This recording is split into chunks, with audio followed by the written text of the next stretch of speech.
It's about truth. It's about disclosure. It's about transparency. And if it means that I don't get my day in the spotlight, then that's okay, because it's not about that. It never was about that. I didn't leave the Department of Defense because I wanted my day in the spotlight. I left the Department of Defense, ironically enough, to finish the very mission they gave me in the first place. I didn't ask for it. I'm not a UFO guy. I'm not a ufologist. I never have been. I never will be. I'm a counterterrorism and counterespionage guy. I do counterintelligence, counterinsurgencies. That's what I do. And it just so happens that in 2008, I was asked to apply those same skill sets into the UFO community. But I'm not a UFO guy. And so for me, it's all about the truth. Whether I'm hunting a terrorist or a spy or a UFO, the bottom line is the truth is the truth. I'm a counterterrorism and counterespionage guy. I do counterintelligence, counterinsurgencies. That's what I do. And it just so happens that in 2008, I was asked to apply those same skill sets into the UFO community. The bottom line is the truth is the truth. I'm a counterterrorism and counterespionage guy. I do counterintelligence, counterinsurgencies. About Lue Elizondo ultimately except as a pawn of the CIA threat motion. Otherwise, it's just dribble, right? So, and how, it could be anybody. They could have gotten someone else instead in that program and dressed them up for the part. I don't think, it's not a special kind of assignment that they got for Lue. I just think that he kind of fit what they were doing, and they felt this is a guy who can pull it off. He's done a lot of counterintelligence. But I think what's important is, what is counterintelligence? Just in a nutshell, I need to deceive another country about what my activities are, militarily, espionage-wise, etc. And I need them to believe that something is happening that's totally different from what is actually happening. So I need to create a counter-narrative to the truth. That's counterintelligence. I need to lie to get people to believe. So therefore, Elizondo has a lot of experience. He's a professional liar. That's just a fact. And expecting the truth from people like that, or the Central Intelligence Agency, counterintelligence agents in general, is craziness. Whoever thought of such a thing?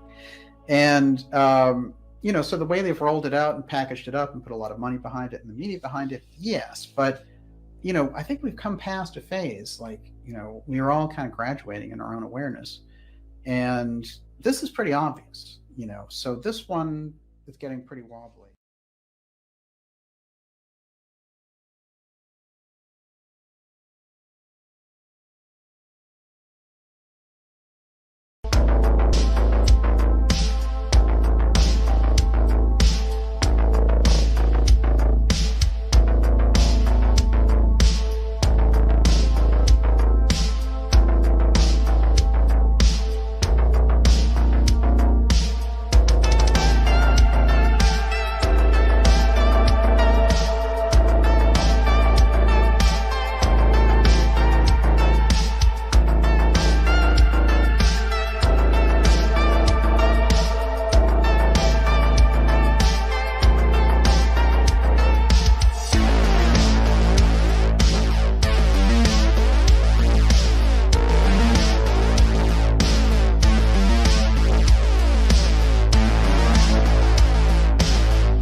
Greetings and salutations, friends, and welcome back.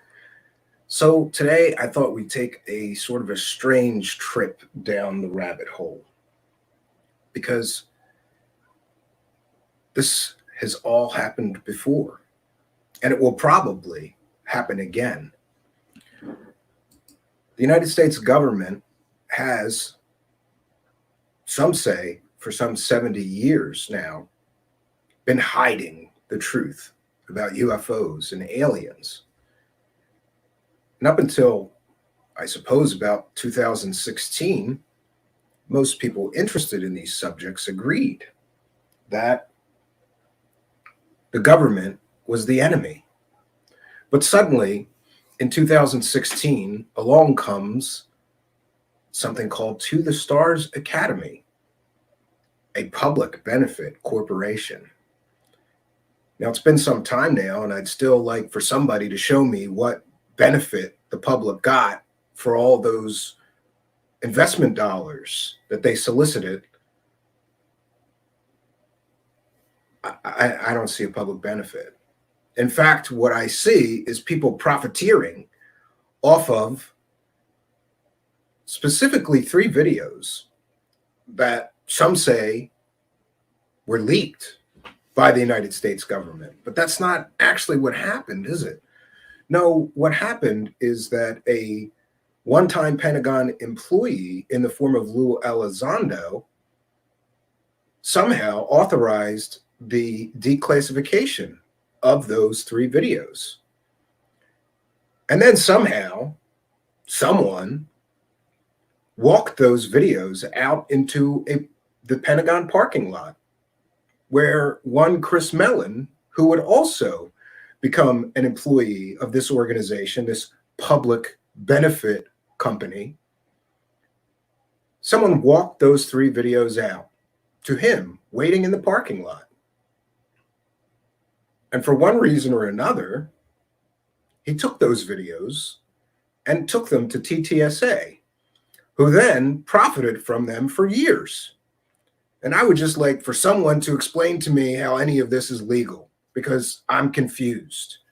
Were I a Pentagon employee, for example, and I declassified, let's say, drone videos of attacks in Iraq or Afghanistan, and then I snuck them out to the parking lot, or someone working with me snuck those videos out to the parking lot where someone was waiting to take them, and then that person took those videos to a for-profit company that claims to be a public benefit, I don't know, and then we profited from the release of those videos for years, I don't believe that that would be legal for me to do.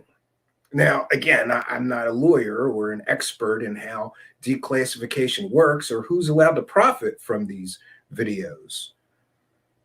Should Tom DeLonge, Lue Elizondo, Chris Mellon, Hal Puthoff, and others be allowed to profit from videos that were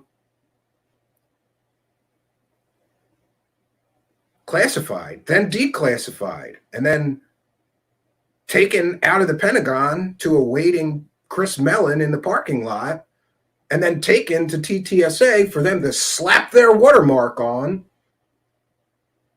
and broadcast them on YouTube? Should they be allowed to profit from that? I'm confused about why that is just okay. And I'm also confused, and I need someone to explain to me, did TTSA get paid for all of the news channels who transmitted or, used those videos during news reports? Friends, the 3 videos in question, FLIR, Gimbal, and Go Fast. Let's take a look here. The FLIR video received 10,000 views on YouTube. The Gimbal, 8.4 million views, and the Go Fast, 10 million views. That's 30 million views on YouTube. Now, I'm a little bit confused. Can anybody post their videos, those 3 videos, since they're essentially government property, or were, onto their YouTube channels. Now, it's important to note that I don't believe at this time that those videos are monetized on the To the Stars Academy, To the Stars Academy YouTube page. However, those videos were shown on the History Channel, and they made money on this History Channel television show, largely based on the release of these 3 videos. Now, it's interesting that when we talk about misinformation, you know, I said at the beginning of this broadcast that this has happened before, and it's going to happen again, because the government has used misinformation agents and the cover of alien stories to cover for their top secret black projects. The most famous of these cases is perhaps the Benowitz case, in which Paul Benowitz was seeing some things off of an Air Force base that he lived near. So what did the government do? They sent a literal paid disinformation agent in the form of Richard Doty to convince that person that what he was seeing was not top secret drone technology being tested and developed at that nearby base, but rather aliens. The government and their misinformation agents literally drove that man crazy. It's a tragic story. And yet somehow some people get a pass for that. And now they can become the darlings of the UFO community. But I'm not here to judge past events. I'm here to talk about current events. If the government, and this can be verified, have sent literal misinformation agents into the so-called UFO community in the past, what's to say that they are not doing it now? Some other issues come up that are very important when we talk about these things. It's also been well established that a UFO researcher by the name of Bill Moore was, for a time, a paid government disinformation agent. And in fact, at a 1989 MUFON conference, Moore came clean and explained that he was providing the government with information about UFO researchers, conferences, and what's going on in the UFO community in exchange for information. Moore also claimed that he had been similarly engaged in disinformation activities against Paul Benowitz on behalf of the Air Force Office of Special Investigations. This has all happened before. It may be happening now, and it will happen again in the future. What better cover story could there be than people believing in aliens? And isn't it interesting that we get these stories like Bob Lazar, who claimed that he worked on aliens flying saucers at a top secret sub base of Area 51. Wouldn't it be easy for the government to come out and say, he never worked for us, this story is bull, this never happened? But instead of squashing this story, the United States government did nothing about it. Perhaps, just maybe, people looking for alien flying saucers off of Area 51 is exactly what the government wants. They don't want you to know what it is they're really working on. Much better to let people chase the alien hypothesis, the flying saucers that may or may not exist. So in 2016, along comes TTSA with a board filled with former CIA people, DIA people, and government workers. But this time, they were going to give us the real truth. They were going to bring us disclosure. And I got to say, what a disappointment, because first of all they brought us was a television show about largely about those 3 videos that somebody snuck out of the Pentagon. Rules were broken. Sorry, bent. They bent the rules. Chris Mellon said they had to bend the rules in order to get those videos out.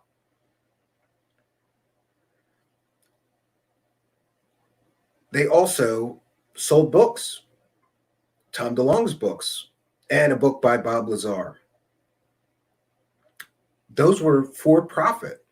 The television show that they took part in with the History Channel, largely based on the 3 videos that were snuck out of the Pentagon or declassified and then taken out of the Pentagon and taken over to the TTSA. They profited from that. They profited from the book sales.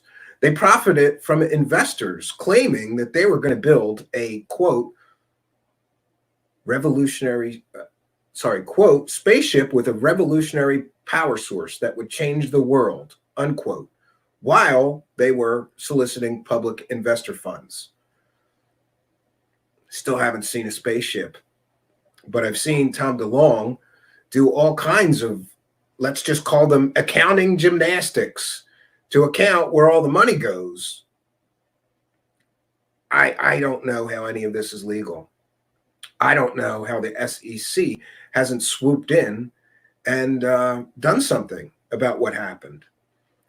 And if you were unfortunate enough to have invested in TTSA, I'd like you to contact me and let me know how much money you got back on as a return on that investment if you invested in TTSA. Have the shareholders been paid any dividends? I don't know, but we're going to more fully explore that on a future episode here. And I can't wait to help bring that breakdown of the TTSA financial situation to you all, because that alone is an incredible story, a for-public benefit company. But I don't see any benefit to the public. I see plenty of benefit to Tom DeLonge and his buddies. They're all making money. But I don't see any benefit to the public, and I certainly don't see any benefit to the shareholders, the investors. Why can't I find anybody that invested that got their money, that got their money's worth?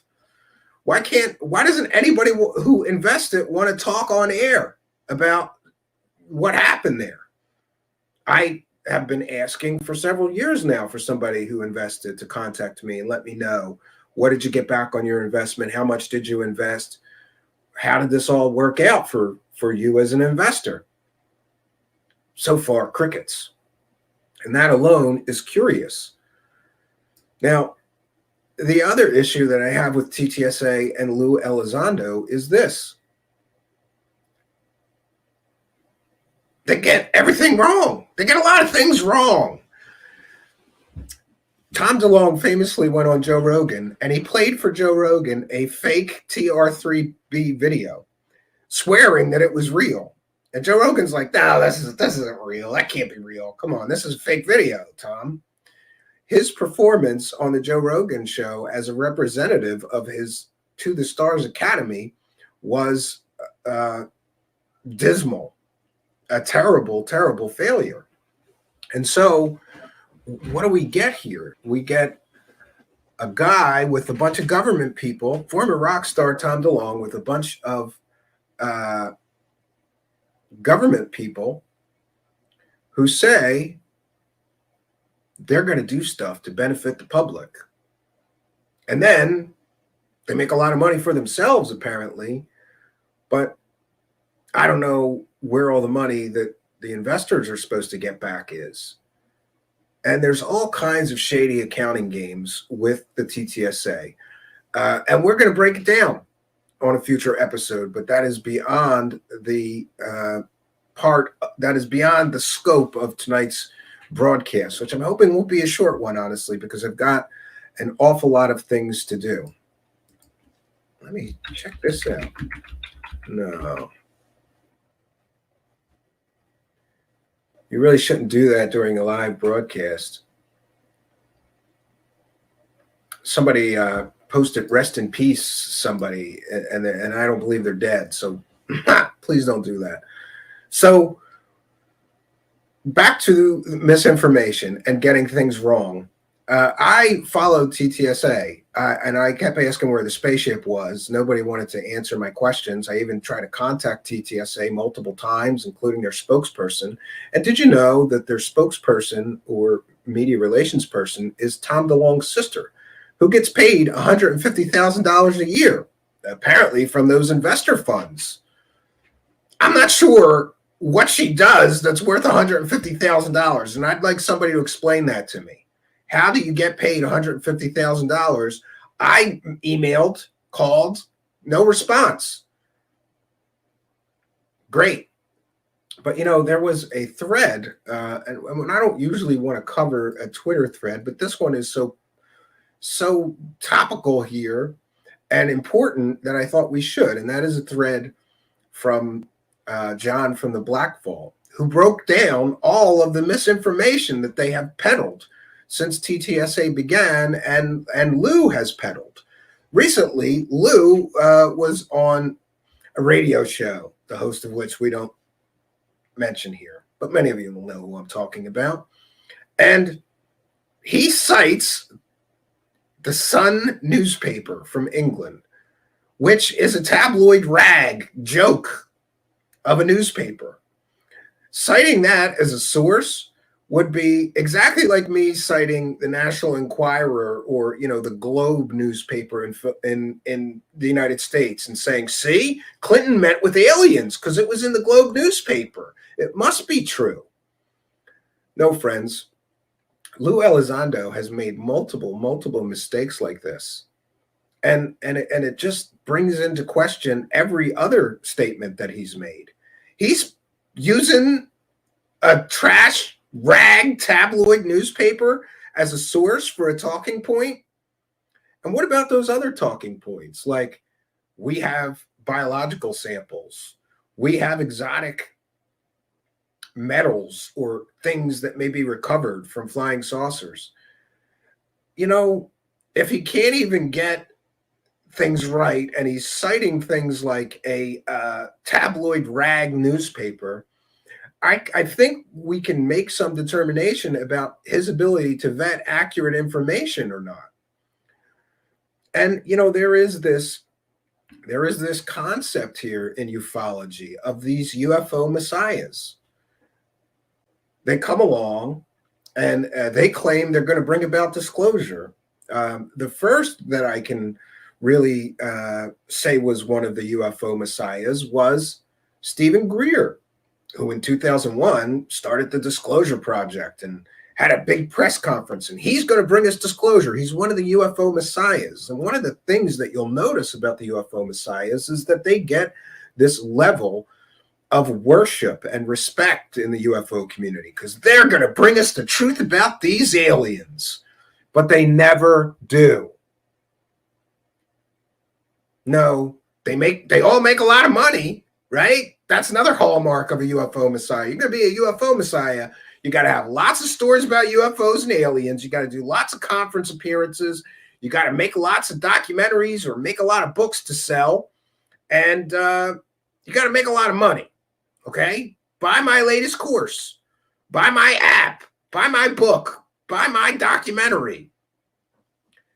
But they never give you any of the smoking gun evidence that they claim that they have. It's all maybe true, could be true, couldn't be anything other than aliens. I love that.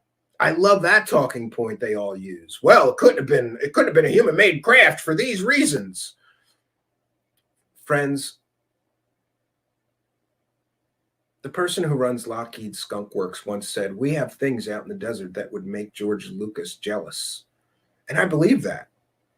There's no way for any so-called UFO messiah to know what exactly is in the United States arsenal of weaponry and advanced aerial craft.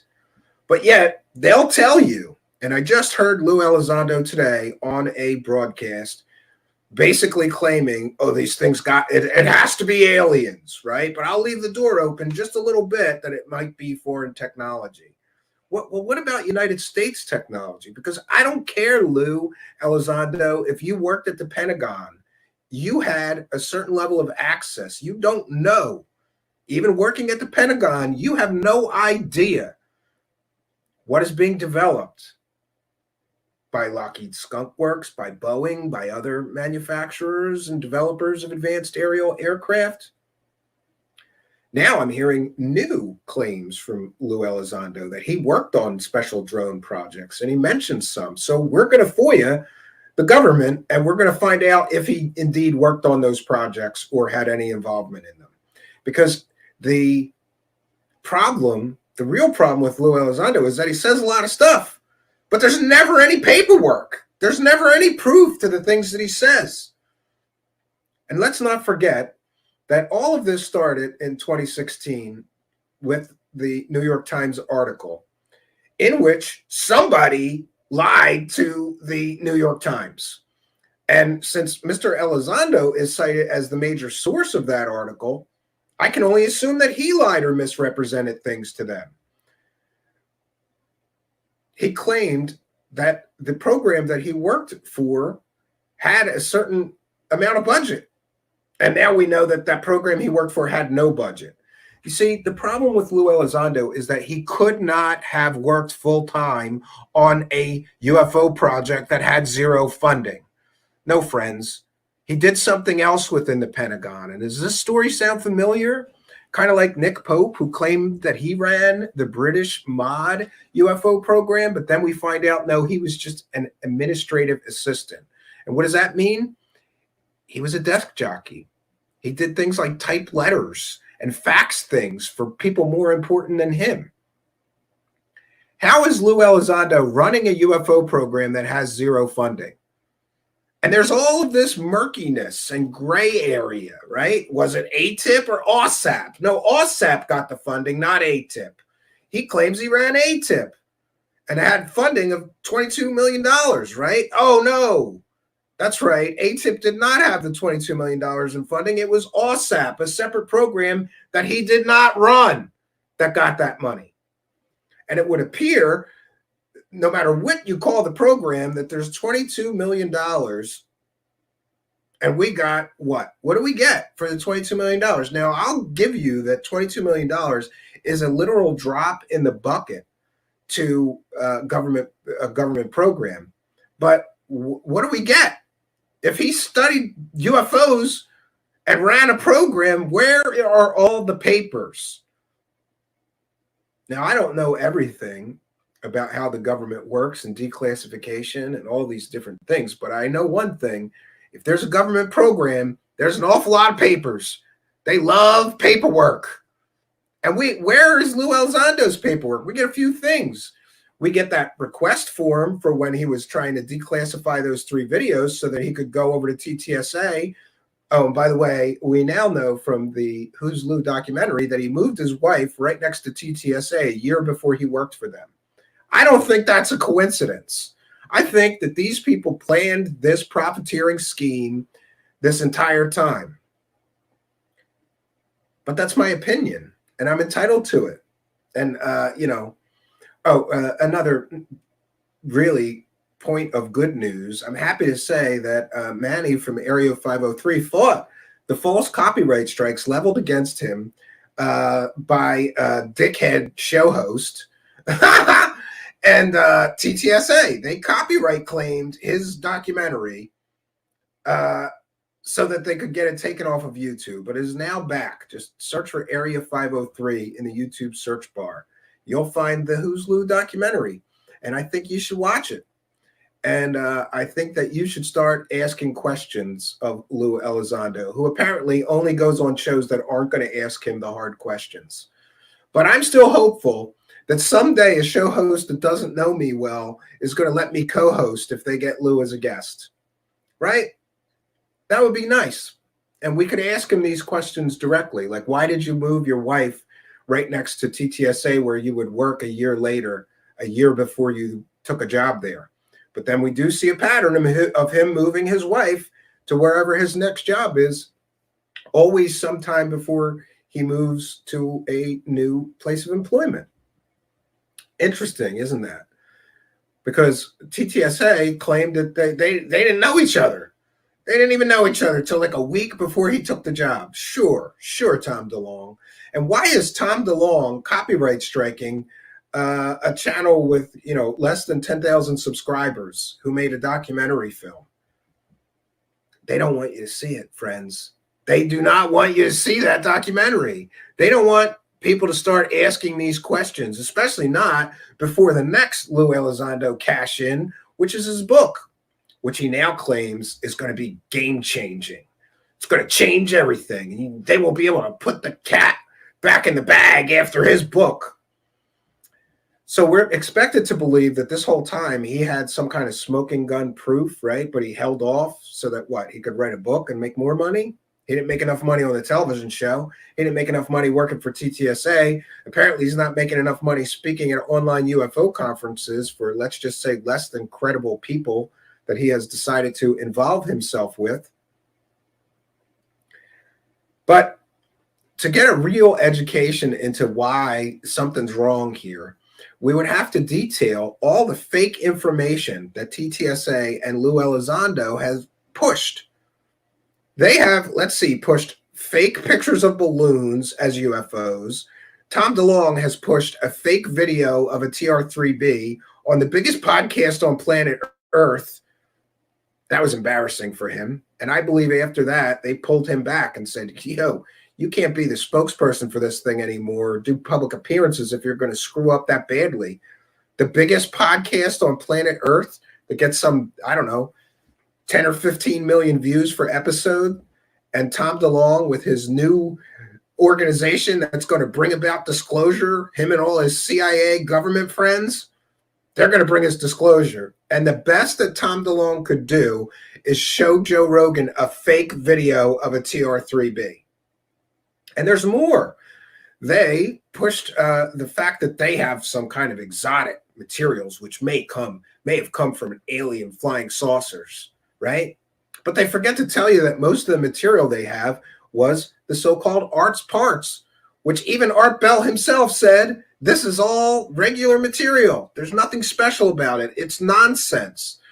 But that doesn't stop UFO grifters. Not so fast. In swoops Linda Moulton Hale, who says, I'll get them scientifically tested. And then she did. And the scientist that she hired was able to reproduce those materials and told her these are regular earthly materials. There's nothing exotic here.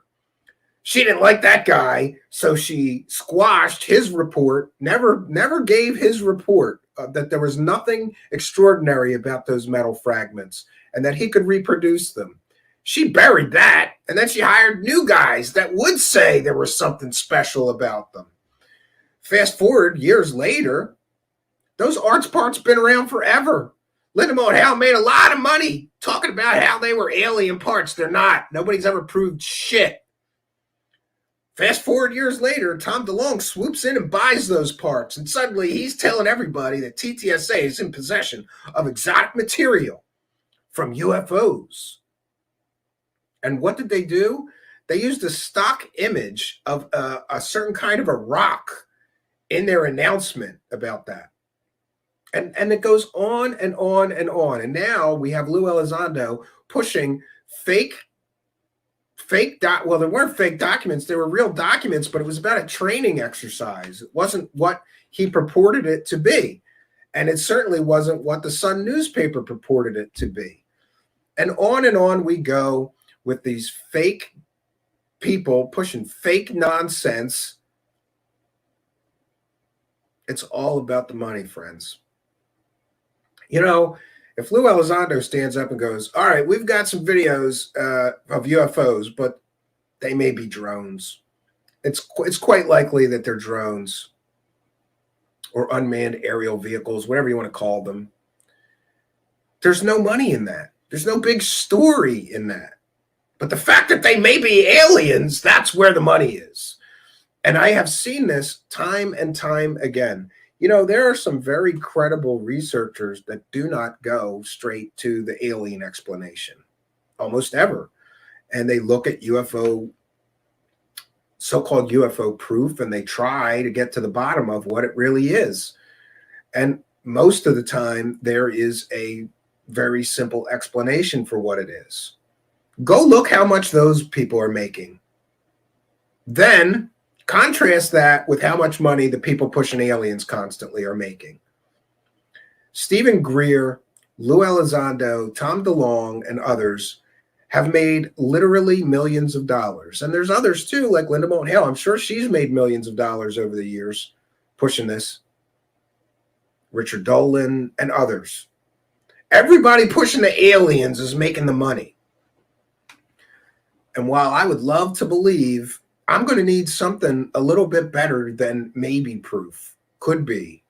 Maybe, could be's, and possibilities is not proof. It's maybes, possibilities, and could be's.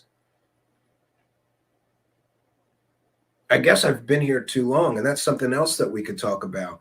You know, there is cycles to this stuff, right? Disclosure's going to come. You know, like that report that we just got, that's going to be disclosure. No, it wasn't. It was a big fat nothing burger, and I predicted it would be a big fat nothing burger. But it didn't stop people like Jeremy Corbell and Lue Elizondo and everybody else from hyping that up for months and months and months, doing all these media appearances. We're going to get disclosure. Disclosure's coming with this report. They're going to have to tell us the truth. And then nothing burger. But I thought it would be good to go over this thread from John from the Black Vault. And, you know, kind of hesitant to do this, but we're going there because we're going to get a ridiculous amount of haters and people, you know, harassing me on Twitter. But, you know, I have a new attitude towards that, and that is block, block, block, block, block. If you want to ask me a question or engage with me respectfully or disagree with me respectfully, we're all for that here. We believe in free speech and not censoring people and all of that. But when people are going to become abusive and nasty, I just don't have time for it anymore. I apologize to those who may not get to me or get an answer from me if you know, tweet at me or message me, because I'm getting busier and busier now, the bigger that this show is growing. But I also sometimes just check out after a show like this, because I just know that it's going to be a whole bunch of venomous, nasty people. And I hate that sometimes the good people get lost in there. But, you know, the good people know where to contact me, and they're always welcome here in the live chats. And, you know, I try not to miss you people, because I do the show for the good people, not for these nasty, negativist assholes, you know, who just want to harass me because I said something they disagreed with. Like, dude, there is so much more important things to worry about in this world than this stuff. And for people to get this angry, upset, and nasty about it. But, you know, recently I've been thinking about this. This is truly like a religion for some people. And it would, and me coming out and say, all this shit is fake, and all these people pushing it are fake. It's really akin to somebody telling, you know, I happen to be a Christian, and if somebody were to tell me, you know, all those saints and Jesus and those angels and all, that's all fake shit, and you're stupid for believing it, I would be equally upset probably. I wouldn't, you know, go on a 12-hour Twitter tirade harassing people who said that, but, you know, I can understand how some people may be upset about some of the things that we discuss here, because some of these people so desperately believe all this stuff that attacking it is akin to attacking their religion. They want to live in a delusion, right? And these people who I have mentioned here tonight are feeding their delusion, so they love them. And that's why we get these people up on a pedestal. You're not allowed to ask questions. You're not allowed to call these people when they get caught dead to rights selling completely and totally fake shit, like, I don't know, video game cover artwork that they claim is a real picture of an alien or whatever. Or Lue Elizondo pushing a goddamn Sun newspaper, the biggest rag in England, full of fake shit. They don't want to hear that their hero did that, but he did, and more. And I think that, you know, I saw this thread recently, and I would say that these people, especially Lue Elizondo and Tom DeLonge, they have a lot of questions to answer, but they keep kicking the can, right? They just keep kicking the can. Like, let's just keep going on friendly shows that will do the UFO circle jerk and not ask us hard questions. You know, the shows that we know they're friendly and they're fans of mine. Let's just do those shows. And, it used to bother me because Lue Elizondo said, I'll go on anybody's show. He won't come here. He won't go on Goof On or a few other shows, or he won't go on Third Phase of Moon, of all things. Listen, despite whatever I feel about Third Phase of Moon, they do literally have the biggest channel about UFOs on YouTube. So him refusing to go on my show is one thing, even though I've seen him go on shows that have, half of my subscribers. It's not about subscribers to him. It's about who's going to be friendly to him, who's not going to challenge him. And I'm sorry, but that makes him a coward. And the fact that he won't go on Third Phase of Moon makes him a coward, because that's the biggest UFO channel. If you've really got a message or important information that you think people need to hear, why would you not go on a show that big? Unless you were scared of what they might ask you. Now I get it. There's these factions, the Third Phase of Moon aligned themselves with Stephen Greer and Goof On as well. And Stephen Greer's got a problem with Lue Elizondo. But I don't understand why Lue Elizondo won't just go on a show and have a conversation with Stephen Greer. I'd like to see that, wouldn't you? Those two are beefing big time. I think Stephen Greer says that Lue Elizondo is a CIA disinformation agent. And Lue Elizondo says a lot of stuff about Stephen Greer, like he's running a cult and things like that, which may be true, by the way. Look, I'm neutral in this. I think that they're both full of shit. I think they're both full of shit. Both Stephen Greer and Lue Elizondo, they're both full of shit. They just have different shit, right?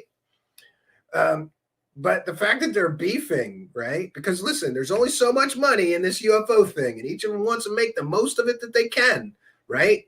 So you gotta tear down the other guy because his stuff's bullshit, but mine's real. That's another thing. Lue Elizondo is going to tell us that Stephen Greer's full of shit, but I'm not. I'm not full of shit. Stephen Greer is. It's laughable because they both say absolutely fantastical things with no evidence, no proof, no backup, no sort of, even indication of evidence. Stephen Greer is showing people pictures of freaking moths, telling them they're aliens. And Lue Elizondo is running around telling everybody that the government has biological UFO samples, right? The government has what may be alien, samples of tissue or whatever. Okay, do you got any proof of that? Well, my NDA, we're getting a little dangerous here. I've got an NDA and I can't really. Well, why bring it up in the first place, Lue Elizondo, unless you've got proof of that fantastical claim you made, right? Trust me, dude. That's how this works. I believe the government may be in possession of some alien biological samples. Wow, that's amazing, Lue Elizondo. How do you know that? Well, I'm getting close to my NDA, so I can't really disclose how I know that or why I think that is true and accurate. But just trust me, dude. Just trust me. The government has them.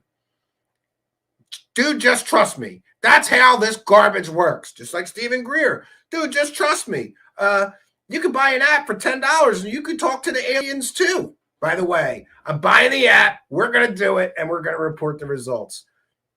But back to the misinformation that TTSA and Lue Elizondo has spread. John from the Black Vault, and I hope he's not going to be upset that I'm sharing this, but it is a public Twitter post, so I think we're okay. But, here, I've said this before, and I'm going to say it again. John from the Black Vault is a gentleman. He really is. He is who I should aspire to be more like, right? He's like a real journalist or something, because he doesn't say, he's just not crude, okay? I'm like the bad, crude version of him sometimes, because I do good research, but then I get upset, and I say stuff like, that guy's full of shit, and here's why. This guy is a bullshitter. No, John from the Black Vault is very much more professional and diplomatic and what I would aspire to be more like, right? I could learn a lot from him and how he handles these things, but he's not afraid to go after the truth and ask hard questions, right? Or to show you why maybe, just maybe, somebody should not be trusted to tell us the truth about these UFOs and aliens. Because they have displayed their ability and willingness to push literal fake information as something more than it is. And that's the game that I believe Tom DeLonge and Lue Elizondo have been playing here. They take a little bit of something that may be true or could be true, and they hype it up. And I just heard him on a show today he said, I would rather under hype and over deliver than over hype. All he has is hype. He hasn't shown us proof of anything, nothing. He's gotten a couple of videos declassified out of the Pentagon, right? That's it. And what do those videos prove? Apparently those videos prove nothing, because it's not a smoking gun. It could be drones. It could be anything. But this is where we find ourselves. Let's get to this. So this is from John from the Black Vault. He says, I think my retweet about calling others out for inaccurate information was misconstrued by some. So let me explain further the frustration that sparks posts like that. This may be long but controversial, but it needs to be said. So here goes. Yeah, and listen, Lue also was called out by Stephen Greenstreet because he completely and totally mischaracterized documents on CNN, saying that they were recently declassified when they came from decades ago. That's just one of the Lue Elizondo fuck-ups. Pardon the French. All right, so John says, I truly mean no disrespect to any party. See that? He's so diplomatic and professional and nice. Goes on to say, but I think Middle of Mayhem, that's Stephen Greenstreet, I am not speaking for him, and his recent posts point out a trend that goes back to day one of visuals used to fit a narrative in the current UFO conversation, but they aren't accurately portrayed. True. 3. And I truly mean day one of this current conversation. In the original press conference in October 2017 that introduced Lue Elizondo to the world, a party balloon was shown to depict a Tic Tac as Chris Mellon talked. This, of course, was entirely inaccurate. Yeah, so to the Stars Academy, when they had their fake press conference, by the way, it wasn't a press conference. There was nobody there. They were in an empty room. To the Stars Academy live presentation on Nimitz UFO by Chris Mellon. What they showed was a picture of a party balloon. Nimitz UFO photo is of a party balloon taken in Manchester, UK in 2005 by Steve Mera. Next, we get Lue Elizondo on October 2018 lecture in Italy telling the world stage about UFOs. He talked about a series of events where in 1952, UFOs were seen buzzing the Capitol of the White House. He showed, quote, real photographs, unquote, that consisted of a CGI construct and a cartoon. So Lue Elizondo shows a CGI construct and a cartoon and says, these are real photographs of the time UFOs buzzed Washington, D.C. And now that event might be real, but why would you use completely and totally fake manufactured images and suggest that they were real photographs? And what kind of a counterintelligence officer is so bad at research like this? He mischaracterized documents on CNN.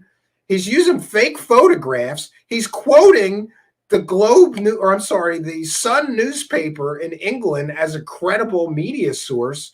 Doesn't he know that's a rag? That's like, Biden met with aliens. That's the kind of stories that they have. Trump met with a secret council of galactic aliens. They posted that story too. Maybe Lue Elizondo can use that story as proof of his alien claims. Moving on, August 2018, a video was released by TTSA Academy saying Mr. Elizondo and the team were collecting UFO material samples. The conversation then shifted towards metamaterials and how these samples could blow the entire topic wide open. And this one I caught, honestly, and I believe I may have been the first person to catch it. A press release was sent out. That press release outlined numerous pieces were acquired by TTSA, which come from, quote, an advanced aerospace vehicle of unknown origin, unquote. In the announcement, they use a rock sample known as malachite from a stock photo house. And I was one of the people that caught that. as soon as they made the press release, I just did a Google reverse image search because I said, that's a picture of like a mineral sample or something. That doesn't even look like metal to me. And it turns out, yeah, they used a picture of malachite, a special kind of rock from a stock photo house. Why would they misrepresent a photo of a rock as materials from, quote, an advanced aerospace vehicle of unknown origin, unquote? Why would they just not use a picture of the actual material? John goes on to say, I think a genuine question we all need to ask is, why would TTSA Academy show a black and white photograph of a mineral known as malachite, exact photo available from a stock house? And he gives the link for where that photo came from. I did back then too as well. Many people actually caught the fact that they were using a stock picture of a rock. All they did is buy it from a stock photo place and they turned it black and white. Yeah. So that's great. Next, in the television series Unidentified, Mr. Elizondo, Tom DeLonge, and 3 unidentified individuals are shown with the insinuation that they were the ones running the current ATIP UFO investigative efforts. One of the 3 individuals have come forward. According to him, he was entirely misrepresented and he was forced to file a report to his superiors within the DOD. And the story gets much weirder. He came forward and part of his story is here. And John found that individual that was shown on the TV show and misrepresented. And there's a whole story about how Lue Elizondo and Tom DeLonge completely and totally misrepresented that guy in their television show. Essentially, they lied about what the meeting was about, what he was there for, what they were talking about. Again, they misrepresent things in order to hype it up and sell it. Okay. Number 9, just this past week, Mr. Elizondo profiled, I saw profited. Yeah, because I'm always, when I hear Elizondo, the first thing I think of is profited or profit. Mr. Elizondo profiled, pardon me, Freudian slip there. Elizondo, profit. Yeah, that's the way, yeah. Anyway, Mr. Elizondo profiled an article from The Sun, a commonly lambasted UK tabloid-style paper, which commonly runs over-embellished stories about aliens. Mr. Elizondo conveyed one of those false narratives on a certain radio show, which created a firestorm. Yeah, because it was fake. Number 10. But the firestorm of excitement was unneeded. Not only was the headline misleading, the declassified NSA material was nothing of the sort. The entire real history behind the document that has been talked about can be found here. Yeah, and it was a training exercise. It had nothing to do with what Lue Elizondo or the Sun newspaper or anybody else has been hyping. That people have been hyping that thing for years. It's not what it appears to be. 11, as people like Stephen Greenstreet, myself, and others are lambasted for bringing up stuff like the above. Where is the same criticism for the trend on inaccuracies? I am in no way even close to perfect. I make mistakes all the time. Where known, I correct them. Yes, and John's very good with that. 12, but why is there such a double standard when it comes to the heroes and the villains? And what has turned into a role-playing game for so many? Yes, this has become a LARP, a live-action role-playing game. Some can do no wrong while others can do no right. 13, there comes a time when there is enough misrepresentation of a material, questions should be asked. It doesn't mean there needs to be insults or public lashings or anything of the sort. 14, but if I continually used false imagery or misrepresented documents, I can assure you there's a handful of people that would make mega blogs about me, create memes, tweet obsessively about it, and then they would party right into the triumph with their secret clubs. 15, I yet again am reminded about the double standard that exists within the UFO conversation. I won't be afraid to call out, that isn't a call to arms, as some of you want to believe I meant, the inconsistencies. If they're resolved, great, we move on. If they aren't, then we should all continue to ask questions and press for answers from those who claim they are giving you the honest truth. I speak for only myself here, but I am not wanting to be in an echo chamber. Finally, he says, I encourage respectful dialogue, and if I make a mistake, call me out. All the above all applies to me too, and I've always said that. We are a team, and despite what some people think, we don't have to walk on eggshells as we pursue the truth. It's tougher than that. So there we have it, a very good, well thought out history of all of the things that TTSA and Tom DeLonge and Lue Elizondo have inaccurately misrepresented in order to sell their narrative. And I, for one, think that it's very problematic, right? That I think John is right. If I get something wrong, I get hammered over it. I mean hammered. If John gets something wrong, he gets hammered. Green Street and a few others get something wrong. We all get hammered. We get hammered for it. Even if we apologize and explain it and move forward, we all get hammered. But these UFO messiahs, they get a pass. So what if they used a fake picture of a party balloon? So what if they held a press conference and claimed it was a press conference, but there was not one member of the press there? They did it for an empty auditorium they rented. So what? So what if Tom DeLonge went on Joe Rogan and showed a video of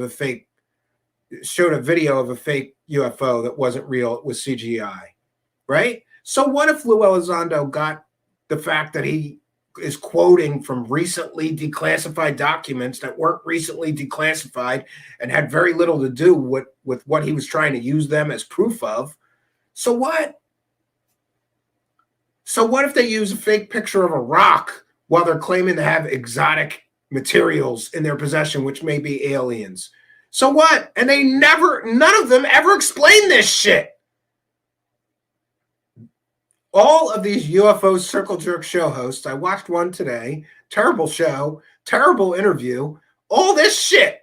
And what do they ask them? Softball circle jerk questions. Tell us about your upcoming book, Lou. What we lick your asshole. Why isn't anybody asking Lue Elizondo these questions? The real questions that he should be answering. Or all the questions in that Who's Lou documentary. Why is nobody asking him those questions? Why isn't he stepping forward like a man, right? And saying, listen, I understand you made a documentary. There's a lot of questions in it. And I'm here. I'll answer some of those questions because it's not what you think or whatever. No, he didn't do that. You know what he did? He goes on a circle jerk show host show and threatens to take people behind the barn and teach them a lesson. This man threatened people with physical violence because they ask questions. Seems pretty weak to me, Lou. If you got to threaten people with violence because they asked you questions you don't like, and why does it get a pass for that? If I threaten people with physical violence, I would get hammered.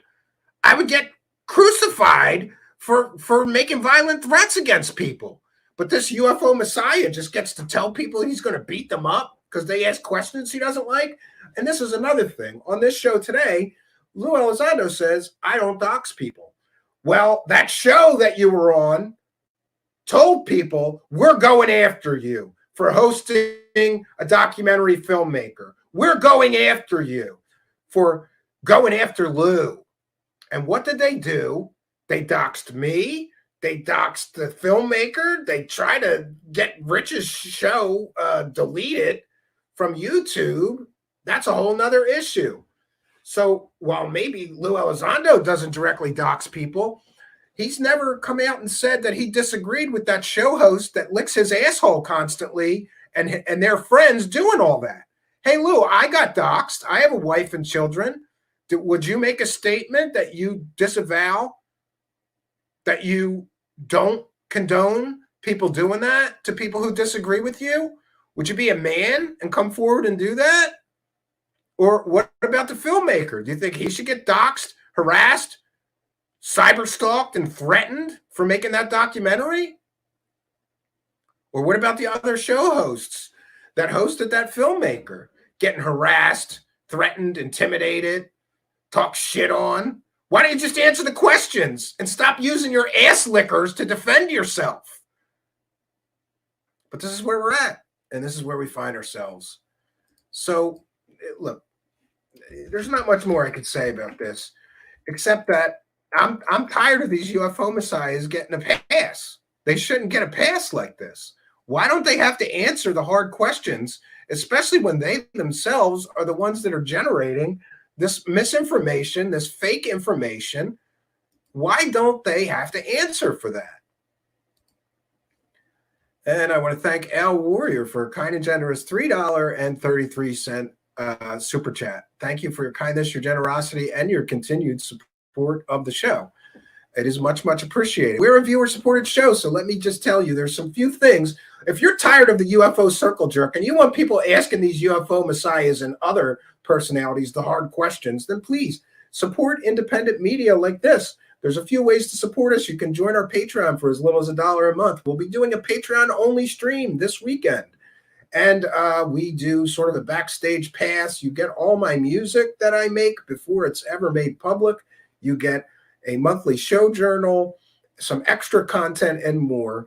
The link to join my Patreon is in the description of this video. Or you can make a PayPal donation. And just be sure if you make a PayPal donation that you do add a note and include your chat room user ID, because we shout out every PayPal donator. We shout out every super chat. We read all the super chats. It's another way that you can help us. Wow.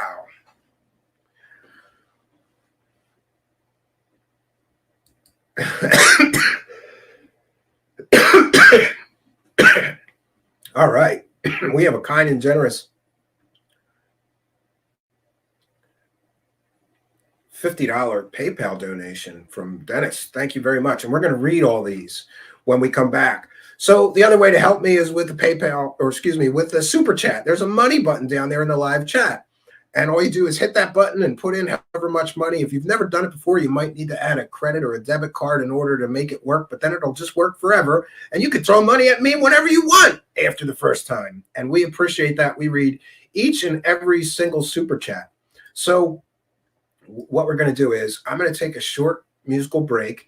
And when we come back, we're going to read every single super chat. So if you have some generosity in your heart, if you like the content we're producing and you want to see us continue producing it, hit that money button and throw a couple of bucks in our hat to keep us doing this good work that doesn't involve the circle jerk. Okay? There's enough. There's so many UFO circle jerk shows.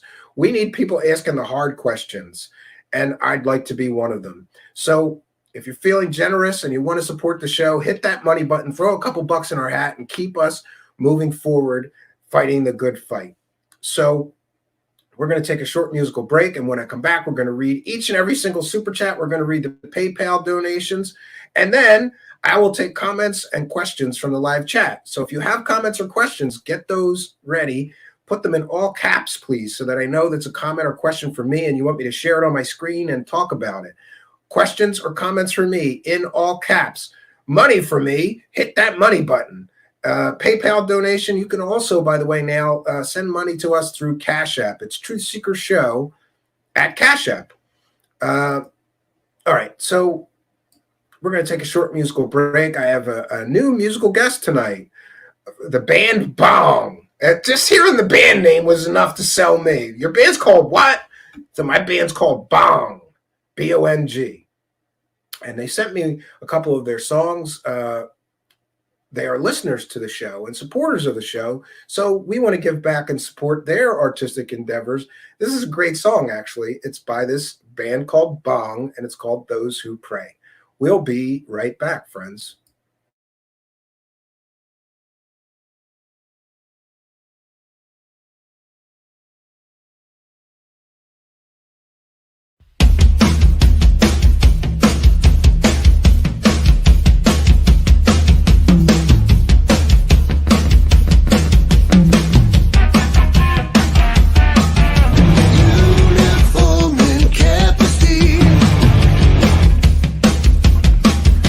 Order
And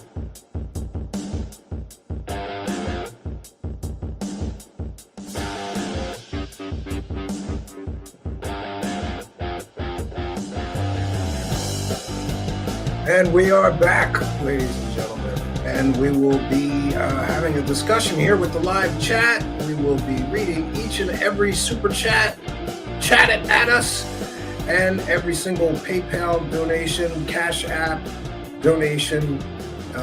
You guys give me an attitude of gratitude. This is a viewer-supported show, and we are well supported by many kind and generous people who help us continue the show moving forward. I'm happy to say that I have literally, anybody that knows me knows that, I fix computers, but the problem with that is that I'm kind of like that mechanic who doesn't have time to work on his own. So mine are always like ripped apart and falling apart and messed up. And I've got a few of these old Xeon processor servers that I use for video editing machines. They're falling apart. They have memory parity problems and things that I probably can't even fix if I had the time or wanted to. So I've replaced one, and we're doing some other upgrades here in the studio. Always nice to have a couple of bucks in the till to just, let's just get it fixed. And I want to thank each and every one of you for that. So we're going to start with the super chats. Let me go way back. There was one a ways back here. Luckily now they let you go that far back. So we have Al Warrior with a kind and generous $3.33. Al Warrior 3. I don't know what happened to Al Warrior. Maybe he's got a new account, Al Warrior 3. Or there's 3 of them now, but $3.33. Thank you for your kindness, your generosity, and your support of the show. It is much, much appreciated. Very kind of you. Lee Guy, Mr. Bacon, that's good because we're out. My wife gets that box bacon that comes pre-cooked sometimes. It's great for BLT sandwiches because it's just enough. It's more than enough bacon for 2 really nice BLT sandwiches. And we're out of that right now. So thank you, Lee Guy, for your kindness, your generosity, and your support. And yes, the last time my wife made bacon, I didn't get up in time, so my son ate it all. That's his favorite thing in the world, Lee Guy, bacon. Andrew Masonette with a kind and generous $10 super chat says, thank you so much, Stephen. Buy your son some bacon. I will. And the next time, I got to learn how to make bacon, though. I ate a burnt bacon sandwich last week because I somehow burnt the bacon. And it wasn't because I was drunk. It was because I can't cook bacon. I don't know how my wife does it. Hers always comes out perfect. Mine, I always burn it. But thank you, Andrew, for your kindness, your generosity, and your support. And thank you very much there, Lee Guy and Al Warrior. And then we have Amy WC with a kind and generous $3 super chat. Thank you all for your kindness, your generosity, and your support of the show. It is much, much appreciated. Like I said, you guys give me an attitude of gratitude. And what can I say? Now we have Complizer. Now that I know, I'm sorry, Complizer. I'm making a note. And he is a long-time supporter of the show who uses PayPal. And by the way, if you have a larger donation to send, like boy Complizer gets the generosity gift or generosity award tonight. He sent a kind and generous $50, or I'm sorry, is it $48.27, or maybe it was 50 before they. Oh, it was $51. I apologize. Complizer with a kind and generous $51 PayPal donation. And he added a note, which we read every note that people send with their PayPal donation. His note says, and this is very topical for tonight, so I'm happy to read this. His note says, it's all just some Bigelow claims, Bigelow aims, Bigelow paid, Bigelow framed, Bigelow scale, Bigelow said, Bigelow would like to be real, but aerospace failed Big-a-low. No.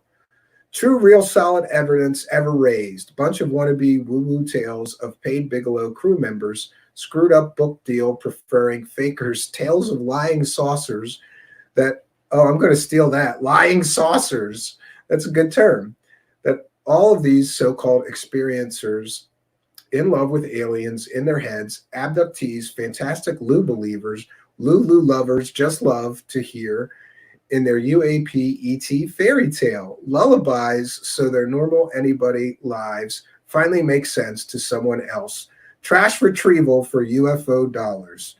Well, thank you, Comp Lazare, for your kindness, your generosity, and your support of the show. It is much, much appreciated. Very, very generous of you. Very generous of all of you. Throwing a couple of bucks in the hat in order to keep the ball rolling here. And thank you all for that kindness, that generosity, and that support. It is much, much appreciated. Okay, let's get back to the comments, questions, or anybody have any comments or questions for me? Please put them in all capital letters so I know that you want me to share it. And there's Complizer.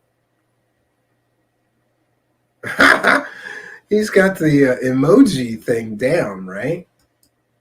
Oh, Al Warrior 3 says, I've been playing too much Gears of War 3 and decided to add the 3.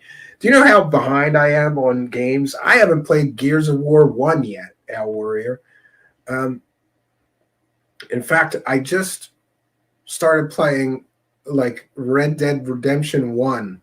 That's how behind on games I am. And of course, I only have an old Xbox 360 console.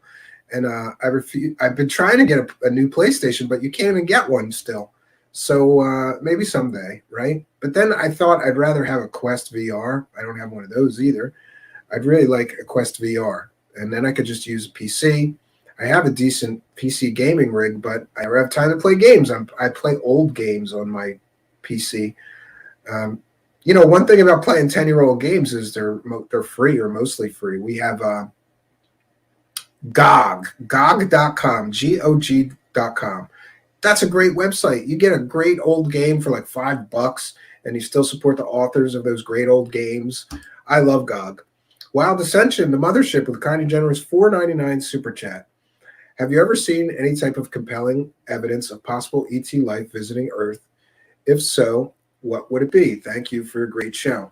Well, I think there is some compelling evidence, but it's always got that tantalizing maybe true. The Zimbabwe case with those children that all saw flying saucers and aliens, that's a great story. I like the Cash Landrum incident, and I've deep dived into Roswell many, many times, and I refuse to believe that what crashed at Roswell was just a weather balloon. Based on all the eyewitness testimony of people who claim they saw bodies or aliens or, exotic materials, I think there's something to Roswell. And I'm hopeful that maybe Roswell is the key. And someday the key will go in the lock and unlock the mystery for all of us. Just too much. The volume of information about Roswell is really compelling to me. And also compelling to me is there's a book by Dom Schmidt and Tom Carey called Children of Roswell. And in the book, these children of people who were witnesses to the original Roswell event detail all the things their parents told them, and some of them didn't tell them until they were on their deathbed. I don't think that somebody in the midst of dying suddenly says, you know what, I'm going to make up stories about seeing ET alien bodies at Roswell in 1947 and tell my kids about that. No, I think that's very compelling evidence. But I'm still on the search for the smoking gun, as are most people. But thank you for your kindness, your generosity, and your support of the show. I'm still waiting for some new David Wilcock videos from you. I'm too lazy to go through and make them, right? Oh, yeah, the Holloman. That's another one. That's one of my favorites, too. Kepsa says, I like the Holloman Air Force Base landing with the chit-chat between the Army men and the aliens that allegedly had 3 different cameras rolling. Yeah, and there's some weird stuff about that. Truth Seekers, hey, Stephen, do you remember Amiga 500 Moonstone? Yes, I do. And I still have Complizer. I have my original, the first one I ever had, Amiga 1000. And now there's something called a Vampire Accelerator that you can put into it that brings it up to not exactly modern specs, but good enough to browse on it still and do a lot of more modern things with it. I keep saying I'm going to try to get one of those accelerators and set my old Amiga up. If not that, then I have a floppy emulator for that. I just have not set it up yet. I have 2 retro computers that I really like. The TRS-80 Color Computer 3, which was the first 8-bit computer that you could get, really, that multitasked, and Also, it had 512K RAM, but now you can get up to 2 megs of RAM in a Color Computer 3. I have one of those, but I'm always like waiting for parts, and I keep saying I'm going to set them up in the basement and play with them with my kid, but I haven't yet. So that Color Computer 3 and an original Amiga 1000. I also have a 500 Complizaire in my garage, but I prefer the 1000 because it has a separate keyboard and mouse, and it's just a little more what I came up with.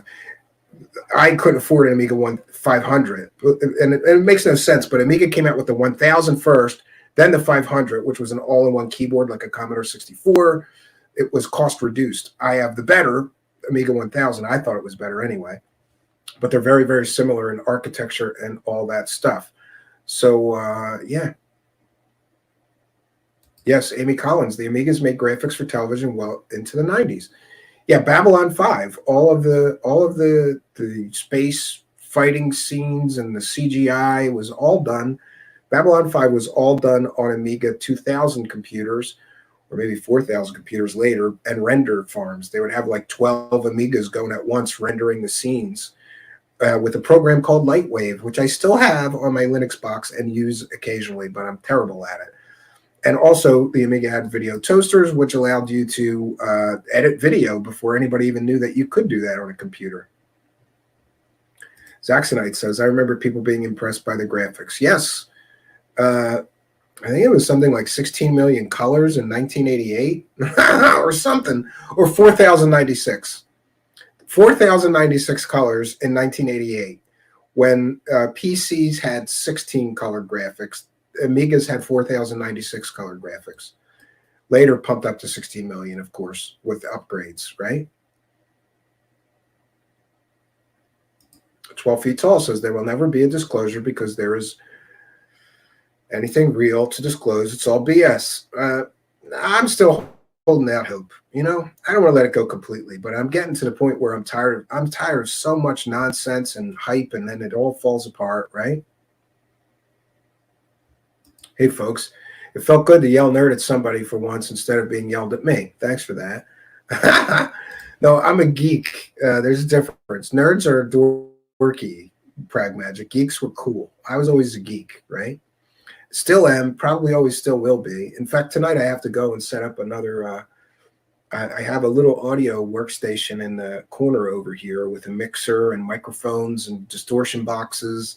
And I'm going to be using that specifically for recording vocals, Pragmagic.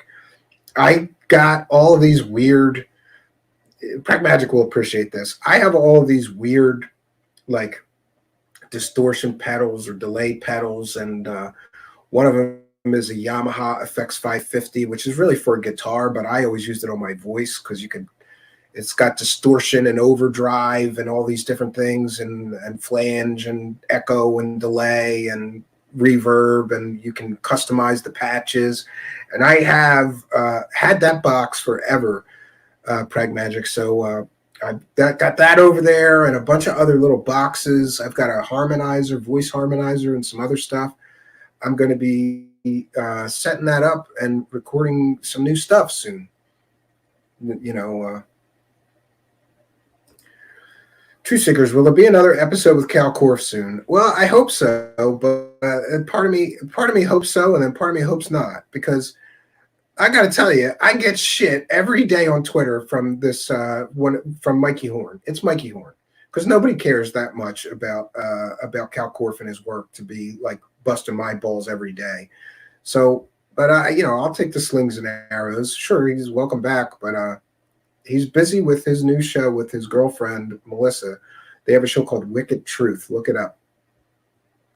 Al Warrior, working at Geek Squad. Actually, my company is the anti-Geek Squad, Al Warrior, because instead of taking your computer to Geek Squad, you just call me and I go to the house.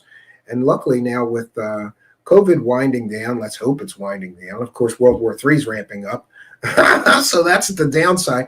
Hopefully, Al Warrior, the medical situations are winding down and people won't mind me in their house again, and I'll be able to resume my pre-COVID business, which used to be pretty lucrative, but COVID killed me like everybody else's small business. Customizing patches. Is your harmonizer a TC Helion? No, I'm going to show you what it is, and you're going to laugh at me, Pragmagic, because it's actually a toy harmonizer, but it sounds amazing.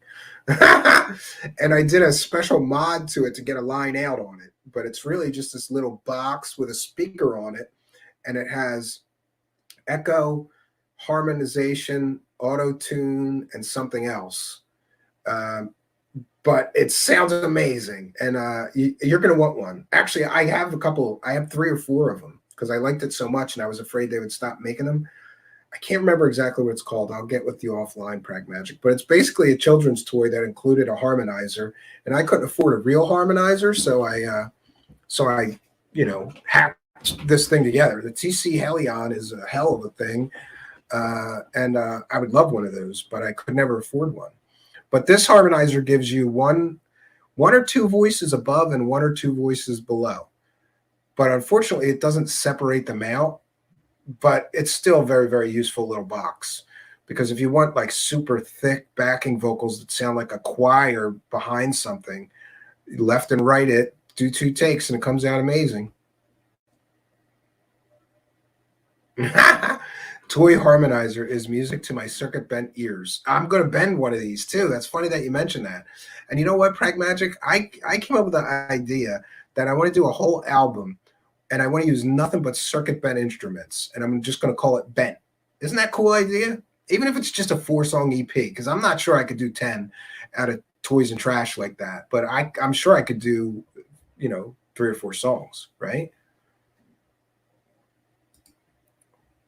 Frapsap says, don't you miss the good old days when the government used to dismiss UFOs as conventional aircraft, whereas now they try to convince the public that conventional aircraft are UAP? Yeah, you're right. It's like they did a total 180. They say, oh no, that's just a helicopter.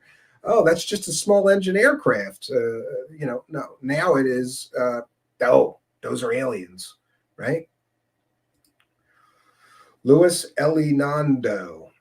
That's another thing. I'm going to have a new character for Lue Elizondo. I got the mask. I just have to spend some time doing the hair. And I guess I'm going to have to give him a beard.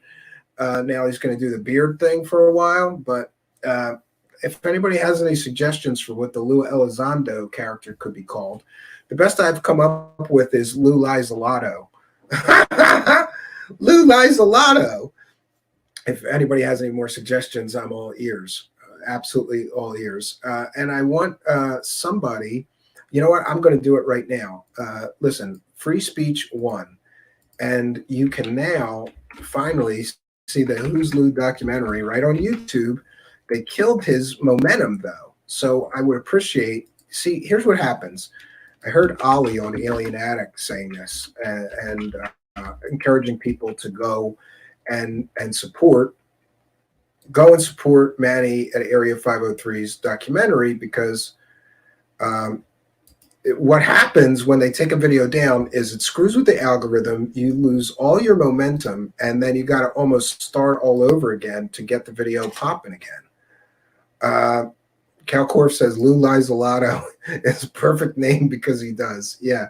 So let me get over here and oh, wait a minute. Did I? No, I got that. Okay. So I'm going to put the link to the Who's Lue documentary. 1 second. Who's Lue? Oh, man. I always, you know what? I will spell Lue Elizondo's name wrong for the rest of my life. And the problem is because I had a friend, I still have a friend named Louis, Louis, and when I refer to him as Lou, it's Lou. I always do that. I did it tonight for the show. I had to fix it. All right, so there's the link for the Who's Lue documentary. Please do go over there, give it a thumbs up, give it a like, give it a comment. If you've seen it already, watch it again. Help Manny to get the momentum going on that thing again, because he should have gotten 50,000 views out of that. But they took it down, and now all the momentum is lost, and he has to start all over again to get the video popping again, and that's not fair. After all, even YouTube agreed with him that what he did was fair use and not a violation of copyright, so they had no rights to copyright claim and force his videos down with legal threat letters posted to YouTube. You know, Lord Ludicrous Plaid says, great show tonight. Well, thank you for your kindness. So what can I say? And Manny's here, says, thank you for all your support. My pleasure. And Manny did an excellent, also on his channel, is an excellent breakdown of the TTSA finances, but he's gotten into more. And I said, you got to come here and do that again, but with me. And I'm going to be looking into some things as well. And then we're going to be filing letters with the SEC and other government entities, asking them how any of this shit is legal. So Manny from Area 503 will be here to detail for us the accounting gymnastics that Tom DeLonge has done for his so-called, public benefit corporation. There's no benefit to the public. It only benefits Tom DeLonge and apparently his sister, who gets paid $150,000 a year to not return emails to anybody that asks questions, right? Out of investor funds. Must be nice. Yeah, and CalCorp says file with the SEC. Yeah, well, I hear there may be an investigation and some other media, large media outlets may be following that story. And we want to get on the right side of history and also detail it here before, before anything big breaks, right? But we'll see what happens. So, I think we've done our due diligence. We're trying to make the shows a little shorter. We're hitting the 90-minute mark. So I'm going to bounce on out of here. I want to thank each and every one of you for joining us tonight. Always happy when there's an audience. So glad you could come here tonight and be a part of mine. Always a pleasure to spend some time here with you. And I want to thank each and every one of you kind and generous benefactors, you PayPal donators, you Super Chatters, you Patreon supporters, you people sending money through Cash App. Yeah, Steve S. says, hey, Steve, with you on this one. Lou is in the military, once in the military, always in the military. The same military that has been hiding shit from its citizens for 75 years. Yeah, I agree. And Wild Ascension says, Manny, I wasn't able to save that long of a video. Too much space, so I came up with an idea to create a trailer for Who's Lou. Is that okay with you? Trailer will link to the movie in my description. Yeah, do it. I think he'd like you to do that, right? So thanks to all you kind and generous benefactors. Thanks to all of you kind supporters who come here to live chat. And I want to remind everybody, I got to do this every time. I got to make a bumper for this. If you are listening in audio podcast land, we appreciate you and we're glad you're there. However, you're listening to a replay. If you want to come and support us here, go on over to YouTube, youtube.com, and put Truth Seekers, one word, in the search bar. Just look for me, the strange guy with the sunglasses. That would be the Truth Seekers channel. We're the first one that pops up. Smash that subscribe button. Hit that notification bell, and you too will know when we're doing a live taping for the podcast. And you can come over here and be a part of the live broadcast, and more importantly, the live chat. You are most welcome here. We take comments, questions. We don't have an echo chamber here. We let people disagree. You could disagree with me even, as long, and oftentimes people do. But you are most welcome. Please do, we love you listening to the audio podcast because, and some people are driving a truck or doing things and they need the audio podcast. That's why we provide it. But you're missing half the fun. Really, come over to Truth Seekers YouTube channel, hit the subscribe button and the notification bell, and then you'll know when we're doing a live taping. You can come over here and be a part of the live taping and the live chat. Also, we have a Discord that you can join. The description to do that, or the link to do that, is in the description of this video. And you are most welcome here. We want to invite you to be a part of the Truth Seekers community. It's more than just me here. And like I said, this isn't an echo chamber. You could be a believer. You could be a skeptic. You could be on the fence. You could be in the middle. Everybody is welcome here, and we would like to have you. So what else can I say, friends? Tonight we showed up and did our due diligence, try to present something good for you. Oh, I do one little bit of show business. that I have to get out of the way. Number one, Kari Spooky will no longer be working with us. Now, there's a whole lot of reasons for that, and I'm not getting into any of the drama reasons. But, I think I'll just remain positive and say this about people that work with me. Sometimes throughout my lifetime, whatever I have endeavored to do, I've had what I call a good side man. And what a good side man does is I'd be the guy in the spotlight. They're a good side man, and they help me to be better at what I do. I've had that in music. You've got a guitar player next to you. I've had that in magic, doing magic shows. I had an excellent side man there that always went out of his way to make my shows as best that they could be.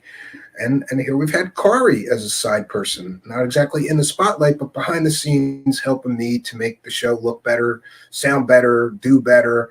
But one of the things with a sideman is you don't want a sideman that has other aspirations, really. And like, if that's all they want to do is be the side person, that's when it works the best. Not to say that Kari did an amazing job, but Kari has other aspirations. So she went and was co-hosting with the girls from This One Time I Got Abducted by Aliens, then doing some paper bag news, like live news broadcast, then maybe starting a UFO show. Then she's still doing this out of context CW Channer thing. It's very busy. And especially having other aspirations, like if she wants to host a show, she's not going to have time for this. And also said that she's taking a break from the whole subject. So I think she's even taking a break from the One Time I Was Abducted by Aliens. I'm not exactly sure of the exact details of when she's coming back with her new show, but she's going to do her own show. And we wish her the best of success with all her future endeavors. I'll miss her, and I'll certainly miss her help here. But, like I said, if somebody has other aspirations, I don't want to feel like I'm holding them back. If they want to be a show host, they should go be a show host. They shouldn't be, doing dumb shit for me, like making thumbnails or whatever. And you'll notice the thumbnails have sucked. But I just haven't had time. I'm going to make some templates and things, so they'll improve again. I'm not terrible at graphics. I just don't have time, so I'll throw something up for these next couple of shows in the meantime. So, if you see her, wish her the best of success from all of us. And she's tremendous at video and editing and all those things. I'm sure she'll be very successful with whatever she plans to do in the future. And I'll certainly miss her, and especially miss the help, because it's not easy doing all this stuff yourself. But I'm back to being a one-man army here. And I'm okay with it. I'm going to adjust some things. I'm going to figure out how to do the thumbnails better. I just haven't had time this week. And another final bit of business for the show is that you'll notice there was no Midnight Hour Show episode today, because we used to do them every Thursday, and there's a whole nother drama reason for that. And, I don't feel the need to go into that. But I wanted to just dump all the Midnight Hour Show episodes at once, but Kari and others that run shows are like, no, that's a bad idea. It's too much at once. But I want to get them out of the way. So what we're going to do going forward is we're going to host those on Saturday and Sunday evening at midnight. That's right, midnight on Saturday night and on Sunday. So there'll be 2 Midnight Hour shows a week, and you are all most welcome. This weekend, on Saturday night at midnight, we'll have one. On Sunday night at midnight, we'll have one. This will mean that every day going forward, there should be a video from us here, whether it's a live Truth Seekers taping or a production video or something else.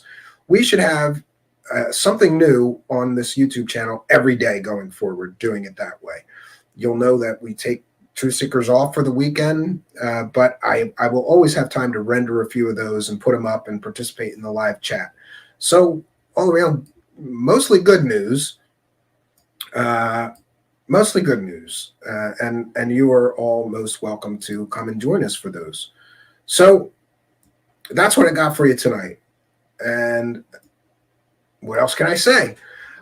I hope you'll join us tomorrow night at 7 p.m. Eastern Time. We will have an interview with L.A. Marzulli, who you may know has been looking into these Paraka skulls and the Nephilim and the fallen angels and their connections or possible connections to aliens and ancient aliens. Very, very interesting guy. Tomorrow night, 7 p.m. Eastern Time. Please do come and join us and support us hosting a great interview here. So that's what I got for you tonight, folks. Until next time, my name is Stephen Cambion. Good night.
I'm an intel guy. Consciousness. I'm an intel guy. If I call your mother a hooker. If I call your mother a hooker. Consciousness. I'm an intel guy. Consciousness. I'm an intel guy. If I call your mother a hooker. If I call your mother a hooker. Consciousness. I'm an intel guy. Consciousness. I'm an intel guy. If I call your mother a hooker. If I call your mother a hooker. I were to call your mother a prostitute. I were to call your mother a prostitute. I were to call your mother a prostitute. Prostitute. Prostitute. Prostitute. Tell me a story. It's clear to me now that Lue Elizondo is deceiving and manipulating the community. I mean, 100%. He admitted to that on our interview Friday by using sock puppet accounts to manipulate and deceive us.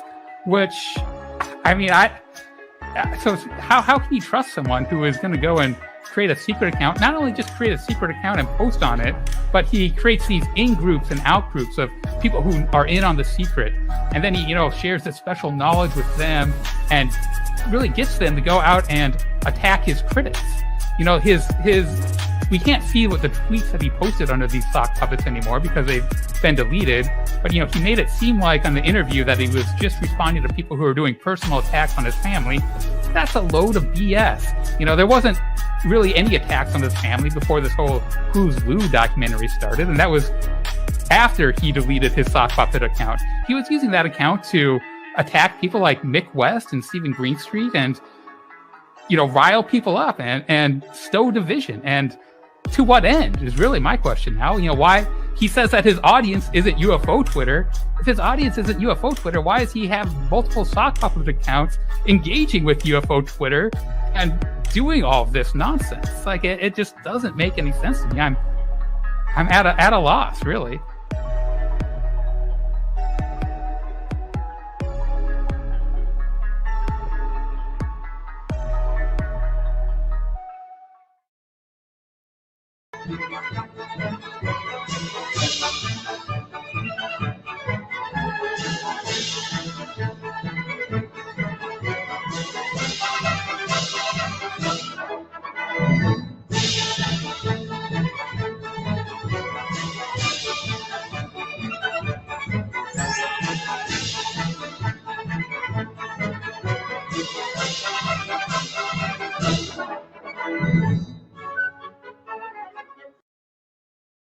Lue Elizondo resigned in protest from the Advanced Aerospace Threat Identification Program. Number 1, anti-gravity.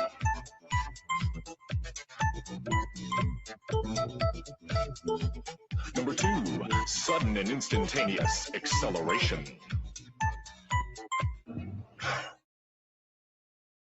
You have told me before that you've had your own sighting. Do you believe they're real? You know what?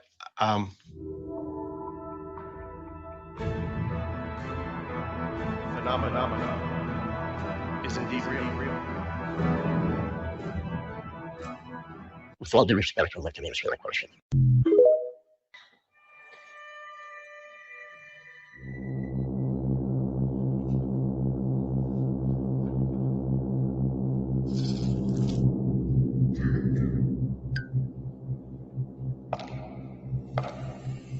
Hello, I'm I'm Tom DeLong, and thanks for joining us live today. Well, thanks, Tom, for that very special introduction. And I'm excited, frankly, like hell, to be part of this effort with you. Thank you sincerely for your time. Tom, over to you. The phenomenon is indeed real. Chris? Thank you. For those of you who are just joining us from around the world, I want to welcome you. Today we're announcing To the Stars Academy of Arts and Science, a company dedicated to pushing the outer edges of science and understanding the understanding of aerial phenomena.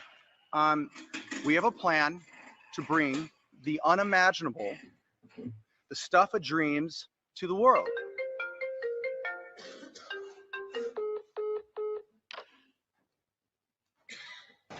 Pineapple on pizza, yes or no? Oh, really? No, pizza's not made for vitamins and minerals. Like, they should actually have a process. Fruit on it, right? No, they fruit on pizza. They should have a process to extract vitamins and minerals from a pizza, rather than add not them healthy. on it. Yeah. Yeah, no. Keep your pineapples on ice cream and things like that, not on pizza. It's not American. It's just anti-American. I believe, honestly, it's communist.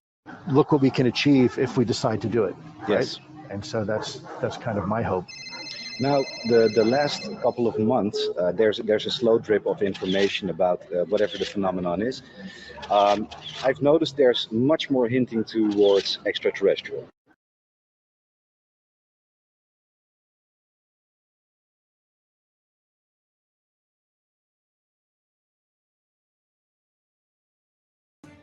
This story that the New York Times wrote day before yesterday has it's gone a bit viral. So I guess I'm looking right now at the Hill.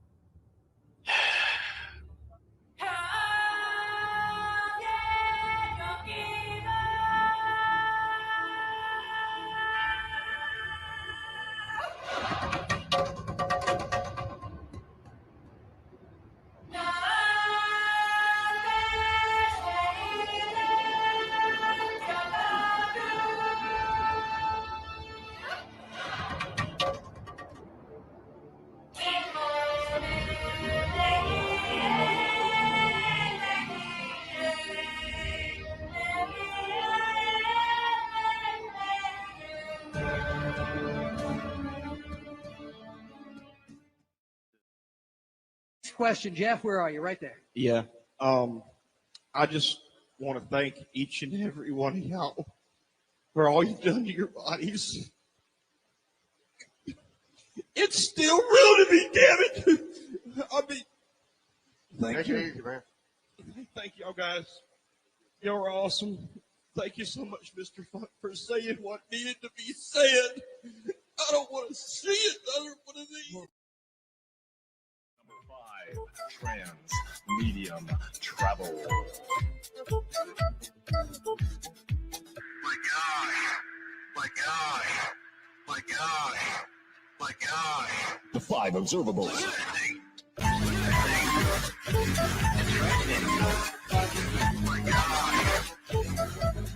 The 5 observables.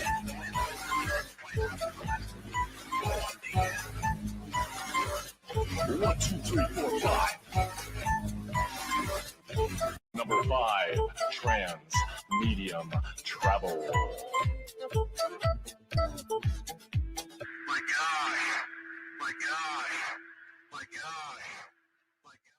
My gosh. Greetings and salutations, friends, and welcome back. We are back on track and ready to move forward with our investigation into the strange, the mysterious, the bizarre. And so, of course, we've been covering some of these well-known figures in the world of aliens and UFOs. And recently, a Mr. Sean Cahill, right-hand man of Lue Elizondo, released a video that he decided was a UAP, a term which I don't like because that's a CIA term. It's a UFO. But for one reason or another, the CIA PSYOP came in and we changed the term from UFO to UAP, and unidentified aerial phenomenon. Now they're saying it's unidentified anomalous phenomenon. So the video was released on a little known, brand new sort of YouTube show. And what's interesting is that the video gets released with absolutely no context, no date, no location, no time it was recorded, no details about the so-called UAP encounter that Sean Cahill had, and also no audio on the video, which to me is a certain indicator of intended deception. Now, the real controversial part of this comes in when some Reddit posters realized that Sean Cahill filmed this UFO essentially in Luis Elizondo's backyard. And some previous posts of Luis Elizondo holding up Ross Coulthart, the Big Bluffers book. You remember that guy, the guy who said that he had, quote, conclusive proof of alien technology, right? And then he didn't have shit, the disgraced Australian journalist. Well, he's buddies with Luis Elizondo. So Luis Elizondo was holding up his book and, you know, helping him sell his book of lies and garbage. And in the background was the same exact mountain that this so-called UAP video that Sean Cahill releases. And it's interesting with that Reddit post that has been deleted, restored, edited, deleted, edited, some more, edit, over concerns about doxing of all things, which is interesting because nobody posted Mr. Elizondo's address or anything like that. You know, unlike when Elizondo's goon squad, well, I don't know if it was his goon squad, but, you know, acting in retaliation or something, to me, doxed my family and put my name and address out there, right? But apparently, you know, we can't dox Luis Elizondo, even though well, you know, it's enough to say that the video was filmed in Luis Elizondo's backyard by Sean Cahill. But when he released the video, he forgot to tell us that. And there's an awful lot to unpack here with that. Because if we are to believe that Luis Elizondo really did run a $22 million Pentagon UFO program, and there's unidentified aerial phenomenon in his backyard, and he can't identify them, and he didn't think that was relevant, like maybe he should tweet like, oh, my friend Sean, we got UFOs in my backyard, right? No. This was all a purposeful deception, in my opinion. Why would you don't think it's relevant that you filmed a UFO or UAP in the backyard of the guy that you clowns that are his friends claim ran a government UFO program? And there's a UFO in his backyard that you filmed, but you don't think it's relevant to include that it was filmed in his backyard? Great.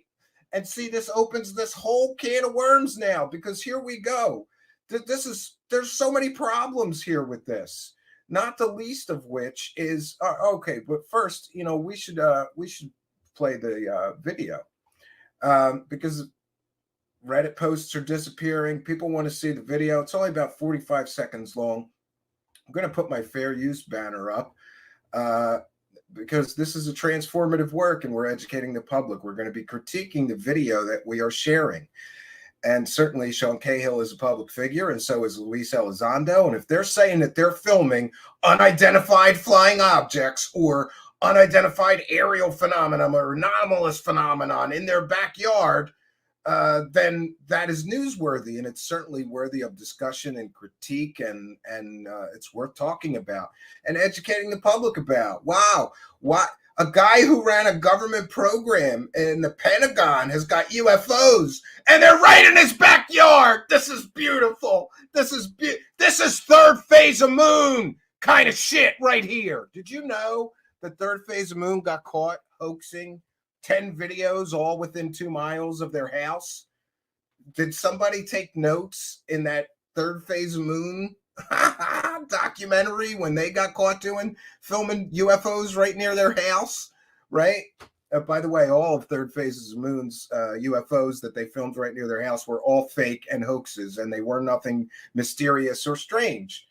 So this is fair use. We're going to play the video, which he only released to some virtually brand new UFO channel, or YouTube channel, I should say, not so focused solely.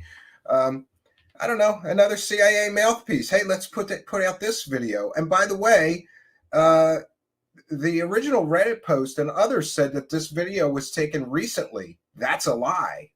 That's a lie, because Sean Cahill was showing this video to people a little more than a year ago on his phone.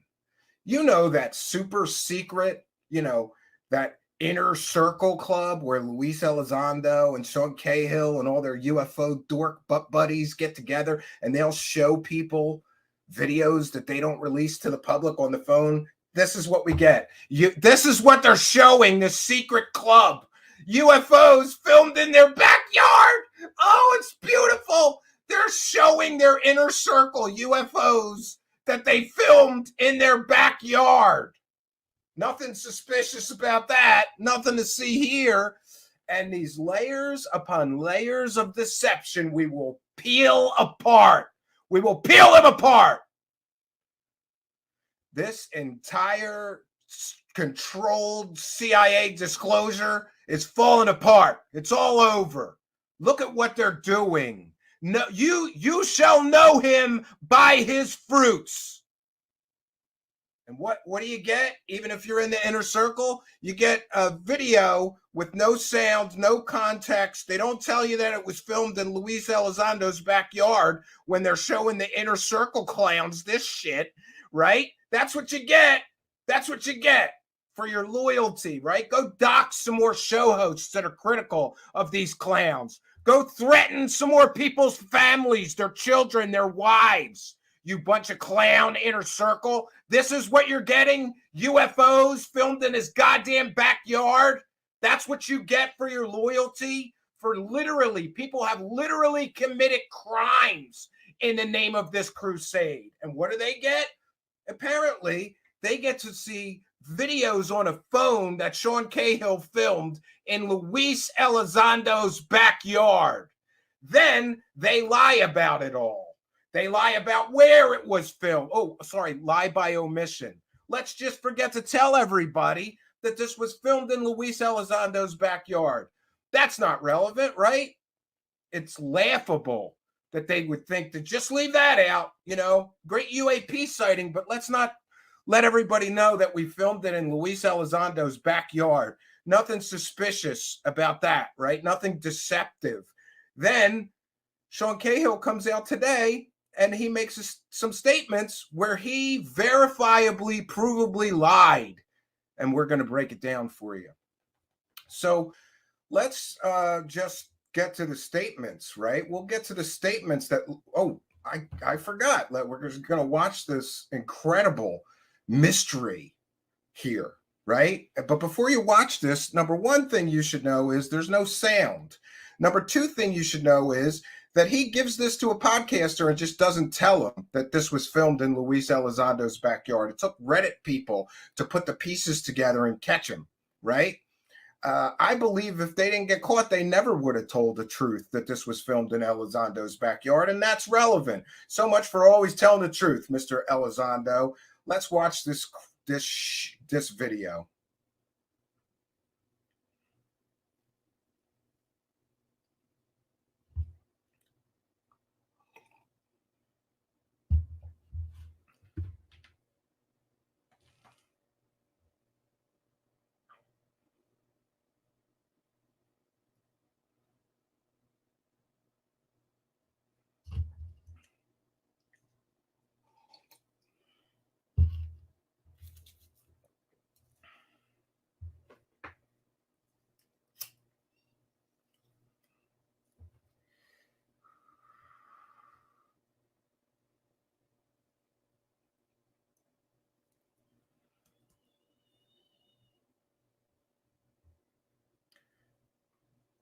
Call me a little bit underwhelmed.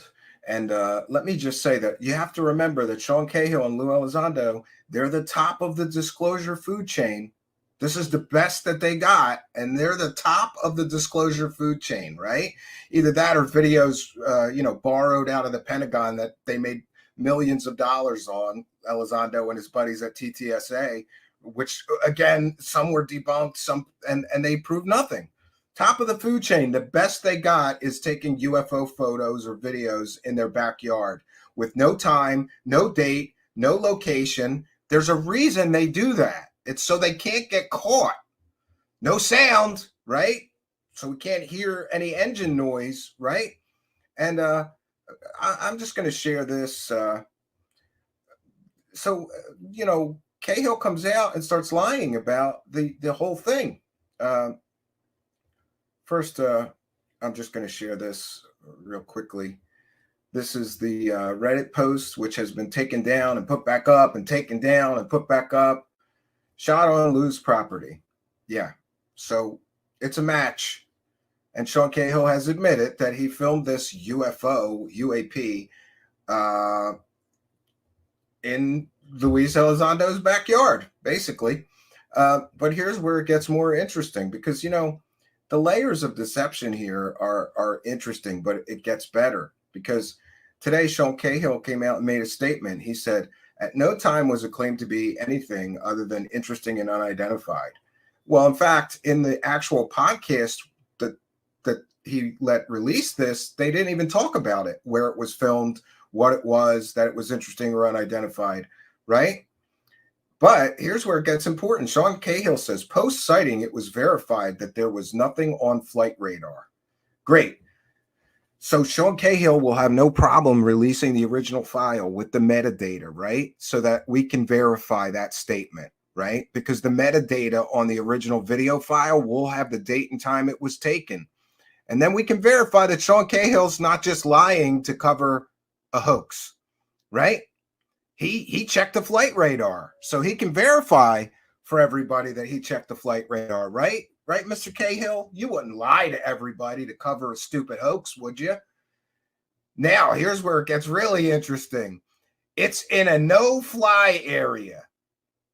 It's in a no-fly area. So apparently he's claiming that airplanes are not allowed to fly in that area and perpendicular to any approach path. Further, we visited the area and we found it too low and too slow. Great. But I'm really mostly interested in the metadata and the original file with the audio. So Sean Cahill is going to release that to prove that this is not a hoax. Well, he hasn't said that, but come on, Sean. Is this really what we're going to do here? We're gonna withhold data and information that will either prove or disprove that you hoaxed this shitty video in Lue Elizondo's backyard. Certainly, you don't want people thinking that you and the $22 million ATIP director were somehow colluding to make a fake UFO video together, right? You could show us the flight radar. Oh, and that whole it's in a no-fly area. Yeah, that's a lie. That's a lie. Because if you check publicly available databases, you will find airplanes flying right through that area all the time. So Sean Cahill, you just got caught lying to cover a hoax. You're lying to cover a hoax. No fly area. By the way, this is just one example. I got 100 more. And we found airplanes flying in that exact, it looked to me like the exact flight path of your so-called UAP. So can we get the original video so that we can once and for all know that you didn't just film a plane from a distance and pretend that there was no flight data and pretend and that you didn't just lie when you said it was a no-fly area? Why would you lie and say it's a no-fly area? It's not a no-fly area. I could show you 300 examples of planes flying right over that area. No-fly area. That's a new one. Couldn't be an airplane. Kind of like Corbell's. Couldn't be a rocket or a missile. Couldn't be. Trust me, dude. This is some bullshit. Grade A. Grade A. Congratulations. The top of the food chain just tried to fool you with a third phase of moon level stupid hoax. And that which can be presented without evidence can be dismissed without evidence.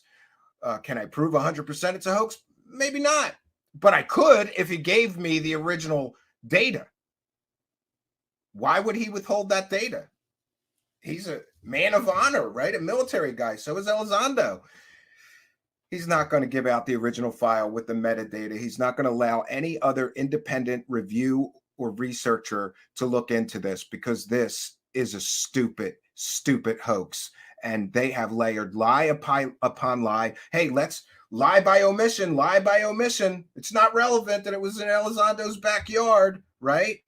And, look, either way, something's not right here, because if we buy the lie that Luis Elizondo, if we buy this lie that he ran a $22 million Pentagon program and there's unidentified, possibly alien, they didn't say alien, they never do, that's just the implication, but if there's these things in his backyard, remember, he was the director of a UFO program, and he's saying that he cannot identify that object. Sean Cahill. So did Luis Elizondo look at the data? Can we have his take on this unidentified aerial phenomenon video taken in his backyard? What a coincidence. This is stupid nonsense. And where's the data? Where's the audio from the file? Why would you purposefully delete the audio from the file or not allow the audio to be shown? Because we can enhance it, see if we hear any engine noise there, Mr. Cahill. And if we have the date and time, we can verify that that wasn't an airplane. And until you release that, this is a hoax. This is a hoax. All that's required for a hoax is deception and trickery. Lie by omission, that's trickery. You didn't think it was relevant? You took it in your buddy's backyard? All right. And, we need military experts, more military experts, and we need more good researchers to kind of tell it like it is. So, yeah, I thought it'd be a good idea if I'm not the only, opinion here. So we've invited several other people. We're going to be having a panel and a discussion about it. And here we have Mr. Strange Recon is here. I should have told you that we're going to get started a little late. I apologize. What's going on, everyone? How's it going, Steve? Good. I'm disgusted at the level of bullshittery, because and what's really frustrating is that people are defending this. People are saying, well, what's the big controversy here? What do you think about this? I think you summed it up pretty good, but yeah, the controversy is that I think, well, you already said it, but I mean, the people that are spearheading something shouldn't have evidence so terrible, and the evidence so terrible is filmed out of the backyard or near the guy running the entire show. I mean, it's like, to me, it screams. It's amateur hour circus time, man. That's what it is. Yeah. Is it, or are they tricking people to even the less likely to analyze what they're looking at are going to latch on even more? And I don't even know. I really can't tell, but it's so bad. It's confusing. Yeah. And this is and I am just like, look, if we believe that this guy ran a $22 million program and now he's saying that he can't identify something flying right in his backyard, then that's a problem, right? Some UFO expert, right? Or they didn't identify it on purpose, because the mystery sells. And listen, they were showing this to that inner circle crowd. Like, they would show people this on their phone. The loyal UFO circle jerkers that are helping them spread their message of deception. They would show them this and other videos of this kind of particular crap, right? I've seen how many other of those inner circle videos may have been filmed in Luis Elizondo's backyard, and they didn't tell the inner circle that. This is if that's the case, that'd be pretty wild. I have heard, though, for now the last at least 2 years, that they have a bunch of videos they show people that some of them are clearer than others, and obviously we've heard some claims all the way up to like the 23-minute video and whatnot. But yeah, I mean, it was like 2 years ago. I remember hearing that they have a handful of stuff that they. I heard the same thing, but I've never seen it, and nobody I know has ever been able to get me copies of it. And, yep, just a rumor. But yeah. that's one of them. That's what I guess the rumor is true. Well, it's like that rumor. There's a 23-minute super clear video of a flying triangle. Who has it? Can we see it? You know, can we all see it? And then that begs a question too. Like, if you have such great evidence, why are you putting out garbage like this? This is garbage. It's garbage. That's why I'm so confused with the whole entire disclosure TTSA thing in the first place, because they started out with garbage evidence. Remember how it was so bad? It was the a balloon pictures and stuff. Yeah. I mean, so like, you know, and for me, I don't know how you feel, but at this point, I don't really have hope that they'll show something one day that's going to be really amazing or even, you know, revelations at all. It's just going to be this. It's like kick the can. That's what they're doing. They're just kicking the can, you know? No, big things are coming though, Jeff. Come on, big things are coming. I am internally disappointed with everything. We're moving the ball down the field. We're moving the ball down the field with garbage videos that we took in our backyard. Yeah, but I can't. The thing is that I cannot believe they're I can't believe they're dumb. I just can't. I can't. It doesn't compute with me that these two people would put it out on accident or be really that mistaken. Unless, of course, they checked the flight data radar based off of what they think the date was or something, you know, and there was like, well, there's nothing there at 1 p.m. Well, I don't know, you know, and they just went like that because I can't for the life of me believe that they would be that bad because, I mean, the video is not the video.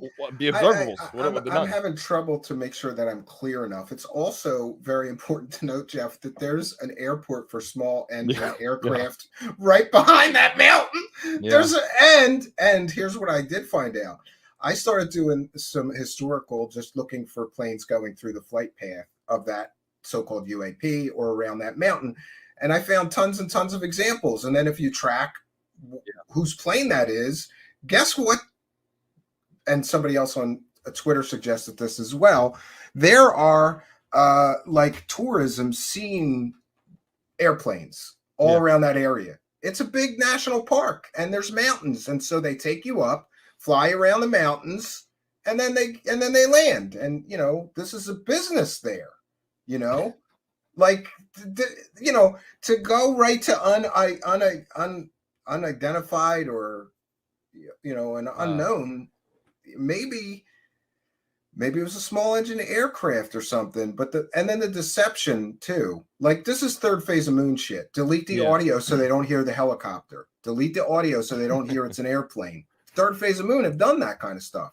We have Jeremy Corbell now and Luis Elizondo both employing third phase of moon tactics.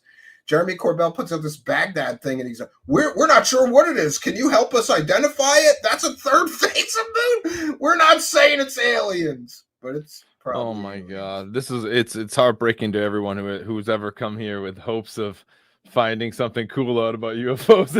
It's real heartbreaking, real quick. I know. We're the big letdown. The first part, the plane though, you know.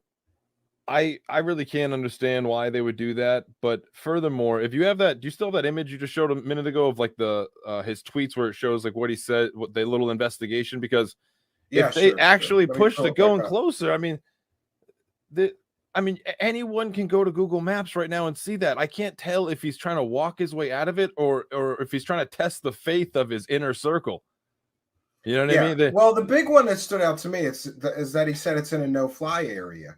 Because, listen, I didn't know he posted this stuff, and I've been all day gathering historical data to show that there's airplanes flying all over that area. And I was kind of trying to see if I could find a recent one, because at first this morning, that's the other thing. He told everybody that this was a recent video. That he was showing this to people more than a year ago. So it wasn't a recent video. That's lie number one. Lie number two is this is a no-fly zone. There's no-fly zones in the state of Wyoming. None. There's no-fly zones. You can fly anywhere you want in the state of Wyoming. There's no-fly zones. I checked 3 times today. We're good. There's no-fly zones there. So, and as far as perpendicular any approach path, you know, I don't know. I'm pretty sure that it looks exactly like what it is, but it's really not like all of this is just to back up what seems to be obvious to a few people and to some people, I guess, but that it flies just like a plane. For no reason should have they recorded that in the first place and posted it or said anything to anyone if Lue Elizondo is following the strict regimented observables in which you can decide something's a UAP. Did that look like a was that the UAP?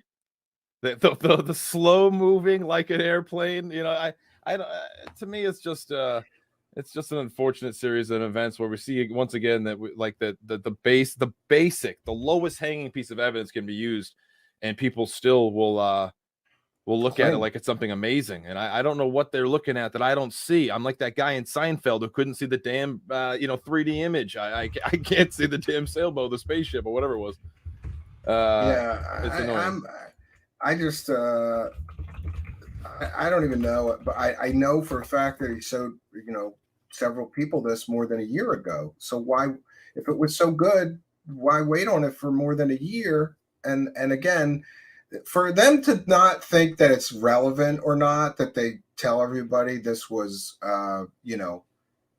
this was filmed in Luis Elizondo's backyard. Come on, guys. It's not relevant where you filmed it. Or did they not want the date and time, location, and where it was filmed to be known because they know what this object is, right? If Luis Elizondo lives there, he's probably seen those tourist planes all over that mountain many, many times, right?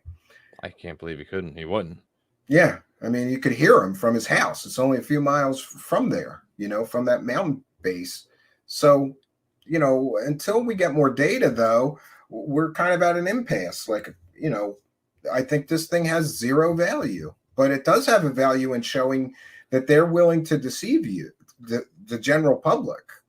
A lie by omission is still a lie, and they can't lie their way out of this one point. Where this was filmed is even more relevant. Look, the guy who runs the UFO program's got UFOs in his backyard. This is so stupid, I'm going to go get a helium tank and start filming shit in my backyard. Because if the top of the food chain here, that's the best they got. Come on, man. That you have to ask yourself or everyone out there, what they're willing to do to this whole storyline of this narrative if that's a video that is released. And then him saying at no time was it claimed to be other than interesting or unidentified post sighting. It was verified for something with flight radar, blah, blah, blah. It just seems like that.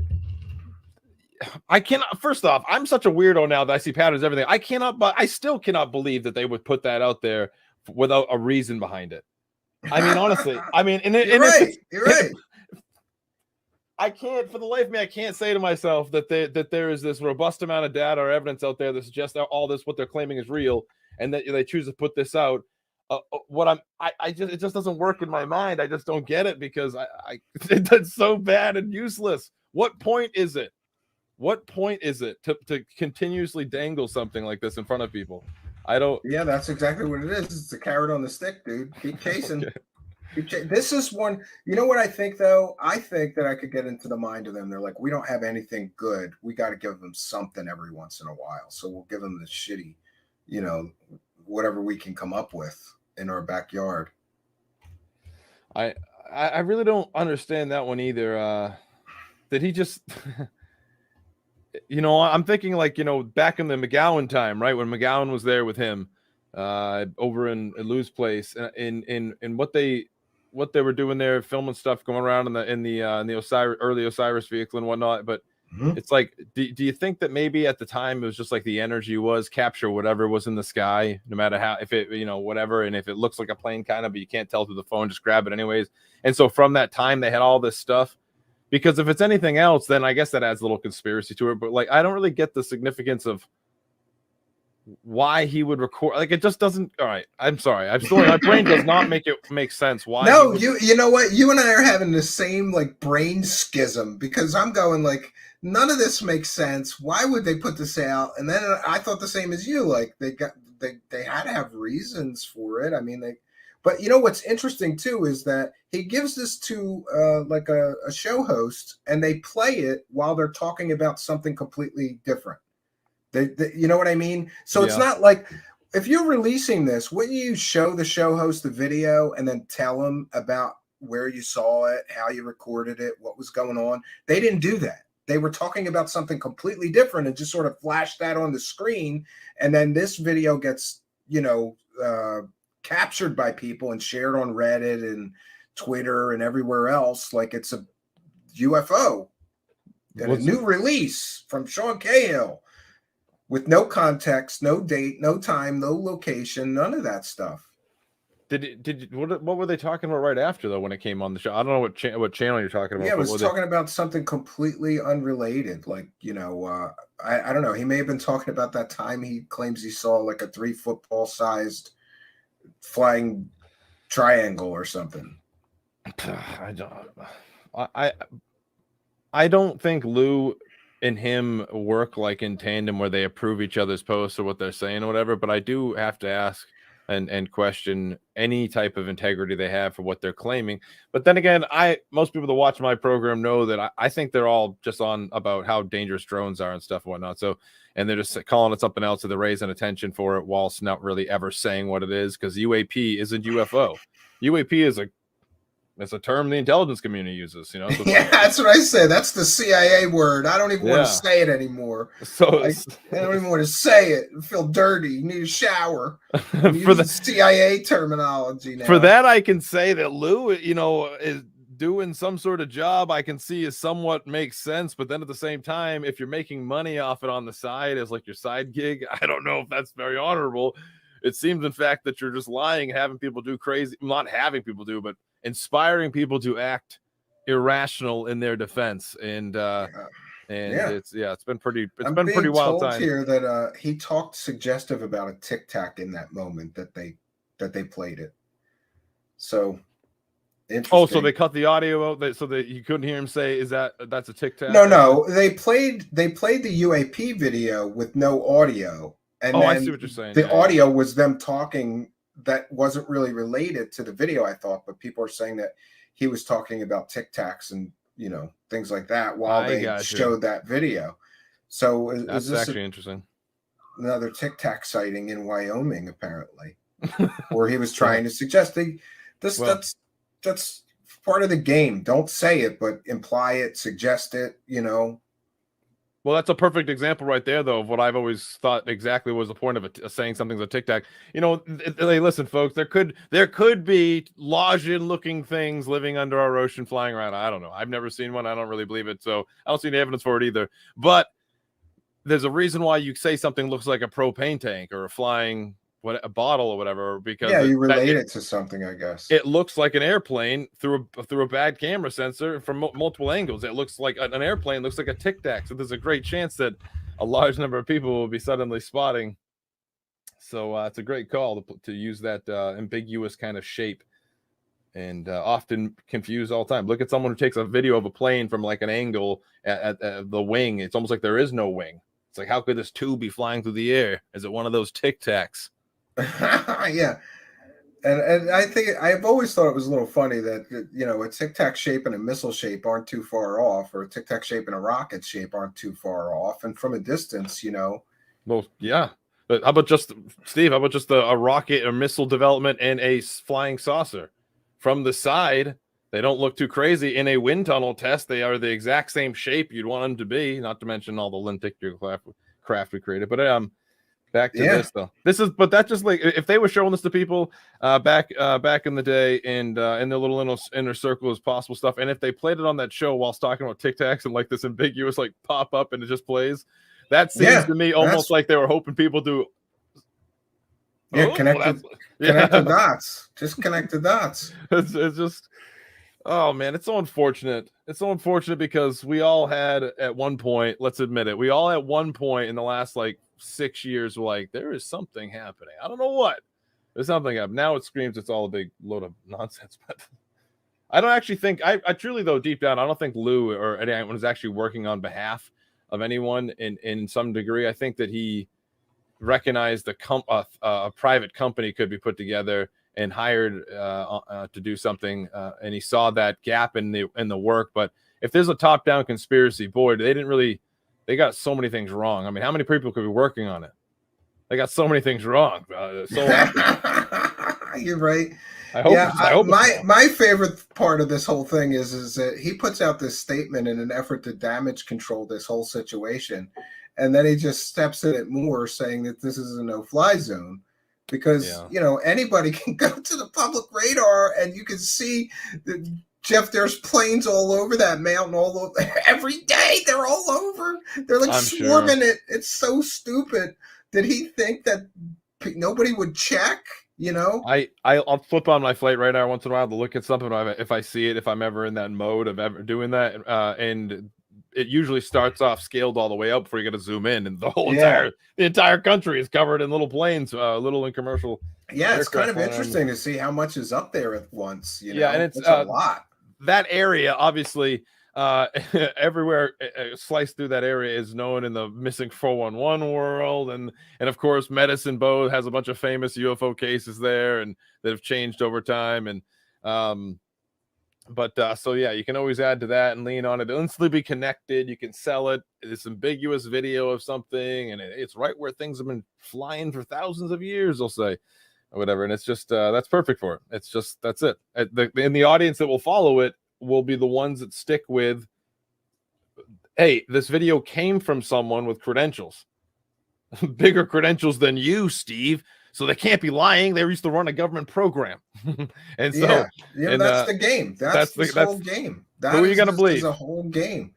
Oh, and by the way, just in full disclosure, pardon the pun, I did send Sean a message both publicly and privately, and I asked him for a copy of the original video, and and I asked him about the no-fly zone. No reply. So I said, I tweeted a public request for the original video with metadata intact and sound. You've made completely false statements today. You could prove that your statements are true by providing the original video with metadata intact and sound. I, like many, know how to check flight and radar data. I also could enhance the sound to show engine noise or no engine noise. This is a hoax, in my opinion. You purposefully withheld data to obscure what the object is.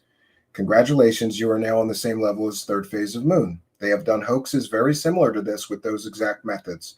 Tonight at 9 p.m., I'm doing a story on this. You're welcome to join the show and tell your side of the story.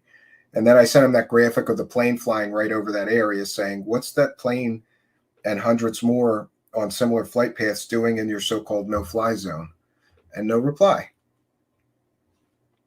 They never reply to me either. But, I always remain open for redemption for a lot of these people. Me too. Listen. But I just never get it. It never comes. Why? Yeah, what if he just filmed it and, it looks cool from this distance and you can't really tell what it is, or, I don't know, just screwing around, right?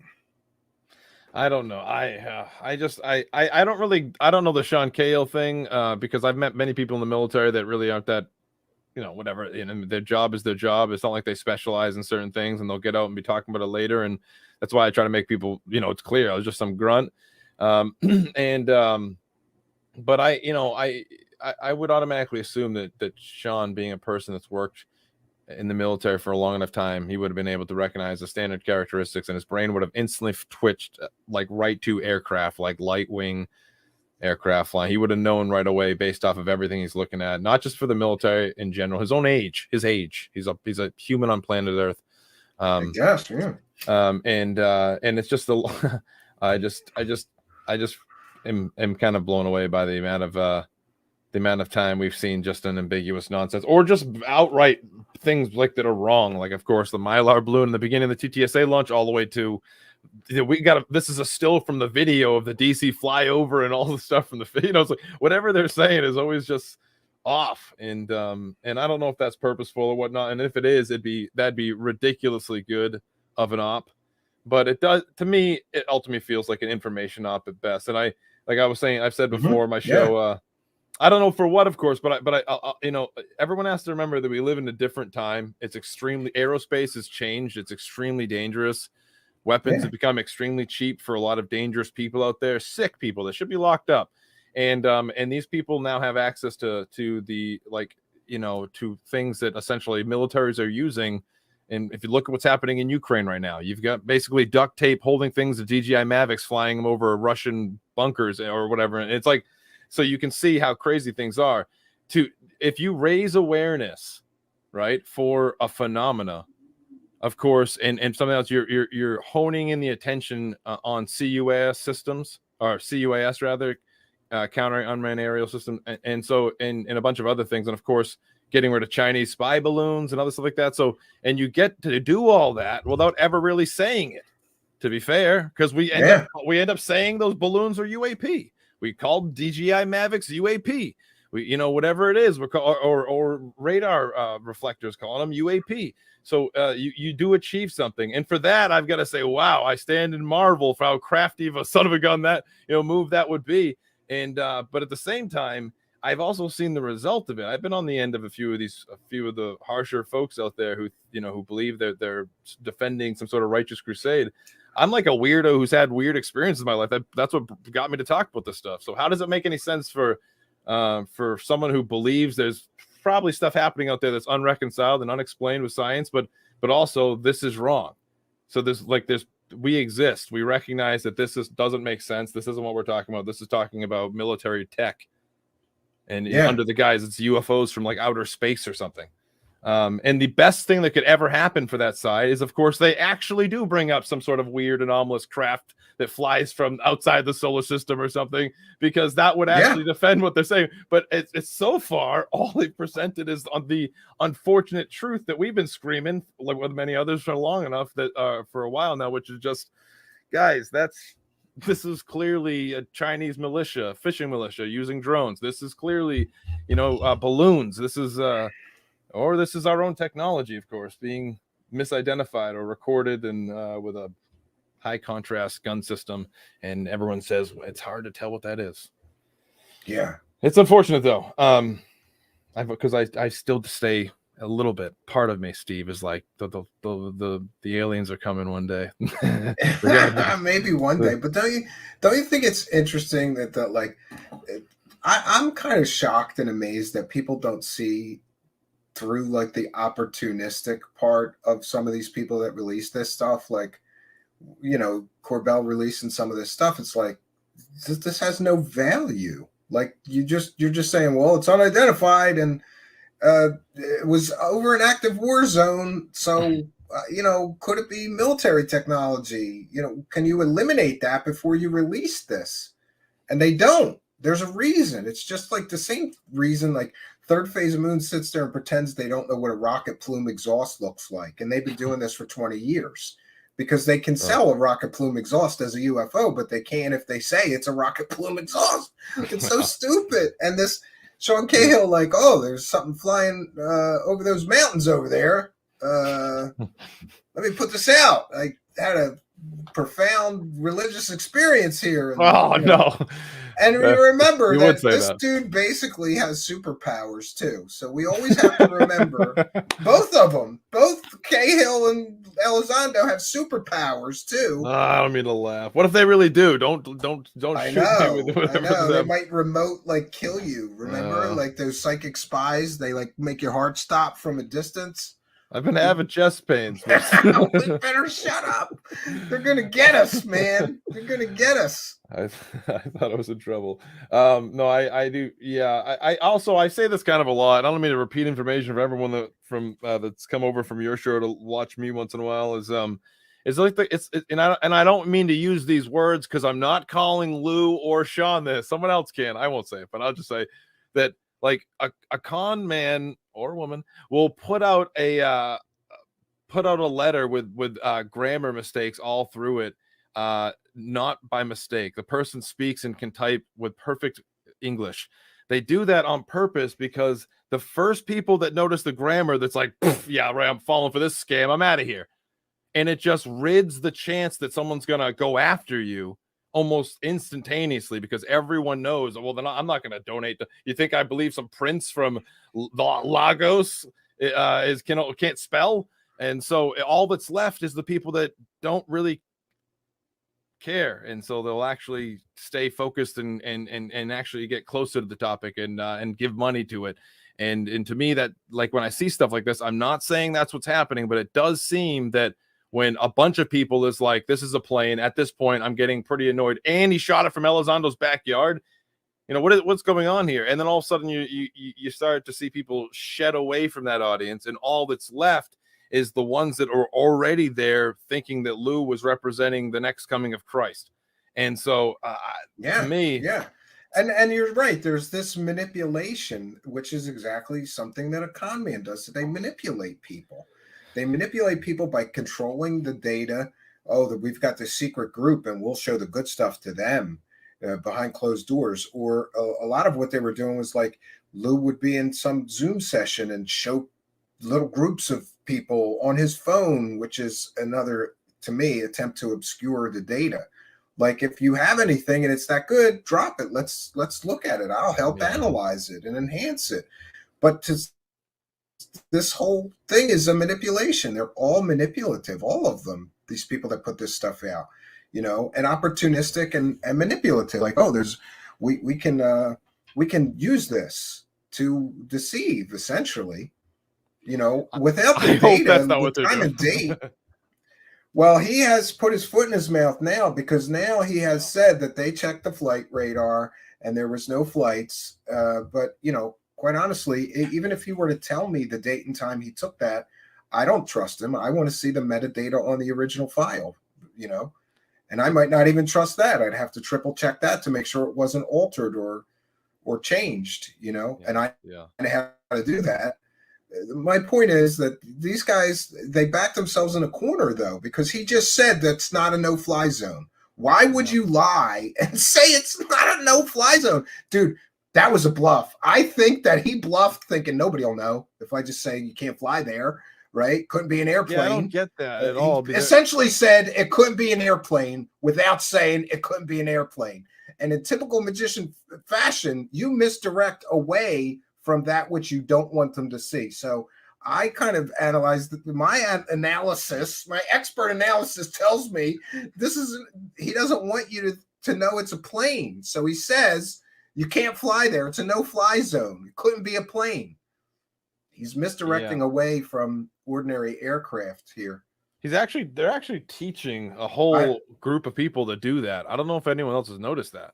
Have you noticed? There's like all the people, Steve, that follow these guys will start doing that now. They're like, I never said it was I never said alien. I never said we're talking about ET. Like, what is this thing they're all doing now? We know exactly what everyone wants it to be. Like, we're not. Who's confused? That's another. I hate to keep saying it, but this is the influence of third phase of Moon. You just say, like, what could this be? We don't know. It's a mystery. You're selling the mystery of what it is. You're not saying it's alien. You're just sort of imply.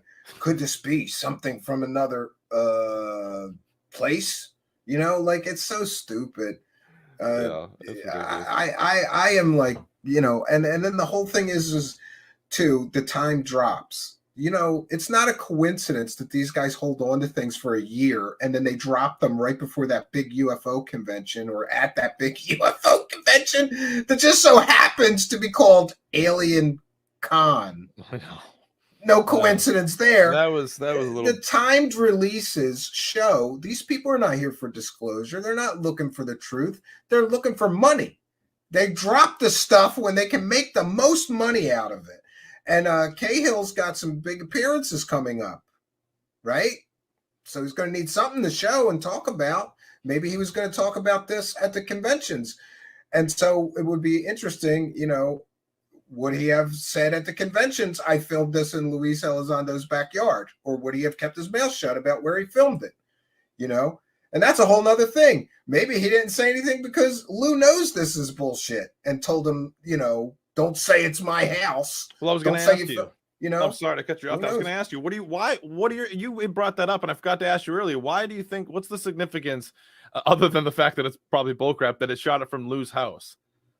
Because that's now being, people are saying all the time, like, well, why does that matter? Well, what do you think? Well, what do you it think? matters because there is an absolute verifiable history of UFO hoaxers filming UFOs right near their house. I can show you 10. I can show you 10 times that third phase of moon filmed a UFO within 2 miles of their house. Proven, absolutely no, with GPS coordinates and everything. We got it all in that one documentary. 10 times they filmed a fake UFO right 2 miles from their house. Then they claimed that somebody sent it to them.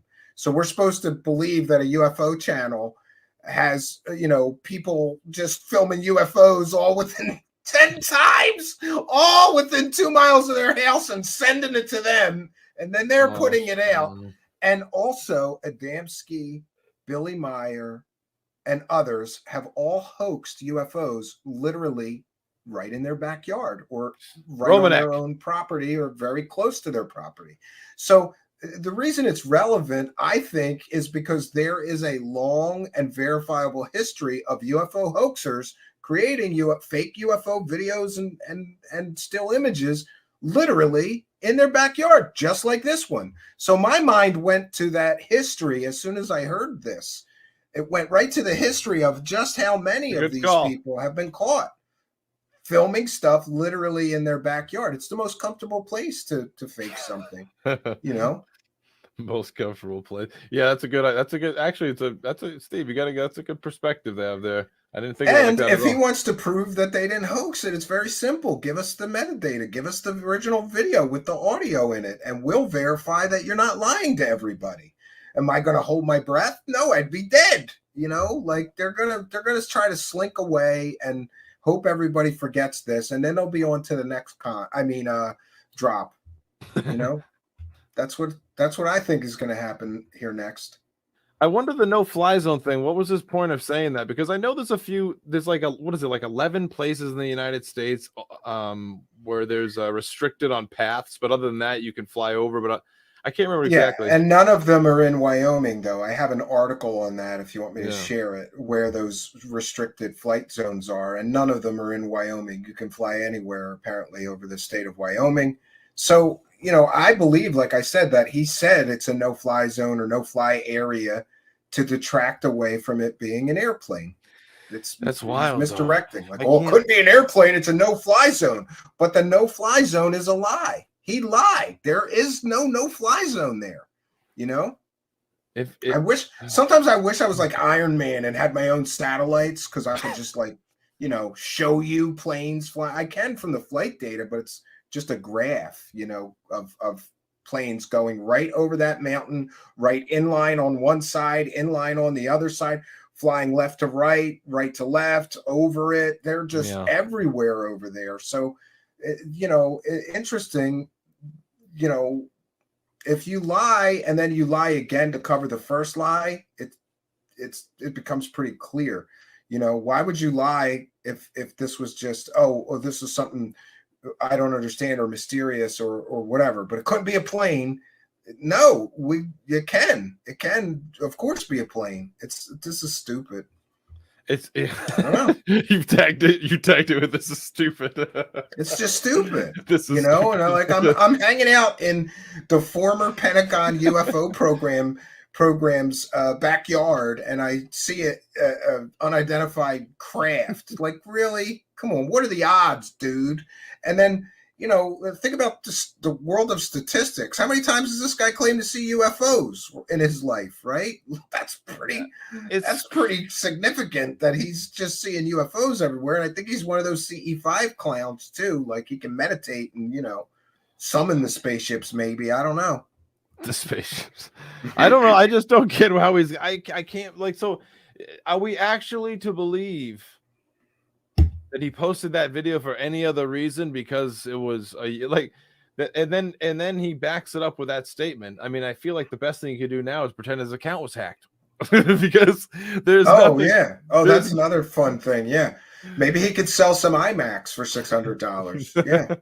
For those unaware, Lue Elizondo, former intelligence officer, everybody was claiming that his Twitter account got hacked, and that's not the correct term. His Twitter account got phished, and he gave his he clicked on a malware link, and then he gave his Twitter handle and password or permissions to some malicious app that then started posting IMAX scams all over his Twitter.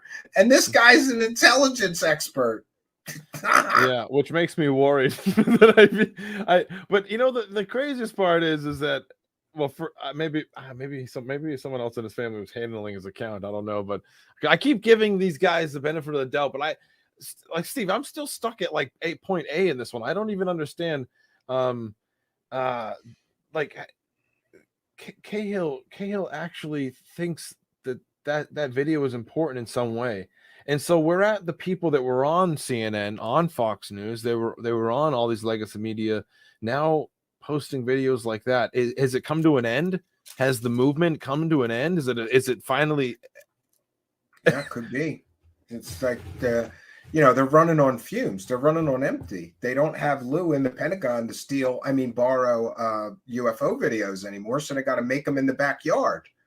Like, if you think about it from that perspective, right? Lue was once like, look at these UFO videos. They came out of the Pentagon and I declassified them. And now what do they got? They got they got this shit that they filmed in their backyard, dude. How far the mighty have fallen, right? I can't. Yeah, I still like. I mean, because I'm like trying my ass off. I consider myself a pretty good. Well, I have a pretty good mind for like putting myself in the place of people and try to like think of like what they were thinking when they made these decisions. But I just like, when I really, really, really think about it, I am struck just absolutely confused as to why they would bother. But then again, I think oftentimes I've already gone over the true answer, because it's like, you know, Occam's razor. I just feel like I've said it to myself, but then I'm like, there's no way it could be that simple. And I think we've both said it, and it's just unfortunate.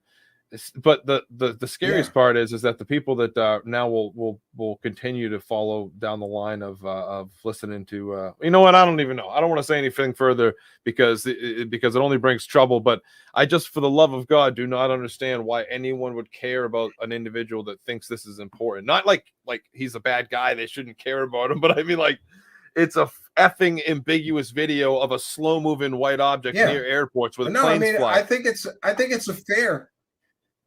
Yeah, I think it's fair to say, like, come on, dude, like, you know, this is your heroes, like, that you know, these guys are bringing us disclosure, and they don't know the difference between this and you know, something important. That you're right, like, they should know better, I would think, you know. I'll say it. I don't know. I guess I think that anyone who would post that, or anyone who would involve them, who would misidentify that and use it or hold on to it for any reason for that long, and then just to release it, like Corbell or Knapp or something, when they got, like, you know, all these videos released, you find out they got them like all at once, and they've been just like dropping them little by little. It just seems manipulative to achieve something, and I think I know what they're trying to achieve, but I don't think even Cahill.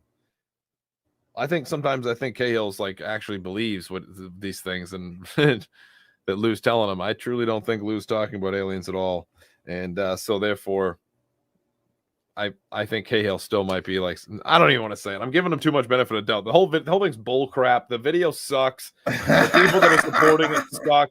It's a freaking white object moving towards an airport. I mean, anyone who would even waste their time saying it's anything other than that just by looking at it in the first place, doesn't understand the time and people have spent in ufology looking at it. And here you go, Jeff. This is the ridge, and here's the Johnson County Airport right here. So, you know, for all we know, this object was flying by the mountains and then turned when it went out of frame, and it landed right here.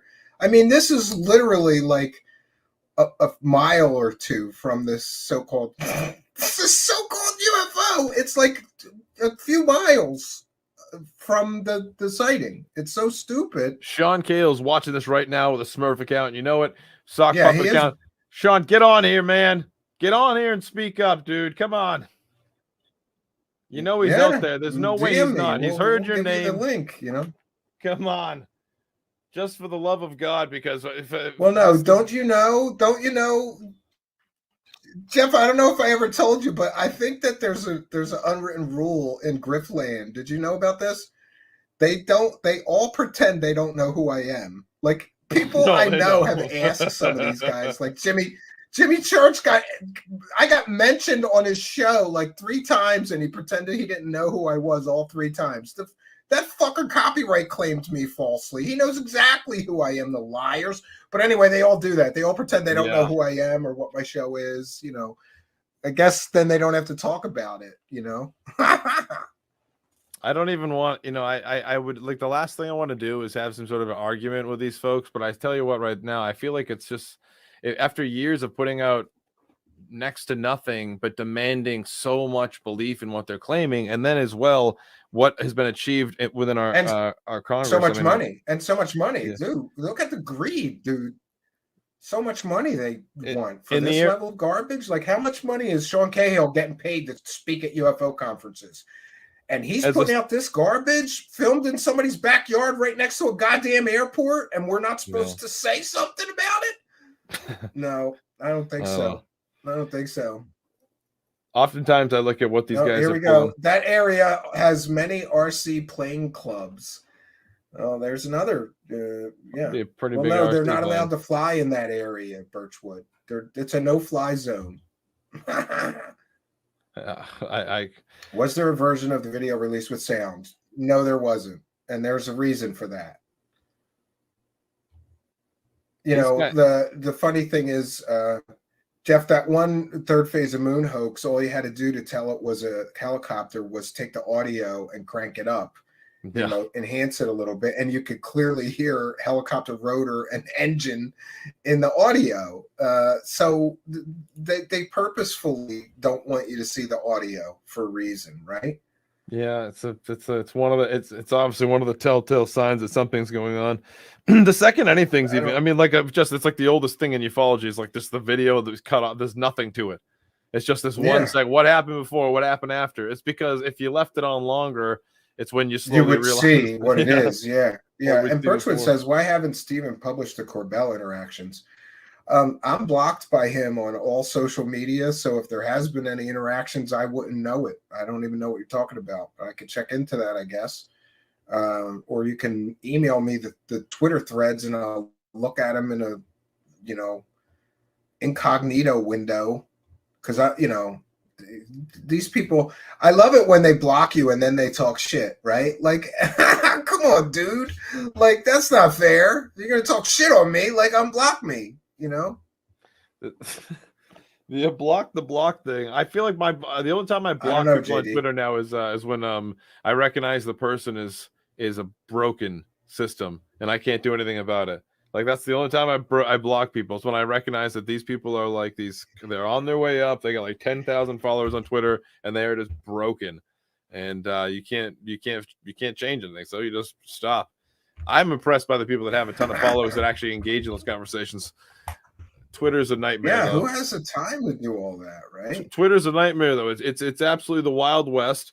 No one takes anyone seriously, and honestly, they perpetuate the same nonsense over and over and over again, and they re-report on the stuff that they pushed. It's shit. Social media. I'm starting to get tired of it. I think I might get off. I'm at that age. I might go become an archivist and just never show up again at a UFO meet. Yeah, and I did find that there's a lot of RC airplane clubs right in that area. That's interesting. This one's the Hill Hoppers, right? Right in that area. So could be, Could be interesting that there's so many right there. It just goes to show that you can fly stuff around in the area, because you can't fly RC planes in a no-fly zone either. And Jewel Chicky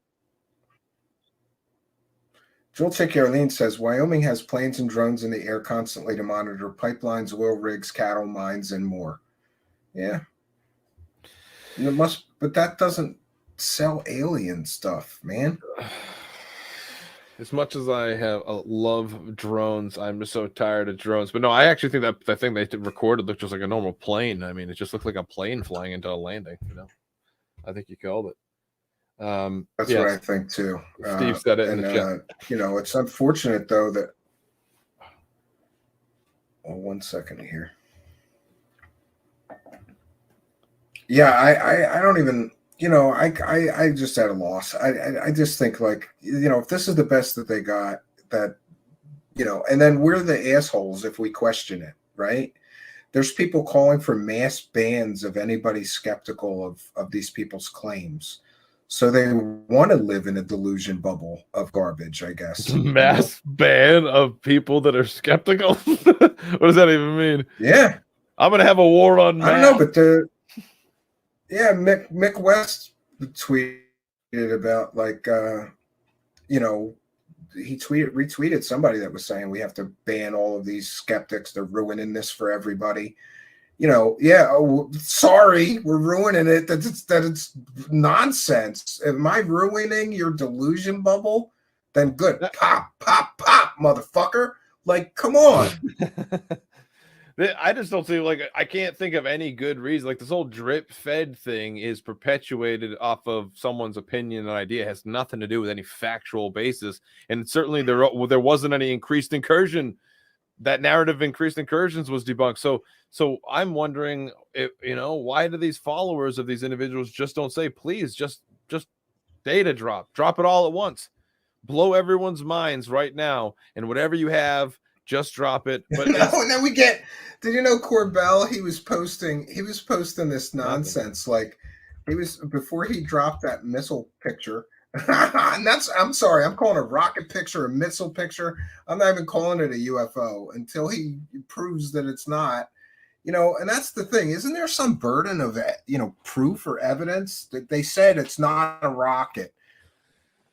Can you prove that? Like, how do you prove it's not a rocket? Research by proclamation, Jeff. They're doing research by proclamation. I declare it is not a rocket, or it's not. I declare. No evidence, but proclamation. It's obviously it's pretty it's low. I don't even know. It's the best way I can look at it is that they're trying to do something patriotic. The worst way I can look at it is they're con artists. And in the middle there, I see people trying to do both. But at the same time, like the Corbell thing, that guy has nothing. He's not working for anyone. I think he's just like Bill Moore or whatever. He sees that there's a chance he's getting complete bullcrap information.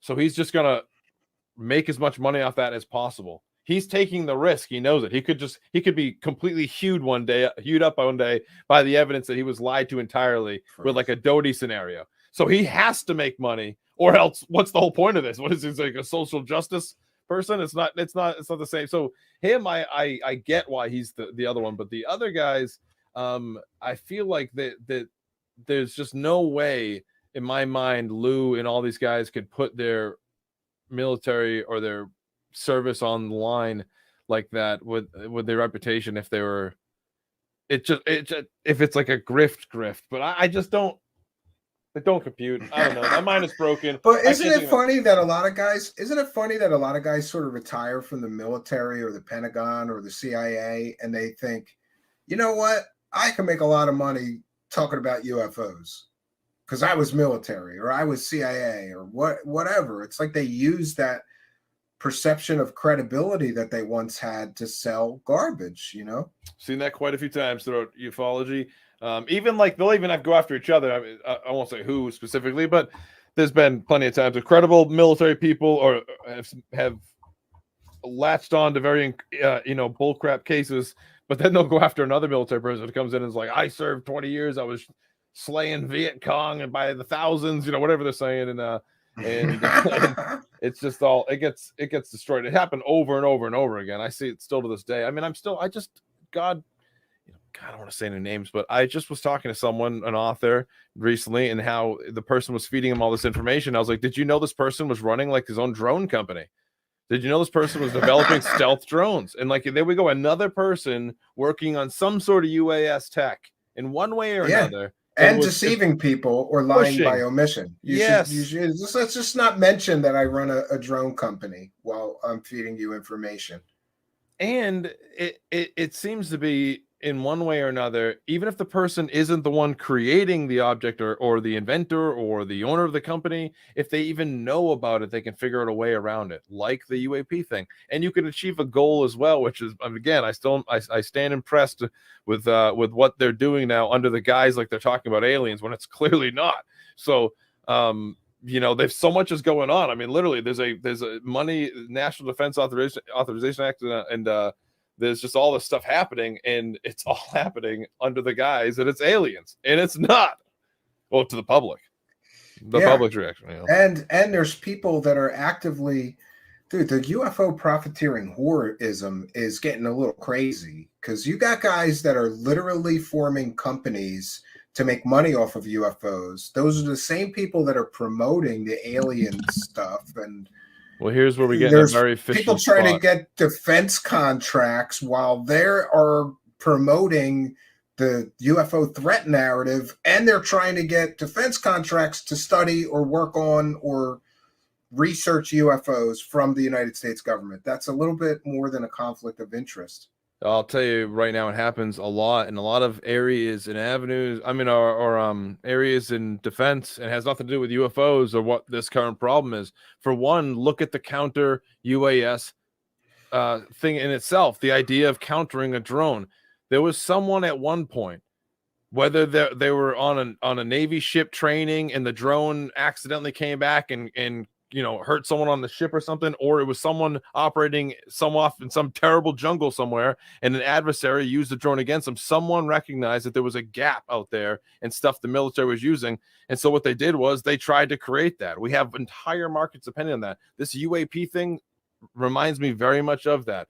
For me, it was someone, some ranger at one point recognized, all soldiers should have a GPS, a beacon, and a satellite uplink, and they created something called Land Warrior, and I wore that in combat, and this screams people getting funding for a problem put into our military budget, and then because they got that money put there, they're able to now take the money out of there to support the company for the problem that they say exists.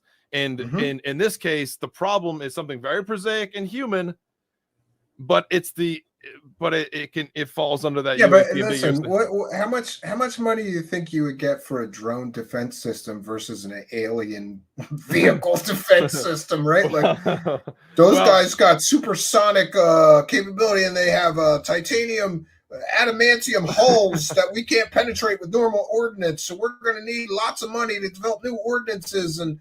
I could see that as a possibility. It will never stop if it goes that way. Hey, we've got Chinese drones off of the Pacific coast and East Coast sometimes from likely spy vessels disguised as fishing vessels from China, and we don't want them snooping around. So we need to develop a defense system to just blow them out of the sky or get rid of them or EMP them. I like the EMP thing. Small scale pulse EMP. Your own drone that puts out a small scale pulse weapon EMP at the swarm of drones, they all drop like dead flies. But the amount of money that you could get for that is minuscule in funding compared to there's a space threat of aliens, Well, there's a lot of money in some of that, but yeah, I think we've seen a perfect example would be the last 5 years that if you go the ambiguous route, it seems that would imply that there's kind of an avenue. They understand how to get the money. And then you get kind of specific after. It's like the scientist who works for the corporation who really wants to make, I don't know, some special invention, but instead they have to make something else. But on the secret, when they're not working, they're using the lab equipment to do whatever they want.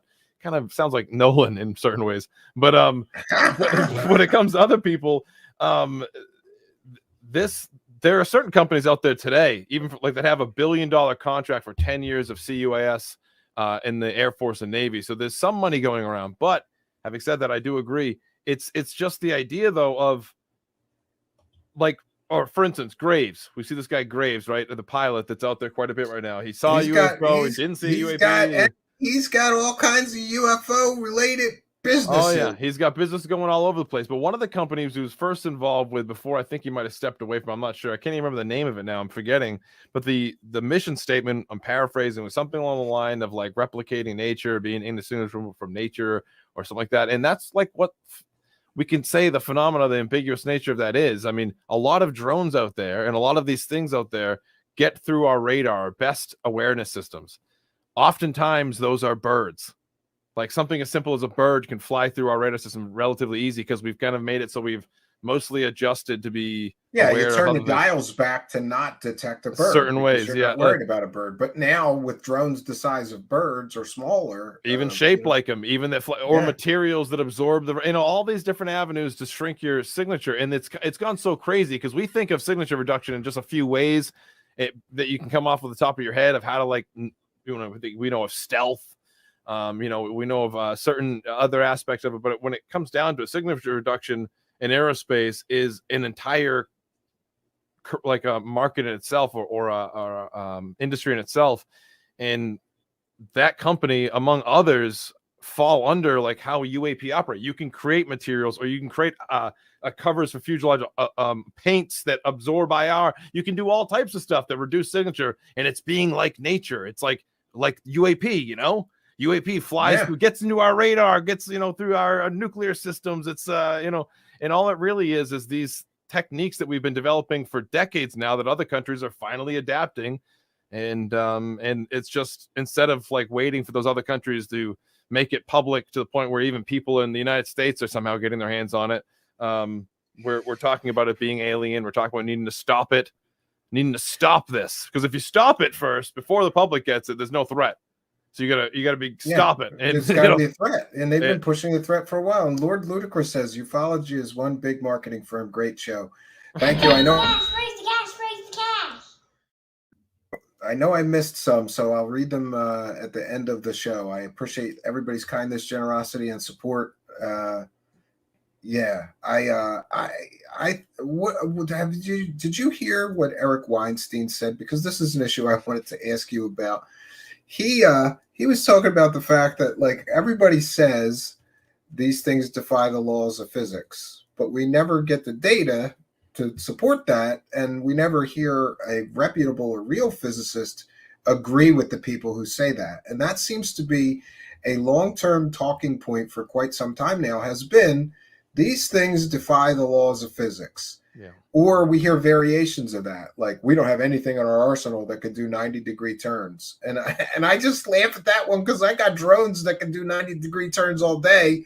It's such a stupid statement, Yeah. We hear about these tremendous speeds, but we never seem to get like the radar tapes that confirm that those speeds were real. We get people saying it, And even at that, you couldn't trust it anyways, because you can most nations have the ability to spoof radar really well. I mean, obviously they're not really spoofing US systems or allied systems as much as they probably, but I don't doubt it that they eventually can. But yeah, it's Yeah, and Eric Weinstein knows it's a psyop. He's been waiting 3 years to get a sample briefing. They kept telling him things like, "Oh, all the stuff that you see in public is downsampled, and we've got the good stuff, and we're going to meet with you and show it to you." But they never, ever seem to show it to you. And LR asks, "Is it a truck driving? Everyone know if there's a road there?" I looked at it very detailed today in Google Earth and Google Maps. To the nearest that I can tell, there's no road in that area or on that ridge. In some nearby mountains there was, but I don't believe that it's a truck based on what I've seen on Google Maps and Google Earth. There being no discernible road there. Looks like a wilderness truck. Looks like a wilderness area because it is. It's a state park. It's a Wyoming state park, that mountain. They're out of flying objects, Steve. They're now down to driving ones. They've got no more actual unidentified flying objects. It's trucks. That would be hilarious. Unfortunate. Well, no, that's actually very common. Somebody in Las Vegas was filming trucks' headlights and claiming it was UFOs flying around the mountain, but it turned out to be just, trucks or vehicles on the road and their headlights crossing the mountain on a mountain path road. So that was a possibility, but I don't believe that it's that. I still have hopes. Come on, Sean Cahill, you in the chat right now? Come on the show. I still have hopes he comes on and defends himself because I have no idea what's going on. Yeah. No, I'm sure he wouldn't. But it's just unfortunate because there is no one else, and there was really no evidence in the first place. And when it comes down to it, I just don't think there was anything at the heart of the disclosure movement, anyways, other than to use UAP and all the stuff that's actually the real problem that's very human and raise funds for in different ways. And let's why are we even mincing words here when it comes to raising money to do something? The very first effort where TTSA, remember the vault? Yeah, that we're going to get the vault full of alien materials. Where's that shit at, man? Well, the metadata for people's phones and stuff from recording UFOs always going to cycle through, and there's a clear pattern of setting up businesses in order, like you were saying with UAP stuff. So that must mean there is something to the UAP topic. And when you see what these businesses are focusing on, it isn't this ambiguous, unknown, mysterious, phantom-like thing. It is a very real problem, a dangerous one. As dangerous, I guess you could say, in some way, as maybe even more is maybe not, but some have compared the upcoming epidemic or the upcoming problem with UAS as a nuclear bomb style thing, because it's just how many you can produce with, Yeah, I'm not sure. Here's another confirmation that there's no-fly zone over that area. Local 556 says, I know exactly where Lou lives in Buffalo, Wyoming. He's literally a 45-minute drive from Sheridan County Airport, which has flight paths directly over his house. That's a larger airport. Well, that looks like a large plane. Yeah, I verified with SkyVector. Sean Cahill is completely full of it. So there you go. Interesting. And also, there were people on Twitter who verified that there are. I mean, it's small plane. Yeah, there is these. There are so many airports. We have another person, Lime Green 1491, or on Twitter saying, just checked out Flight Radar 24. There are so many little airports in Wyoming right in that area. Sean Cahill and Lue Elizondo are scamming you. So there has been. I have been pleased to see. There we have. I'm going to read these because these are good. I have been pleased to see that there is some reaction here that is worthy of mentioning. Sean should no longer be trusted. I don't care how positive or negative disclosing information. You're still concealing truth and playing with the general public, hiding behind semantics as well. I believe most people have had enough. Discredit Lou and Sean. And here's Funkwell S. I frequently hike in the mountains in an area with lots of small plane traffic, and I see things like that all the time. It's a small airplane. At best, your judgment is questionable as hell. At worst, you knew it was a plane, and you're a complete fraud. People are asking if he wrote a report. There has been no report. Oh, what the heck? Yeah, this tweet doesn't quell anything. You're a fraud. What happened to the 5 observables? So did Lou speak up on this at all? He didn't say anything, did he? Not that I'm aware of. No, we don't get anything, right? If you still believe what the goofy tells you, you're probably a lost cause. What the goofy tells you.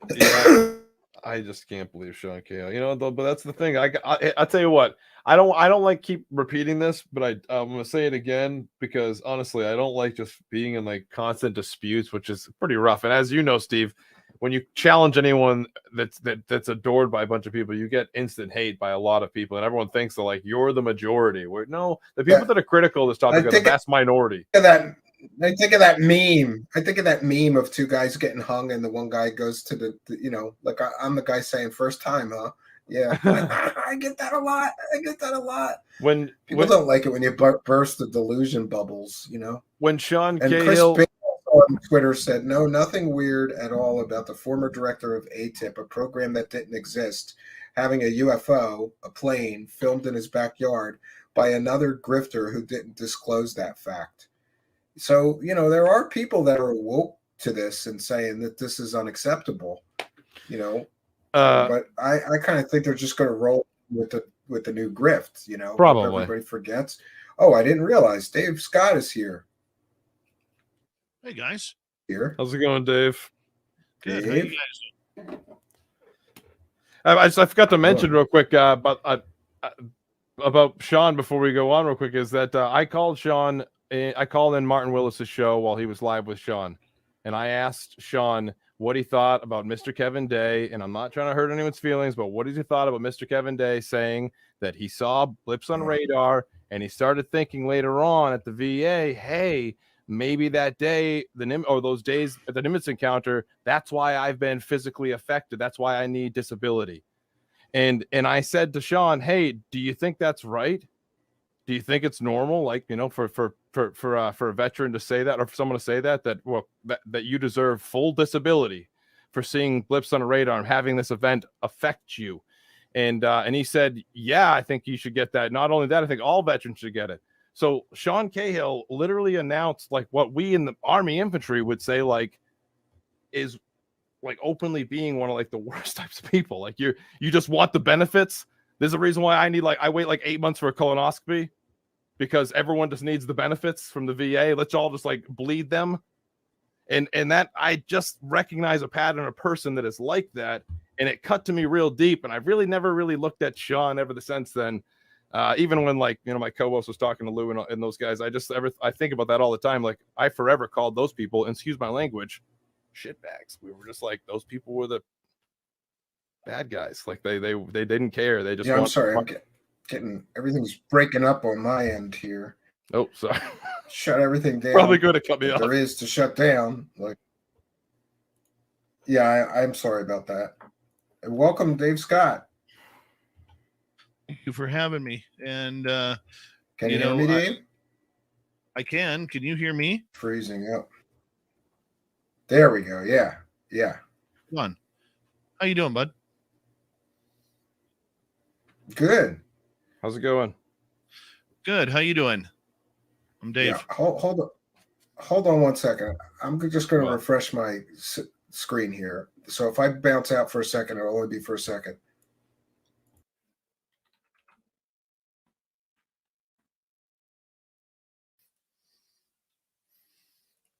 What is happening here? There we go. Uh-oh, I'm freezing now. Yeah. I tried to switch over to a DSLR camera as my it's my main thing, and I forgot to take it off the every like 5 minutes it goes to like auto shut off, so it just goes like rolling. So welcome, Dave Scott. I think we're unstuck. Good to see you. Thank you for inviting me in. Yeah, and I'm sure that you have a different perspective, and I think that's good. Like, what do you think of this whole thing? Well, for me, I saw that video just around a year ago. It'll be a year next month when Were you aware that it was first said when they released it that it was taken recently? No. Yeah, that was from the Reddit post. That, after you and I talked earlier today, I read that post, and I just for the record, I don't speak with Sean. Okay. And I haven't talked to Sean in probably 9-10 months. But that's okay. I still admire him and have respect for him. But just we had different ideas on things, and we just kind of went our separate ways. But I do want to say that I had seen the video in Las Vegas last year. Him and I were having a private conversation, and he showed me the video. At the time, he asked me to keep our conversation quiet, which I will still do today, because it was off the record that he was showing it to me. No, I understand that. You can't betray that promise. And so there, I won't ask you to. A little bit more reasoning to it, I think. But that's Sean's story to tell if he chooses to tell it, but I did see the video a year ago in Las Vegas, and at that time, I can say this now because he put it out there that it was taken from It was taken from Lue Elizondo's porch. Lue was inside the house when this happened. It was a morning time, and Sean ended up going outside looking towards the mountains, and all of a sudden he saw the object and started filming. So that's what I can say. Okay, and like you left out, he was meditating. Sorry. He was probably meditating. Yeah. I apologize. There's nothing wrong with meditating. It's No, good I for know, the but then if he soul. sees the plane right after he's doing the work, the CE5 stuff, what do you think he's going? All right, sorry. You know what? If that was the case, it opens up a lot of doors that a lot of people don't believe in regards to summoning UFOs or whatever. If that's indeed what it was, and it's something that that's Sean's story to tell. It's not my story to tell, and it's something that, you know, I hate being the guy right now, Steve, who has to walk the fine line. You know, No, I get that, but listen, come on, you can be honest. Like, don't you think it's deceptive to put this out with no audio, no context, no location, as if none of that is important? I think he should have. I think he should have put out a little bit more context. I haven't seen the interview. I mean, this all came down last night, and when I saw it finally released, I kind of chuckled to myself and went, "Wow." He told me he was never going to release that, you know, and I was actually quite surprised that he did. You know, he knew the barrage was coming, whether it was from, you know, the UFO Twitter, whether it was from podcast hosts, whether it was from Green Street or whoever. He knew it was coming, and he knew that it would cause a lot of backlash. And the one thing I do know about Sean is Sean really doesn't care. Right? He's into his own thing. He does his own projects, and, you know, he's not a fan of ufology. And I don't think he pays a lot of attention to the negative conversations until it kind of blows over, you know. That's pretty much, you know, I mean, I guess I can understand that, but it just seemed to me to be that there's a lot of layers of deception here, whether it was intentional, you know, and listen, because Dave is right. Like, maybe I should give him the benefit of the doubt, and you know, none of this was intentional, but it looks intentional. But I'm just a suspicious person by nature. And then to say that there's no fly zone, several people have found and commented that there's a big airport right near this home of Luis Elizondo that puts his home right in the flight path of a major airport. So to say that it's a no-fly area or no-fly zone is very deceptive, or he's just incredibly misinformed, which is equally troubling to me, because remember, him and Luis Elizondo are supposed to be UFO experts. That would be one thing you check. Is this an ordinary earthly object? Is this an airplane? And he said he did, but we have no proof that he did. But we don't have any proof that he didn't, right? We don't know. Here's the thing. We don't know if he submitted that video to anyone, if he submitted it to whatever the acronym is now. I mean, now we're using ARROW, but back then it could have been ATIP. It could have been UAPTF. I don't want to defend the guy because I don't know. But on the flip side, it does, you know, my question is, why release it now? Why do that? Why be secretive that it was at Lue's? Dave, he's got UFO conference appearances coming up. Could be. Why release it now? You know, and no, but I'm glad you're here, because you know, I sometimes feel like we're not fair enough, and maybe we should have Dave Scott be the voice of reason and be the fair one and say, give him the benefit of the doubt. And by the way, I invited him here, but I guess, you know, I know if he's a busy guy or whatever, I would love to hear the story of how he filmed it and how he believes that's not an ordinary earthly object. Mm-hmm. You know, and see the data. I want to see the data. Show me the metadata on the original video so I know that the date and time are correct, and I'll check the flight radar data. Yeah, and I'll check the audio of the video. Someone suggested that he didn't want anybody to hear Lue Elizondo talking on the video, so he muted the audio. That's a possibility too. Like, there's just too many possibilities for deception in my view here. And if you want transparency, and I always think it's funny, like, you want disclosure, but you won't disclose to us the time, date, and location. You just put this out and talk in vague terms about Tic Tac UFOs over it with a brand new show host, which I think is a new mouthpiece for them. We'll see. Yeah, I mean, hey, I make no bones about it. I give as an experiencer, Steve, I try and give the benefit of the doubt to the experiencer. I really do. No, I know you're a shining example of how I should be more, things I should be more of.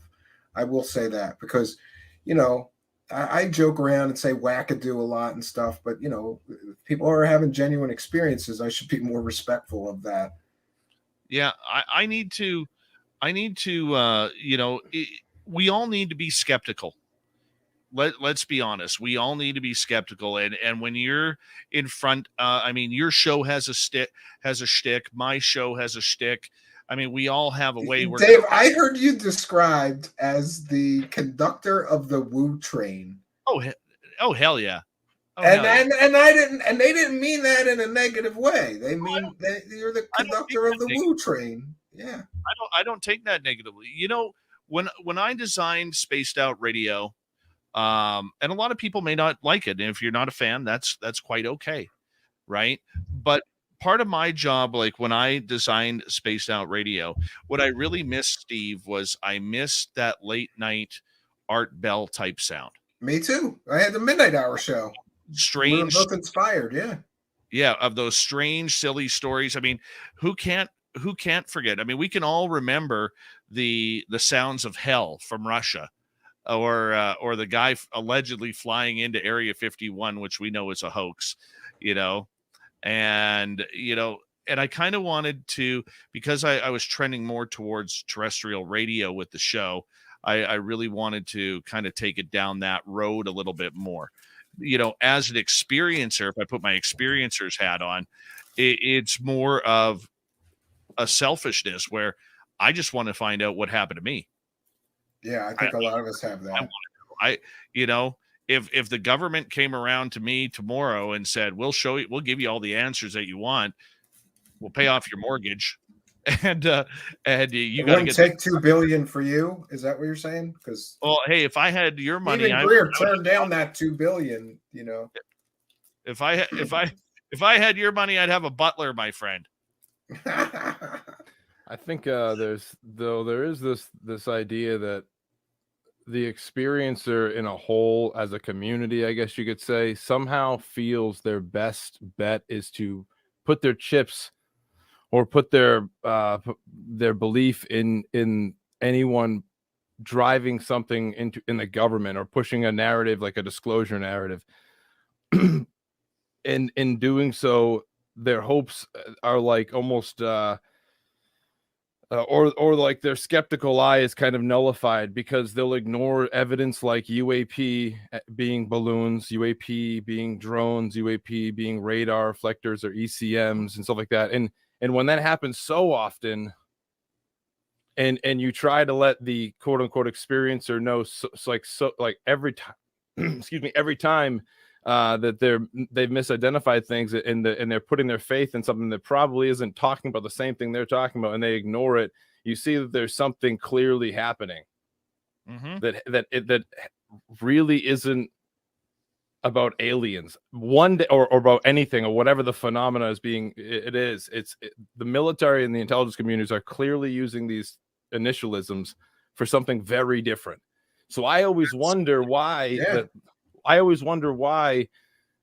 the experiencer community, because I myself have reported and openly lost my objectivity on a lot of things. I've said all the weird stuff that's happened to me. I've thoroughly tried to debunk. I couldn't. But I like, how is a DJI Mavic out of a fishing vessel related to like experiences or whatever? And why would anyone keep putting their support in people that would push cases like swarming of the Navy and stuff like that as alien when it wasn't? or the increased incursions as like they're trying to make their presence known. They weren't. They were using cases that were debunked, and it's the same 90% of all these cases are misidentified prosaic answers. Right. And that's really never changed. We still are at the same thing. And so I wonder, like, why? What's the connection? Why would anyone? Well, I think if I may answer, I think, at least in my opinion, I have really tried to draw, especially over like the last 6-7 months, I've really tried to draw a line between UAP and UFOs. I don't use the term UAP. Yeah, we talked about that earlier. I don't like that CIA term. I don't want to use it anymore. I agree with you. Yeah, and that's all it's done. Is UAP to me is about the narrative. It's the government narrative.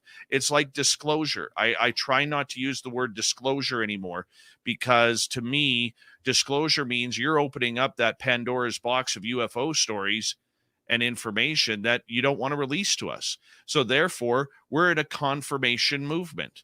We're not in a disclosure movement. And I've really tried to be steadfast on that, on both terms. And I think you're right in regards to that. There is a lot of people who are willing to accept anything that they feel moves the ball forward. I don't agree with that. I was never a fan of the Stars Academy right from the beginning, when I was the first one to point out about the pressless press conference that they had. And that was on day one. Oh yeah, the TTSA thing. You go look on their website, and the word UFO or UAP was nowhere to be found, and yet we're supposed to be trusting these guys with disclosure. And I have always maintained that. And it's a difficult time. We have to be able to be skeptical regarding this subject. But on the flip side, I think our skepticism sometimes goes a little too far, that if you had the smoking gun video, or I had the smoking gun video of a UFO, would you really release it? I would. Knowing what's coming? I don't know if I would. Especially if it displayed the 5 observables. We hear that term all the time. And I would ask, like, really, where in this video did we see any of the 5 observables? Why is this video even important or a thing, Yeah, personally, I'm not a 5 observables kind of guy. I really am not. What do you I don't know about the whole 5 observables thing, but the song sucks. That's for sure. No, but I guess played some of his in one of my experiences where I saw a UFO on the ground 150 yards away from me, and I didn't see any of the 5 observables. It's on the ground. And when it turned its lights off for the final time, there was no sound. We didn't hear it leave. There was no trees moving. It was just gone. It disappeared. Right? So that's interesting. I mean, I don't know what the 5 in my situation. I don't know what the 5 observables mean. Yeah, they have the whole list, but instantaneous acceleration is one of them. And all of these different qualifiers. But the point is, if that's your big push, that these UFOs exhibit all of these things, and then the only UFOs that you have evidence of don't exhibit any of them, it calls into question their whole hypothesis. Then, and also, well, then why are you releasing this? This doesn't display any of those observables. Yeah, could be. I want to say real quick that I apologize for the meditation joke. I should have said CE5 to be more specific. People are gonna remember that. Come on, man. Yeah, I don't know. I don't know, guys. I've given them benefit of the doubt for so long now, but I see the connections between all these other fellas. We don't want to give. Maybe some people don't want to give Lue Elizondo a chance, but they'll hang out with and keep talking about Jim Semivan. And maybe some people say they don't like Jim Semivan, but they'll put all their faith in someone Jim's hanging out with all the time. And so then you see this thing where it's like it's all the same people, though. They're all the same. This movement that's taken over of the it's to manipulate for a greater good, and I don't like it. I think it's fair that I can say that, and everyone else should be able to say it as well, that they have a belief in something that is so radically different than the classic UFO story that the public knows, but they're using that narrative, even though they're not using UFO, they're using a very intelligence term, military intelligence term, but it's clear. And I don't think that's cool, because Melinda Leslie and Tom DeLonge out in the desert posting videos of their capture just recently. They literally put up satellites that people were able to match up point, like literally the satellite and the direction was flying in a matter of moments after their post. And of course that's some of the more special stuff that they're capturing, as they said. And it's not to like just specifically call Melinda out or Tom out, but it's that same community and that same type of belief.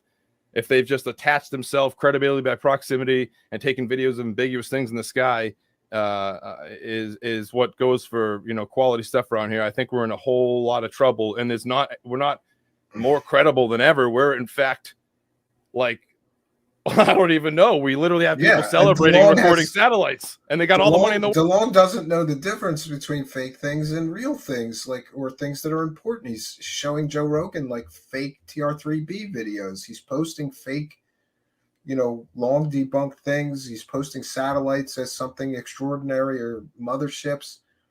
It's just disappointing, especially if this is supposed to be the top of the food chain here, because I have that cabin and I see things all the time, and then occasionally I get a little excited, and then I have the satellite tracking app right next to me, and then I go, oh, and I don't know. Hopefully I'll do better. I have a new telescope now that allows photos and videos. That's very, very good. So now at least I'll get close-up images of satellites, maybe.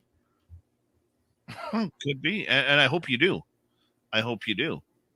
Right. And I do have to cut out in a couple of minutes because I have to start prepping for my show. But, as long as I guess what I'm saying is in my opinion, I just try to keep the door open. I want to keep that door open for just in case, but I do understand where, and trust me when I say this, I do understand the frustration that a lot of people have. Okay, we've heard the same stories with the same evidence. It's like the Bigfoot crowd where you get sent an ultimate blurry picture. The Bigfoot crowd's a good example, yeah. And all I see is pixelation. I'm like, yeah, that's it. And I understand where people are pissed off. I mean, this community especially has had the wool pulled over their eyes for the last 50 plus years. Okay. Yeah, but was it pulled over our eyes by the government or the people selling us the aliens? Or both? I would say I think a little bit of both. Yeah, a little bit of both. See, we can agree on something, Dave Scott. Oh, I think it's a little bit of both for sure. I think we're seeing it happen right now. I think we see Jeremy Corbell literally get something, then he goes, "There's no way this is really alien," then turn around and say, "No, it's flying pyramids." I think it's happening in front of us, like it happened in 1979 to 1984-ish. It's happening again right now, like it happened during the X-Files time, when every person with any type of credential came out of the woodwork and started crawling towards the disclosure movement. It's happening right now in front of us, and everyone that had a critical eye is faded away because they know better, and we're still stuck here all talking about it every day. 300 episodes of my show out. I just can't. Where is the damn evidence, Sean Cahill? You've been hanging out with Steve. I know you're in the chat right now. Where's the evidence, buddy? You've been hanging out with Elizondo every day. Come on. Not every day. Not literally every day. Obviously, they have lives. But it's been enough time. It's been ridiculous. It's been, what is it now, 5.5 years? Dave, you won't 6 years now? speak to somebody's asking, you won't speak to Stephen Greenstreet? I never said that. Oh, there you go. That's good. We dispelled some rumors. I've had Stephen Greenstreet on my show before. He took part in one of our panels, and I like Steve. Okay. I like him too. I try and like everybody, it's too much negativity in this field, and I try and like everybody, and I mean, that may sound like if me and the conductor of the Wu train can get along, then that should be a shining example. Like, you and I are fine. Like, we're fine, just so everybody knows, because I hear a lot of rumors sometimes, and then people try to point me at a missile at some show host they don't like, and then I go, I don't have anything against that guy. I don't know, like, we're fine. Like, but we should have more conversations where people meet in the middle, somewhere, and see what we can agree on, and instead of just all this, back and forth, or the delusion bubbles. It seems like the believer side sticks with the believer side, and the people who are more skeptical stay with more skeptical shows. And I don't think that's healthy in the long run. Why can't we just all talk about it and come to some kind of a agreement about what's really going on? Oh, I fully agree. And when I saw the invite come in, that's why I jumped on it, and I sent you a message, said, "Hey man, I'm just getting my son settled down for the night, and I'll be right with you." And that's why I hopped on in, because I wanted to make sure that I didn't miss an opportunity in chatting with you and your audience. Your audience is much different. Hey, I'll come on yours too. But somebody's never invited me to be a guest on his show. So maybe what I'll do. I'll do is I'll do the panel. If you want that panel, I'll do the panel. Right? Yeah, we'll do that sometime. Sure. No, I'm just saying that I'm open to it as well. Like, I will go on anybody's show that ask me if there were, like, it's fine. I like having those conversations, especially with people that have differing views, because it's pretty boring talking to people that you agree with constantly. We try not to here, but you know what I mean, Dave. Oh yeah. You know what? We'll set that up. I would like to bring you on. And I think it's important that you get all points of view, right? I may not agree with you. You may not agree with me. I may not agree with a lot of what Stephen Greenstreet does. I may agree with what the Black Vault does, and a lot of people don't. Okay, I may agree with oh yeah, somebody asked what you thought about that. Did you see this? George Knapp is spreading those rumors about Black Vault and dildos and stuff, and I did read that today. Yeah, I'll be honest with you. I don't show a lot of my own sense of humor on the show, but I'm going to be honest with you. I laughed. I laughed at that. I didn't take that. If it was a cheap shot, it was a pretty poor one. But I mean, I think we all have to lighten up a little bit and just let people spar every now and again. Yeah. I stayed out of it. I didn't say anything. I was going to post something, but then I was like, let them do. But it is interesting. Like, I don't understand those kind of personal attacks though. Like, why don't you attack his evidence? Is it because you can't? Like, some people are just inconvenient to the grift, in my opinion. I'm just trying trying to ruin my grift. Stop selling dildos. What? I sell dildos? What? Where'd you get this at? So could you put yourself and try to visualize where Knapp was when he was tweeting that? I like to think. Office, probably. No, I shouldn't say. No. I want to be working all the time. I gotta be careful what I'm saying. But I can picture maybe Jeremy under the influence of something about 4 feet in front of George as he's kicked back with his New Balances on, with a cocktail in his hand, and Corbell's pacing back and forth under the influence of something. We gotta get this guy. He's ruining the grift. What to say? Tell everybody he sells dildos, George. Go ahead. Take this, Danny Silva. Take this, you. I don't know. I think it's kind of funny because he went after Danny Silva's obviously a staunch supporter of everything these guys are doing. So it's he didn't go after so much, but I do think it's kind of telling though that he did use that guy's meme he made. I don't know though. Is this the end of Corbell's time as a credible journalist? Now he's relinquishing his career off to Knapp's empire off to Corbell. Yeah. Is he at the end, or is this a new Knapp? I keep mixing them up, but I think we have to realize that Jeremy Corbell is a movie maker. He's not a journalist. Yeah. Okay. Let's call a spade right there.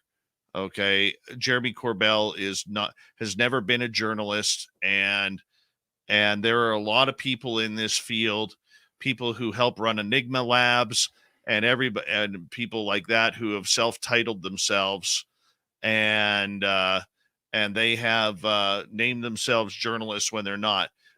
George, I mean, let's face it, George has been at KLAS TV for 40 plus years. And, the UFO story, there was one comment from Chuck Bam who said that I'm a fanboy of George. I like George Knapp, but when you've worked in a newsroom like I have, and you look at other journalists, and I'll use George as an example here, we know him for the UFO side of the story. We don't know him for the other stories that he has broken in the Las Vegas area, whether it's about crime or anything along those lines. We don't know that because we're not in that area. But I have a very fun thought of George Knapp outside of the UFO world. And I think he's done some incredibly good crime stories and investigative journalism into local corruption and officials that were corrupt in Las Vegas. And I admire that kind of courageous reporting. You start digging in on city officials that are on the take or have mob or go start doing stories on the mob. That takes some balls. So I admire and respect that part of him. I just don't like the lie by omission selling of tales, I like to stay specific one. Sorry to cut you off. I mean, we get the Bob Lazar, story, but we only get half of it. He leaves out that he's a convicted pimp fake scientist. That's not good journalism. If you're going to call yourself a journalist, you got to give everybody all the facts, not just the ones that help sell the story. But if you listen to Knapp, as much as he has told the Bob Lazar story, he always says if about the education. He has questions about his education or where he worked. No, because it's fake. Yeah, he has to acknowledge that it's fake because he knows it's ridiculous. And he has just gone along with it. He's never said that he supported it. He hasn't gone like Corbell, where Corbell has come out saying that Bob Lazar is the be all and end all, and he is the syrup on our pancakes. Yeah, but there's a lot of information that I'm always disappointed, Dave. I would be respectful, but we've broken all this stuff here and shared all this information. We've got an on the record Area 51 security guard that said Bob never stepped foot on the base. We've got interviews with his former supervisors at Los Alamos, and they all said he was never a scientist there. He was a technician. And now we've got the fact that his wife, his first wife was a convicted murderer. She got arrested for murdering somebody with the Hells Angels and had a deep affiliation with the Hells Angels. All these drug arrests for methamphetamines and a lifelong drug addiction, while Bob was supposed to be getting a top secret clearance. No way on earth would he get a clearance with a wife like that. So George won't address any of this stuff. He won't talk about any of this stuff that, just in my opinion, destroys the story. So if you look at it the other way, though, Steve, what if he's a plant? I've heard that kind of explanation before, but I think that's a lot of mental gymnastics. And what I would say is, show me one other person whose wife had ties to organized crime that was a convicted murderer and a lifelong drug addict that got a top secret clearance. Show me one other person on earth. It's impossible. Yeah. So then why do we believe Bob Lazar did then? Exactly. And I have a source who has worked in that area before as well. And real people that work at Area 51, Bob is a big joke, right? The Lazar story is a huge joke. It's a huge joke. And you got to realize, there's people who've worked there 40 plus years, 30, 40 years. They know this story left, right, and center. I mean, my question to my source, or we have this other guy called Random Guy on our show. Okay. My question to him last night was, okay, how would he, if with the element 115, and the isotopes, how would he have smuggled them out when they literally, it's like going through the highest level of security to get on one of those Janet jets to get in and out. How would he have and he's not on the Janet jet logs? And also, interestingly, about the 115, I always say this just blows it to shit. He said they did every conceivable test on the element 115. So he would know the isotopic ratios then, because he would have tested it for isotopic ratios. He did every conceivable test. He should be able to show us or create for us a stable form of it, and he can't. The guy said he had particle accelerators in his bedroom. That's impossible. Ask any physicist. The guy, it's just science fiction fantasy. I love that story growing up. If I could pick one story to be true, it'd probably be that one.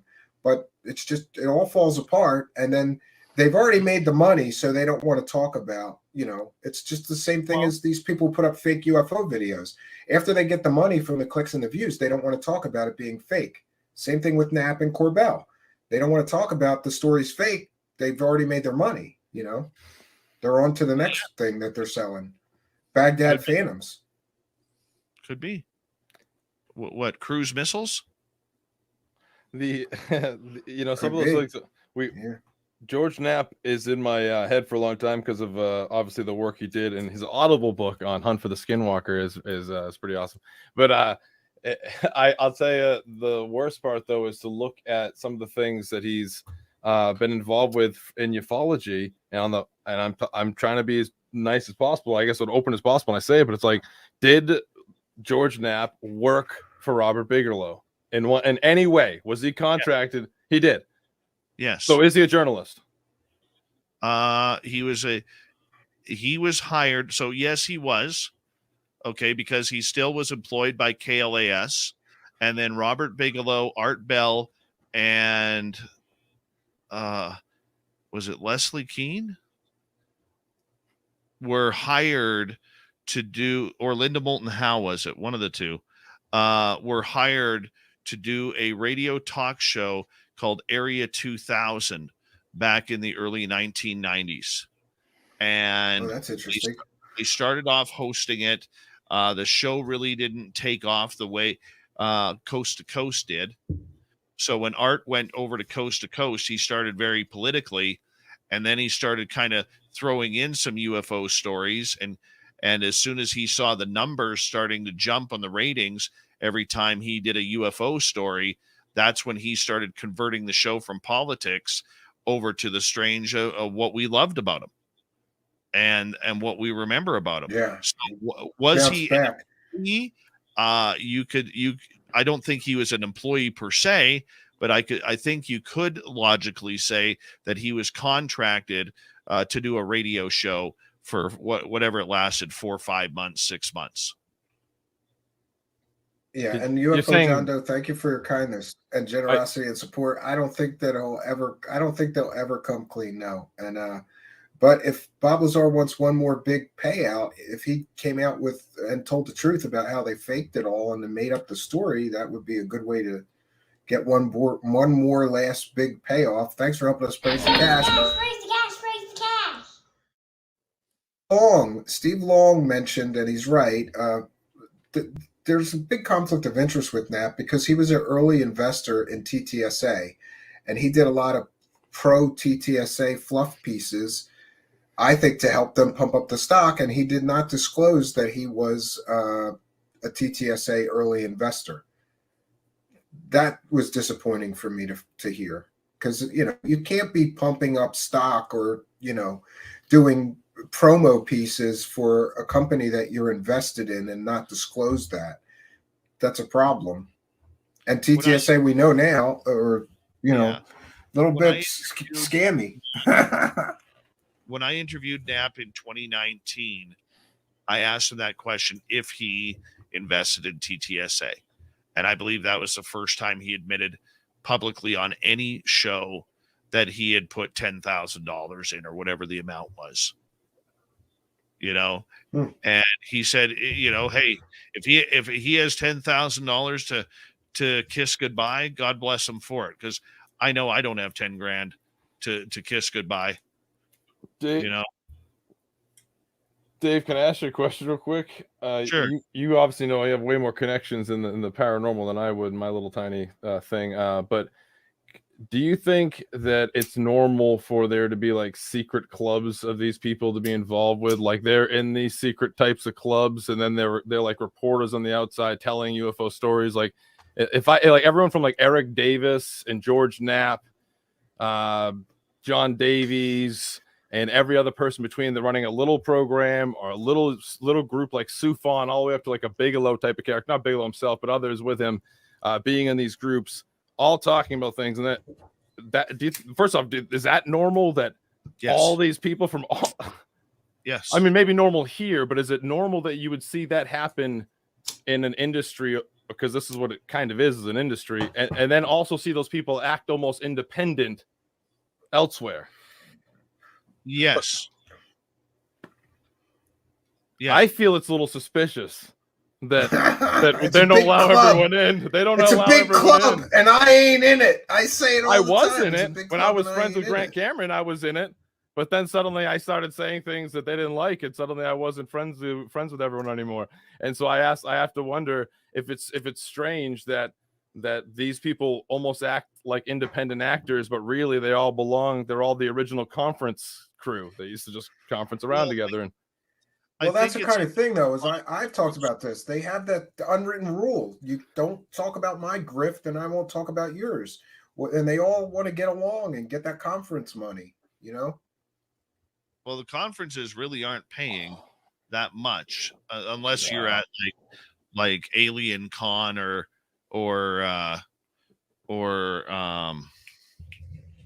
Contact in the Desert. What's the big one? Contact in the Desert, right? I mean, those are really the only two. Apparently, I'm a member of a circle jerk club, according to Kepsa. That's cool. Thank you. Hey, Kepsa. Kepsa's actually no. I'm just kidding. Yeah, Kepsa's my ringleader. If you know what I'm talking about. Hey, that's Robert Salas. Everyone. No, never mind. Oh man, a UFO circle jerk club. That's terrible. That's terrible. No, how many cameras do you have? I don't know, 8 or 10. Hold on, wait. Here, look at this. Here we go. UFO circle jerkers. I love it. It's available on our merchandise store, and the link is in the description. I'm going to send Dave a UFO circle jerker shirt. I'll send you a Woo Train shirt. There you go. Conductor of the Woo Train. Yes. You know, I just don't know, like, you know, I respect Dave for like being so open-minded. Maybe I've just gotten too cynical, but yeah, the UFO Circle Jerker Club is like those people who softball interview these people and don't hold them to account for their previous lies or fake stuff that they've sold, and that's kind of our thing here, the Circle Jerkers. We don't like circle jerkers, you know? I guess my question about that earlier was because the people making the claims and oftentimes businesses based off claims, and oftentimes, you know, like we talked about, like sometimes experiences something so weird and unexplainable, it really doesn't fall into any type of category. So I can understand they just want some sort of reconciliation with what happened to them to some degree. But a lot of people out there would be concerned with if they recognize that, like, if all these individuals are friends in a group that's quite private, oftentimes the group is involved with magic and even things like just reporting their own experiences or capturing photos of drone sightings or when the next group is or next whatever. If they're the ones making the claims and making money off those claims, doesn't it seem a little bit strange that they're all like securing the future of this field in one way or another? Like I think. In my opinion, it's not about securing anything as much as you think it is. I think what it is it's a matter of sharing information. I'm in a couple of those groups. One of them I maybe post in there once every 2-3 weeks because I don't have the level of knowledge and smarts as the scientists in that group. I'm like, oh, look, a balloon, right? So I think they keep me in there strictly because of the stuff that I'm following with the Canadian government. And you go. But it's a big club, and he's in it. He's in the club, everybody. Just he admitted it. You heard it here first. No, I just big club, and I ain't in it, but he's in it. I don't want to cut anyone off, but That no, but listen, there are private like Discord groups, and once somebody took a vote. This is a funny thing. Like somebody took a vote of whether to allow me in a private Discord server or not, and I lost by one vote for whatever reason. And then when I found out who was in that group, I was so pissed off. I'm like, I can't be in your little club, but these assholes can, you know. It's a weird clicky there's a ton of thing, them. you know. There's a ton of them. And you know what? I will be honest with you. There's a lot of politics that goes on in these groups. I'm not in one group because Jimmy Ando doesn't allow me in there, right? Because I called him out for monetizing part of my show. And I YouTube struck him, and then after a couple people came at me about saying, "Hey, do you mind just do me a favor on this?" I released the copyright strike, and then he still went on everywhere calling me an asshole. And so, I mean, there's all sorts of groups out there that include these people. Most of them are on Facebook Messenger. A lot of them are via email. I've been in a couple of email clubs, or I shouldn't say I'm involved. I've had a couple of email clubs where somebody all of a sudden will secretly send me an email saying, you got to see this shit. Right. And it kind of blows you away, because when you go and you backtrack the emails, you're like, oh, well, this person's a CEO of a big company, and that person's a CEO. Really? I didn't know that person was interested in UFOs. Right. I mean, there's a lot of that goes on. And some of it's crazy, man. Some of it's crazy. I've seen some crazy stuff from the groups that I once was in. I'm just like surprised to see that these groups are now like on these messengers and these other apps and whatnot, because before they were just kind of friends from conference and stuff. Like some of these friendships go back, like, you know, Christopher Mellon and Leslie Keane were friends for a long time. Oh yeah. Like, you know, a long time. And so you know, sometimes when you know, it's not necessarily, you know, like you see Mellon like celebrating, not like celebrating, but saying it's good to see them communicating over balloons getting destroyed. You have to ask yourself, what are some of these narratives all about after all these years? And I wonder if, yes, there are some weird things going on, of course, like a lot of us have experienced, but what are they willing to do and use that community for? And it seems like that's exactly where we fell. And these people that are celebrating all these relationships in these groups is the people that would like love to listen to the Falcons and the Falcon and the Hawk or whoever talk in shadowy background. Aviary. Yeah, you know, that's the original secret group of guys that were going to work together to bring disclosure. Yeah, absolutely. That's a fascinating story. So I'm going to do a show on that. I could honestly speak with you guys all night. I've had a lot of fun the last 45 minutes or so. Yeah, I know you got to go. It's Spaced Out Radio. Search it on YouTube or Google him. And you'll find him. Hit that search bar. I'll put the link to your show in the description of this video, and Jeff's too. Again, let's do this again. I'll set it up. I want both of you guys there, and I'll bring in some of my people, and let's just have a candid conversation about, that'd be great. About the UFO world. We could do that. That'd be great. All right, great. You have a good night. Nice talking to you. Thank you for your time. And with my Illuminati, thanks to B. Baker, all hail Illuminati thing, or whatever the hand sign is, or whatever. That's another big club. You have a good night, Dave Scott. Have a good show tonight. Good night, guys. Bye-bye. All right, there's Dave Scott. We can file that under things that people thought would never ever happen. Only over here on Truth Seekers. We got the conductor of the Woo train with us here, Jeff. That's crazy. You know, listen, I kind of I understand where he's coming from, though, because he kind of just, you know, he explained it like he wanted to do the Art Bell, just listen to people's stories and, you know, not be so critical, I guess, you know. I tried to do that and I couldn't do it. Like I interviewed some people and I just lost it in the middle of it. Like, you're telling me these aliens come and get you every night, but you never set up a camera? Come on. You can literally see yelling that at them, the evolution of all my videos goes from me saying, all right, I'll start a podcast, but I'm willing to give this subject one more chance, the spear tip of all that's happening. And it goes from me talking to people like Mr. Scott and all these other people to me being like I am today in the middle of like last year. I just exploded and it just changed. And I never went back. But I appreciate having me on, Steve, for real. And I'm gonna let you go and read my super chats and check up with the live chat and things like that. I appreciate you being here, and and I want to thank you because did you know that we had like 3 no-shows? So I apologize. There were supposed to be a couple more people, and I don't know what happened, but you were the one that showed up. So yeah, thank you for doing that. Or I would have been sitting here waiting for a panel for. I actually was going to go on that one time I was directed by aliens earlier, but someone came to me. 2 people came to me after my yesterday's episode I had on Strange Recon with Chris Bartell from Skinwalker Ranch in Area 51. I had 2 people on or talk to me about how they know Bigelow, and they just started getting really skeptical at everything they've done and contributed. And I just was so fascinated by what they were saying. And some of them we've heard their names because they were involved in some things that have happened recently. And I'm just like, okay, so the people are recognizing that maybe this guy is not necessarily just this person seeking, answers about the woo stuff. He might be, he might be up to something else on behalf of someone else, or maybe even himself. Either way, all right, guy, I appreciate you having me on.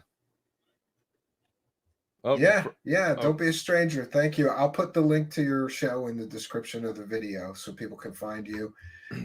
Or just search for Strange Recon in the YouTube search bar. You'll find them. I'll put that live tab. Stupid live tab. What's that about, YouTube? Anyways, all right. Thank you very much. You really got to get that straightened out, like from the customized page, I think. Oh, right? Is that how it goes? Okay, I gotta. Yeah, I'll do that. I can help you with that off air. Must be because and listen, your views will thank you. They changed things, and then I'll help you fix it. Not a problem. I'll check it out. Thank you very much. We'll talk to you soon, Jeff from Strange Recon. Thank you very much. All right, there we go. Well, I think a strange and weird and rare conversation just happened. It's not often that people cross lines from the woo side to the skeptical side, or vice versa. I think it's good. So I realized that I missed a few super chats, and I apologize for that. So we're going to get caught up, and then and I will take comments and questions from the live chat. But first things first, I want to recognize the kind and generous supporters of the show. We read every single super chat, but I didn't realize at the beginning of the show that we missed a few. So I'm going to read those now and thank you. We want to thank UFO John Doe for kind and generous $4.99, and he asked about Nap Lazar and Cornhole ever coming clean, or will they take their last breath or do it like John Lear? Yeah, I don't think they'll ever come clean. Lord Ludicrous Plaid with a kind and generous $1.99 says ufology is one big marketing firm. Great show. Spooky paying $2 to give out Jeff's link because I'm a terrible show host. I'm going to put it in the description of the video. And Zizix with a kind and generous $2 super sticker. And Richard Crawley with a kind and generous $2.79 Canadian says killer and a fist bump. And Richard Crawley again, kind and generous $6.99 Canadian. No message. We thank you for your kindness, generosity, and support. Thank you all, you Patreon supporters and you channel members and you Twitch subscribers for helping us to praise the cash and continue the show. Praise the cash, praise the cash, praise the cash. Thank you for your kindness. Thank you for your generosity. Praise the cash, praise the cash, praise the cash.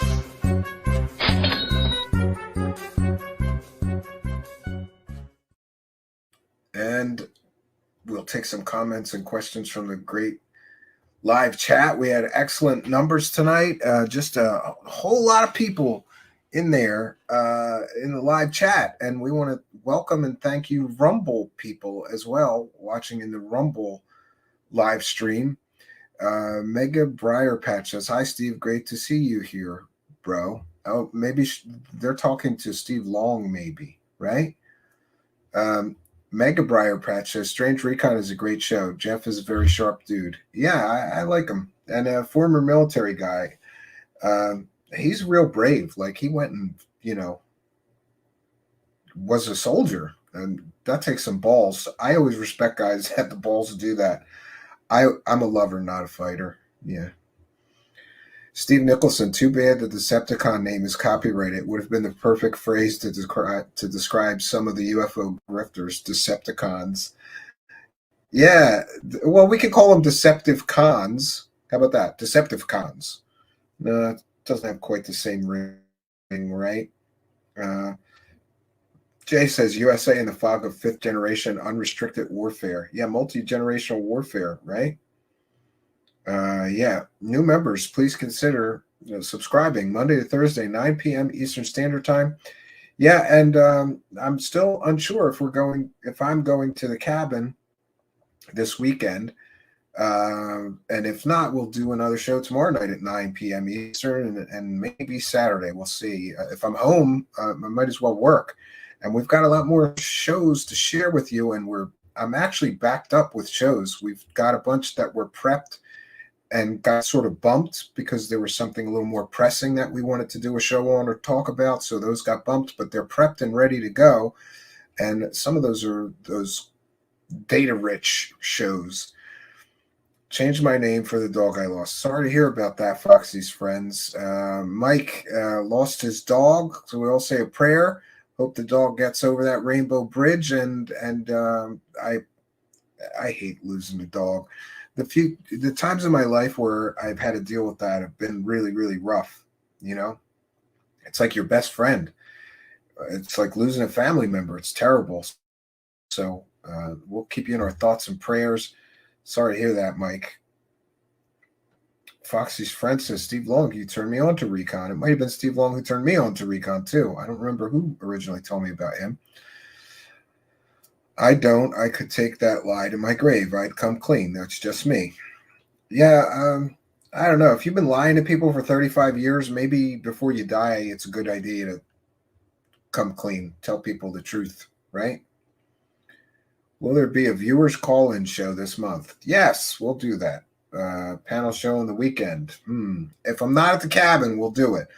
The problem has been that even if I wanted to do a show from the cabin now, I can't because there's these ice storms. And for some reason, I don't know if it freezes the internet boxes or something out in the woods. Remember, I'm out in the woods. So if it's real snowy or we're having an ice storm, the internet barely works or it just doesn't work. And the power has been going off at the cabin as well. So without power, no router, unless I fire up this old solar backup system. And yeah, Operation Shutdown said, would be great to see Steven and Jeff on Dave Scott's show. Yeah, I mean, I'm willing to do that. He's got a hell of a lot of viewers. So, yet another great show, Steven. It's obvious you're doing the right thing when you're bringing both sides of the UFO aisle together. The truth will indeed set us free. Yeah, I think we should do more of that. I would have liked to talk to this guy, Sean, and, really hear why this video was even released. Why is it important? And let's see the data. Where's the data that proves that you didn't just lie about it flying by, an airplane flying by? And, either way, this is a story. Like, if there's aliens in Lue Elizondo's backyard, I think the public needs to know about it. Maybe the aliens are surveilling him because he ran the government's UFO program.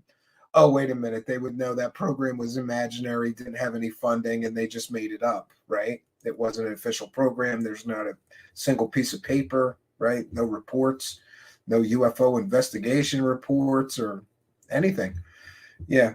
No, I think this story is stupid because, again, if there's really aliens in his backyard, you would want people to know, right?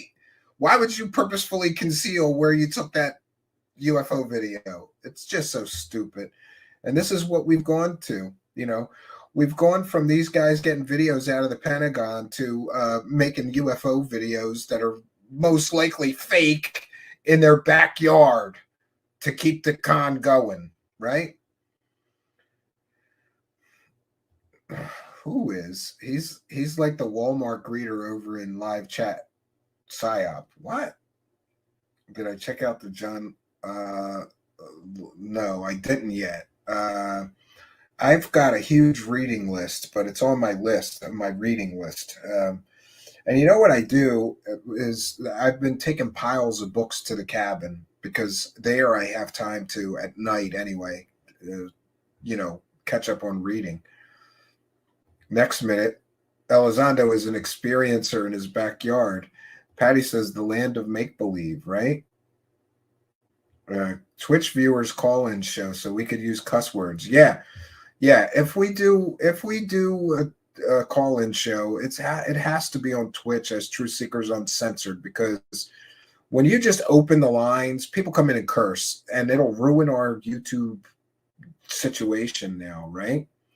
This week on Backyard UFO Wrestling. Yes.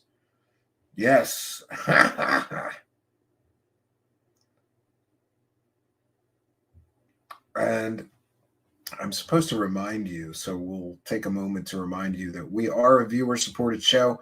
We read every single super chat and thank every single person that offers any support to the show, however they do that, whether that be being a Patreon supporter. If you become a member during the live show, we can, call you out and shout you out and thank you.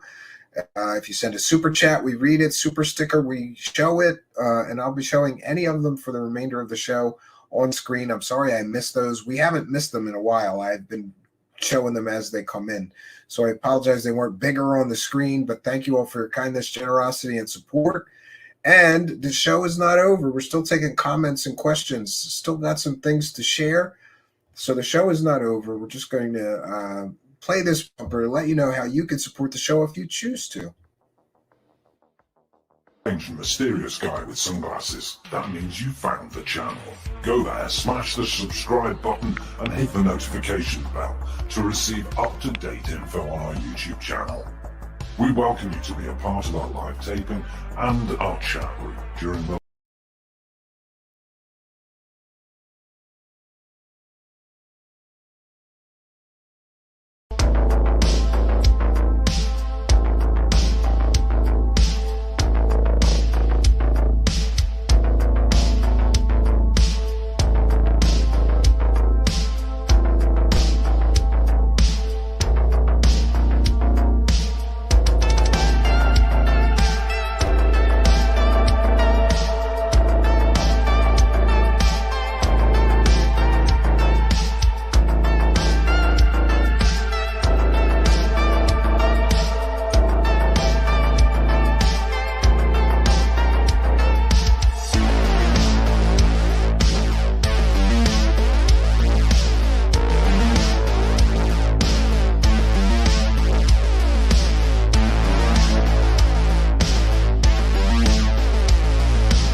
Greetings and salutations, friends, and welcome back. Tonight, I'm excited for tonight because we have a friend of the show, Manny from Area 503. He has been a panel member here a few times and talked about how he was developing a documentary all about Lue Elizondo. so-called disclosure advocate. And like many people, I have an incredible amount of questions about Lue Elizondo, questions that I would have loved to ask him in an interview, but despite Mr. Elizondo claiming that he will go on anyone's show after repeated attempts to get him to do an interview here, we never got a reply. Now, Mr. Elizondo has been on tiny podcasts and channels, so I'm not quite sure why he has so far not accepted our invitation. I have asked some questions to him while he was on another show, and that didn't go too well. Others within the so-called UFO community have a lot of questions for Mr. Lue Elizondo as well. I began to plan doing some sort of deep dive into Mr. Elizondo's history, the statements that he has made, maybe his work history, his military history, but I found the task to be overwhelming. There's so much information, it's almost information overload to be able to do a really thorough job at answering a singular question, which I think is very important, and that is, who's Lue? Who is this man that came virtually out of nowhere and became a media star? He's been on Fox News and CNN and all of these other programs, and as now starting to appear at conferences. He's got a book deal. He was on a History Channel show, of course. I still have a lot of questions. And I was thankful to find that somebody else was working very diligently to answer a lot of my questions. Just so happens to be a fortunate event that I met this person, Manny, from Area 503. He and I started talking about some of his revelations and some of the things that he was finding out in researching this documentary, Who's Lue? And I'm happy to say that we have an exclusive sneak peek. We're the first ones. And I want to thank Manny from Area 503 for letting us do this. We are going to be the first people who get to share a portion of the new film. So get yourself a cold beverage, relax. We've got a sort of 10 or 12 minute preview. And rather than try to talk over it or anything like that, I think that this work is important enough and that people are interested enough in Lue Elizondo and this new upcoming documentary, Who's Lue, that we're just going to give you the promo for it, the preview that Manny has provided. So we're going to cite fair use. This is a transformative work, and we're educating the public about this new. One second, let me do that one more time. About this new documentary from Manny in Area 503. Okay, we got it now.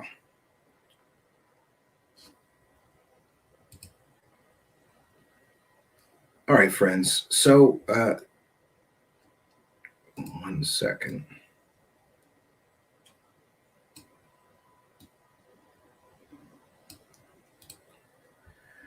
All right, so I'm told that the actual documentary is several hours long, but we're fortunate to get a 10 or 12 minute, it looks like 12-minute preview of the documentary so that you can get some sense of what questions will be asked and maybe what answers we will get from this exciting new documentary.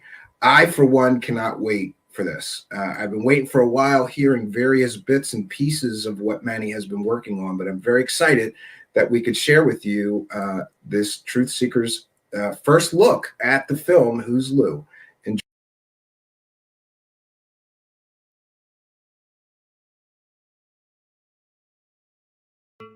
We have tackled many strange stories on 60 Minutes, but perhaps none like this. Here to discuss, Lue Elizondo, former director of the Pentagon's Advanced Aerospace Threat Identification Program. UFOs have captivated the public interest for decades, but they've always been dismissed, including by me, as the province of wackos. Lue Elizondo is a former military intelligence official and currently works with the Stars Academy and the History Channel, and he joins us now. My name is Lue Elizondo.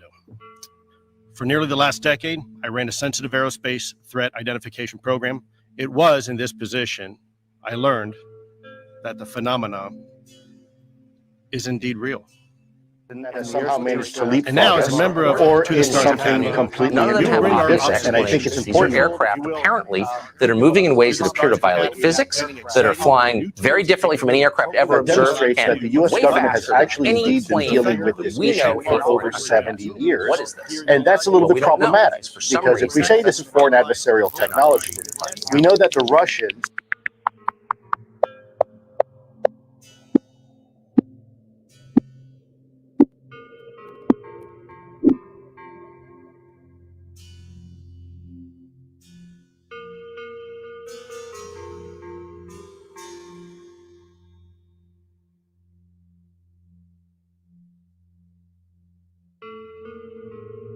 On October 14th, 2017, Lue Elizondo IV stepped on stage in Seattle, Washington, announcing to the world that the UFO phenomenon was real. It was in this position I learned that the phenomena is indeed real.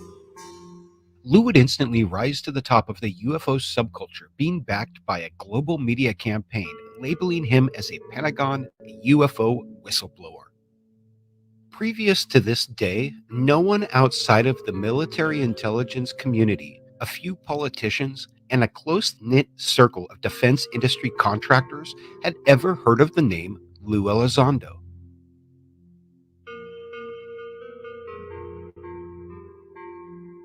Very little is known about Mr. Elizondo beyond the biography that is listed on his website at lueselizondoofficial.com.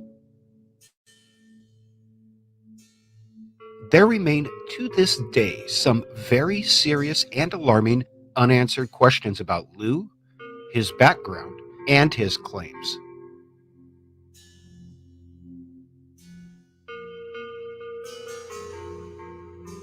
Every piece of evidence obtained in the making of this documentary was located during a thorough search of public records available on the internet.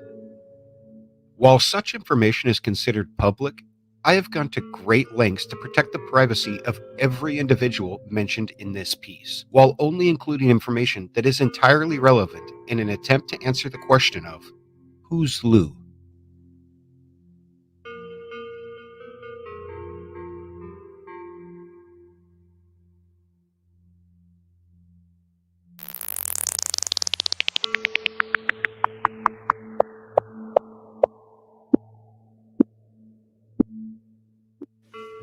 Hello, I'm Tom DeLong, and thanks for joining us live today. So I want you to all meet Lue Elizondo.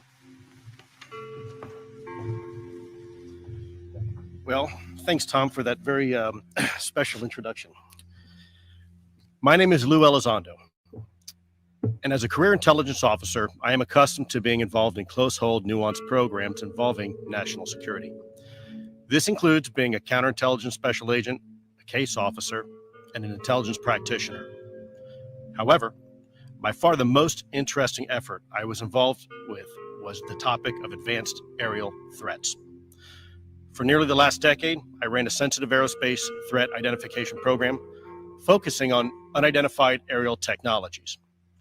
It was in this position I learned that the phenomena is indeed real.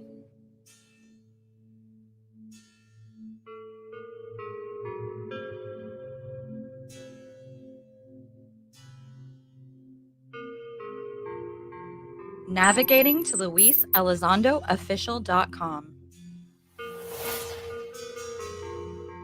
Lue Elizondo, former senior intelligence official, disclosure advocate, national security expert, former director of the Pentagon's UFO UAP program, ATIP. In 3 years, we have achieved the unimaginable together, and this is just the beginning. My mission is to challenge the status quo of the past 75 years of UFO UAP secrecy and champion its disclosure in a meaningful way that ultimately leads to a better, more comprehensive understanding of this great enigma. My approach is a deliberate and calculated effort to challenge current mindsets and policies in order to enable collaboration across all governments, people, institutions, academia, and scientific communities. Lue plainly states that his mission is to challenge the status quo of the past 75 years of UFO and UAP secrecy. And he states, quote, "In 3 years we have achieved the unimaginable together, and this is just the beginning," end quote. However, it is unclear what, if anything, Lue has actually achieved on the topic of disclosure. Some people credit Lue with the supposed recent involvement of Congress in the UFO and UAP phenomenon. In June, the United States government is set to release a public report on everything it knows about UFOs. Others counter that Congress has been interested in the phenomenon for a very long time, resulting in such programs as ATIP and its predecessor, OSAP, in the first place, going all the way back to Project Blue Book, Sign, and Grudge in the 1940s.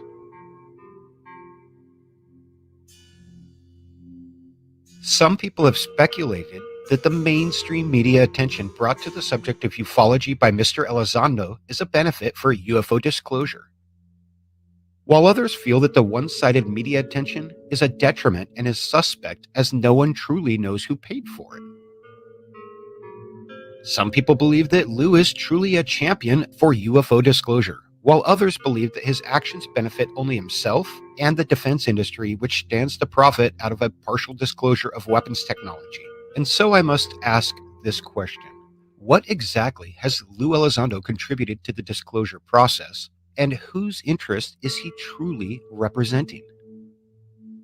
These will be the first of many unanswered questions and contradictions that arise when we look at the public image and statements made by Mr. Elizondo and then compare them to the evidence and facts, and then we ask the question of, who's Lue?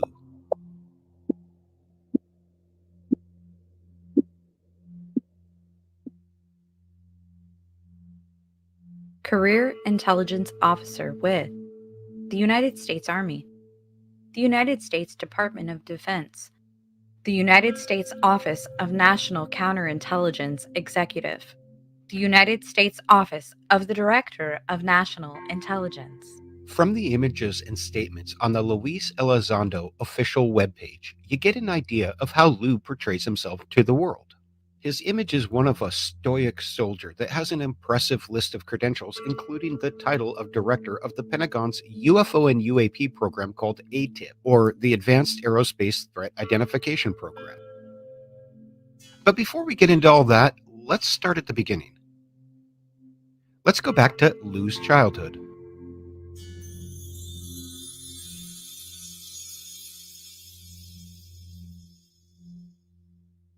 I'm the son of a Cuban immigrant father who was a dissident of the Castro regimen. My father spent time as a political prisoner for his involvement in the Bay of Pigs. I grew up in South Florida, and as a young man, I was often exposed to my father's efforts in helping change the political situation in Cuba.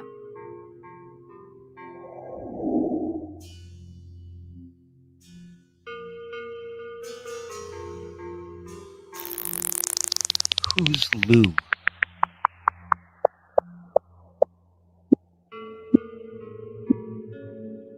Just like in his early years, there is significantly more to the story of Lue in college and his years leading into the Army than the official webpage suggests. This could be the most consequential thing to happen to this country, to this world, maybe ever. In February of 2001, Lue filed for the right to claim a patent for his first invention.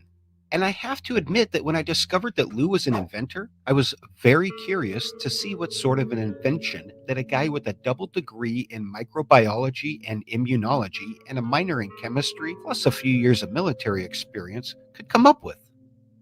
However, just like in the case of Lue's previous Army experience, the only verifiable information that I could find about his career up to this point was his own statement on his official webpage and the single accompanying photo that Lue had titled Korea 1. There is zero verifiable evidence to support Lue's statement here beyond his own words and a photo that he has provided. Just like every other portrayal of Lue's life, the source is Lue Elizondo himself. So here we have yet another unanswered question. Is this all true, or is it simply an embellished war story? If you Google the term ATIP, you will see that there are thousands of news articles about the program. The first piece that we have are the leaked ATIP slides that were located on Christopher Mellon's official website. October 4th, 2017. Lue Elizondo tendered his resignation from the Department of Defense. Lue cited a myriad of vague, unsubstantiated allegations at the Pentagon as the cause and then quit. Who's Lue? This documentary was an investigation into the public records of a public figure.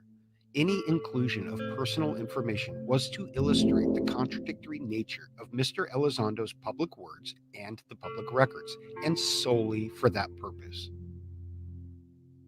All of the information contained in this documentary was found in the public record. The information contained in this film is for educational purposes only.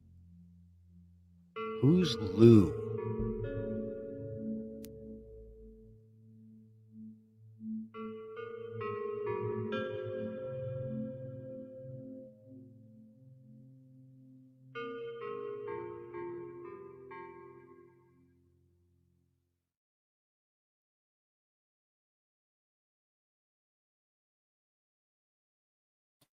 Sorry, there we have it, friends. An exclusive first peek at the new documentary film by Manny from Area 503 titled Who's Lue? And I got to tell you, I am already interested in seeing the entire thing.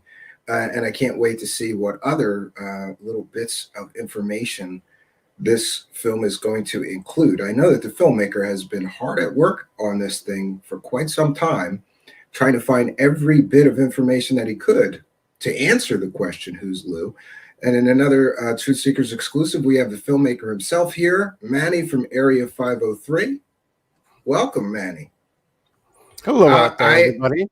I want to thank you for giving us the first crack at this to see a good chunk of this, because you ask a lot of interesting questions in this, and there's a lot of things that just don't make sense about this man, in my view.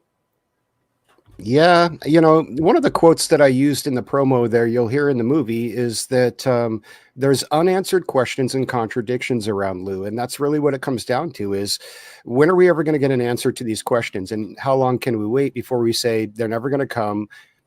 And we just move on and say the guy's just not going to explain himself. He's just going to do what he wants to do. And, you know, you can either, as he puts it, get on board the train or get off. But yeah, and I find it interesting that there's this sort of, I guess, you know, like he's very up on doing interviews for very friendly people that are sort of fans. Do you know what I mean? And it seems like I have yet to see one hardball interview of him in years now. Like, I, for one, would like to know why nobody asks him where the TTSA money went and his involvement with them. They promised us a spaceship.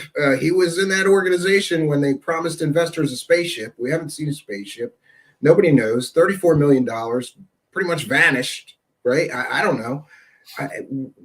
Why is it, do you think, that it just seems that it's like a carefully crafted media narrative, right?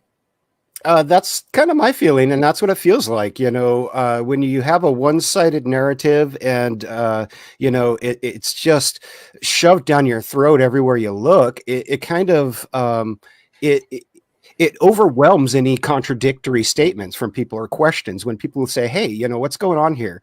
It overwhelms you, you know, because for every guy like me who's going to question his story, there's 1,000 people out there who will just accept it and repeat it and retweet it and, you know, go on and have the guy on his lives on their streams and let him say whatever he wants. But I have yet to really see anybody hold him to task as far as having him prove anything. You know, he hasn't shown his DD, you know, 214. I saw somebody in the chat had asked about that. So far as I know, other people, including myself, have filed for it and just not received them. But that was something I wanted to get for this film. Unfortunately, the office that processes those forms was at a, you know, marginal amount of capacity because of the recent pandemic and whatnot. So they were only processing emergency requests, which I understand, you know. So at some point I'll get it. maybe, or they'll tell me they won't give it to me, but I'll get an Yeah, answer. I maybe think here, near as I can tell, that I think that you have to be a family member to get the DD-214. I don't think that the DD-214s are public. I don't know. I Maybe filed in for some a cases. few different versions on the website, and I told them I was an investigator and that it was a public information request. So, we'll see what they do. Yeah, we'll see what happens. You let me know. Let me know if you ever come back Yeah. with an answer, because if it was just possible to file some forms and get his DD-214, I would hope that somebody already did that. But Yeah, I think people have maybe tried. I filed for a excuse me. There's a censored version that you can get, a redacted version, and then the full version. So we'll see if they give me one or the other. But it might come out someday. A lot of stuff has come out. Like John Greenwald at the Black Vault has a lot of documents about Lue that people don't really know about, or they don't really understand what they mean. And he's been is a little following confusing. too. Oh, it's extremely confusing. Yeah. I mean, especially like if you separate the question of ATIP from who's Lue completely, which I tried to do in this film. And I have to talk about ATIP a little bit, but that literally could be its own documentary on its own. It doesn't, that whole issue is just so clouded with lies and misinformation and partial truths and just everything. So it's hard to really give I can't understand why we can't get a straight answer. It's like, I ran the program. The Pentagon says, no, you didn't. I was in the program. The Pentagon says, no, you weren't, or you had no responsibility. Then they said, yes, you did. And then we have this book with George Knapp, and we find out that the ATIP program that he claimed was funded to the tune of 20-something million had no funding. And that was another program that really got that funding. And it's like never a straight answer. We get this circle of like obfuscation. It seems like, and like you said, misinformation, disinformation. It's like they're trying on purpose to cloud the waters, to muddy the waters somehow. They are, and meanwhile, I just want to say thank you. Thank sorry. you, Andy Kurtz, for a kind and generous $4.99 super chat. Love, Stephen, and Truth Seekers family. Thank you, Andy Kurtz, for your kindness, your generosity, and your support. We appreciate that. We're a viewer-supported show. So how long is the finished documentary? You're still tweaking the final for. I know that, but yeah, I've requested to, like you said, I requested that Lue would be interviewed for this because there's a lot of information in here that I would honestly prefer to leave out of the documentary. If he can exclude himself from it or say, yeah, that isn't me, or no, that's not right, or whatever, I would love to give him that chance, because I don't want to put this out. If there's information in there that's going to make the dang guy, like personal information that's going to make him look bad or embarrass him, that's not what this is about. But this is about proving, as I said in the promo, the contradictory nature between what he says and what the records show, and so we really in this are just looking at the records. We're isolating the stories because those are just stories, and we're looking at the facts, so yeah, that's where I go here. But everywhere you turn, you find contradictions, like you said, and it's not just ATIP. It's like that with Lue in his life too. You find contradictions. You read the webpage, and it reads like a book or a novel or a super soldier spy film or something. But when you start diving into it, you see a life of, ordinary life. The guy's just a dude. I took him down off the pedestal by researching him. He used to be this mythical guy, Lue Elizondo, and he's not anymore. He's now Luis Daniel Elizondo IV, and he's a man who can't be trusted because he will say whatever he wants to get what he wants. That's my opinion at the end of the day of looking at all of the evidence. So I've been fascinated with his ability to make claims and then scurry away when people ask for proof of the claims that he makes. So far we've got him saying that there was crash retrievals, and they have, portions of crash retrievals, and even up to saying that they have biological samples. But again, when pressed for proof, he doesn't have any proof of any of the stuff that he's claiming. I guess we're supposed to just believe based on his, his own claims or his reported history running these programs, and I don't buy it if you don't have some kind of backup for the claims as well. Yeah. And also, oh, go ahead. Sorry. he rubber stamped the approval, right, of getting some of these videos out of the Pentagon, and then he profited from those videos for the next bunch of years. So that's problematic for me. And I want to thank Lee Guy for kind of generous $4.99 saying Lou Kardashian.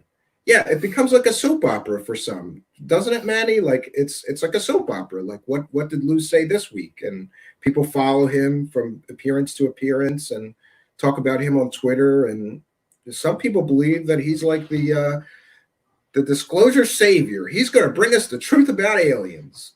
And I'm still suspect, especially because, you know, in the UFO world, it has been accepted mythology or belief or whatever that the government has been lying to us for 70 years.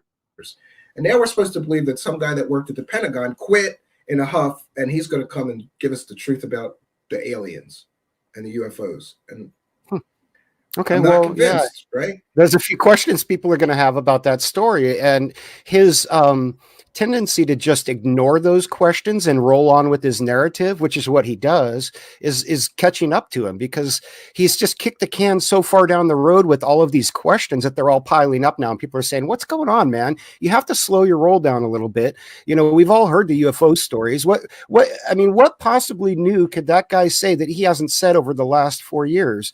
Unless something new becomes unclassified that he can speak about, he's really come to the end of of the road. And so if you look at his recent appearances, he's talking about things like Einstein's theory of relativity, and he's talking about things like higher psychic vibrations and things that the guy has no clue what he's talking about. He just, read a book. There's new promises. There's new know? promises too that, he's going to have this book and it's going to have never before heard revelations in it. It's going to have a bombshell in it. And, and again, I'm setting up myself for, I'll buy the book. But I'm sure it will. Set myself up for a nothing burger, because you're right. He's had 4 years. Why would he wait? What was he waiting for, a book deal to tell us? No, I mean, if you want a Whopper, go buy a book by Dean Koontz or Stephen King. If you want to, the guy's not creative and he's not going to come up with some cool story. It'll be some BS. It'll read like The Day After Roswell, like by Colonel Corso. It'll be every UFO rumor that he ever heard in the military, but he was there. And that's just what the guy does, man. He puts himself in the middle of it all because of, I don't know, ego. I don't know. I mean, why would a career intelligence officer quit the Pentagon and throw his pension away 3 years before he could retire and then go with TTSA? He's probably going to make more money. He's definitely got more fame now. He's not just going to retire into obscurity and be some intelligence guy who hangs around Langley and talks with people. And, although that, nothing wrong with that. That sounds like a cool life to me, man. I'd like to hang around Langley and talk to people. Yeah, hang out at the water cooler and listen to all the BS and the rumors, man. Are you freaking kidding me? But, I think he really didn't want to just disappear into obscurity, so he made his play, but there's some very, very serious evidence that shows he had been planning to do this for a long time. And so when he sits there and says, I never heard of Tom DeLonge before I left the Pentagon. I was never a part of anything before that.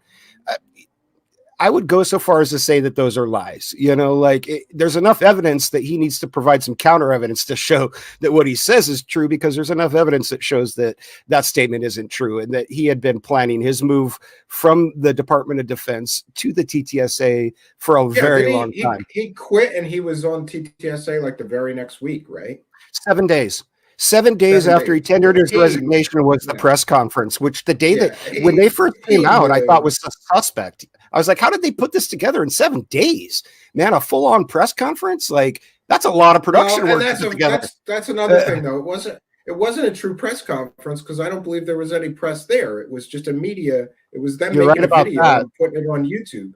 So that's partially, and that's the press conference where they promised everybody a spaceship, Manny. I want to ride on the spaceship with Lue Elizondo and Tom DeLonge, but nobody's allowed to play Tom DeLonge music on our ride.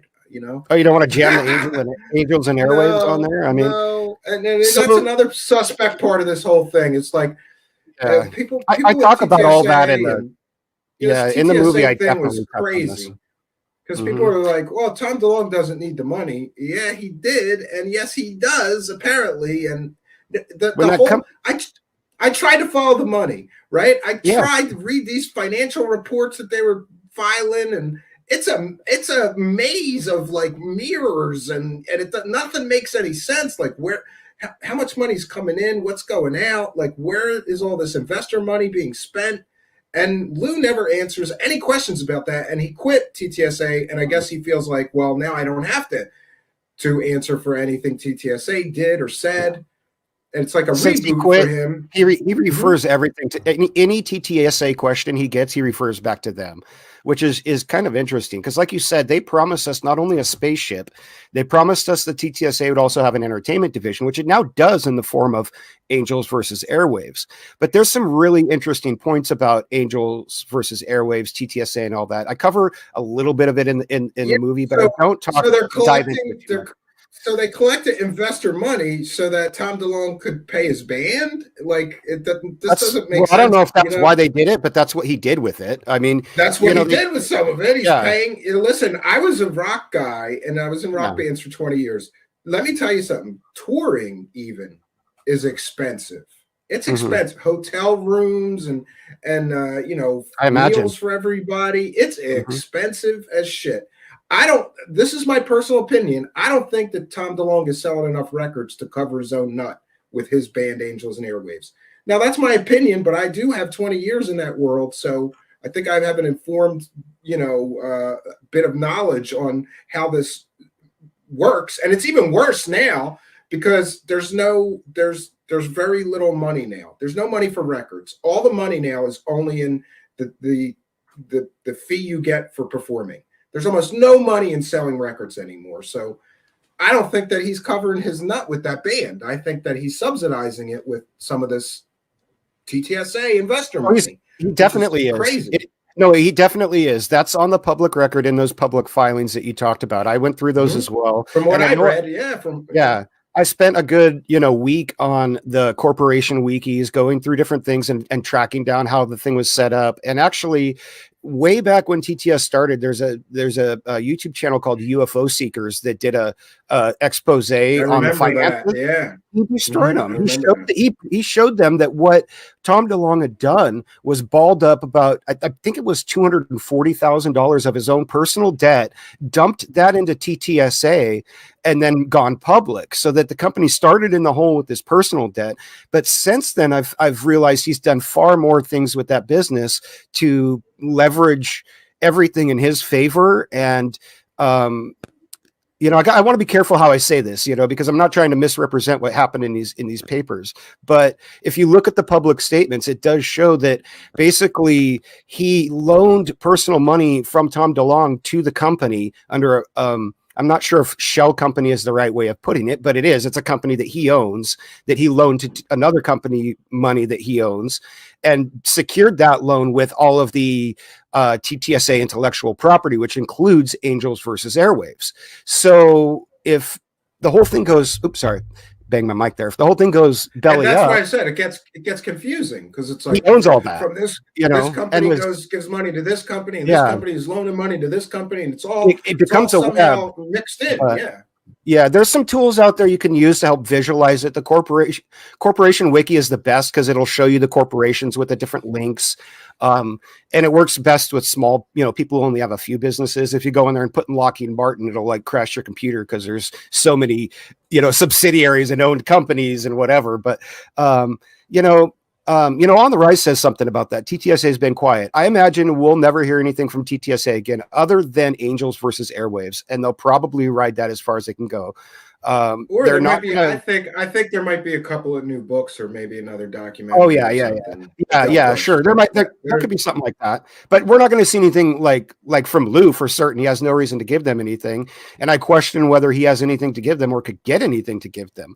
I'm not sure what sort of contacts he might still have inside the Pentagon, but I'm guessing after all of the theatrics over the last few years and, with the 180-day report, all the pressure he put on them, they're probably not too happy with him, so I doubt he's got anything more. And that's kind of why he shifted his role from a celebu like a celebrity influencer into more of a lobbyist. And so you'll see him now, oh, we're going to pressure Congress into all this. Well, I'm not impressed, because the same people that they're pressuring in Congress are, I hate to say it, but all these junior people who are just getting in that are like, oh, I'm happy to get put on this committee, like, woo, like, give me a break, man. Like, it's so transparent. Well, and the other thing is this, the other thing is this effort, like, oh, call your congressman, call your senator. Well, that's what I mean. Like, they give a shit. Cool. They give a shit about this subject. They don't care. Most of them. They have, unless you're a lobbyist with a big fat bankroll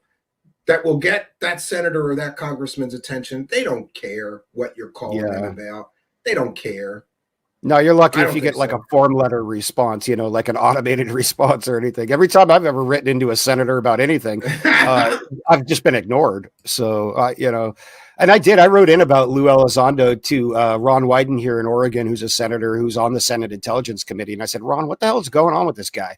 Who is he? Is he legit? Is he crickets, man? He didn't want to say anything, so, but he did add me to his mailing list. Thanks.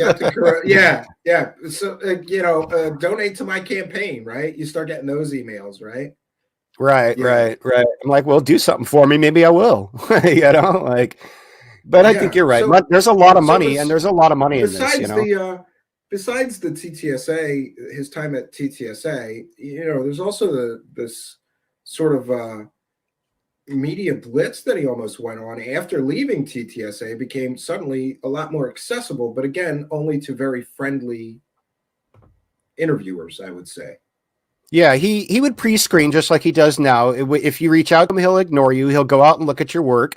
If you're friendly on him, then he'll contact you back. If you're not, if you're questioning in any way, you get nothing. He just ignores you, and it's that's what happened honestly, to me. It's childish, and it's rude, and it just shows how he wants to pretend like he's someone that he's not, like he's some big celebutante, like he's some big, like there was somebody in the chat who was like, Elizondo 2024, like, give me a break. This guy's a poser, man. I'm sorry. In his own words, he is, and I'll prove that in the film. Watch my movie. You'll hear how in his own words he admits to you all that he's full of crap.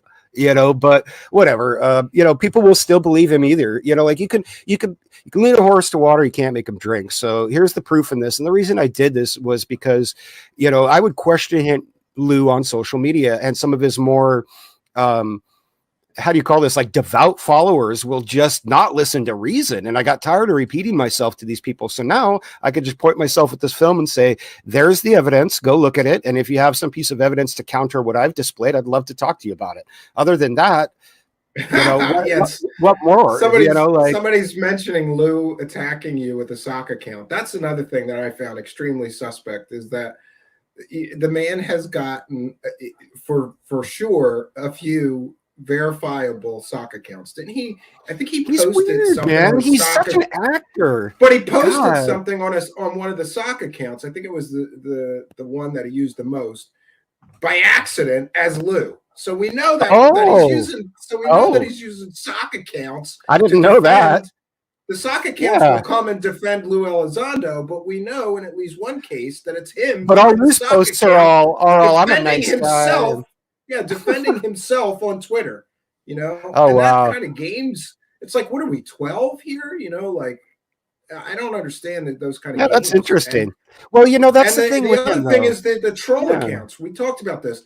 If you say something questioning, or God forbid, even outright derogatory towards Lue on Twitter, all of these brand new accounts on Twitter, they just joined last month, will all start arguing with you about what a great guy he is and how much he's done for disclosure, and you don't know what you're talking about. And I just find it suspect that there's an army of, nameless, faceless, brand new Twitter accounts that will defend him to the death. It's weird. It's strange. Yeah. It feels like a psyop to me, but or just marketing. I mean, anyone can pay for that kind of support. If you want to drop $2,000 or $3,000 on some Twitter bots, I mean, you can Google it right now and find it.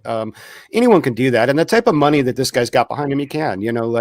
He's clearly got money behind him, or he wouldn't be in all of the news outlets that he is, he wouldn't have the sway that he has. You don't have to look too far to see who it is. I mean, it's, right now it's Christopher Mellon. He's just, those two guys are just like fused at the hip. They're not going anywhere, because as soon as Lue and Elizondo or Lue and Mellon part ways, Lue no longer has the protection of Mellon for all of the sketchy things that he'd done that may be considered illegal in a new prosecutor's eyes. You know what I mean? Like, there could be some real serious repercussions for him. If he conspired to declassify footage so that somebody else could steal it from the Pentagon, that sounds to me like a federal or a military crime, if not a federal one. It's definitely I've always had a problem. I've always had a problem with the fact that he was in charge of something, and apparently he could rubber stamp the release of these videos, and then he gets a television deal based on the fact that he released those videos from the Pentagon. Then he gets a book deal. He gets a job at TTSA based on, what gave him the authority to release these 3 videos? Not that they shouldn't have been. I don't think they're that spectacular, but what gave him the authority to release those videos and then go profit from them for the next 3 or 4 years? I do raise that question in the film for sure, and I show some other.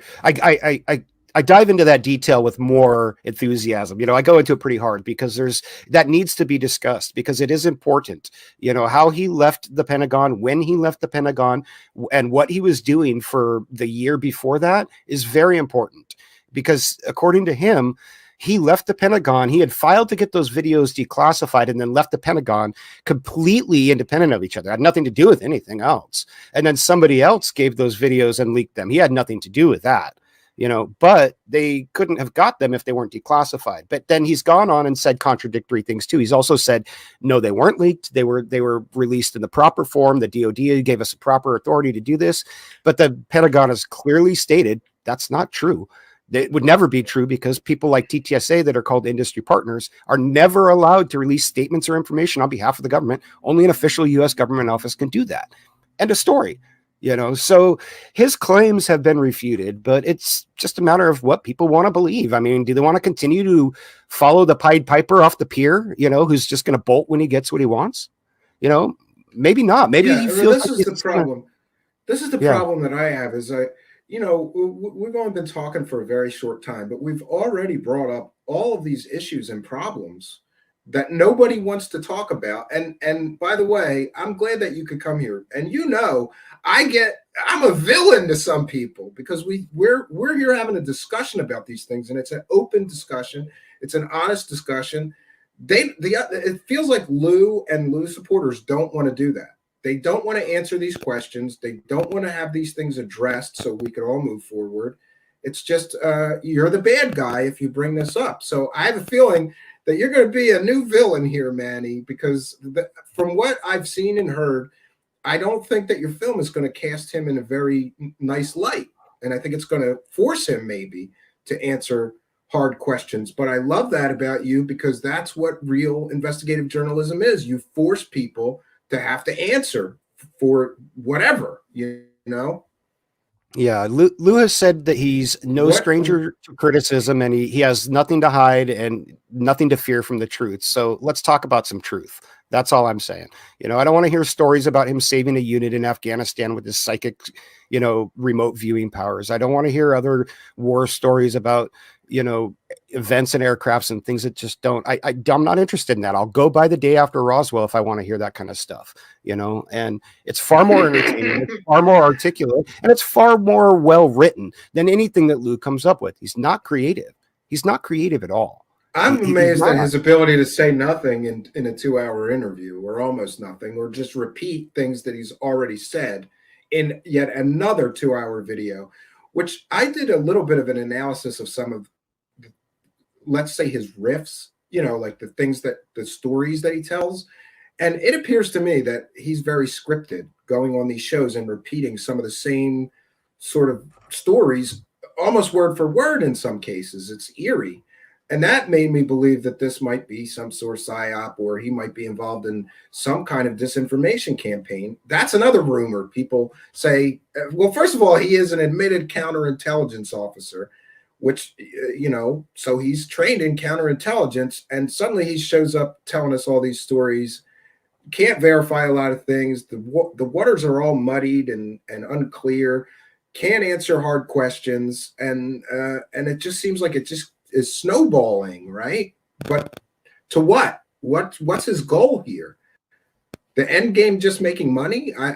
Or is it? In my opinion, yeah, it's all about money. It's all about money. It seems like, and somebody said something in the chat earlier about how he's Bigelow's man. And that's really my kind of final conclusion at the end of the day, is that he's currently working for Bigelow to try to get technology declassified so that Bigelow can use it, because Bigelow's upset that Lockheed, Boeing, Northrop, these guys have had it for all these many years and he doesn't get it. You know what I'm saying? And that's just my gut based upon everything that I've looked at. However, and I'll mention this a lot in the film, the name of the Lockheed Martin Corporation comes up significantly in the history of Lue, going back to 2001, I believe. Maybe that's why people call him Lockheed Lue, right? Well, yeah. And the reason that I think I can't prove that he ever got any kind of money or has any direct connection to Lockheed Martin. It almost feels like he was attempting to do things to dangle pieces in front of them, like his patents, his nautical patents. You look at these patents and you're like, who would use these but a Lockheed Martin Corporation or a big boat building corporation or whatever. And so I feel like he was trying to put a carrot in front of them, hoping they'd bite, but I don't think they did. I think he got jaded, man. And when he got close to retiring into obscurity, like I said, with a military pension at whatever rank he was at when he was, he was only 3 years away from retiring when he pulled this stunt. And I don't think it's, a coincidence, all the other moves that were in play at the same time. There was, some very important so just missile to be clear, things like that we got let out of, and geopolitical wise. Yeah. Go ahead. Sorry. Just to be clear, because I'm a little unclear on this. If he resigned 3 years before hitting his pension, does that mean he doesn't get a pension then? I believe he'd still get a partial pension. I don't think he might have to wait till those 3 years are up and then get a partial pension. Maybe he was I don't 3 years forfeit all of it. Yeah. Right. Yeah. I believe 25 years is all of it. Right. So he quit at 23 years and or 22 years, I believe, and could have retired, at 25. But again, I think it was more, and it's interesting. I think it was more about the, retire into obscurity and go fishing and ride my ATVs all day, or become a, UFO Lue Elizondo. And so now he just rather do that. But, when you really look at it, none of it holds up. I mean, none of it. There's nothing that he says that holds up, because the source, like I said in the promo, is always Lue himself. And it comes back to him and his word. So if you trust Lue at his word, cool. But somebody who I've caught in, 3 hours worth of lies, pretty much, I have a hard time taking at their word unless they build trust back up. Like when somebody lies to you, it takes a while till you trust them again, right? Like, isn't that how it goes? But yeah. Lue doesn't care what I think. Some people have suggested to me, like, well, why would he do that? Why would he quit a good government job to make money? There's not that much money to, he can't make that much money doing this. And I'm like, you go talk to like the people who run Contact in the Desert and find out what some of the people get to go to a conference and talk for 2 hours. Some of those people get $15,000 for one conference appearance. One. Maybe it doesn't need to be a lot of money. Maybe it could be just enough so that he doesn't have to go get a job at a supermarket like he likes to throw around when the government threatens his security clearance. He's like, I'm going to have to go work at a supermarket just to pay my bills. Yeah. Is there any proof that the government threatened his security clearance, or is it, or again, are we just taking his word for it? It's his words, just like everything else. Yeah. We didn't see like a letter threatening him from the government to shut up, or no. And that could be on part TMZ, of the he said too. Yeah, on TMZ, he said it was an old commander of his or something that had called him up and said, hey, we need to talk about this. This is crazy. What are you doing? Come talk to me, or it'll threaten your security clearance. And then, but this is, Lue doesn't ever just say the sky is blue. He'll be like, I went outside today and it was a meanderish sort of a bluish, greenish, orangish, purplish water that fell on my face. And you're like, Lue, the sky's blue. Just say it, but he doesn't, he just never. Anyways, you know how he talks. Yeah. Do you think that the tides? Some people have suggested that the tides for him are turning, and that a lot less people are going to just, even UFO believers, are going to just be on his side and believe him because more and more things are not adding up with him. Yeah. What do you think? Do you think that it's going to be harder for him going forward, or is he just going to keep rolling on with? I would the same encourage those stories, I people guess. to go out and do their own independent research. You know, if you really care, then go and do your own independent research, you know, and figure it out for yourself. You know, the reason I put the video together the way that I did was so that people could see the research that I have done, because I do care enough to figure this stuff out. I do care about it. And I want to be educated when I speak. And I want to make sure that if I say something about the guy, that it's true to the best of my research and knowledge, which is substantial. You know, I've done the legwork and I stand behind everything that I've said. And if people want to argue with me, that's fine. But I'd like some proof, not arguments and opinions. You know, like you might not, you know, I want some proof. Show me something I haven't seen. Some people are big on that. And, you know, I have a little bit of a pet peeve lately, a new pet peeve is we had this, let's just call it a disagreement with another show host. And they said, you can't do this. And then we provided screenshots of people doing that thing. Films. We've got videos of people doing exactly what they said nobody could do except the government. Then we got 2 on the record Google employees to say that we were right and they were wrong about what the disagreement is about. But they're still going to argue with me, and they have nothing but opinion. They have no evidence to counter our evidence. So I'm with you, Manny. At some point you say, here's my evidence. Where's yours to counter this? Prove me wrong with more than words. And most people won't do that. And that's unfortunate, you know? Yeah, then we just write them off, you know, like, and I hate to say that because, you know, a lot of people I want to reach are these hardcore Lue followers. I want to tell them like, hey guys, you're being manipulated. You're being led astray. You're being used. You're being used by a guy so that he can get some money, or so that he doesn't have to get a job at a supermarket or whatever. I don't know what his intentions are. I used to have a mind reading cap, but I sold it for a beer, you know, a long time ago. So we'll never know, you know, like the guy won't. Yeah. And the other thing I want to make sure that I express to you is that I have tremendous respect that you just said, I'm going to put it all in a film. I don't want to argue with people on Twitter anymore. I'm going to have one link with 3 hours of evidence, and you know, come back to me. That's a great idea, first of all. Yeah. And it's also inspiring to me because I would sure like to get into making documentaries. Always wanted to do it. And, you know, when I see somebody else doing it, I go, well, if he can pull this off, no offense. You know what I mean? Though it's great when you have a friend that did it, you go, you know, and maybe I can pick your brain about some things. Oh yeah, man. It's not an easy process. All that editing and all of that, you know. I can't explain, man. And I'm glad you brought that up because I wanted to tell people this. You know, like this has been a project that's really been in the work for years. It's been in the work since Lue stepped on stage with TTSA. I've been watching him, and the very first video that I put out about that guy, I said, I don't think we can trust Lue as far as I can throw him. And he looks like a husky boy, so I couldn't pitch him very far, you know, and I think that's true. You know, like I stand by that. Boy. He is, man. The guy's built like a brick house, you know, like could probably just, you know, like, but the thing is, you know, like, and people think that I hate Lue. I don't hate Lue. I don't hate Lue. I don't know Lue. He seems like a really charismatic, nice guy. I'd probably love having a beer and a slice of pizza with him and bullshitting and listen to all his stories. Like it'd be fun. You know, it's not about that, but it is about something that's important in this field. And that's truth. When did we lose sight of that? It's about the truth. It's not about stories or what you can manipulate the people to believe or what you can argue someone into believing. It's about the damn truth. And, you know, that's what this is. There's some hardcore truth here based on fact, not opinion, fact. So I hope people really want that. If you're a hardcore Lue fan, don't watch my movie. It'll piss you off because I'm going to prove to you, and you're going to have some kind of cognitive dissonance. There's going to be a conflict in you because I'm going to provide you with evidence that the guy is not, you can't trust him for anything that he says. The question is, will you believe it? Or are you going to continue believing that the world is flat? It's up to you, you know?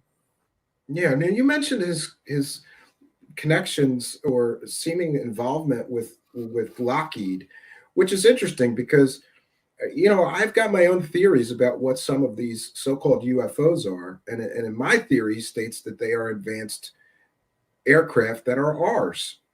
And who would be producing those aircraft would be Lockheed. And even one of the drone bases, right where one of these films was made, mere miles from it, is a Lockheed installation. And many people have sort of theorized that Lue's role is to fill the space with disinformation, tell people, no, these are aliens. They must be aliens. And people make hyperbolic statements like, this did, this made right angle turns. We have nothing that can make right angle turns. Any drone you buy at Walmart can make a right angle turn. So there seems to be a theory that he may be out there to take the heat off of these top secret drone projects that the government doesn't want people to know they possess yet. Right. What do you think of that? What do you think of that theory? I definitely tend to agree with you. And the Nimitz UFO footage, I believe, was one of probably a Lockheed piece that was filmed. And here's something else that I discovered actually while researching Who's Lue, is that Aguadilla, Puerto Rico, right next to Rafael Hernandez Airport, where the Aguadilla UFO was spotted. There's a hotel that's down shore a few miles. It's actually the hotel where Mick West thought that the Chinese paper lanterns that he thought were the Aguadilla UFO were launched from. But less than a quarter mile away from that hotel, behind it, is a massive Lockheed Martin office. And I said, well, what the hell? What are the odds that those guys might have been flying something out that day and didn't know that there was a CBP plane up there that tracked them and caught them, and maybe that is what happens, like maybe the Nimitz maybe Lockheed was out there flying it, because I've heard statements from people that, at least I think it was the Princeton was sent out there to find this thing. Like they went out there looking for this thing because it crossed their path. And who would fly something over the staging area where our Pacific Fleet always goes? Like if you're going to the only reason you would do that is to see how our military responds to an unknown intruder, right? Like, or if you want to, or what if they wanted to test the capabilities of their? I think they did. I think that they did against others. Let's see what happens. Let's see if they can catch it. Let's see if they can keep up with it. Let's see if what they perceive it to be, even, because that might tell them something about what our adversaries would do when encountering one of these top secret aircraft. It makes perfect sense that you would test our own for it. In fact, I know that they do that because it was TD Barnes who said that they used to do it out at Area 51, that they would fly the SR-71 over there or some of their other test planes, or that they would take it over another Air Force location, and they would have like an Air Force radar technician on the ground who would be like, hey, something's going to fly over. If you catch anything of it, send the intel here. But if you don't, cool, because you're not supposed to. So they do that stuff, and they've always done that stuff, and it wouldn't surprise me if they were doing that out there, either to test the next generation drone or whatever they're testing, or to be testing our next generation radars. They might be testing both. They might be testing foreign response. They might be testing to see what shows up on satellite while they're doing that, but the question is, was it legitimate tests, or are these people that have this technology using it without the military knowing? It kind of worries me that type of technology is in the hands of private citizens, like who don't have an oath and haven't sworn an oath for the Constitution. They got their own Air Force apparently that could smoke ours, which is scary, Right. I mean, if they, that's scary. Sharis Lue is here in the live chat, and that's a very good question. I was gonna get to that, but can you tell people when your film is going to be finished and where people will be able to find it? You'll be able to find it on my YouTube channel, unless I have some problems on YouTube with it, which, I might. It will also be on my Odyssey backup channel as well. And I do plan to have a web page dedicated to it, which I will put the movie on the web page along with some documents from the movie so that people can go and look at the documents without having to pause the film and look at the screen. You can just go look at the dang documents on the web page and pull them up and see them, along with links of where I found them, so you can go and find them yourself. Like if you think I'm made them up or faked them, like they're out there. So, this is a research video, and it is, and there's going to be a lot of research in it. And I really do, if Lue's watching this, man, please get a hold of me. It'll be a civil interview, but there's some stuff I would really rather not put out. If you can exclude it, and I'd like to ask you some of this stuff, but there are going to be some hard questions. So, you know, tit for tat. It's not going to be one of those walkover interviews. But I hope he You mean does you're get it. not going to do a UFO circle jerk? You know how much I love those. You know, The thing is, I wouldn't even ask him those about UFOs. interviews. I wouldn't ask him about UFOs. I'm more interested in who's Lue, his personal life. You know, I want to know when he met his wife. I want to know, like, he says he has 2 kids. Who are they? Like, is he a good father? Is he a cool guy? Like, is he cool to hang out with, or do his friends think he's a jerk? I want to know, you know, I have a lot of really tough questions for Lue. Like, Lue, when did your business Never Ship Empty get incorporated, and in what state? What a deal breaker. What a hard question to ask a man. Like, I should be ignored for wanting to know when his business was started. Give me a break. Like, I'm not going to ask the guy about his work at Guantanamo Bay because, for one, I wouldn't believe a word he said. And there's plenty of footage of him out there saying that. I'd ask him about real stuff that he has no reason not to answer, and he probably wouldn't want to answer it. You know, so, I mean, what are you going to say? I mean, I'll just put it out there. If he ever wants to respond to it, he can make a, you know, FU video, Manny, a response video or whatever. Go ahead. Yeah, I and won't you know, some strike him. I people, don't care. some Yeah. people have gone a lot further in their sort of assertions about Lue. We have Kate Schneider in the live chat.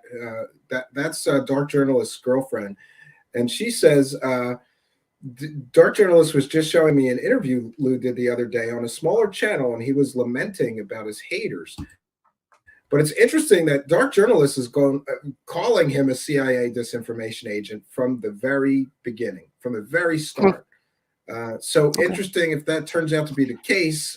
Maybe I went that gambit. I thought that at one maybe point. Maybe I he got it right, and maybe he's been right all the time, because Dark Journalist is convinced that this is a CIA psyop and all this stuff. It might be. It might be. You know, T.D. Barnes also talked about the Aurora project and about how that was just a big con to get more money to build the B-2 Spirit. You know, it was basically the Central Intelligence Agency and the defense industry creating this hoax project to get more funding from Congress to finish the B-2, which had run over budget and, you know, time allotment and all that. So it wouldn't surprise me if this is something similar to that. Dark Journalist might look into, God, talk to me, man. I want to talk to you off the record, definitely off camera sometime. But yeah, maybe I'll go reach out to him, and then we should talk. I'm trying to get him to come and do an interview here as well. You know, I've been catching up with him in these talks he does with Joseph Farrell and a few other people that I like, whose books I enjoy. Good show. So when do you think that the film will be finished and available for everybody? It really depends. I've got one more interview, phone interview scheduled for tomorrow, and then I'm really just waiting back to hear from Lue, and that's why I've been kind of publicly pressuring him. I'm like, hey man, like, God, I want to tell your side of the story. This story is who's Lue. How can I tell it without his side of the story? But he won't give it to me. So all I got is his stinking webpage, which has got about as much truth in it as I don't know, a Campbell's soup ad or something. I don't know, you know, but what can I do? If he doesn't get back to me, I'll release it in the next few weeks once I get the webpage ready and get the final touches put on it. But you know, what can I do? I can't wait forever, Lue. So you don't get in touch with me. I'm just going to put it out. I don't want to hear him or his sock puppets or anybody else crying about it later. That I didn't give him a chance to speak his mind, man. Like, you can't just ignore people and be like, oh, I don't have to answer you. Well, fine. After this movie comes out, maybe I'll just ignore Lue. I'll just be like, you know what? I'm beyond you, man. I'm over giving you a chance to speak your point of view. I'm just going to publish my information, and you can pucker up and kiss me where the sun don't shine. You know, but I don't know, whatever. So We'll you think it's going to be you're going to give a release date in the next couple of weeks, though, or yeah, maybe 2 to 3 weeks. Maybe 2 to 3 weeks. Okay, so we'll get the full film in 2 to 3 weeks. Maybe we could have a watch party here. Yeah, get the popcorn ready. Anybody can watch it. Popcorn ready, Manny. Yeah, in fact, I say in the movie, I say share this movie in its entirety. Go ahead, anywhere that people want to share it, go ahead. I don't care. I paid for it out of my pocket. I paid for all of the research costs. I paid for the web hosting. I paid for it. You know, the subscriptions for the different sites to get the information that I needed. It's all paid for my being, and I don't care. Use it. Take it. You know, I prefer people to leave it intact, you know, but whatever. If you want to cut it apart and tell me what a jerk I am, you can do that too. I don't copyright strike people, and I don't have anything to hide. I don't care. Like, let's talk about it. That's what I want, is a dialogue. I want to talk about these questions. There's legitimate questions in this film about Lue Elizondo, his history, and his statements. And if he wants to ignore them, fine. That'll just leave it up to us to figure out who's Lue.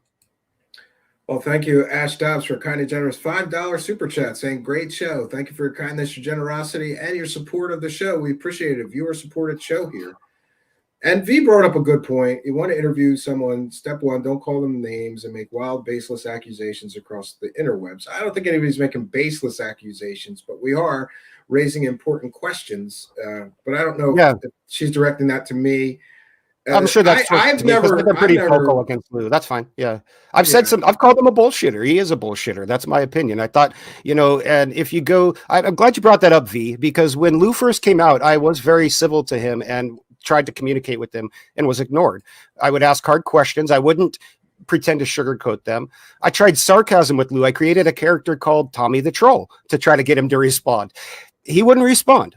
So let's try some facts. I really don't care if Lue doesn't want to be interviewed for this. I really don't care.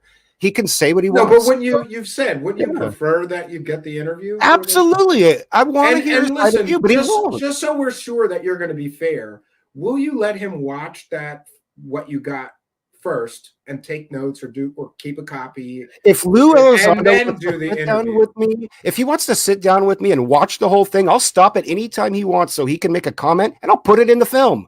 I'll put it right in there. I think that's the way to do it. I won't even censor it. I'm about the damn truth, man. He's the one who wants to manipulate everything. He's the one who wants to pretend that he's someone that he's not. He's the one who wants to portray himself as a whistleblower and a UFO hunter and a super soldier. I'm a guy from Portland who sees through bullshit. That's all I am. I don't care. I'm not a big YouTuber. I'm not a celebutante. I'm not one of these people. I'm just a guy like you, like everybody who's watching this. I'm a guy who's done months of research on this. If you want to see what I got, watch it. If you don't. It's just that simple. No, I, for one, am glad that you did it, because then a lot of the information that you have is sort of stuff that, inconsistencies that have been adding up over the years, and this little point that's important that people miss, and this point that's important that people miss about Mr. Elizondo. But I for one, am happy that it's all going to be jammed into one thing here, and there's going to be a definitive sort of resource for people that do have important questions, right? I have been watching him and his story and collecting information for years, so I have a bunch of information, and I don't know that I have anything that that somebody else hasn't already found out there, but I do have a lot of stuff that I haven't seen anywhere else. So that's all I can say about it. I don't want to give away too much, and honestly, it's all in there, but it's still just a set of facts, and it's still subject to interpretation. But what do you do when you ask these questions and you present these hard, this concrete evidence, and people ignore you? I mean, you got to at some point move on and say, well, we have to judge them, even though we don't want to. I'd rather hear his side of the story and hear what he has to say, but I want to see some additional evidence to back up his story too. Because the guy has been found in many different contradictions that would, in my opinion, he doesn't have any credibility. If he told me the sky was blue, I'd walk outside to check. What can I say? Yeah, I mean, and my side of it is that he outwardly, if you just trust everything he says about his background, he appears to be credible. But then when we start getting these problems, like him giving inaccurate information to reporters in the form of like he was the source of this New York Times original article, and he gave them completely and totally inaccurate information, saying that his program had $23 million in funding or whatever it was. And that turns out that wasn't the case, saying that he ran the program. The Pentagon later said, no, he didn't. Then maybe he did. Senator Reid said he did. And, all this gets confusing real fast. And I've often wondered if this was just a personal project of his and Harry Reid and a few other people, well, let's create a program and use our influence to get some information. But what's interesting is there's no papers. There's no papers. In other words, if he's investigating all these UFO reports and doing all this stuff, where's all the reports? Where's the papers? What do we get for the 23 million? But wait, that wasn't his 23 million. That was somebody else's 23 million. So here we go with the confusion again. But I can't find a report, a piece of paper, something that he did studying UFOs for the years that he claims that he was doing that. And that's just not how the government works. There would be papers. There'd be a paper trail behind him, I would think a mile long, but John Greenwald has tried to find information and come up real short, and me, and I know I've got one piece in here that I'm going to show in the film that shows it's about ATIP, and it does show that ATIP had funding from 2009 through 2010 with provisional or whatever funding. So there was a little bit of money, but it doesn't show how much it was. But it does show that there was a program at least through that time frame. And it does list Elizondo working there actually, as well as Hal Putoff from Bigelow Advanced Aerospace Scientific Studies, whatever. Anytime there's a program with government money, Putoff is right there with his hand out. He is always right there with his hand out for government money. I don't trust him. I found one piece that showed that there was only a single bid on the contract for ATIP, and it came from Bass. So the 22 million I don't think it came from ATIP. I think it actually came from OSAP, and it was applied towards ATIP, and they did have approximately 10 or 12 reports that they put out. It was about, that's where, if you remember, there was a little blip on the radar in the media about it, and it was the traversable wormholes and cloaking devices that the U.S. military was studying. Those were the reports. That was part of the crackpot research, and I'll call it crackpot research. I don't care what anybody says. I think that was all Eric Davis. That was Eric Davis involved with that as well. Yeah, and they were kicking that from ATIP or OSAP to Bass. That was just Terry Reid scratching Bigelow's back, who was a contributor of his. They're buddies. They lived in Vegas together. Blah blah blah. Whatever. A lot of people say that's a no bid. I want to talk about Harry Reid. It was a sweetheart deal, though, for sure, for somebody that nobody else got to bid. Nobody else even knew that you could bid, right? Mm-hmm. Maybe MUFON would have bid, or some other UFO organization would have bid to do that for the money. But nobody got an opportunity to except Bigelow. So no bid contracts are kind of sketchy always, because you could charge $25,000 for a hammer, and there's no one there to bid on you to compete. That's why people do, Yeah, it's exactly why they do it. It's no strange game, and that's why I say, that's not a game that Lue would play. That's the game that somebody else plays. That's above his pay grade. The guy's not, he's not that, I thought, like dark journalist, I went through the CIA bit at one point, and I was seriously like, I had backed up all my files on Dropbox. I was like, man, someone's going to come in and take me out. Like, this is not good. I need to get some public exposure on this. And then I woke up one morning, I was like, you're a freaking moron, man. There's some pieces that I saw, and I was like, no, Lue wants to be, but he's not. He does. So but paranoia is part of conspiracy land. You know what's so funny?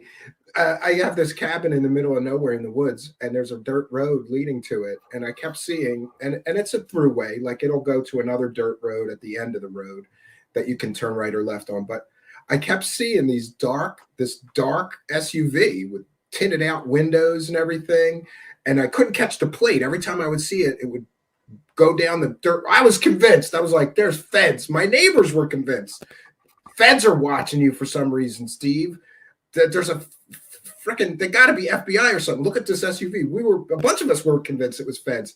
No, my neighbor down the road got a brand new SUV, black SUV with tinted out windows. But for like 2 months, we kept seeing it going, the fucking feds again. Is that the feds?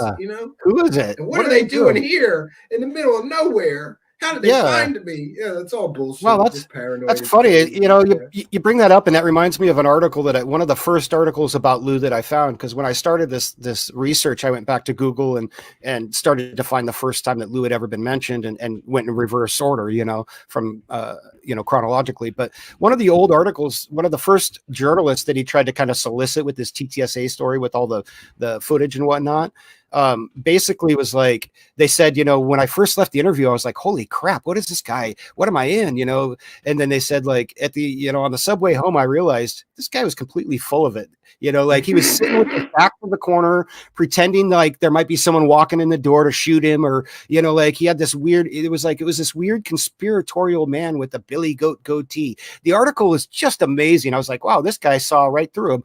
And what was interesting is that was, you know, right at the beginning of Lue coming out. So, you know, like it seems like he just shopped around until they found reporters, you know, like, you know, Knapp was there from day one, but the media didn't really bite to Leslie Kean. Yeah. Leslie Kean is into some wacky stuff, and she has straight covered absolute proof, now proven and provable hoaxes as real and genuine in the past. So I don't really have much trust for her. She's, of course, would be friendly to any narrative that he was telling her. Well, that explains a lot. Yeah. She's So, into a lot of wild stuff and hoaxes she's covered and things like that. Yeah, so that's what it really sparked People off. keep asking where they're going to be able to see your new film. It's going to be on the Area 503 YouTube channel. That's where he'll be hosting it there, due out in 2 to 3 weeks. Check his YouTube channel, Area 503. I'm going to find that and put it in the live chat. You should also go over there and subscribe to him, because he's doing some excellent work besides this over there. And if you like my channel, you would probably like his, because Manny's kind of a no bullshit guy too. Right. And I love it. There needs to be more of us, right? Yeah, for sure, man. You know, like, and you know, we just got to call it how we see it, man. You know, and that's what we both do. You know, we look at things and you're like, hey, man, this is how I see it. That ain't right. You know, that's all we can do with the information that we have, you know, and I've got all the information that I've got that I can collect pretty much on Lue right now, unless he wants to give me some more. You know, that's where I'm at. So that's where we're at. We're at in this, you know, like it's moving ahead. So let's do it. You know, we have nothing to fear from the truth. This is a quote that Lue said. So let's talk about some truth. We have nothing to hide. Yeah, well, a wiser man than me once said, the only people who fear questions are people with something to hide. Yeah. That's truly concerning to me too. Like, why not just you know, do a hardball interview, get this stuff all out of the way? It doesn't seem like it ever I don't happens. think he could survive it. I think it would cripple his image, and he's now a public figure, so it's all about image. It's not about reality, it's about image. So as long as people are cool signing on with that, but you might as well be signing on with the latest loudmouth politician, because that's pretty much what he's doing. It's the same kind of thing. You know, it's just like, oh, you know, like we're gonna change everything. He's not changing nothing, man. He's gonna tell you what you want to hear to get your vote. He's gonna do what he wants. It's what they all do. Doesn't matter. Yeah. Did you happen to see this letter too that Chris Mellon put out, like basically saying that the government should give Lue his job back if they start a new UFO program? How would you feel about that? Like, I'd be shocked. I want to know why he hasn't lost security clearance for basically for his role in the leak of those videos. You know, I mean, Christopher Mellon in the the Phenomenon movie admits that he bent the rules a little bit to get those videos out of the Pentagon. Well, I'm not sure that national security things are really kind of bending the rules. Those are kind of felonies, you know? So, I don't know. The only thing I could put up with, and I do talk about this in the film, is that there is some strong political connections there. And when you add Christopher Mellon into the equation, it makes perfect sense, because the guy's connected back to his, I think, great-grandfather who founded the Mellon Bank of Pittsburgh and was like a judge. You know, like, and they've been politically connected for 4 generations. So I think that's part of why Lue's connected at the hip with him, because that's his political connections. Like, that's going to keep him protected.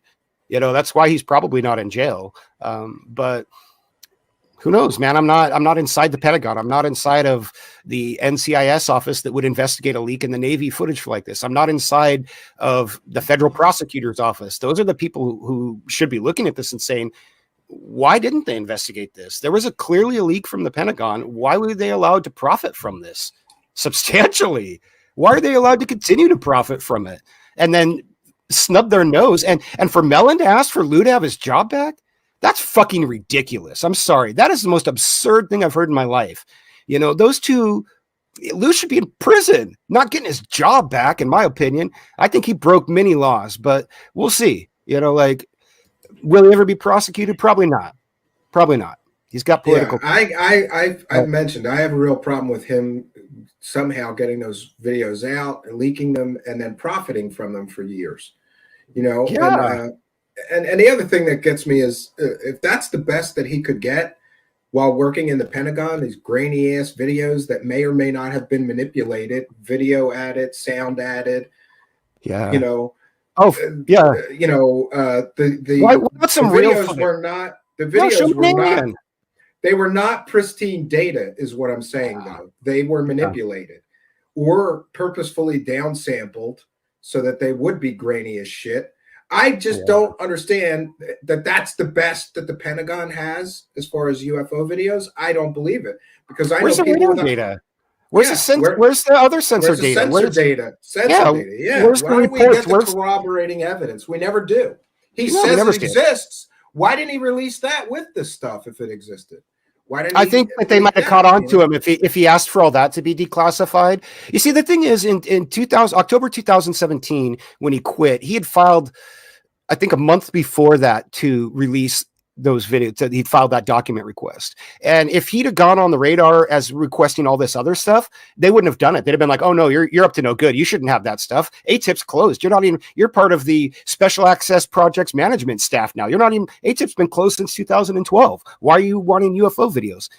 Funny thing about the UFO videos, though, the Nimitz footage, in Lue's own words, was an ATIP dog and pony video. Whenever they brought somebody by the ATIP office to show them what the program was about, that's the video that they showed to the politicians, to the junior military. To get some more funding, whoever. yeah. Yeah. That was there's probably thousands of people who have seen that. That was nothing good. That was garbage. It was junk. Show us the good stuff, like you said earlier. Don't come out with 3 pieces of sketchy video. Promise us a dozen more that never showed up. Promise us a UFO with Tom DeLonge that never shows up. Promise us a UFO tracking app that we can put on our phone that never shows up with Tom DeLonge. And then quit when things don't go your way. Yeah. What do you think about the separation between him and TTSA? I think that he kind of figured he could make more money as a solo. If you want to know my opinion, and I speak about this in the film, it's my opinion that it was larger than that, and it was geopolitical, and it really had to do with the 2020 election. Because if you'll notice, there was, and I talk about it in the book, right in the last 70 days of Trump's presidency, he gutted the Pentagon. He cut a bunch of people out of there and left a hole for Lue's buddies to come flying in and do whatever the hell they're doing now. And that was his last ditch effort, basically, because they thought that if they were going to keep Trump, and they probably would have dropped us out of a few more missile treaties or something like that. But I don't know what they were up to. And I do talk about that in the movie because it's you don't know. We're not a fly in the wall at TTSA with Tom DeLonge, Chris Mellon, and Lue Elizondo. And to be honest with you, I doubt Lue even knows what the plan is. He's not a king. He's rook. I won't say he's a pawn. He's a rook, but he's not a king. There's somebody else bigger than him putting this together. You can figure out for yourselves how far it goes. Does it go to the CIA? Does it go to Bob Bigelow?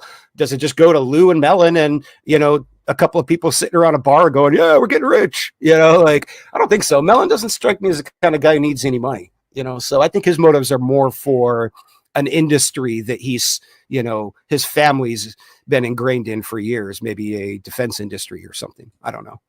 Yeah, and I see V in the live chat. No, we just did 3 shows that were like on just regular enduring mysteries. I'm trying to be kinder and gentler, but sometimes I gotta speak up.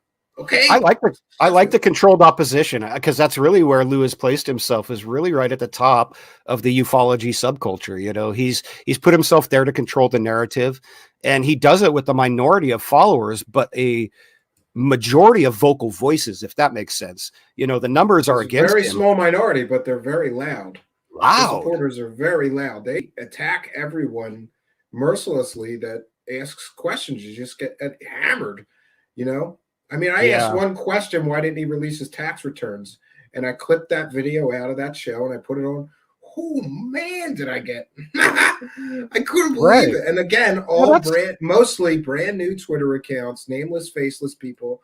Tell me how wrong I am. And that's like an old Stan Friedman thing. Like, let me see your taxes so I can prove what military rank you were. Let me see your DD 214. Let me see your discharge papers. Where's your reports? Where's your where are you going to prove your story? And it seems like a lot of people have lost sight of that, man. Like, there's not many people like you and me that say, hey, where's the proof in this? Where's the evidence, man? Because all the evidence that I've seen shows something else. Like, but again, I don't think he's interested in truth, man, which is funny for a guy whose number one promise on Twitter is, I will always tell you the truth. I will always push for full disclosure. I will always respect anyone, no matter what their opinion. Well, Lou, it's pretty disrespectful to ignore people. To ignore people who ask you legitimate questions is rude, you know? So whatever, you know, if he wants to be a guy who says one thing and does another, that's fine. But it's pretty clear what he's about. And, you know, his staunch followers will follow him right off the cliffs like the lemmings that they are, unfortunately. But yeah, it does seem that way. It seems like he's the Pied Piper, and everybody's following him right off the cliff. Maybe you're right. They are, man. I don't know. I just don't understand, and I don't understand the cult like atmosphere that's sort of grown around him. You know, like again. But I've seen this before, and Grant Cameron talks about this. It's like this phenomenon of the UFO savior. You know what I mean? Like this is the disclosure saint of disclosure who's going to bring it and it's going to make it happen. And people truly believe that about Lou. Like he's going to bring us disclosure. And he doesn't have it. He doesn't have 4 years. And what has he got? Yeah, if he had it, he'd have brought it. If he, you know, he's using it for his own machine now. And you'll notice how his agenda kind of changes every 2 years, depending on how the congressional votes go or the presidential elections. It's like this, man. And so you understand that there's really only one. There's a few industries that kind of follow that cycle, but there's one that follows it like religiously, and that's the defense industry, because that's where they get all their money, every penny of it. That's where they get it. They don't have any other customers other than foreign people who they can sell money to, you know? So there's been a lot. And, you know, like we could talk about the geopolitics, the taxes, you know, there were some other plays made in 2017 that around this where international arms sales were taxed a little differently, you know, from like a 35% to a 0% maybe, you know, so which is kind of messed up because arms sales on advanced technology is supposed to go back to the taxpayers who paid for that technology to be created in the first place. That's why they tax these arms companies. They're like, hey, you could sell it abroad to our allies, but we're going to take a chunk back for the taxpayers. They're not doing that anymore. Yeah. Gunner65 is asking how long you waited for a response to your FOIA from the National Personnel Records Center. Still waiting. Yeah. So I'm sorry. I did get a response within 24 hours that the office was closed. I've got my confirmation numbers, and they said it'll be handled when the office opens back up again to full capacity. They'll be doing a FIFO, I think, first in, first out type thing. So I'm in the queue, and I've got numbers to check when the office opens back up again. But during the lockdown time, they were only doing emergency requests for, you know, like vets who need homeless. Need homes, you know, and stuff. And I was like, shit, dude, that's more important than anything I'm talking about with this guy. Like, let's get some vets and some houses, man. Like, they don't need to be got it. To hell with Lou and his lies, you know, like, but yeah. So yeah, I don't know when I'll get an answer, but when I do, it'll go up on the page. If I get it, it'll go up on the webpage. Any additional information I get as after the movie comes out, I'll be putting on the webpage. So people can check that out, and I'll be advertising that in the movie once it's live. The webpage is live. I'll be putting it live right before that. So yeah, so you're gonna have a website to go for this specific project, which is great. Yep. Everybody should be able to find it, no problem. Yeah. And like I said, I'll advertise that. I don't want to push it till it goes live, but yeah, you still got a little bit of hair pulling to get through, right? That final render. It is. It's big part. Yeah. The way I've structured my stuff, the final one isn't too bad, but it's all the ones leading up to that with the sub parts. Cause one of these projects was an hour long and it was so big, man. I had a few setbacks here. Like my damned film editor decided to update on me halfway through the project. So half of the project files had to be converted to the new program. And they completely redid the layout in my editor with this new version, and I didn't know where anything was, which slowed down my workflow to a crawl, you know, because I'm trying to learn the new layout, and things that used to only take a certain now take 3 clicks. My editor, I turn it off. I'm like, I have it on a DVD install. It's a couple of years old. I put it into a workstation, and the first thing I do is turn off online updates. I like it the way it came out the box. Don't mess with it, you know. Yeah, because they do that kind of stuff happens. Drives me nuts. Yeah, definitely. I had resisted the urge to click the update, but I'd gone in and out of the editor so many times that I just kind of reflexively clicked to update it one time, and it started updating. I was like, "Oh God, here we go." Like, what am I in for? So, yeah. Hey, I need a quick break, real quick, just a minute or two. Is that all right? Yeah, sure. Yeah, Okay. let me knock you out. Let me know when you're back. Oh, wait a minute. Or make me big screen. Wrong one. There you go. So tonight we're talking with filmmaker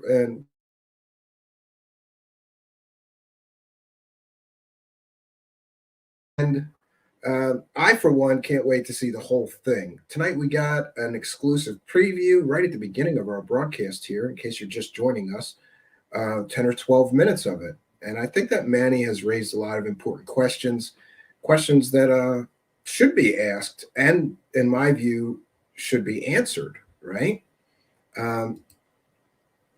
Vinny Coxis with a kind and generous $4.99 super chat. Thank you for your kindness, your generosity, and your support of the show. It is much, much appreciated. We're a viewer-supported show. There's a few ways you could do that. You could join our Patreon for as little as $1 a month. We give extra content, Patreon-only streams, a monthly show journal, as well as all my music gets posted there. Sometimes we post previews of upcoming production videos there, all for as little as $1 a month. Or you could send a PayPal donation. And the instructions to do that are in the description of this video. You can also send a super chat if we're broadcasting live. That would be that money button down there, which we just got a kind and generous super chat from Vinny Coxis for $4.99. You can send any amount you wish, any denominations, any kind of money. Don't worry about it. Whatever money you have, YouTube will convert it for us.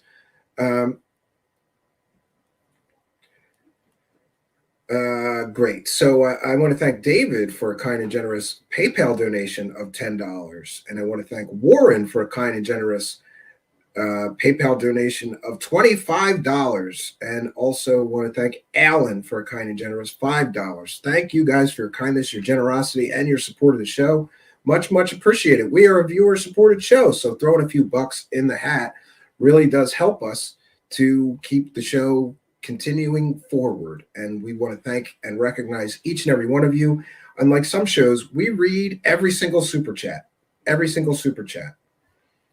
So I think that's important to recognize people that are supporting you. I don't understand some of these shows, and it especially bothers me when it's a show that's getting hundreds or thousands of dollars in super chats, and they don't even bother to thank the viewers. So here is those are the three ways to support us by throwing money at us. But there is one more way, and that is to like, comment, subscribe, and share. And if you happen to be listening in audio podcast land, please remember that you're missing half the fun. Go on over to YouTube. Put Truth Seekers in the search bar. Look for me, the strange guy with the sunglasses, your host, Stephen Cambion. Smash the subscribe button. Hit the notification bell, and you'll get a notification when we're doing the next live show. And you too can come here and be a part of the live tapings of the Truth Seekers podcast. That's part of the fun. You hear we're taking comments, questions, suggestions from the audience. We love that interaction. So please come here and be a part of it. The other way to help, make sure you leave a comment. Let us know what you think of this show. Like, comment, subscribe, and share these on your social media. It really does help us to continue. There we go. Manny's back. It really helps us to continue the show. So sorry about that. Usually we have a musical break, but I didn't have anything queued up. We're going to wrap things up, though. I don't want to keep you too long. I appreciate you taking the time to do this and especially for giving us the preview, the 10-minute preview of the film, so everybody gets a sneak peek here. Thanks for doing that. Yeah, definitely. You're welcome, Stephen. You've been a great help to me through this project, man. Just having a sounding board to talk to and bounce things off of and whatnot. And I'm glad to come here, man. I'm glad to talk with you about this. And we'll talk more after the film comes out, because I'll be a little bit more open about what I'm talking about. Everything will be out. I don't want to give away the spoilers right now, and there's a few spoilers. There's a few really good pieces, including a whopper right at the end. So I hope everyone out there gets a chance to check out the movie when it comes out. And if you want to help, try to put some pressure on Lue, go out to my Twitter and follow me on Twitter. And when I make my requests, and use the hashtag Who's Lue and ask him to, be interviewed, like that post, retweet it, get it. The only way that he will ever respond to people like us is if we get some pressure on him, because he's proven time and time again, like you said earlier, Stephen, he won't come on shows that are questioning. In the film, I call it a scratch and sniff tactic, where you scratch them and see what they're made of, and then, okay, I like this one, I'll go over there, I won't go there, and that's exactly what he does to people like us. He'll go on a show that's got 10 people watching it and 300 subscribers, but he won't come on your show and answer some hard questions. And that's probably why. And you know what? I just wanted to say in clarity, I have made it my policy that we will always be respectful. We might ask hard questions, but I've had some people here that were like, I didn't vet enough, and I just shouldn't even have interviewed them because some of their stories were just too wackadoo and wild and out there and no evidence. But we were very respectful, and we always are, to everybody that comes here as a guest. We try to be, Yeah, absolutely. And people have been downright just nasty to me on social media in responses to Lue, defending him, some of those people you were talking about. And then they sit there and say that I'm a jerk for the way I talk to him. And I'm like, I just don't get some of the hypocrisy that's out there, but I don't care. I'm just like, whatever. People are just people. They can do what they want. But and also, Manny, it has something to do with a little bit it has to do with just how men are, right? Like, I like men that I can talk to like men. Some of these kind of people that are like, really easily offended, or, like, I want to be able to look, I'm a man. I can talk like a man. You're a man. We can talk like men together. Luke can take it. Military guys are, they can take a little bit of a ball busting. They can talk like men. Military guys talk like men behind closed doors. So I don't understand people getting so offended when you just ask some questions, right? Right. And it's a debate tactic to feign, to fake that sort of offense. You're like, oh, I don't like what you're going to talk about. I'm going to twist it and make it seem like you said this. And it's just, it's so basic and draining. And people just love to do that to you on social media, tie you up in circles. And meanwhile, where's Elizondo? Why he says his number 4 promise is to treat people respectfully, but he lets people do this to other people all the time, and he doesn't tell them, hey guys, don't do that. And that really kind of makes me mad. Like if those were people who watch my channel doing that to someone, I'd say, don't you do that. Don't be harassing someone, don't be bullying someone. And by the way, I have to don't do it in my name. Yeah, I just had to do that this week because some people were tweeting at people that I cover, like David Wilcock or Jimmy Church or whoever, Emery Smith, and referencing me, like, hey, and I had to tell people, like, don't do that. I don't want you to be do cool, that. Man. Don't like, include my name, and especially don't include my name, because the other thing is that people could take that as a form of me directing people to harass people, and we don't condone anybody doing anything like that here. So. Yeah, no. He should come forward and say, hey, guys, people are allowed to ask questions. People are allowed to doubt me. It's okay. I tell people that all the time. I say, let the man answer for himself, man. He's on Twitter. He knows how to type, clearly. Why does a guy have to hide behind all these people who act like jerks for him and then not disavow their actions? Like not say, hey man, I distance myself. That ain't me. And that is a message to everyone out there. If you're that kind of person, don't come around me in my channel. I don't want that crap. I don't want that negativity. I want to have a real conversation, and it'll be respectful. Like I can ask someone a hard question respectfully. I'm not gonna be like, oh, you're a freaking liar, Lou. You're a POS. You're a jerk. Come on, you know what? I have to say though, I've lost my shit a few times, and it's even recently. Like we had these certain content creators come on here, and I let loose on them, and I shouldn't have done that. I realized later, and I apologized, but I realized later, if somebody comes here, they're doing me a favor. And they're doing my audience a favor. Yeah. So I should be more respectful and certainly not yell and scream at people. You know, Yeah. I'm a passionate guy, so I got pissed off, and and then I feel you there. And then I thought I may never get another crack at this egg, so I'm cracking it. I do not, I just said I'm cracking this one. I'm going to ask these 3 most important questions or make the points I want to make, and they can say whatever. And it got pretty heated, but at the end of the day, everybody was okay because we talk like men and we work it out, I guess. Yeah. I mean, there's no reason to be disrespectful or to be rude or whatever, And I don't, honestly, I hate to say it, but calling somebody a bullshitter isn't really disrespectful. I mean, you could, yes, is it? After 4 years of being ignored by the guy, is it? I mean, yeah, add a little context to it, and maybe it might be a little different. But yeah, I don't know if people want to take 1 or 2 of my tweets out of context and say, "Oh, this is what you always do, Manny." I let them. I don't care. I really don't care what people think. Like I'm just gonna do me, and they can do them. Yeah. Well, I, for one, am glad that you're making this film, and I can't wait to see it. So hopefully you'll let us know as soon as it's done, because I could do a review of the whole thing here and give people the link, try to amplify your voice, because unfortunately that's another problem in this sphere, which is sometimes the guy with the biggest bullhorn just wins, and then they don't have to answer questions. And they don't have to, because they have a bigger bullhorn, and they could just say, "Nothing to see here," into their big bullhorn. And guys like you and me with a smaller bullhorn, I think it's important. And I'm going to ask other people that I know to try to post your link and amplify your voice too, because I think this is important work. People need to see it. They need to hear it. They need to think about it.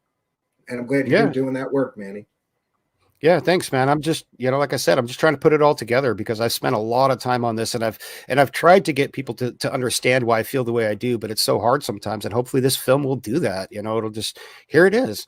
It's a mountain of evidence to counteract the mountain of stories that are on the other side, because I wanted to say evidence, but there's no evidence on the other side. I mean, there's none. There really isn't anything to back up all of the grandiose stories. I mean, it's just, they're just war stories. So if that's what people, if you want those, go for it, but if you want any form of truth, I'd recommend not really listening to what he has to say, because he's got his own agenda, and that's the truth. I mean, he does have an agenda. It might shift every 2 years with the election cycles, but it's still an agenda, so. Yeah, maybe people are suggesting that he might get into politics too and run to be a senator or congressman. He had said so in one of his interviews that he might run in the state that he lives in. And I laughed because in the state he lives in, you can get elected for like 20,000 votes, like it's kind of a joke. And then that's why we're talking about all these new senators in Congress who are fighting the Pentagon and the UAP issue. I'm like, you fucking nimrods. No, they're not. They're a bunch of rookies who are just being led along by their money. These kids don't know any better. They're just getting these committee assignments because they know that they'll do what they're told when they go in there. That's, I mean, what do you say? Like, it's serious. Like, he might run. I don't know. I doubt, that he could win in any sort of real fair election where people look at facts, but I don't know. I mean, other people have won politics by being lying, just saying whatever you want. So maybe he sure acts like a politician. I mean, ignoring people who question him, only going on select channels that will, cast him in a favorable light. Isolating himself from critiques and reviews, blindly claiming wins when they're evident failures, like his 180-day report. That was a huge win. Nothing. Yeah, it was a big nothing, brother. I want to thank Anonymous Rex with a kind and generous $4.99 super chat. He says, "Great guest tonight. Manny, your work looks great. I sent you an email. Thank you." Well, thank you for your kindness, your generosity, and your support of the show, Anonymous Rex, and I'm sure Manny will look out for your email.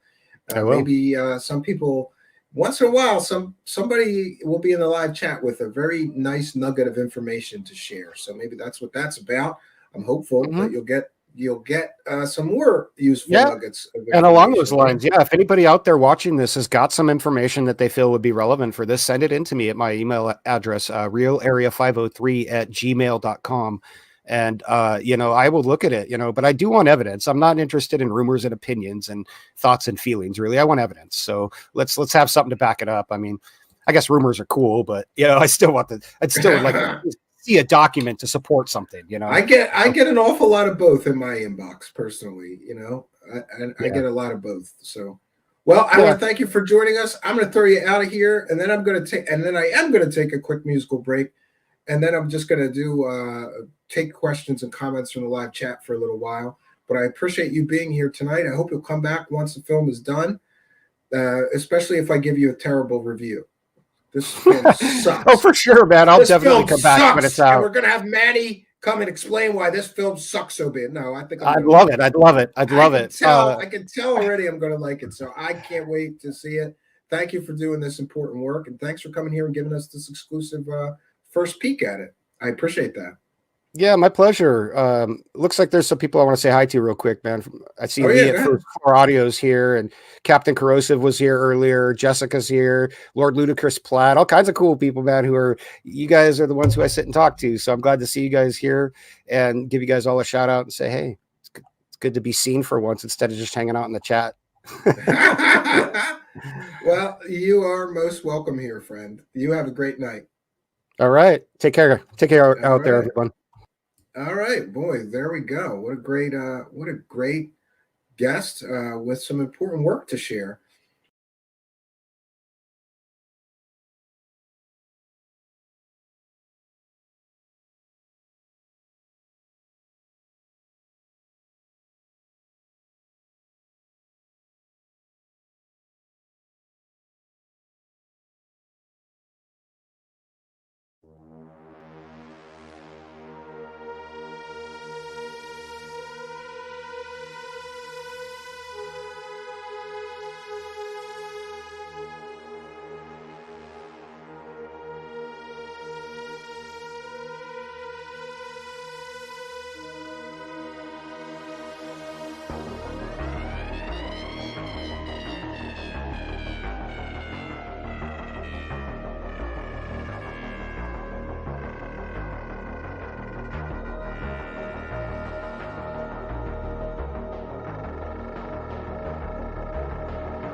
Greetings and salutations, friends, and welcome back. I am broadcasting live from the Apocalypse Cabin.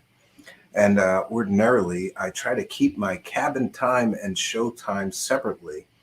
But events this weekend have made it necessary for me to broadcast anyway. I should caution you that we have an entire cabin full of guests. So if you should hear some rumblings in the background, that would be some children and family members here that are not far from me outside here in front of the campfire where I should be. And I hope to be soon. So we're going to try to get through what I have to share quickly. And that is that recent revelations about Lue Elizondo and his sock puppet accounts. You know, it's not just one. And by the way, I have a new plan and policy. And that is that for those unaware, if you're critical of Lue Elizondo or one of these other UFO celebrity hucksters who are profiteering fools, if you ask me, anybody charging you money for information they have is probably feeding you false information. After all, they have a built-in motive, a profit motive for you to want to buy whatever it is they're selling.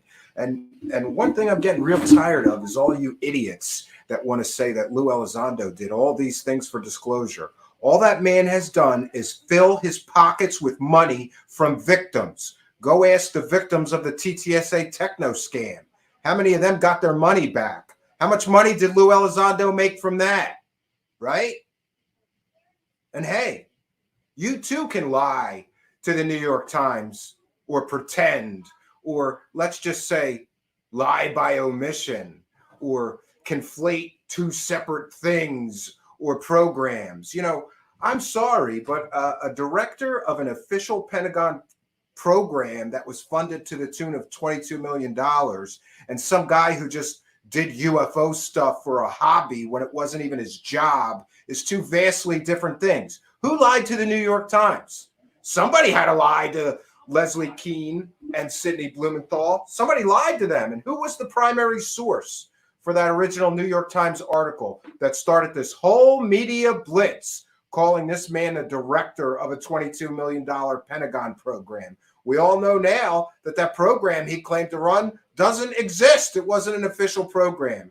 So what we have is some hobbyist idiot who thinks, I want to play secret agent. I ran a secret program. No, you didn't. You didn't run an official government program. You even called it an activity in your IG complaint. And this cult-like behavior around this guy is absolutely ridiculous. And by the way, we're working on a huge story. And I'm going to have some big questions for some of these UFO celebrities, including Chris Mellon and Lue Elizondo and Tom DeLonge and others. People are being seriously hurt by this UFO cultism that's going on. And I, for one, am tired of it. And back to the sock puppet accounts. Lue Elizondo used sock puppet accounts, and it's very clear that he did, because while using the sock puppet accounts, he screwed up several times while using the faceless bureaucrat account. Maybe he forgot he was logged in to the sock puppet account, so he used the sock puppet account to reply to people asking Lue Elizondo questions, right? For example, somebody suggested that he should get a pair of very good wireless headphones, and faceless bureaucrat chimed in and said, that's a good idea. I'm paraphrasing. We'll see the screenshots tonight. That's a good idea. What kind of wireless headphones do you suggest? Faceless bureaucrat, all evidence points to the fact that that was Lue Elizondo.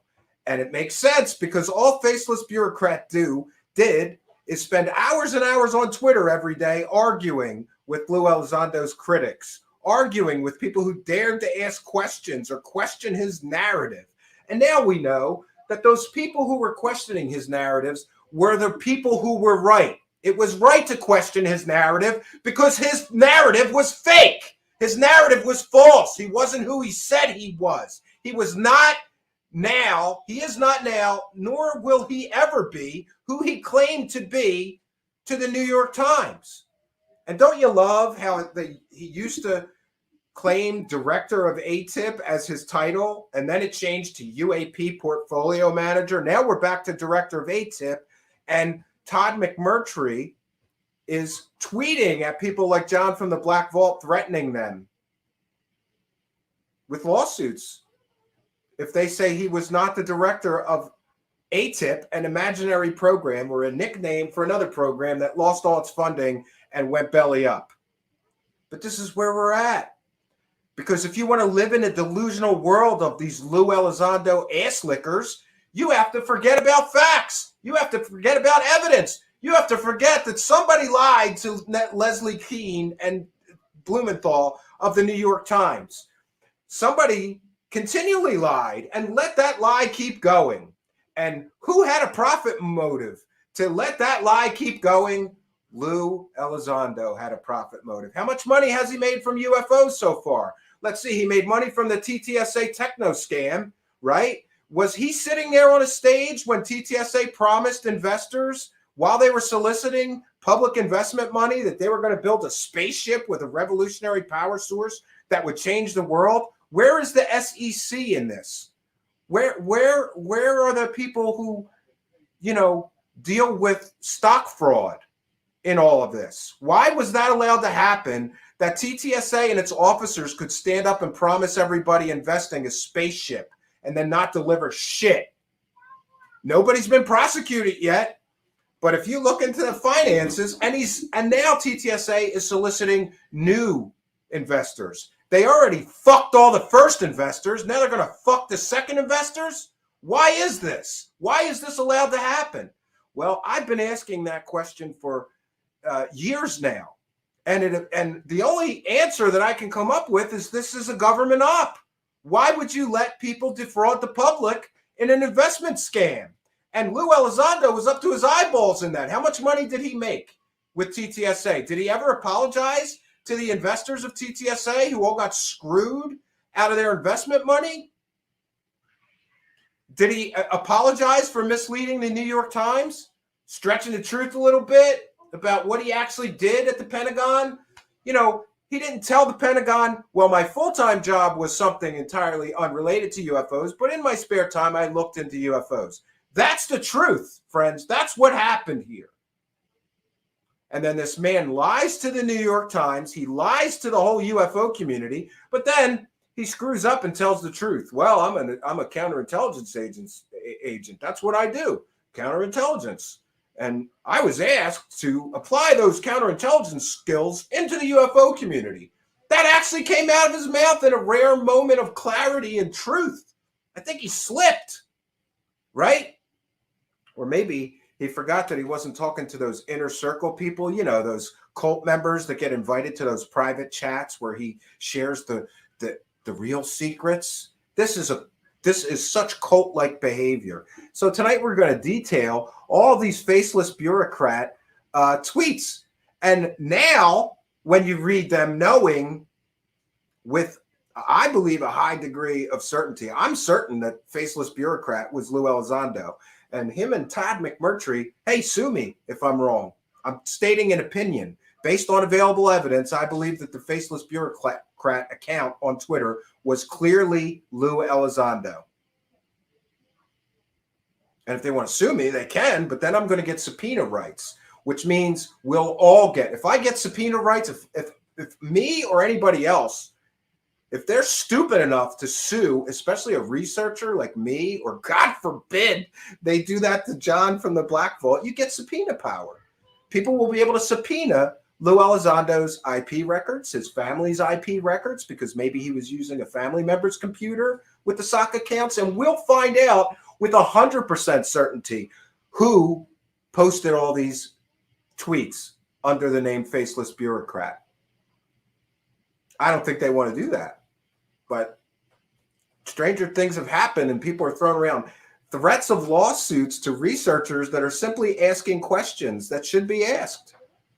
These questions need to be answered. And Lue Elizondo continued to be a coward and hide behind sock puppet accounts. And by the way, yesterday we get the revelation, and this is according to Lou from Unidentified Celebrity Review, he believes based on the evidence that he has available, that the Richard Budd account was Lue Elizondo's wife. That's great. It's great. And Lue Elizondo, though, however, I should mention, just for the make sure the record is clear, Lue Elizondo has tweeted today that neither he or his wife was the Richard Budd account. But the problem is that somebody very close to Lue Elizondo is using that Richard Budd account. It has to be somebody close to Lue Elizondo. After all, who else other than somebody very close to Lue Elizondo would Lue Elizondo give screen captures of private text messages between him and show hosts to, who then release those screenshots saying that they're doing so with his permission to clear his name? Well, great. If Lue Elizondo's going to sit there and say that Richard Budd account's not me or my wife, then tell us who it is, you coward. Tell us who it is, you coward of a man, you bitter, angry little man. What a bitter, angry little man, right? You couldn't take the heat of people asking you questions on Twitter, so you have to make fake accounts or employ friends using nameless, faceless accounts in order to defend your bullshit position. That's what you have to do? Some military man. Listen, I've known a lot of military men. This guy strikes me not as a military man. Military men have, some degree of honor, right? They have some degree of balls too, right? They don't hide behind fake accounts and, I'm going to get you with my sock puppet account. And that's what this guy's been doing, either through the faceless bureaucrat account, other accounts, the Richard Budd account. Why is it all nameless, faceless accounts that come to Lue Elizondo's defense, except for the cult of idiots he has around him, like Rob Heatherly and this Ack and the Fister idiot that doxed other people, that threatened and harassed people's family because they dared to question this Lue Elizondo narrative? And by the way, I have one wish for the Fessler idiot. All of the truth is going to come out, you dummy. And when it does, you will be banished from this thing for being one of the butt-licking assholes that doxed people, threatened people, intimidate people, condoned intimidating people, condoned threatening people's family or wives because they dared to question the narrative that you jumped right on, you dummy. So before we get into the actual screenshots, here's what we're going to do. I have a new plan, and I think that this is a very important plan. You see, there's a huge problem, and by the way, I saw a few super chats. We're going to do a short presentation. I'd be happy to read and thank every one of you after this short presentation. So it says, these faceless, nameless Twitter accounts, those are the ones that are defending Lue Elizondo. And in many cases, those are the ones that are harassing researchers, harassing show hosts, threatening people, doxing people, constantly threatening people who dare to question this Lue Elizondo narrative. This is how we take that away from them. Going forward, every one of us that have been critical of this narrative, and feel free, this is on my Twitter. You can follow me on Twitter at Stephen Cambion.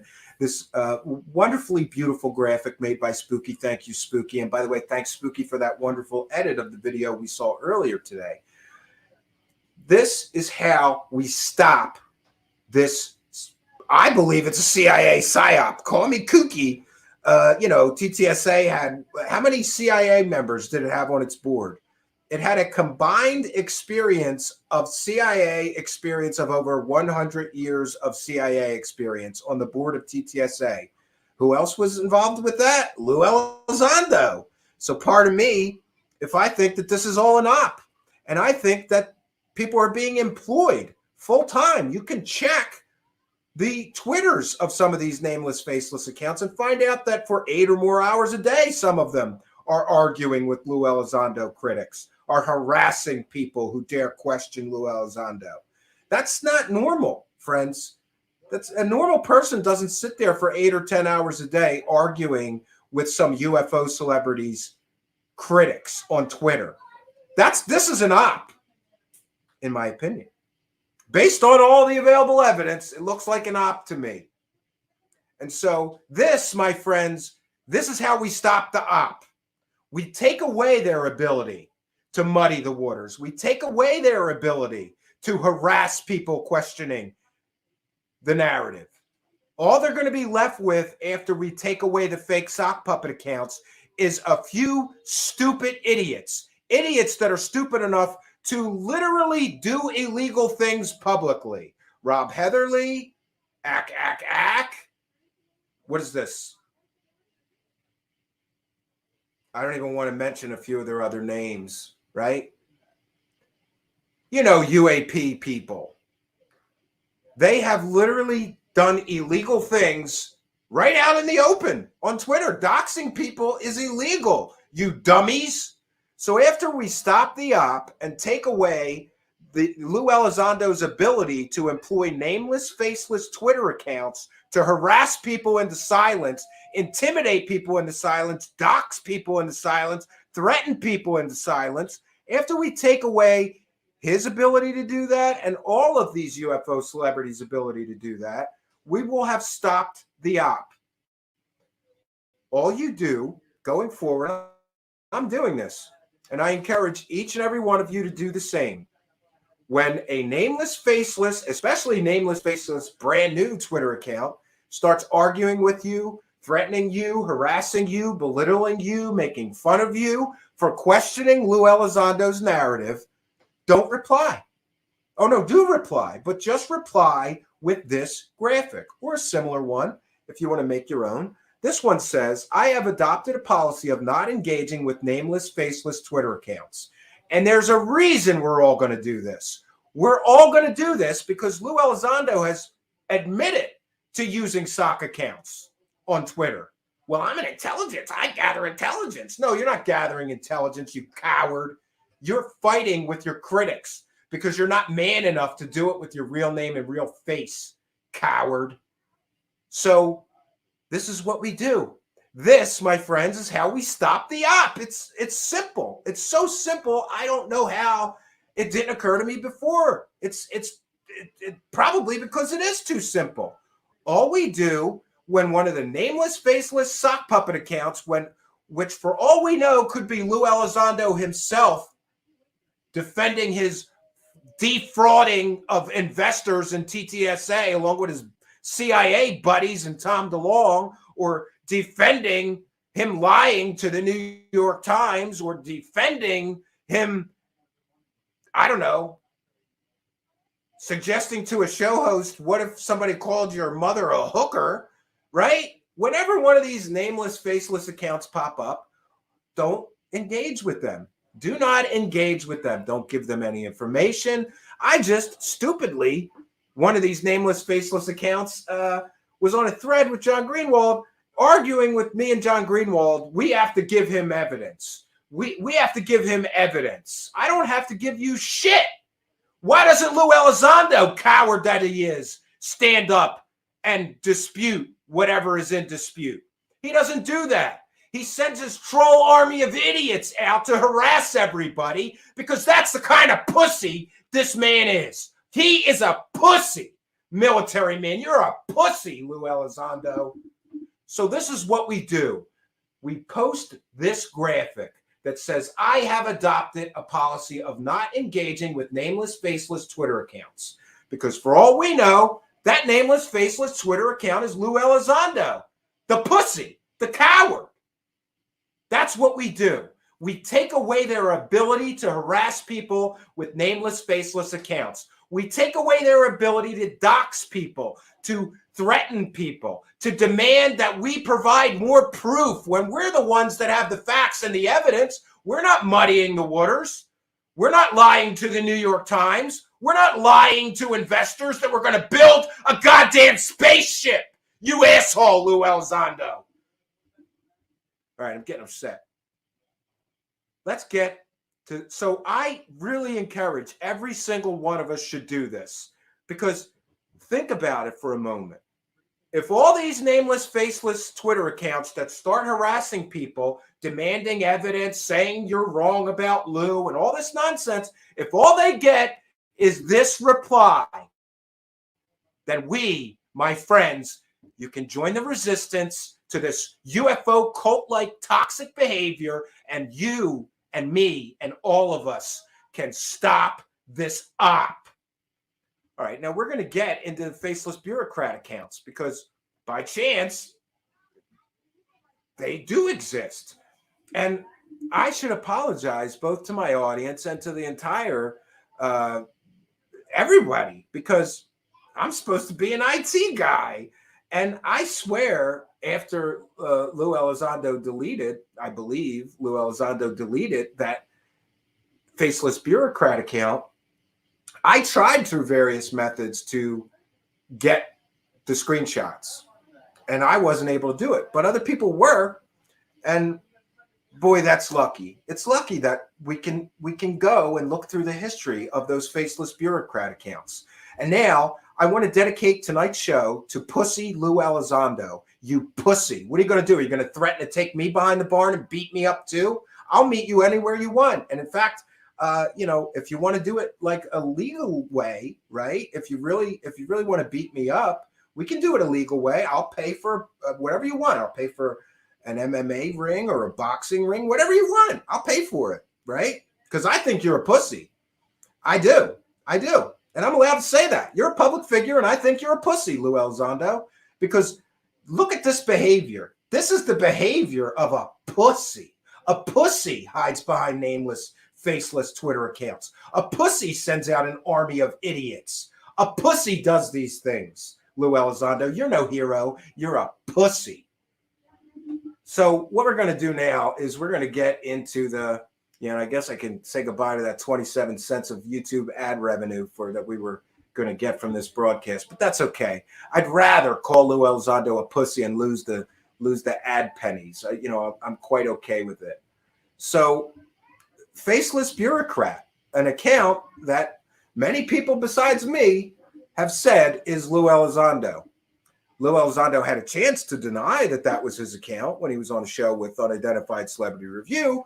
He didn't really deny that was his account. And in fact, he confirmed that he does use sock puppet accounts because he's an intelligence guy. And that's what intelligence guys do. And by the way, in my belief and estimation, that's also what pussies do. But, okay. So we're gonna go through these in no particular order.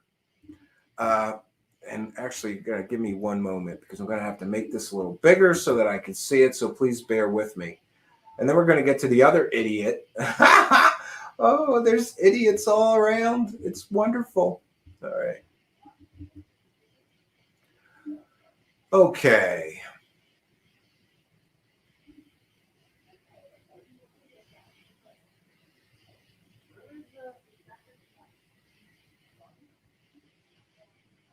Yeah, well, we're going to skip that one. We'll go to the next one. Hold on one second, friends, and I'm going to begin to share my screen here. By the way, these were public Twitter posts. Public Twitter posts from the faceless bureaucrat, right?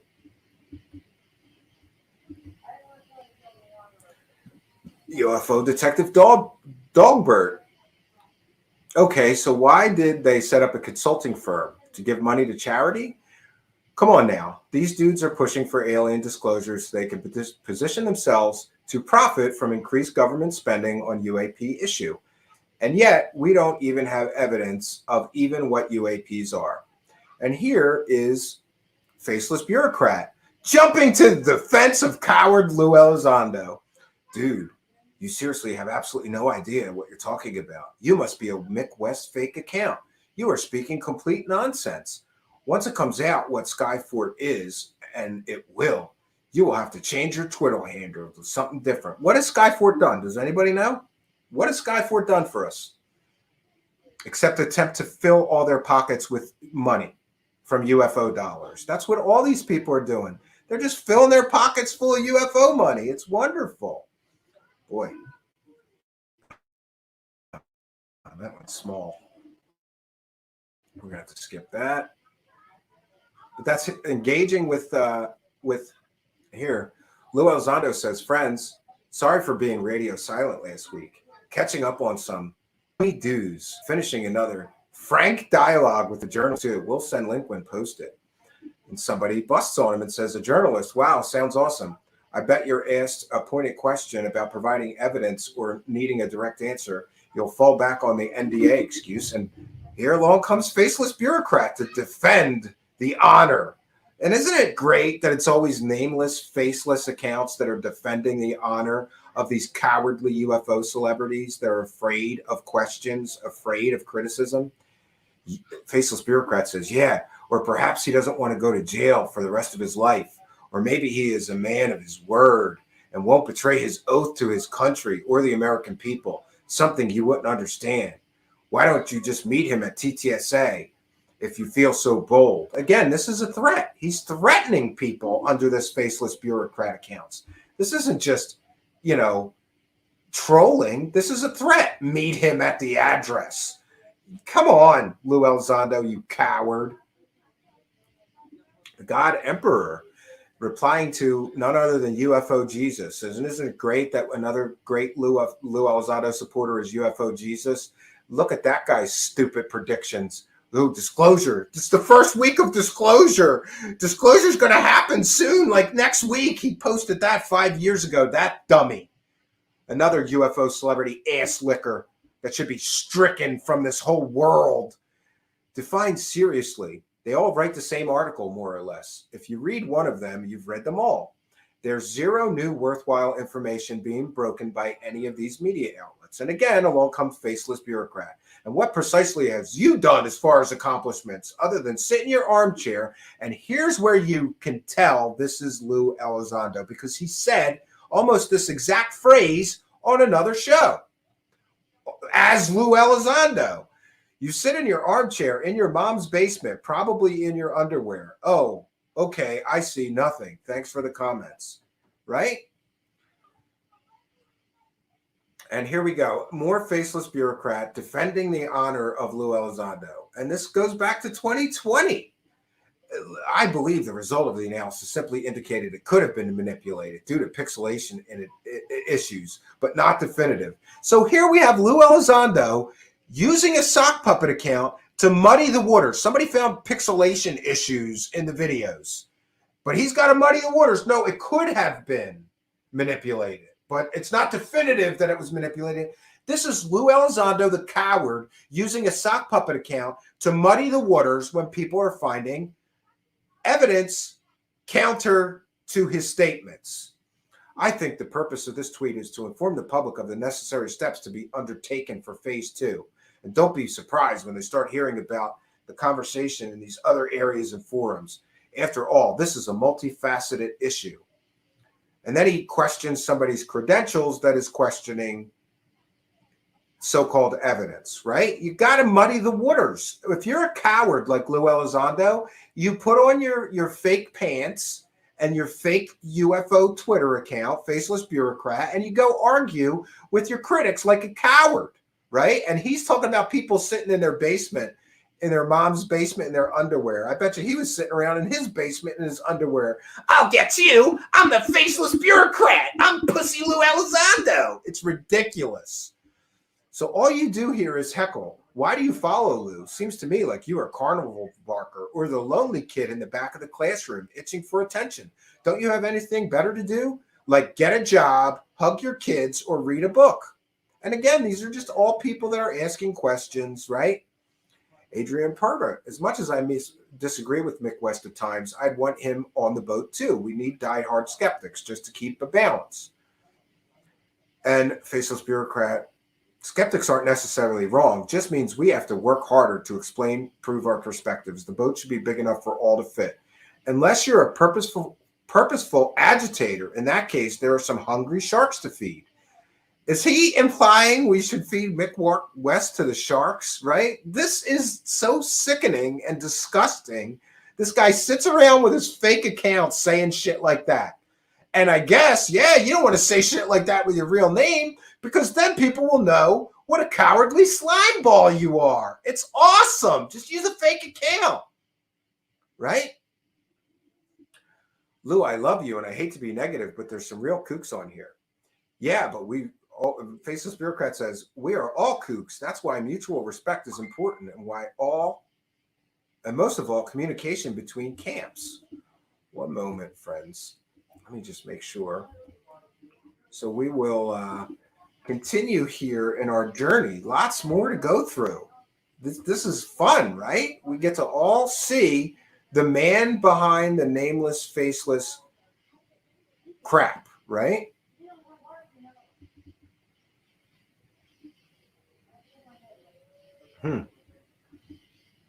One second, friends.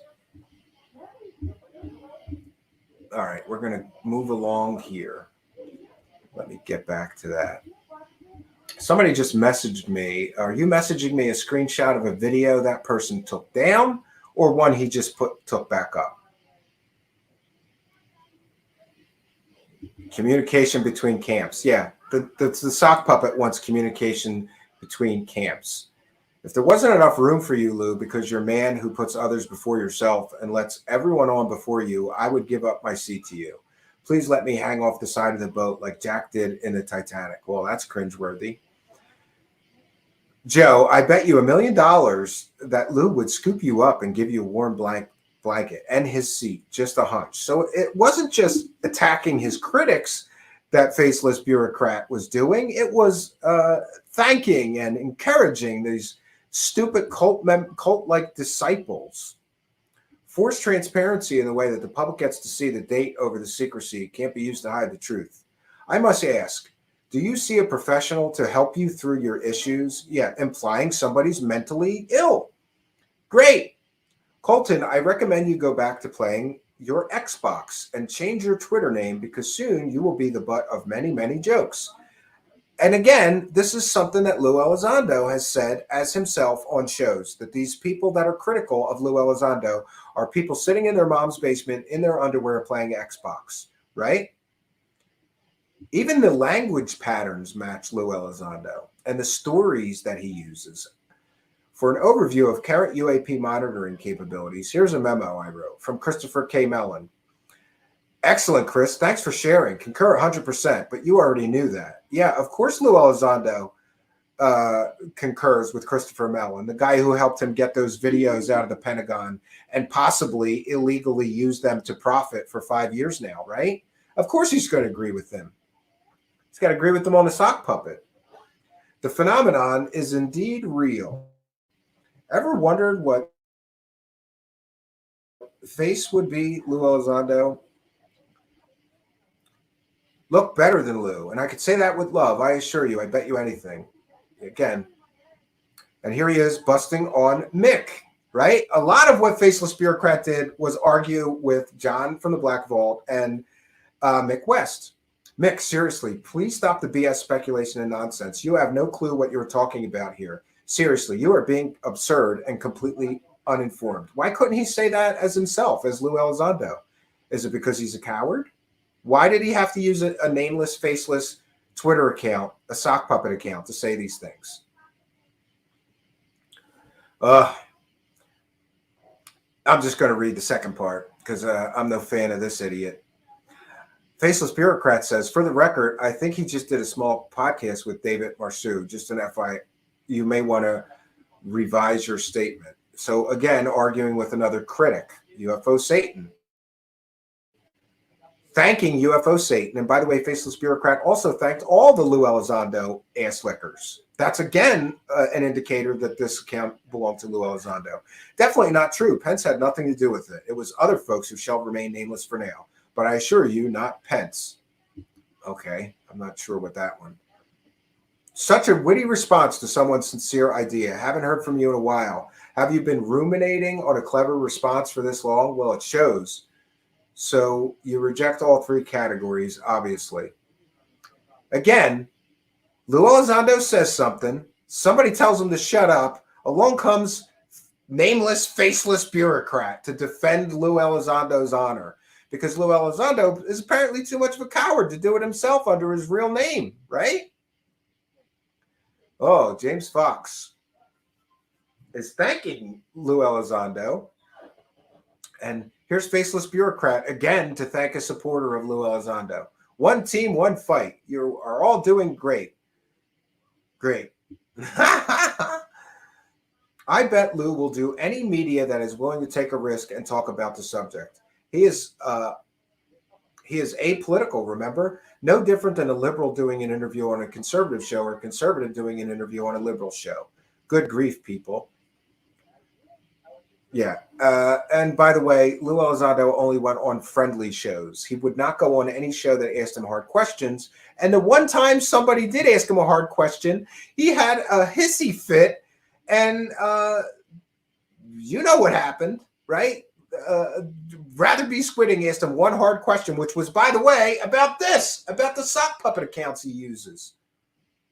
Here we go again. All right. Again, arguing with Mick West. Again, arguing with Mick West. Because Lue Elizondo doesn't want to directly engage with Mick West because Mick West has facts and evidence that makes Lue Elizondo look like what he is, a fraud.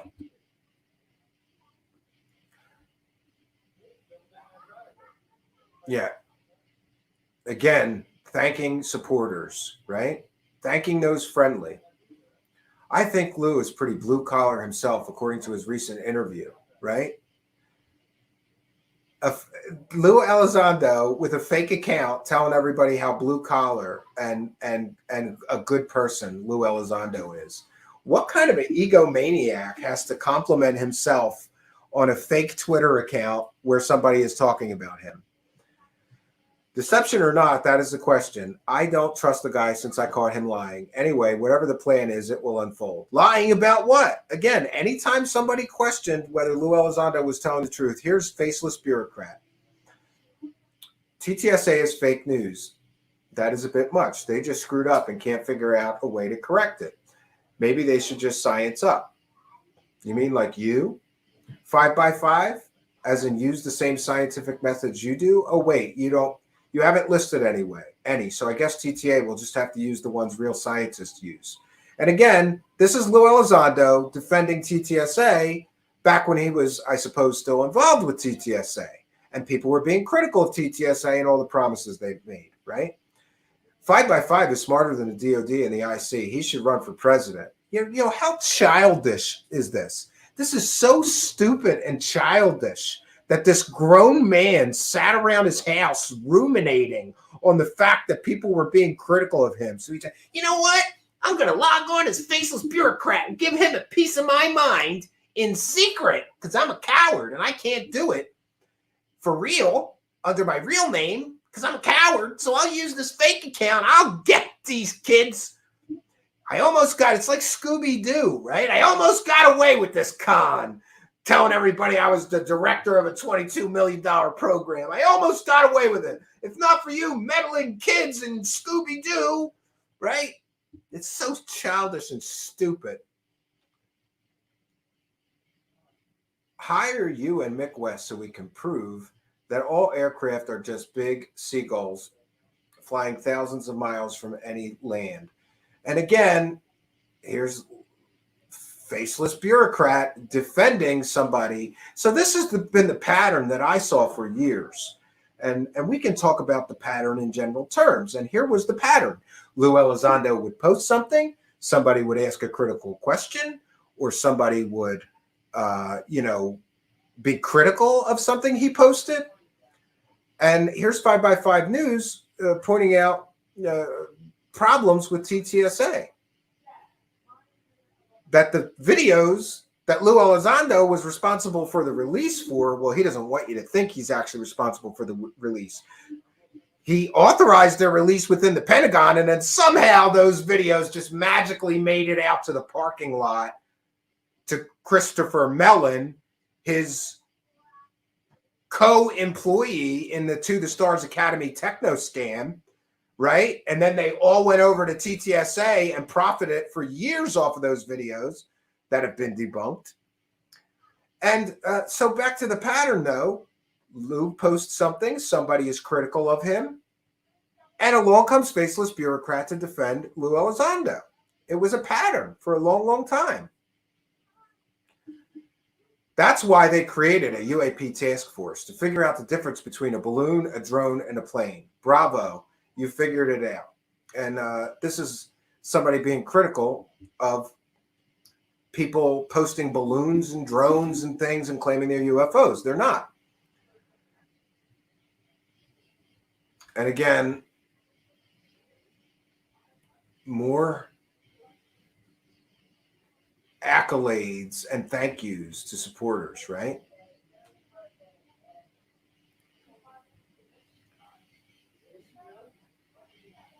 And again, talking to the supporters. Lue Elizondo was too arrogant, I suppose, to talk to his supporters directly. So instead, he had a nameless, faceless bureaucrat account to thank his supporters, because that makes a lot of sense. Actually, just none of this makes any sense. And he hell yeah his own posts, right? Lue Elizondo posts something. That was another pattern. Lue Elizondo would post something. Faceless bureaucrat would retweet it and talk about what a great guy he is. Here he is, hell yeah-ing Lue Elizondo's posts. So if Lue Elizondo is faceless bureaucrat, he's hell yeah-ing his own posts. Isn't that awesome?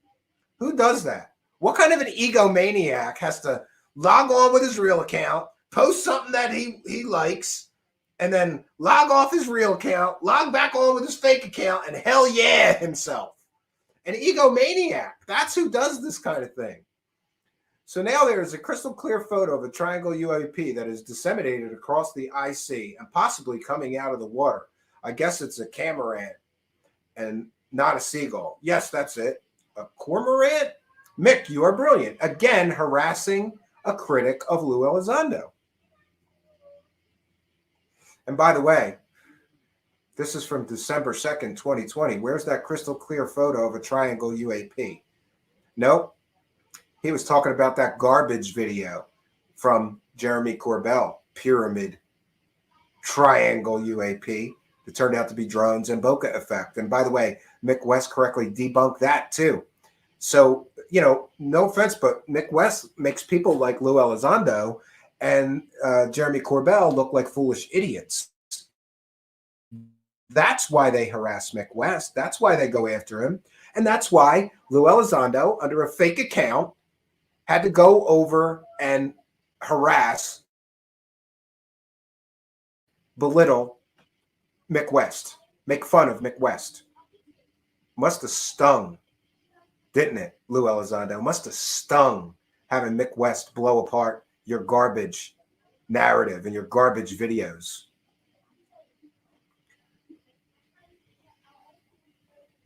See his short response of why you were overthinking things. But of course, it isn't because of the great Mick West, the self-delusions that people are astounding. You know, again, harassing Mick West. Again, harassing Mick West. If I were Mick West, I would consult an attorney. I would consult an attorney, because you can't just let somebody harass you under a fake account for literally years and get away with it. But I'm sure Mick West has better things to do than to worry about a coward that had to hide behind a fake account for 2 years to harass him, right? And make fun of him.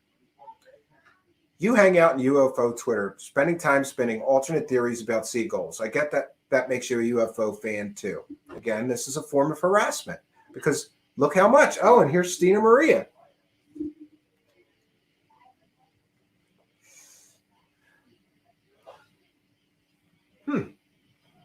So Stina's just talking about losing her mother, and somehow Faceless Bureaucrat is responding to that.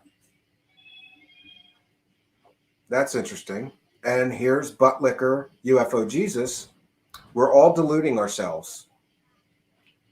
More, much more is certainly to come, says Faceless Bureaucrat. Yeah, anytime somebody doubted the disclosure narrative, along comes Faceless Bureaucrat to tell everybody, don't worry, right? We're still going to get disclosure.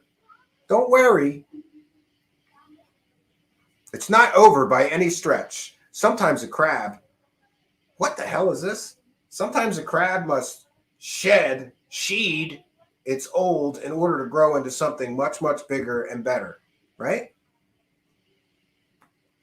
Do you think other countries will successfully make changes similar to how our military government has in relations to reporting, etc.? I suspect Lue will keep you all updated. Just a hunch. Yeah, it's just a hunch because that's Lue posting this. Great. Great. Lue appreciates your comment. In fact, I guarantee it. Change will be for the betterment of all. Just hang in there. Right? Again, people question the disclosure narrative. Don't worry, disclosure's still coming, according to a faceless bureaucrat, a nameless, faceless account. Great. You are 100% correct on this, UFO Jesus, right? The emergence of UFO disclosure activists and strategies. And of course, when UFO Jesus licks the butthole of Lue Elizondo, here's faceless bureaucrat to tell him he's 100% right. Great. And then we have Jack Sarfati. Lue Elizondo recently mentioned my idea of Tic Tac warp drive without giving me credit. And faceless bureaucrat is here to defend Lue Elizondo.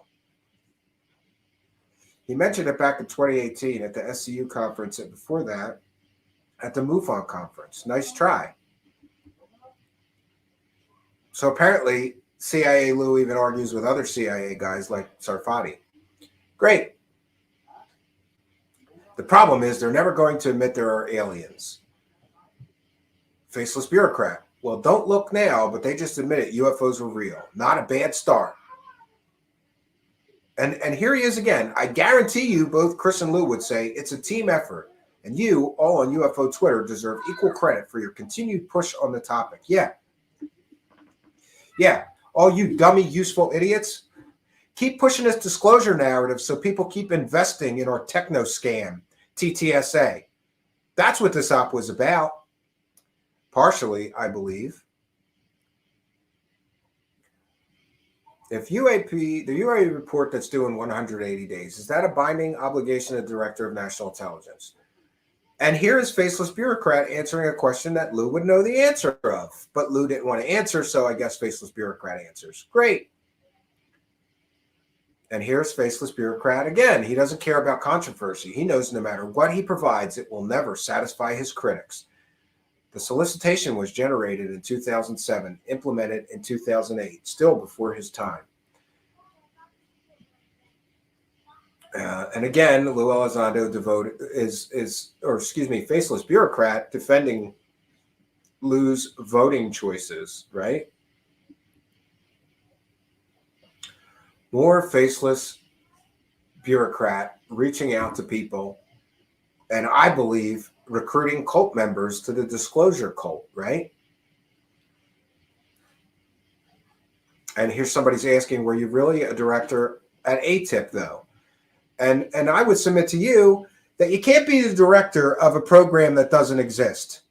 But Lue Elizondo is going to keep claiming that he was the director of ATIP, a program that never officially existed and had no funding. Why don't you ask Senator Harry Reid? You mean the guy that was in on giving $22 million to research such important things as werewolves, poltergeists, ghosts, right? And dino beavers? That guy who helped his friend get a $22 million no-bid contract? You mean ask that guy for proof or evidence, right? That guy who provably lied multiple times? I mean, he's a politician. Politicians lie. Please read and inform yourself, right? Mick, you are killing us. Please stop your nonsense. Really tried hard to find something I respect about your work. The search continues. Again, harassing Mick West, one of his critics, one of Lue Elizondo's critics. What is your sport? And faceless bureaucrat says, I think it's boxing. Yeah, because he would know, right? Lue has your back. I'm certain Lue would say the same about you. Again, the faceless bureaucrat account was an op to manage perceptions, control the flow of information, and harass, intimidate, and criticize people who were critical of Lue Elizondo.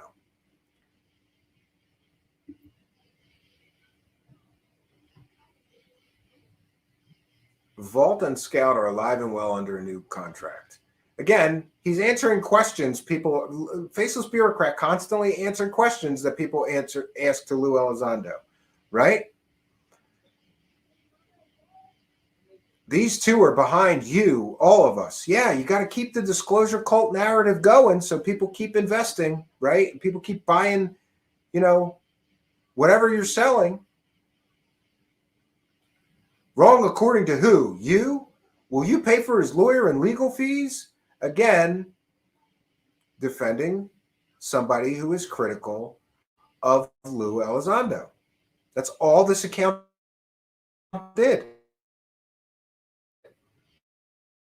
That's all. I asked Lue Elizondo, how about producing some physical evidence already? Faceless bureaucrat, how about you stop being a troll?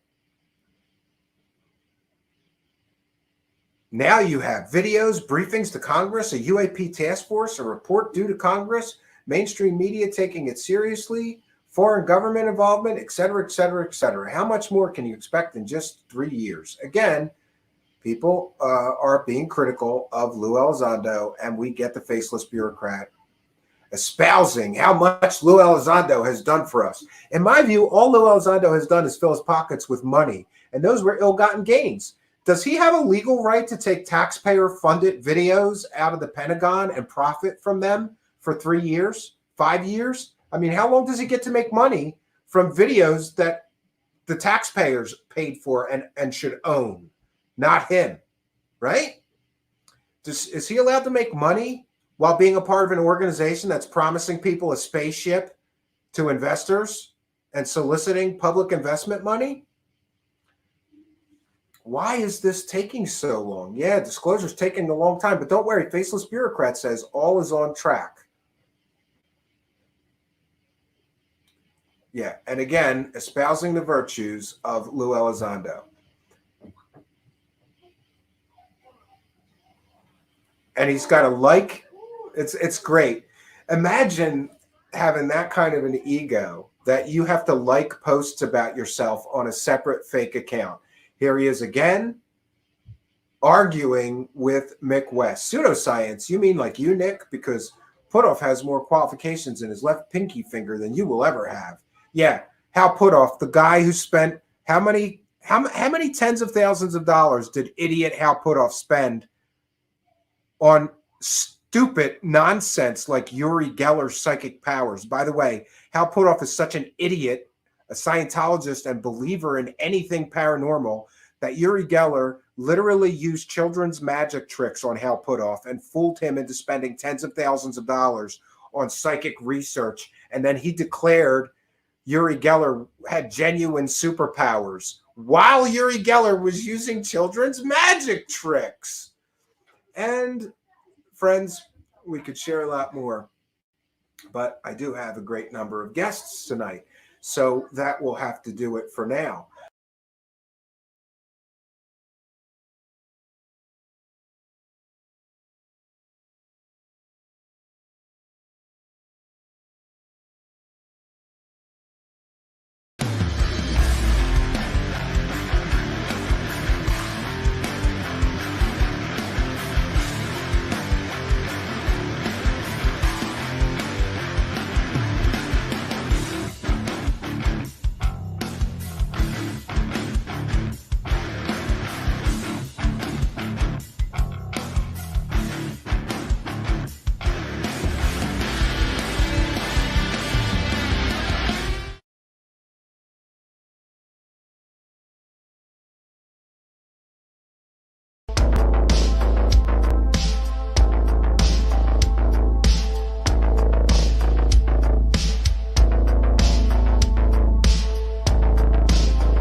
happens that in 2008, I was asked to apply those same skill sets into the UFO community. The bottom line is the truth. Elizondo ultimately accept as a pawn of the CIA threat motion. Otherwise, it's just drivel, right? So, and how, it could be anybody. They could have gotten someone else instead in that program and dressed them up for the part. I don't think, it's not a special kind of assignment that they got for Lue. I just think that he kind of fit what they were doing, and they felt this is a guy who can pull it off. He's done a lot of counterintelligence. But I think what's important is, what is counterintelligence? Just in a nutshell, I need to deceive another country about what my activities are, militarily, espionage-wise, etc. And I need them to believe that something is happening that's totally different from what is actually happening. So I need to create a counter-narrative to the truth. That's counterintelligence. I need to lie to get people to believe. So therefore, Elizondo has a lot of experience. He's a professional liar. That's just a fact. And expecting the truth from people like that, or the Central Intelligence Agency, counterintelligence agents in general, is craziness. Whoever thought of such a thing? And so the way they've rolled it out and packaged it up and put a lot of money behind it and the media behind it, yes. But I think we've come past a phase, we are all kind of graduating in our own awareness. And this is pretty obvious, so this one is getting pretty wobbly. It's clear to me now that Lue Elizondo is deceiving and manipulating the community. I mean, 100%. He admitted to that on our interview Friday by using sock puppet accounts to manipulate and deceive us, which... so how can you trust someone who is going to go and create a secret account? Not only just create a secret account and post on it, but he creates these in-groups and out-groups of people who are in on the secret. And then he, shares this special knowledge with them and really gets them to go out and attack his critics. We can't see what the tweets that he posted under these sock puppets anymore because they've been deleted. But, he made it seem like on the interview that he was just responding to people who were doing personal attacks on his family. That's a load of BS. There wasn't really any attacks on his family before this whole Who's Lue documentary started. And that was after he deleted his sock puppet account. He was using that account to attack people like Mick West and Stephen Greenstreet and, rile people up and sow division. And to what end is really my question now. Why he says that his audience isn't UFO Twitter. If his audience isn't UFO Twitter, why does he have multiple sock puppet accounts engaging with UFO Twitter and doing all of this nonsense? It just doesn't make any sense to me. I'm at a loss, really.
Thank you very much. Greetings and salutations, friends, and welcome back to the cabin. I am broadcasting live from the Apocalypse Cabin. Some of you are aware that I generally don't like it when I am sort of forced to do a broadcast from the cabin. The internet here tends to be somewhat wonky, and I apologize. StreamYard has been buggy very much lately, and it Usually, when you add yourself to the stream, it unmutes your microphone, but lately it doesn't do that. You have to do it manually. So thank you to a kind viewer who's calling my cell phone to let me know. Hey, we're improving here. At least I didn't talk for a full 10 minutes before realizing that.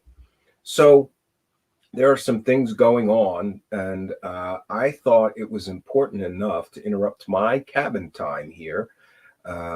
It also just so happens that I'm supposed to be building a porch onto the cabin today. Finally got rid of a big stump right in the way of the porch. We burned it for a full-on 3 weekends, and it's gone. But as luck would have it, there was no one at the stone quarry place today to purchase the stone to make the patio for the porch. So, and I thought that these issues that have been raised last night on Twitter were important enough that I wanted to address them right away. For those unaware, yesterday, John Greenwald Jr. from the Black Vault did an excellent report, a deep dive into Mr. Lue Elizondo's IG complaint. For those unaware, Lue Elizondo felt that he was being treated unfairly or defamed or slandered, or people were issuing incorrect statements about him from the Pentagon. Some of you may recall that the Pentagon issued a statement saying that Lue Elizondo was not the director of a program called the ATIP. And additionally, there was a statement that Lue Elizondo had no responsibilities related to this. And again, I'm paraphrasing. I don't want to get sued, so I got to say that. So John from the Black Vault did an excellent presentation. By the way, I'm a terrible show host. I will add it to the description of the video if Sixth Sense could help me in the live chat. Sixth Sense holding the peanut gallery down. We got to think of a better name for our live chat here.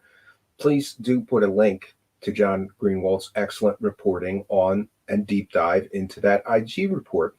Now, there are some things that are very troubling to me in John Greenwald's report, specifically related to the number, and there are many of them, of very inconsistent things between Lue Elizondo's public statements on podcasts or wherever in the media and his statements made in this IG complaint letter. Some things just don't add up. And so recently, last night, in fact, I noticed that there was a statement from Lue Elizondo, and I have it right here. Lue Elizondo is now saying on Twitter, and here, I'm going to share my screen. This is his public Twitter, but we're still going to cite fair use. This is transformative work.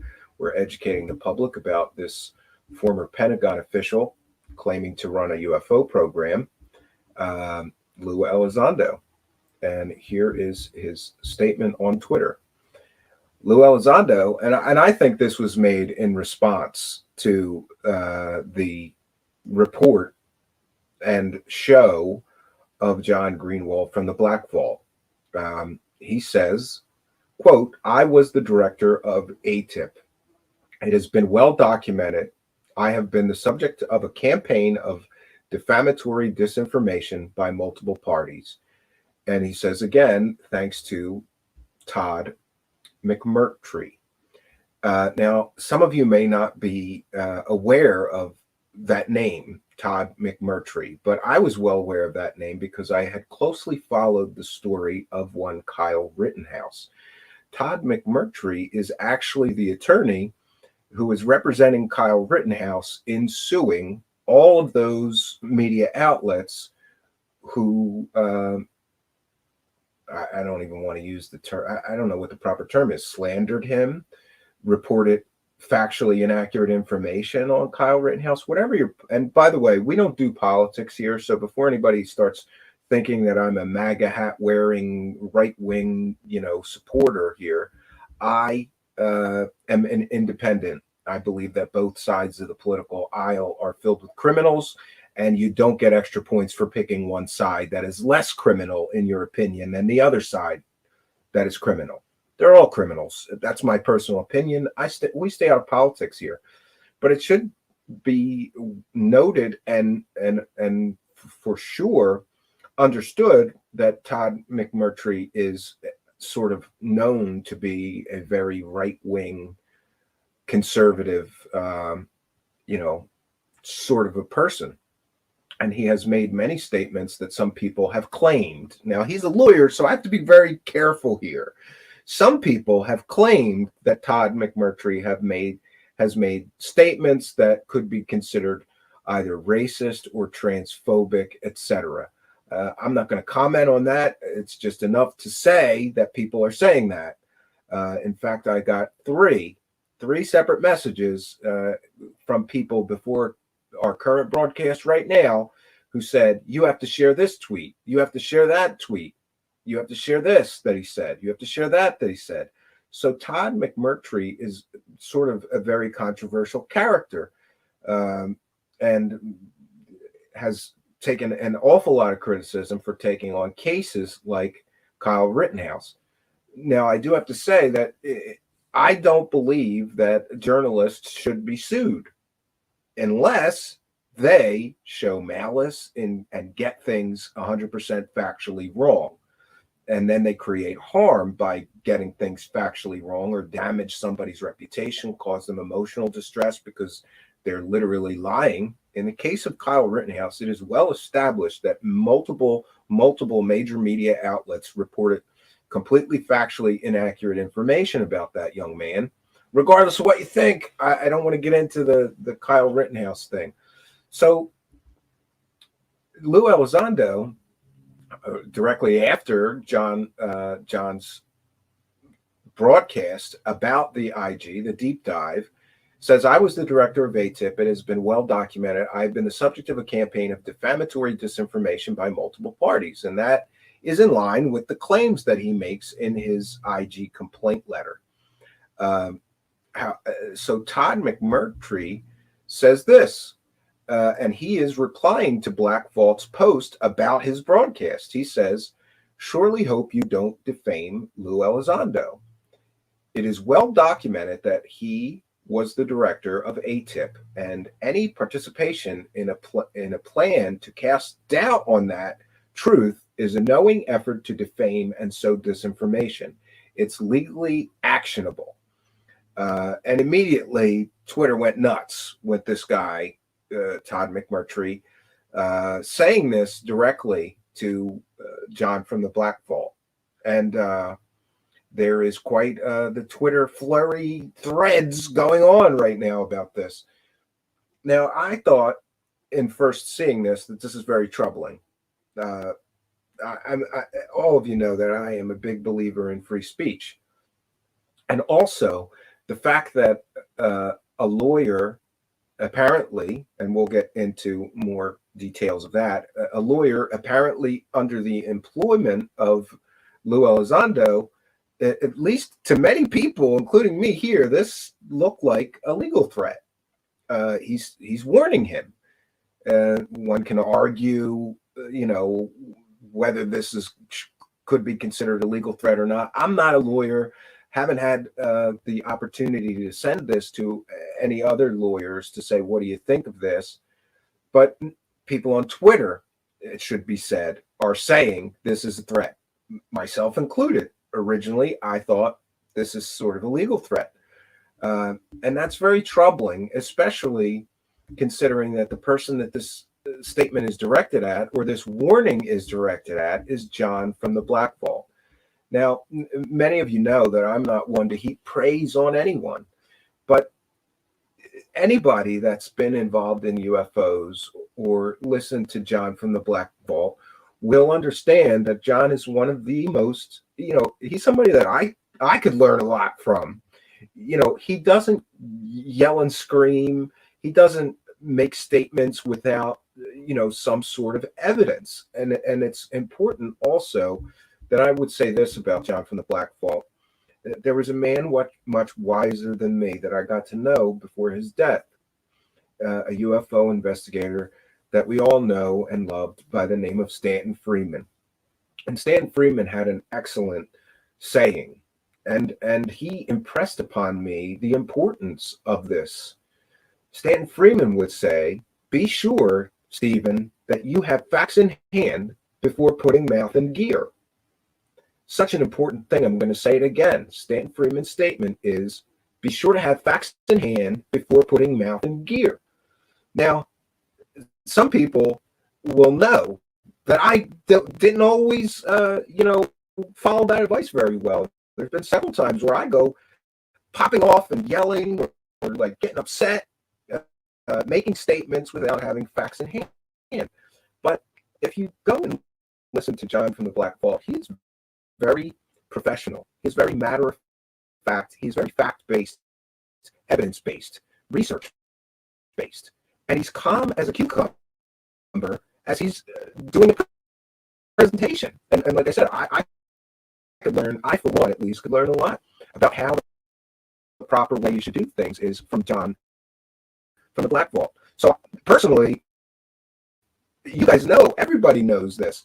Truth Seekers has been threatened to be sued many, many times, mostly due to our coverage of what I call the UFO cosmic con artists. You know, we've covered fake psychics, we've covered fake UFO whistleblowers, we've covered all of these sort of less than scrupulous people that I believe are running a con on the general public in order to make money. So we here, I have been threatened to be sued a lot. In fact, I've sort of made it a joke now that when I get an angry lawyer letter threatening to sue me or the show, I hang it up in my office.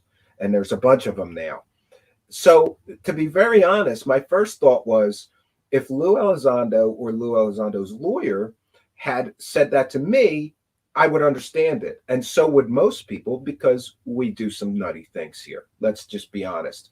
You know, dressing up like Nick Pope and taking a lie detector test is just one recent example of that, of some of the things that we do here. And by the way, I have consulted with attorneys on that issue. That's considered a comedic parody, and it's very difficult to sue somebody for that.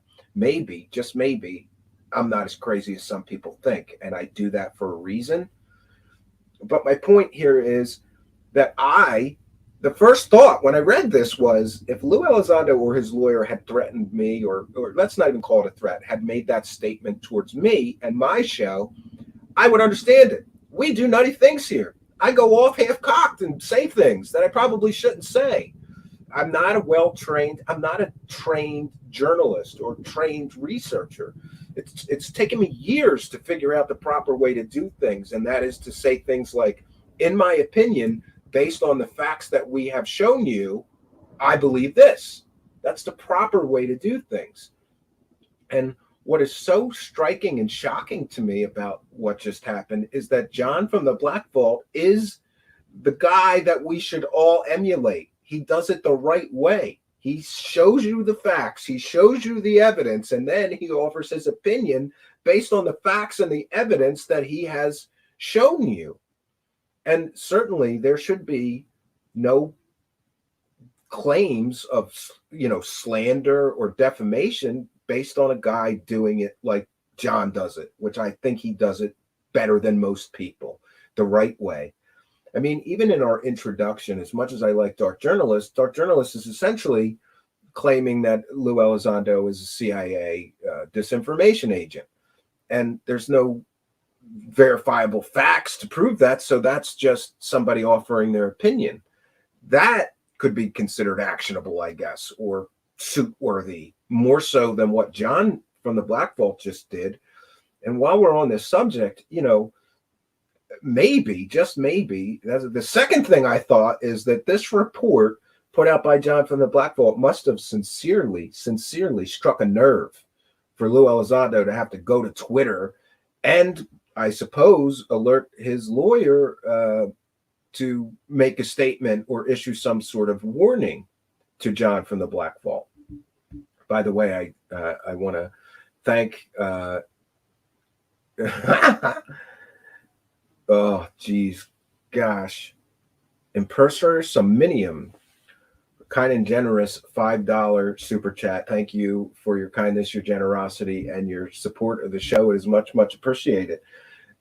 So this also made me ask some questions. The first question I had was, all right, I have to explain why I thought this first. My first thought was, is this guy even Lue Elizondo's lawyer, or is just some fan that happens to be a lawyer? Because, by the way, some of the people that have threatened to sue me here, even going so far as to send me, it's called a cease and desist letter, but I call it an angry lawyer letter. You know, the lawyer will send you a letter, says, how dare you say this about my client, in legalese though, and cease and desist from your defamatory actions. And, you know, they word it to be very aggressive, warning you that if you don't shut up about their client, there may be legal consequences. However, most of the people that have threatened to sue me, even in writing, in one case, it turned out to be a very close friend of a fake psychic. In other words, this lawyer, who did have a law degree, but he was not even legally licensed to practice law in the state that he lived in. He just happened to have a law degree and be friends with a fake psychic that we busted here. So, you know, my first thought was, is this a real lawyer? Of course, yeah. So not only is he a real lawyer, this man is a very well accomplished lawyer, and takes on big cases like Kyle Rittenhouse. So my next question was, has Lue Elizondo actually paid him or retained him to represent him? And so I reached out to this lawyer, Todd V. McMurtry, and I just want to thank him because he did have the courtesy to call me back. I let him know I was on a deadline. He gave me a statement, and this is the only on the record statement that he was willing to share with me. And I'm going to share my screen. Some people, when I do these things, sometimes when I don't share the email, somebody says, how do we know you really got that email? Or, you know, it is what it is, friends. So I don't think he'll mind me. He says, for quotation, Lue Elizondo has retained me to provide legal advice about various commentators and public officials making false and defamatory statements. This was the only thing that he would give me an on-the-record comment on. So what does this mean? This means that we do know now that this isn't just some random friend or UFO fan of Lue Elizondo. This is a real attorney with a real office. He's a well-known attorney that handles mostly, I believe he told me 80% of his work is defamation lawsuits. So what this means is that Lue Elizondo has employed an attorney who specializes in defamation to provide him with legal advice about various commentators and public officials making false and defamatory statements. Now, what else I can say is that some of you may recall that Corey Goode, well-known secret space program, quote, whistleblower, who I believe is a fraud and a phony, famously more than 2 years ago, Corey Goode began suing everybody that had anything negative to say about him on the internet. And by the way, that case has still not been to court. It's been slowly winding its way through the court system for 2+ years, with motions and things. No one has been to court over Corey Goode suing everybody. But I wanted to talk about the Corey Goode situation because Corey Goode sued all of his critics, commentators, people making videos about how ridiculous the things that he talked about were, or the statements that he made. And whether Corey Goode's claims have any basis in reality or not, his legal claims, I mean, Corey Goode suing a bunch of people had a chilling effect on free speech, absolutely chilling effect on free speech. And It's interesting to note that of all of Corey Good's critics that were sued, I was one of them that was not sued. And to be honest with you, I was amazed that we weren't included in those lawsuits. I was happy because some of you may be aware of a man called C.W. Chanter, who was Corey Good's biggest critic, and even a baseless, lawsuit that is garbage costs you money to defend. And C.W. Chanter, so far in the Corey Good lawsuit, last I heard, has spent upwards of $15,000 to defend against a frivolous lawsuit claiming that he somehow damaged the reputation of a guy that's running around telling everybody that he time traveled and fought reptilian aliens in space. Somehow, this lawyer from New Jersey gets sued because Corey Good said that him talking about him on the internet and how ridiculous and stupid and childish Corey Good's stories were somehow damaged him. And now that guy is out $15,000 to defend himself from a lawsuit brought by Corey Good. And that lawsuit had a chilling effect on free speech, because there used to be many, many people that would be very, very critical of Corey Good. But for the past few years, since he launched his lawsuits on everyone, including his former business partners, the point is that since Corey Good started suing everybody, a lot of people, most people, stopped talking about Corey Good. Why? They don't want to get dragged into a frivolous lawsuit that they're going to have to spend $15,000 defending, even though it's bull. And I suppose that some people are already comparing Lue Elizondo now. This is what's very problematic for Lue Elizondo, that people are now comparing Lue Elizondo to Corey Good.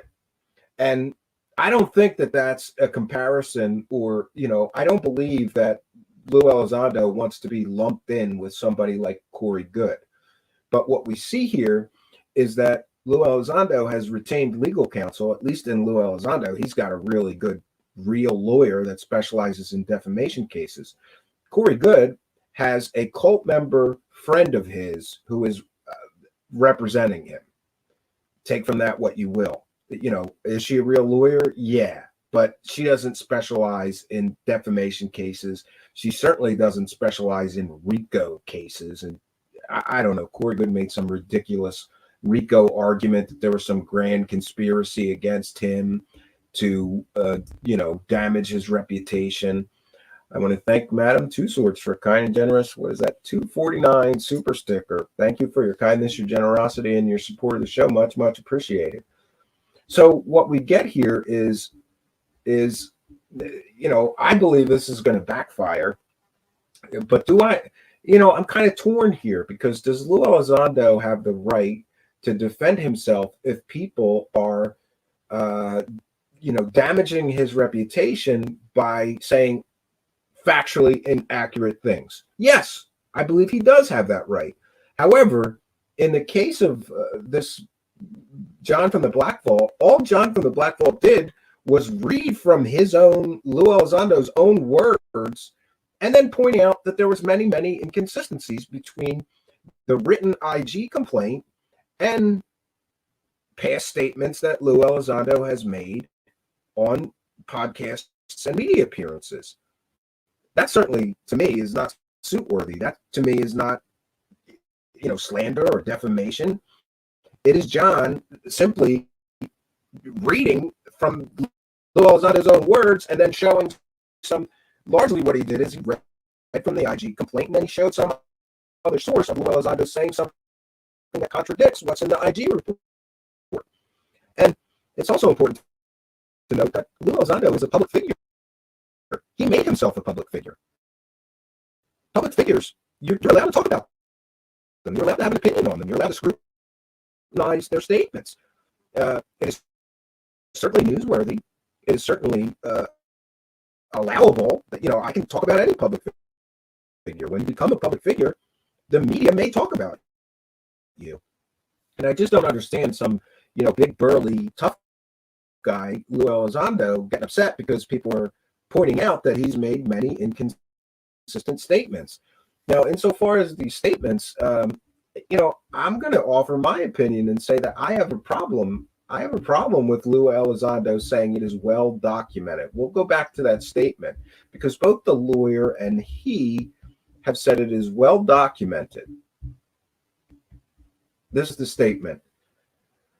I was the director of ATIP. It has been well documented. I have been the subject of a campaign of defamatory disinformation by multiple parties. And then the lawyer goes on to say, it is well documented that he was the director of ATIP. But here's the problem. The Pentagon says he was not the director of ATIP.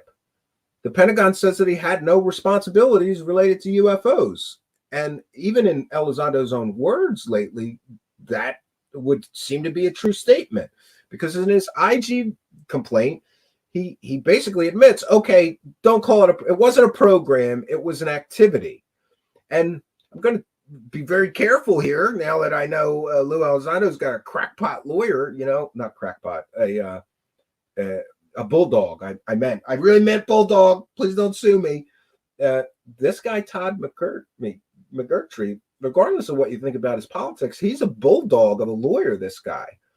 So what I will say is that my sense of what is really happening here is based on Lue Elizondo's own statements, based on facts released by the Pentagon, based on facts released in the book by Lukatsky, the director of OSAP. I believe that Lue Elizondo had no assigned responsibilities insofar as UFOs. He's even said that. In his IG report, he basically says, okay, I was told I was allowed to continue these activities as long as they didn't interfere with my primary activities.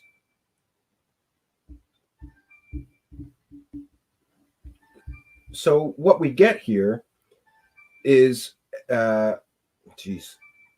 what we get here is, how do we get here? We got here because of, I believe, because of factually inaccurate statements that were offered to media personalities like Leslie Kean and Blumenthal and others. Who was the primary source of the New York Times article that we now know was filled with a lot of factually inaccurate statements? Well, the source was Lue Elizondo. So, Lue Elizondo getting upset because people saying he wasn't the director of ATIP, his own statements seem to indicate that there was no program and there was no funding for the program. And this was sort of a hobby, an extracurricular activity that he did that was not his primary or assigned responsibility. In other words, it wasn't Lue Elizondo's full-time job or responsibility to investigate UFOs for the Pentagon. I think even he would admit that. It was not his full-time job or responsibility to investigate UFOs. He had other responsibilities, and this leads to, other things that we can talk about and think about. Let's forget about UFOs for a moment, and let's use, the JFK assassination for an example. Is it okay that somebody within the Pentagon who is being paid to perform one job just suddenly starts using Pentagon time and resources and their time and resources to investigate the murder of JFK if that's not their assigned job or responsibility? I don't think so. I have a problem with that. I'm a taxpayer. And if somebody's a government employee for the Pentagon and they're being paid to do a job, they shouldn't be spending their time while they're being paid to do a certain job to do something else.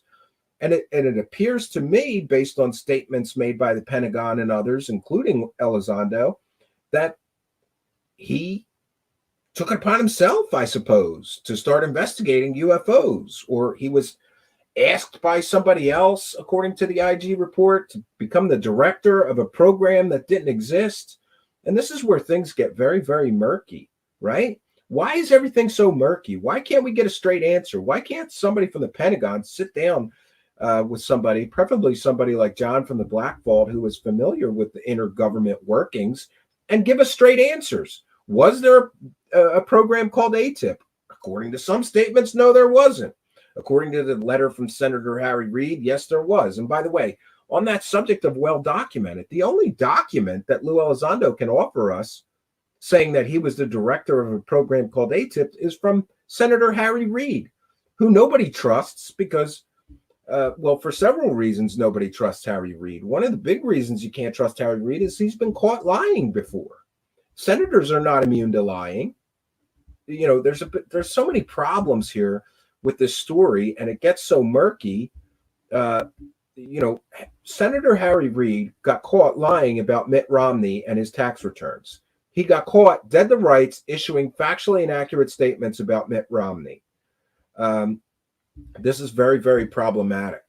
So and by the way, Harry Reid was deeply involved in the creation of OSAP and giving $22 million to his close friend and political donor, Bob Bigelow.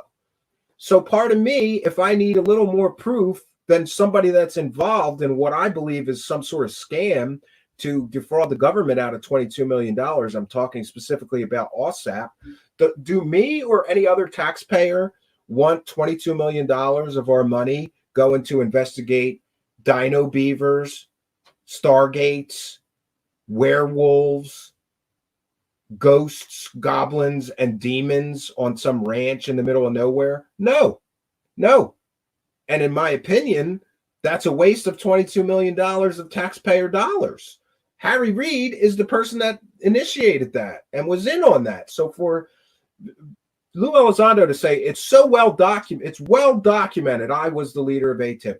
And, you know, people on Twitter are saying congratulations, including me. We're saying congratulations. You were the director of an imaginary program in the Pentagon. It's not a real program. And, you know, I think one of the other things that's very problematic here for Lue Elizondo is that he has a British counterpart, and that would be Nick Pope. And his British counterpart, Nick Pope, claimed the same thing, that he ran a British government UFO program. Now, in the case of Nick Pope, we can clearly establish that Nick Pope highly embellished or just lied. Nick Pope did not run any British UFO program. No, he was a secretary who worked for the Ministry of Defense. So part of me thinks that Lue Elizondo may be getting an unfair bias placed against him, partially due to Nick Pope, his British counterpart, pulling what many think are the same thing, lying about a government job that you never had in order to profit from the UFO community. Many people think that Lue Elizondo did the same thing that Nick Pope has been pretty much dead to rights caught doing, which is to over embellish, make things up, claim that you were more important than you were, claim you ran or were. Nick Pope said he was the director of a British UFO program. We know that to be 100% factually false right now. I'm going to share some of the things from Twitter as well. Facts are facts. Don't worry about him. Carry on. My fish with a kind and generous. Is that $2? Yes, I believe so. You guys know this. I hate doing shows on a laptop. I'm a bit visually impaired, so you'll have to forgive me and excuse me if I can't read everything. We're going to go to Twitter. But before we do, actually, I have a statement from John Greenwald, because I reached out to him saying, hey, you know, what's going on here? And what do you think about this? And I have a statement from John Greenwald. 1 second. Let's kind of make this bigger here.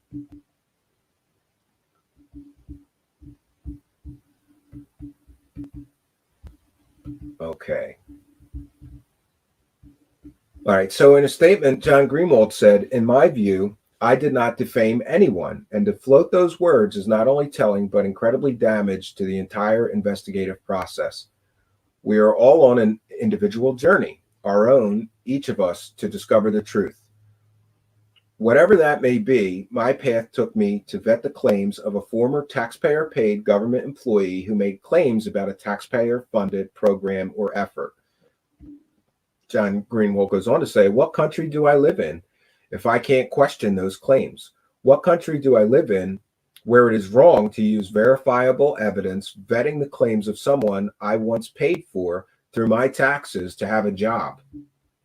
What country do I live in where my efforts to bring as much verifiable evidence to the table, along with properly labeling and expressing my opinion, is a legal threat worthy, veiled or otherwise, to be thrown at me on Twitter?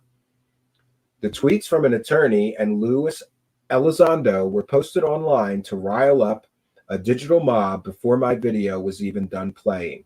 Okay, so they did post it during his broadcast.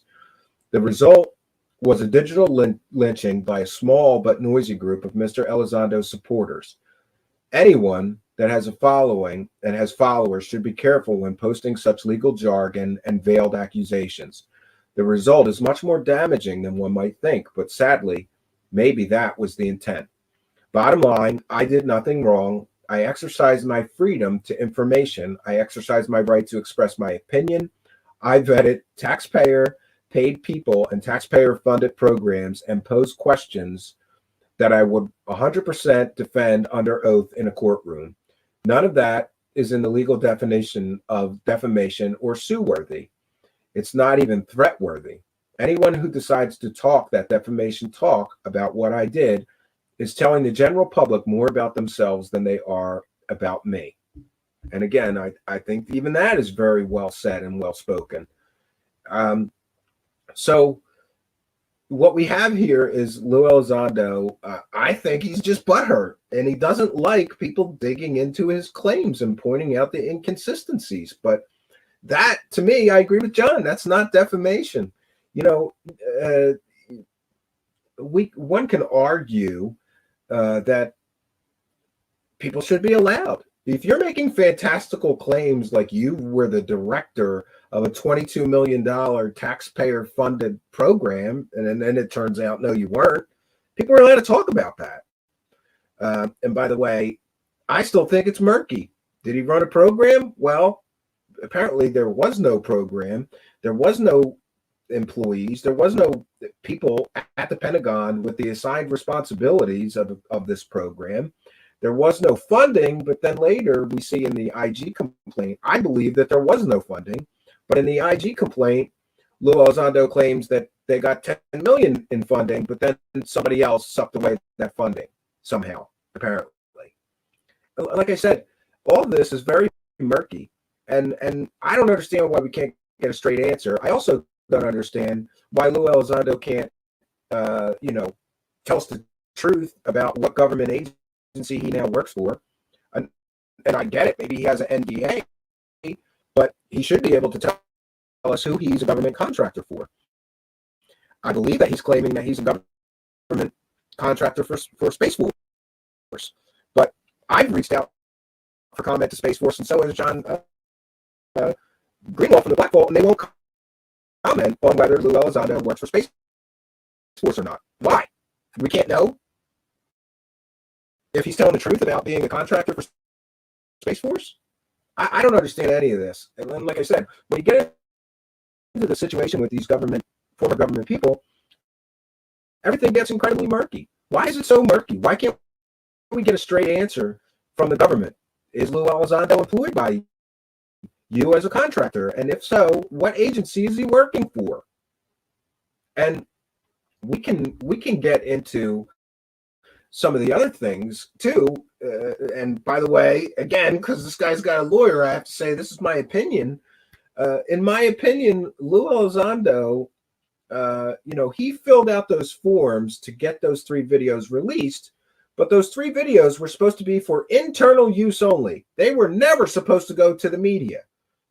They were in his, care or possession, and somehow they get blasted all over the media. There's a whole investigation going on about how those materials that were never intended to be released to the public were released to the media.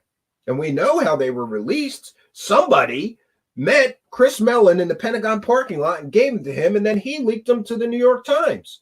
This is extremely problematic. And Hal is a guy who was involved in that situation, not understanding that there's going to be investigation about that. It doesn't make any sense. And it also doesn't make any sense that Lue Elizondo would be able to continue employment with the government after being involved in something like that. But again, I'm no lawyer and I'm no expert in the declassification of classified information, including videos. UFO John Doe is here and says, "Hey, Stephen, great to catch a show this week. As good show. Keep kicking down the doors, right? Yeah, Greenwald should come on sometime. Lue is desperate and making noise. That's what a lot of people think. This is an act of desperation. You know, originally, I believe that his book was supposed to come out in April, but it would appear that that was delayed. And I don't know why that is. And some people are speculating that he's just trying to salvage whatever he can and muddy these waters so that he can continue to make money from the UFO community. I'm not sure what I think about that. You know, would I hire him to? No, I wouldn't hire him to speak about UFOs because of his inconsistent statements, and we don't really know what he actually did that involved UFOs at the Pentagon. We know what he says he did. Get us some documents. And I've said this before, I'm going to say it again. That, you know, if you investigate, if you're the director of an entire program for the Pentagon, there would be a mountain of paperwork about the program, about you, about your employees, about the funding, about oversight, about classification processes, about the reports you're generating, the investigations you're underway, the witnesses that you interviewed. There is nothing. There is nothing. There's one page, a page from Harry Reid saying that this guy ran a government program. That's it. And Harry Reid was in on it. So pardon me if I don't trust Harry Reid. You know, but I want to be sure that we're very clear in that. You know, I did talk to this lawyer who basically said, yes, I've been retained, and that's the only comment officially that he will give me. Mr. Fish, with a kind and generous £2, says he wants them UFO dollars and he has UFO disease. Yeah, a lot of people think he wants the UFO money. You know, what can we say? There's a lot of money. People don't understand. There's a ton of money to be made. You know, and also, one of the troubling things about Lue Elizondo still being a government contractor is he was also involved in TTSA. TTSA literally promised investors that they were going to build a revolutionary spaceship with a revolutionary power source that would change the world. They basically promised investors hover cars and then didn't deliver on any of that, spent all the investors' money. No investor, to my knowledge, has ever gotten any money back. That's problematic. And, you know, again, we get this cult-like atmosphere surrounding this guy.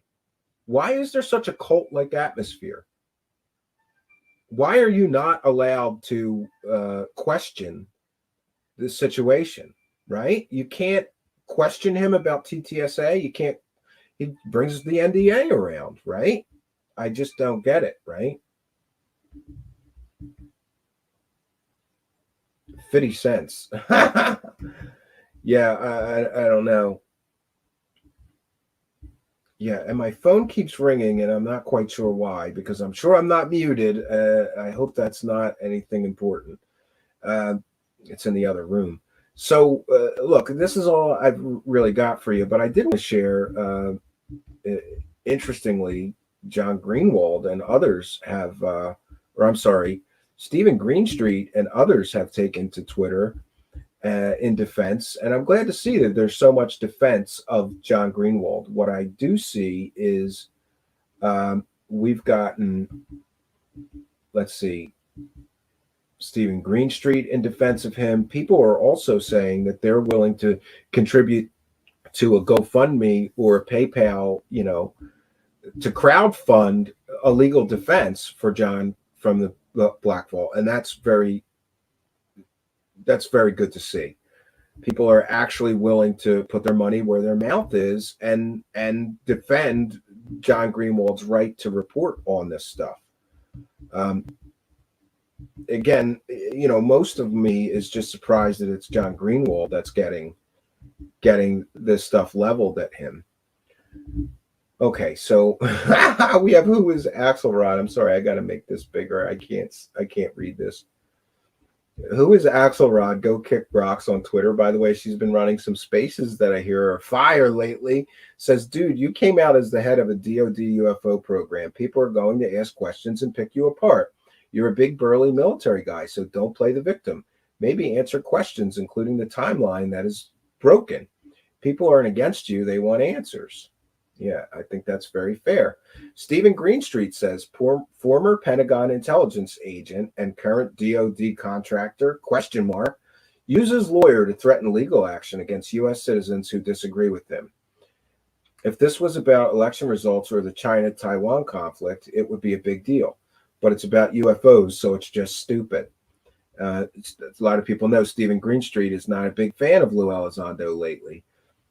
Alien Scientist says Greenstreet doubles down on Lue Elizondo and ATIP. I just want to know who the quintessential theoretical physicist was who brought Lue into the program, whatever the program was in the first place. That's from Alien Scientist. Stephen Greenstreet also says there is no evidence Elizondo was the director of an official Pentagon program called ATIP.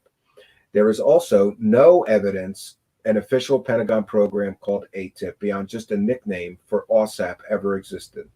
And he offers his mini documentary as proof. Tom Mellett is one of the people who were sending me statements about McMurtry and some of the statements that he's made in the past. I don't know. Let's see them start telling the truth about transsexualism being a mental illness or about the implication of IQ disparities between different racial groups. So this lawyer is very, very controversial, apparently. And, it is what it is. Rather Be Squidding from Unidentified Celebrity Review. And by the way, good luck to those guys. I know maybe I shouldn't even be broadcasting today because everybody's tuning into that Big Phone Home 3. And even though I wasn't invited, I support that effort. Though I am somewhat of a bitter person when it comes to the government. I don't believe that writing a bunch of letters to the senators is effective. I don't think they care. If you really want to get a senator's attention, you need a couple $1 million. That's how to get their attention. But good luck to them. Rather Be Squidding says you're defaming him by reading the IG complaint he wrote. Must have struck a nerve. Thanks for speaking truth to power, Blackfall. If the frivolous lawsuits happen, I'll up my Patreon support, and I'm sure I'm not alone. And John Greenwald says, do you feel we should be able to question the claims of a former U.S. government employee using as much evidence as we can and properly labeling opinions when they are? Me too. But some rather label it defamation and retweet their attorney to scare anyone who does. Why? Yeah. Area 503, who is, of course, the filmmaker behind the film Who's Lue? Lue Elizondo says he has tons of documentation to support his claims, then holds up the Harry Reid deathbed letter that has been on his website for years. That's like claiming you are a billionaire and then holding up a dollar bill to prove it. Yeah, this claim of it being well documented, there's one document. That's not well documented. If he had 3 documents saying that he was the director of ATIP, I may believe that, right? Rather Be Squidding, again, chiming in saying, where's the documentation? Where's the defamation? Or is this just more claims without any evidence to back it up? Yeah, so I think that this is going to be a hot issue going forward. We'll take some comments or questions from the live chat. Otherwise, I'm going to wrap it up here and go build a cabin. That's what I'm supposed to be here doing, Yeah. And the Sixth Sense is kindly sharing the Who's Lue documentary. You may want to look into that if you're interested in whether Lue's claims are accurate. And I highly recommend, there we go. I was able to make the chat bigger. I would also highly recommend Stephen Greenstreet's Basement Office episode where he breaks down a lot of information that would seem to indicate that there is something not right about Lue Elizondo's story, and that his public statements don't match the facts and evidence at hand, right? Calling it the tip. Oh. I have no doubt Lue worked mushroom caps hard, nicknamed A-Tip. Yes, and B. Baker is saying that John Greenwald is by far the most credible person in the UFO community. And an incredible amount of respect for him. Lue Elizondo is a scumbag counter-intel agent. Yeah, people don't like former government people. By the way, everybody's free to express their opinion here, but please try to steer away from personal attacks or ad hominem attacks. Spooky says, follow John for years. He's the real deal. Well, I'm glad that we could lend our support to him. I support John and his right. I watched that entire thing, and I didn't find anything that he did to be really the wrong thing to do, either morally, ethically, or legally. I think he's doing his job. It's somebody, listen, it's his job to dig, and it's his job to question things. Since when are we, especially people here in the UFO community, just supposed to, take what a government employee tells us as truth? We're supposed to question these people. And for anybody, look too, that's another point that I wanted to make. There is a cult-like group of Lue Elizondo followers who are right now cheering that, threatening John Greenwald with the lawyer, right? But as in this case, just as in the case of the Trump raid on Mar-a-Lago, you have to remember that if they can do that to people you don't like, right, they can do it to people you like, and the same thing can happen. So, I think we have to be very careful.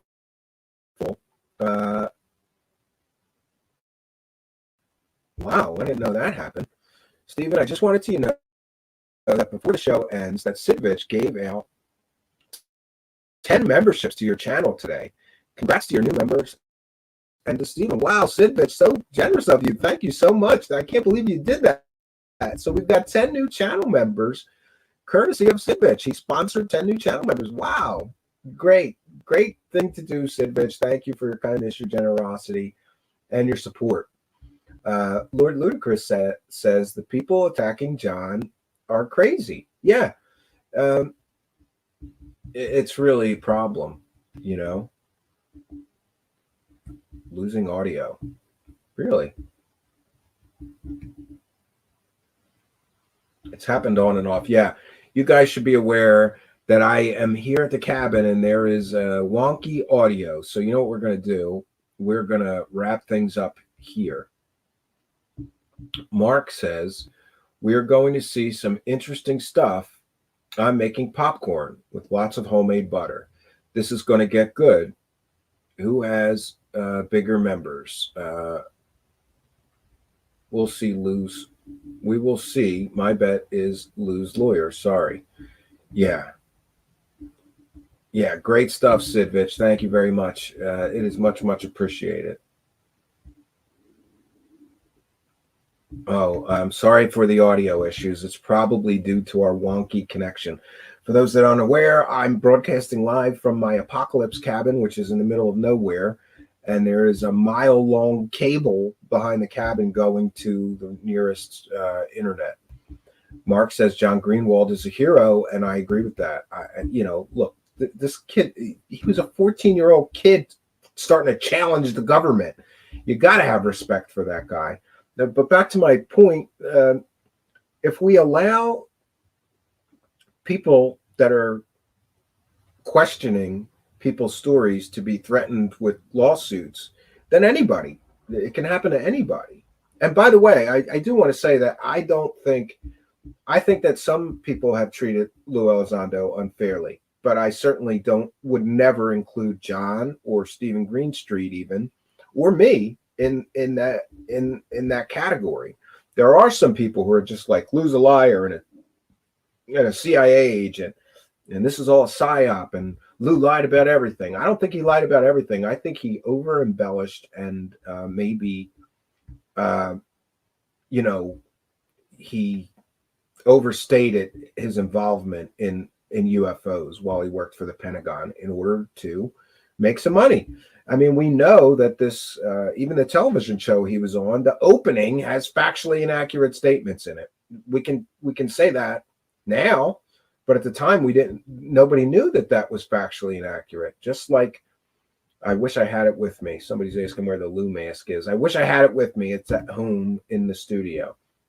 You know, somebody gave inaccurate information to the New York Times, and since Lue was the major source for that story, I would have to believe it was him who gave inaccurate information to the reporters and started this whole media frenzy, right? So listen, this is all I got for you. I thought it important enough, and I want to be sure. Go and express your support for John from the Black Vault. You know, he does good work, and he deserves better than this. He really does. You know, like I said, if Lue had sicked a lawyer on me, I would go, yeah, I'm an asshole. I say a lot of stupid things, you know, but not John. John really is so factual and calm and matter of fact that I was shocked that it was him. You know, somebody texted me and said Lue Elizondo is threatening journalists with a lawyer on Twitter, and then they sent me the link, and then they went, what journalists, right? And then when I heard it was John, I was just shocked. I was like, oh my gosh, right? Yeah. It can cause a lot of money, right? Yes, he did say he wanted to destroy ufology. I guess it's working. And I can't, I don't know what else to say about this situation. And I'm sorry for the audio issues. It really must be the wonky internet connection. So we're gonna, Spooky, who always makes me work, right? It's the weekend, Spooky, and I'm supposed to be on vacation. Or building a cabin, but yes, I believe. Listen, here's what I'll say. I'm not sure if my children and my wife are coming here tonight. If they're not, there will be another show today. We have an interesting piece on UFOs and the bubble, the echo chamber, and we can do that later this evening if things pan out.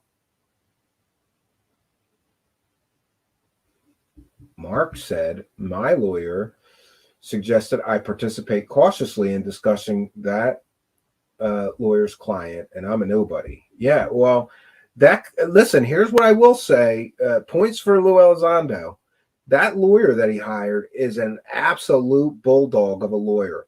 Like, if I had somebody talking smack on me or defaming me or slandering me, that guy might be on my list to hire to back off my critics, right? That guy's a hell of a lawyer. That's all I'm going to say. You can look into his history. I did a little bit, and what I said to myself is I got to be a lot more careful when discussing Lue Elizondo based on this bulldog lawyer that he has. And by the way, I've been threatened by a lot of so-called lawyers, but most of them were jokes. If I got a letter from that guy, I would take it very, very seriously and hire an attorney right away. I wouldn't even talk to him.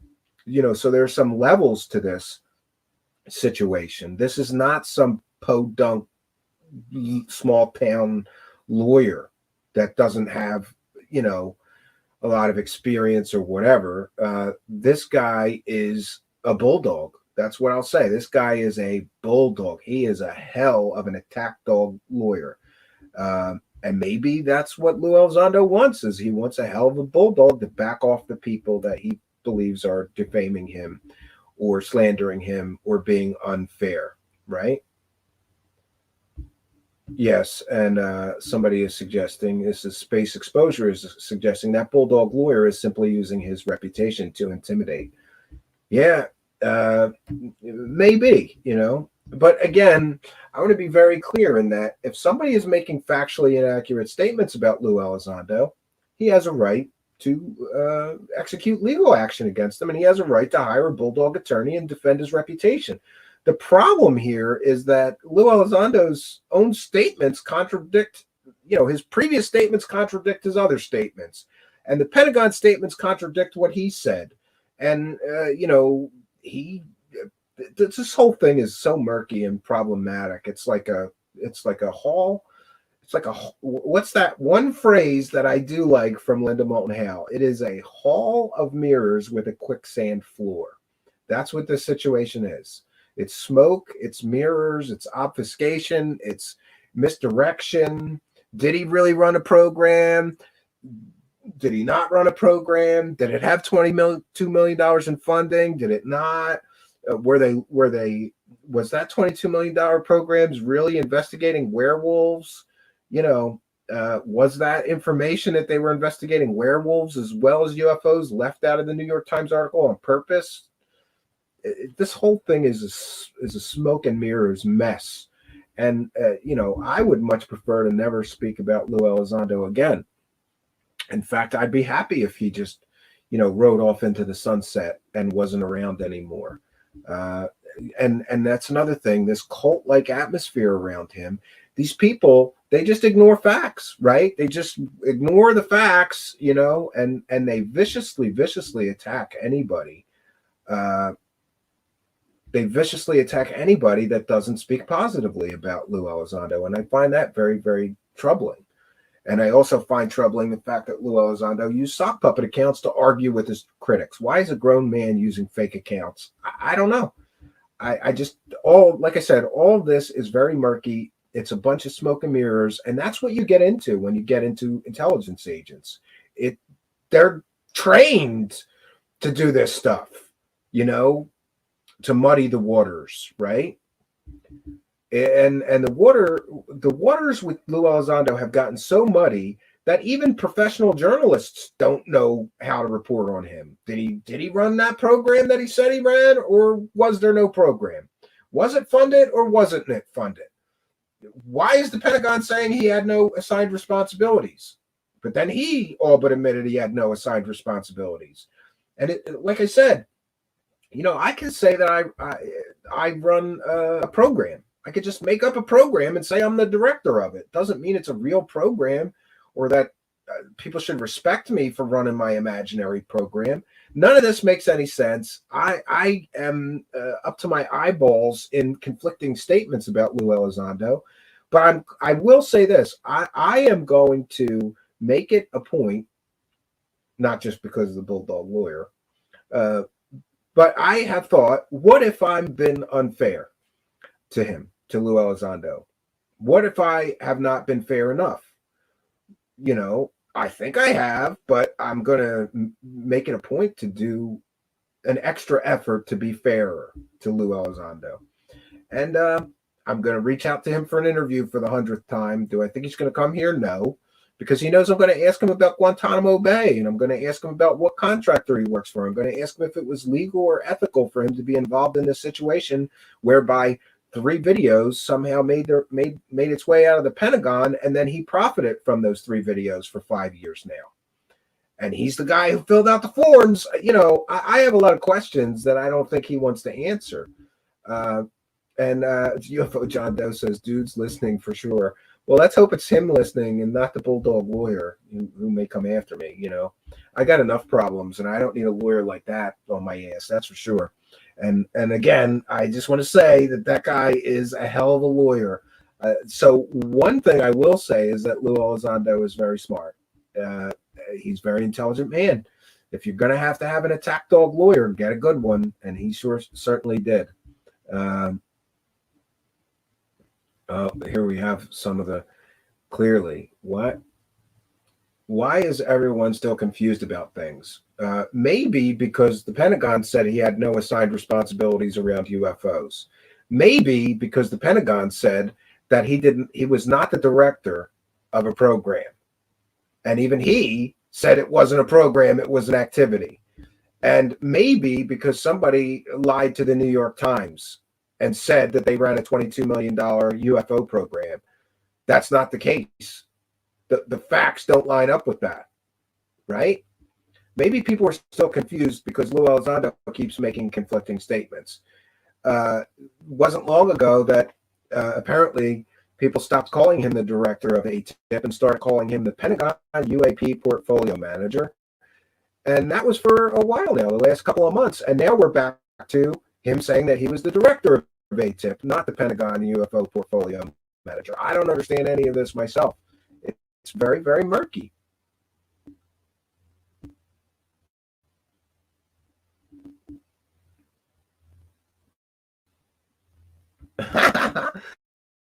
B. Baker says, Lue Elizondo, could you please show us a pay stub for your work as UAP portfolio manager? Yeah, UAP portfolio manager is just another made-up title. And I think they're backing off of that now because that plan to retcon his story didn't work, you know? Yeah, good thing I have an apocalypse cabin to escape to, UFO John Doe, for sure. Good thing I have a cabin. So, look, friends, that's all we got for you.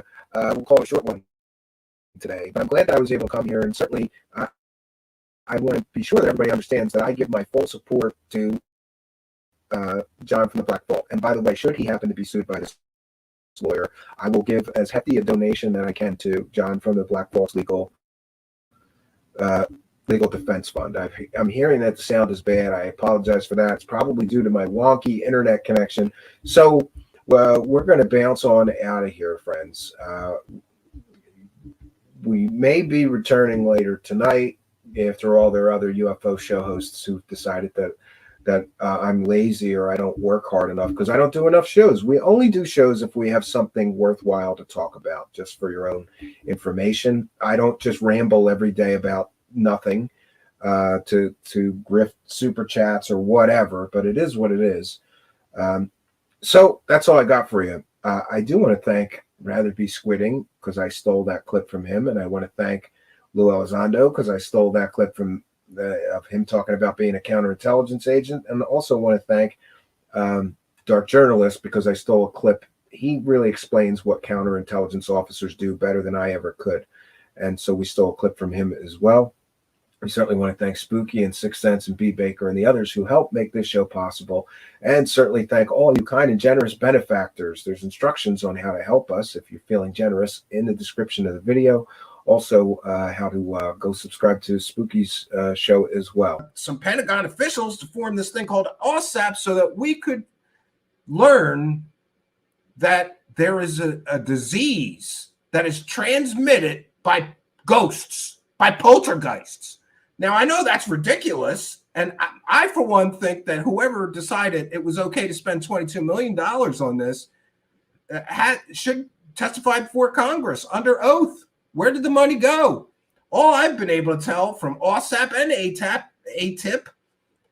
is that we got a bunch of reports written about things like werewolves, dino beavers, poltergeists, portals. You know, if you listen to George Knapp, you also get some stories about, you know, dogs that were smoking, and it's so ridiculous and stupid that, you know, I used to think this had to be some kind of a psyop that the government was running. And then I go, even they're not stupid enough to make it this ridiculous and this stupid, but this is where we're at. And this is where we find ourselves. It is. That's what happened to our money. They spent it on ridiculous nonsense, apparently, like studying reports of werewolves, ghosts, and Skinwalker Ranch. And by the way, it's important to note that, you know, George Knapp, who is, I guess, considered the expert on Skinwalker Ranch, he's been reporting on it the longest. You know, he's got a lot of stories about werewolves and bulls being jammed into some little containment, shed, and they couldn't have got there. And you know, there was a werewolf, and they shot it with a shotgun, and it didn't die. All this stuff from George Knapp. But on Joe Rogan asked him, is there evidence for this? Well, no, not, you know, George Knapp says, no, there's not really, you know, evidence. Yet in his book, he claims that the book that he put out with Lukatsky is based on all of this evidence. But in the book, I have it. It doesn't appear to me that they have actual physical evidence that is presented. Maybe I missed it. You know, I'm human. I don't know. But lately, let's fast forward a while, and we get these recent revelations from the Pentagon statements which essentially say, hey, Lue Elizondo had no responsibilities with ATIP. That's what we heard. It's very, things get murky here then. So who's telling the truth? And here's what's incredibly interesting to me. Recently, The Intercept came out with an article, or excuse me, Liberation Times, right? Came out with an article confirming that Lue Elizondo did tell the truth when he said that he worked for Space Force, but apparently he works as a contractor and advises them on classified things. Great. It gets so murky, friends, and I'm going to try to get to the Discord here. We have a lot of information to share with you tonight, and there's some very troubling things that just happened right before broadcast, and so I'm having a real hard time here trying to get myself organized and going here, but we're half there. Okay, so. Gee, if Sixth Sense, if you could message me, or Kari, message me the Intercept statement. It's in the Discord a little ways back. That would be helpful. Somehow I'm logged into another Discord and can't get out. Yeah, live show, friends. So we'll move on then to other things and come back to that. But in this article, it said former head of ATIP in it, but that wasn't in quotes. But somehow the Lue Elizondo believers are taking that Susan Goff retracts her statement that he didn't run ATIP and is now saying he did run ATIP and he also works for Space Force. But that is yet to be determined. I don't believe that portion of the article which calls Lue Elizondo the director of ATIP came from Susan Goff. And this, again, is the muddying of the waters. The conflation of different facts, different statements from different people. Who made the statement that Lue Elizondo was the director of ATIP? It's deceptive. In the article, it may appear to many people that Susan Goff made that statement. And then the very next line is an actual statement from Susan Goff saying that he does work for Space Force as a contractor on classified projects. And to these Lue Elizondo believers, they're all going nuts. This proves he was right about everything and he didn't lie. Well, no, it proves that he told the truth once. But my friends, if you've been caught lying multiple times and then it's proven that you told the truth once, it doesn't excuse the other times where you were not truthful. And again, I don't want to get sued by the Kyle Rittenhouse bulldog lawyer, who also now happens to be representing Lue Elizondo. And by the way, in full disclosure, I did have a short conversation with that guy off the record. And I can't talk about what he said, but then I can say this. After our conversation, it seemed to me that he told me something, and then he made conflicting statements on Twitter saying that he would be, he identified, I suppose, Black Vault and the New York Post as targets.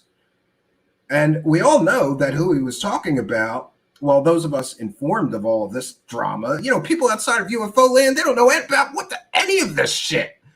But it would appear that the lawyer is confirming that two of his targets is John from the Black Vault, which I have a real problem with, we can get into, and Stephen Greenstreet, which again I have a real problem with. I support free speech and I support journalists discussing evidence. And that's all those two media personalities were doing. I don't know if they should, how do you term it? Is John a journalist? I guess you would call Stephen Greenstreet a journalist and John a researcher journalist, investigative journalist. I don't know what they prefer for titles, but those guys are doing good work. They're showing people the evidence and they're talking about it. They're not slandering anybody. They're not doing anything that qualifies under the definition of defamation. But welcome to America. You can sue anybody for anything in the United States of America. It doesn't matter if they actually, there's frivolous lawsuits filed all the time. It happens. And even if somebody files a frivolous lawsuit against you, I know one case, Corey Good filed frivolous lawsuits against all his critics. And one of those critics, one C.W. Channer, some of you may be aware of, has had $15,000 plus in lawyer fees to fight a completely ridiculous, frivolous lawsuit because C.W. Channer had the audacity to go on YouTube and talk about the things that Corey Good was saying and talk about how ridiculous and stupid and childish and implausible it is and how there was no evidence. He got sued for that. But welcome. This is not the, this is, I agree with what John from the Black Vault, he made a statement like, is this the country that I live in, that I'm not allowed to discuss evidence? I'm not allowed to show people what I found after digging for evidence for months? And to his credit, you know, listen, I said it before, I'm going to say it again. If Lue Elizondo's lawyer threatens to sue me, I understand it. I would kind of understand it because I say stupid things and I'm not a trained journalist. I'm learning as I go to say things like alleged and in my opinion and based on available evidence, I believe. You know, there's these statements and in journalism, they train you to say those things so that you are properly sharing the information that you have and not defaming somebody, even if what you're sharing casts the subject, the person in a bad light. You frame things a certain way. Language is important. You have to speak a certain way. Up until recently, I didn't speak that way. I just said what I thought, you know? So I'm learning. I would understand it if they threaten to sue somebody like me. But I always think that like John from the Black Vault is kind of like the Walter Cronkite of UFOs. He's so serious and so matter of fact and so fair and so balanced, right? And he says when it's his opinion, he says, this is my opinion based on this evidence or whatever. I don't think there's anything wrong with what these people are doing. Now, the subject of tonight is the cult of Lue Elizondo. Now, some people instantly attacked me when they saw the title of tonight's show, but we're simply exploring and comparing known cult-like behavior, known cult dynamics. And this is a very common thing in psychology. Get any psychology book, almost any psychology book, especially Psychology 101, if you're taking a college course, there will be a section in there about cults and cult dynamics. And if you go through some of the cult dynamics and the ways to spot a cult and the characteristics of a cult, and we apply them to Luis Elizondo and all of the people around him and some of his supporters, you see an incredible amount of parallels between those two. And we're going to get into it tonight. Before we do, in full disclosure, some people, I got a message and I'm not gonna share it, but I'm because the person doesn't, well, I don't know if they care if I share it, but in this email, someone said, Stephen, you are not qualified to judge Luis Elizondo or his efforts. You are obviously biased based on the attacks that you have suffered from some of his supporters. It is not clear that he directed those supporters to do those things to you. Therefore, you are biased against Luis Elizondo based on the attacks made in his name by his supporters. He may have had no idea that his supporters did those things to you or condoned or supported those actions. Great. So somebody thinks I'm biased against Luis Elizondo. And let's talk about this. In full disclosure, I'm going to say ass lickers. All right, I'm going to put away my let's be a professional journalist hat for a moment, because that's what those people are. Some people who lick his asshole, big, huge supporters would do anything for him, another show, and the show's co-hosts who apparently, love Luis Elizondo so much, they could not stand any dissenting voices, anybody asking questions. And what was my sin? I hosted a filmmaker who made a film who I'll admit, this film, Who's Lou, was very, very critical of Luis Elizondo and all of the claims that Luis Elizondo has made, and has made many in the film. asked a lot of hard questions that none of the UFO circle jerk crowd is asking. Who's the UFO circle jerk crowd? Almost every show that Lue Elizondo has gone on have been huge fans of his and done nothing but softball him through the entire interview and not asked hard questions. So somebody made a documentary, put all the hard questions in. This other show, who hosted Lue Elizondo and are huge fans of his, they got so offended that I hosted and talked about that film with the filmmaker here that they began harassing me. Some would call it cyberbullying, cyberstalking, intimidating, threatening. They doxed me. And for those unaware, doxing means that they, or let me be very, very clear, because this is probably going to a legal situation, in my case anyway, so I have to be very precise.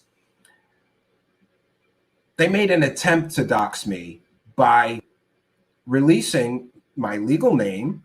And I'll freely admit, Stephen Cambion is someone called a stage name. When I was 14 years old, I got into punk rock bands, and we were going to have a first show at 15 years old. I don't remember how old I was, a teenager.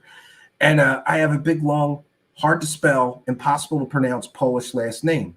And I went to rock shows, and in many of the rock shows, people would introduce the band, right?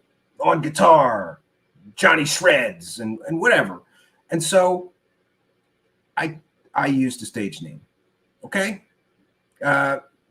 So in full disclosure, great, now you know. A lot of people do that, you know, and they try to make that something nefarious. But I would challenge you to ask some of my oldest and closest friends, people who have known me for 20 or more years, what my legal last name is. Most of them don't know. Everybody knows me as that.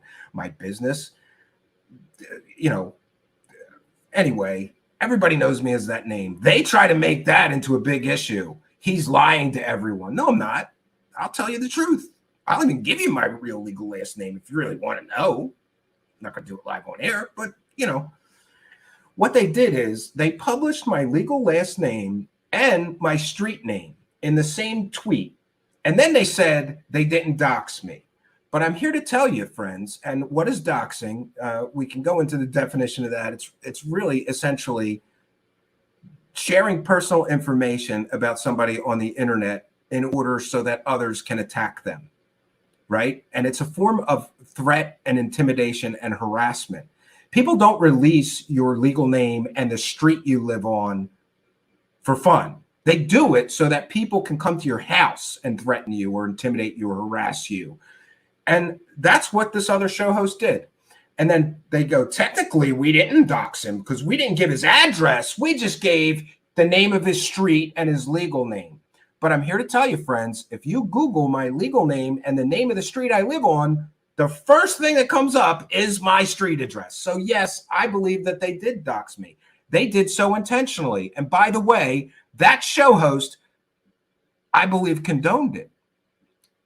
I messaged him and said, look at these tweets. I screenshotted it all. This is what your co-host and your so-called producer are doing to me right now. Do you condone this? You're going to let your co-host and your producer do that? He laughed about it. He laughed about it on his show, went on to dox me again live on his show, giving everybody my legal last name and more information about me. And most recently, that show host has slandered and defamed me, telling people that I'm a convicted felon with no evidence, no court records, no documents, no arrest history, no mugshot. He has no evidence of that. And I'm here to tell you, friends, I said I'm not going to talk about this, but I will again. For the benefit of the stupid people, I am not a convicted felon. Before I started my business, I worked in corporate America where I had access. I was a corporate credit manager and later an IT person. In both capacities, at both of those jobs, I had access to tens of thousands of customers' credit card numbers and the CV security number on the back. I had access to checking account numbers. I had the ability to direct draft right out of customers' accounts money with their authorization, of course. wire transfers in and out of bank accounts with millions of dollars in them. Friends, if I was a convicted felon, no one would give me a job like that. They background check you.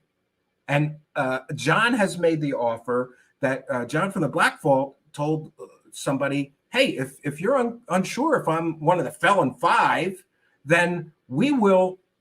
John offered to pay for a background check. Now, I'm not going to do that, but here's what I will do.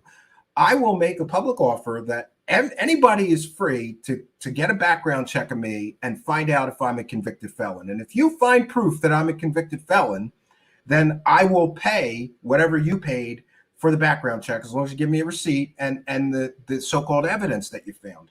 It's not going to happen, friends. I pass background checks routinely because I volunteer for children's charities. That's another thing you probably can't do as a convicted felon. But it didn't stop this idiot show host from just saying it, right? Lo, he's a convicted felon, right? The clip is on my Twitter. I'm not going to share that. He wants the attention, this clown. And by the way, if I were a failure of a father who abandoned his own children to go be somebody's gay houseboy, not that there's anything wrong with that, I would probably stop trying to make enemies on, YouTube. I would probably not try to damage somebody else's reputation when I'm a failure at life, right? But this is where we're at. So, and again, in full disclosure, this is what happened to me. And this is just part of it, because the attacks, the slandering, the harassment, the people trying to damage my reputation has continued up till today. This stuff happened months ago that we're talking about, me getting doxxed, etc. Then people started threatening my family by name, including some of you were witness to this. Someone came in our live chat here, said they were outside my house, and my wife sure looks good tonight. Be ashamed if something happened to her, and named her by name. Does this sound like cult-like behavior to you? Because it does to me. Now, again, I don't have any evidence or proof that Lue Elizondo wanted them to do that, but he did appear on their show. And then on Twitter, I shared all the screenshots of everything that happened to me with Lue Elizondo. And then right after that, and all this happened to me, Lue Elizondo goes on that same show again. And I'm entitled to my opinion. I believe he was doing that to reward them for what they did to me. That's my opinion based on what I've seen, based on what happened. I don't think it's a coincidence that he goes on their show unannounced, last minute, I suppose, right after I got doxxed, threatened, intimidated, harassed. People are threatening my family. People come in my live chat and threaten my wife. And for what? Because I asked questions about a public servant who made all kinds of fantastical claims. I'm the director of a $22 million program. No, you're not. No, you're not. You never were. You lied. Somebody lied to the New York Times, Luis. Somebody lied to the New York Times. And since you were the primary source for that original article, again, based on available evidence, I'm going to assume it was you who lied to the New York Times and gave, let's just say, misleading information, inaccurate information, or not the entire story. Imagine if that article came out and it just said, Lue Elizondo, a guy who had no assigned responsibilities about UFOs, wasn't his full-time job to investigate UFOs, wasn't a director of any official Pentagon program, didn't have the funding of $22 million, had no funding apparently, in his spare time, while he was working at the Pentagon in a completely, totally unrelated, in a role completely and totally unrelated to UFOs, in his spare time, looked into some UFO stuff. Would that have been a little bit underwhelming and not have gotten the attention that article with the inaccurate, misleading, false information got? That article created a firestorm of publicity. And it helped launch To the Stars Academy. And that's another issue that I have. To the Stars Academy. I'm calling it a techno scam. They stood there on a stage and promised people a spaceship with a revolutionary power source that would change the world while they were soliciting public investment money from people. And I've said it before, I'm going to say it again. I've reached out.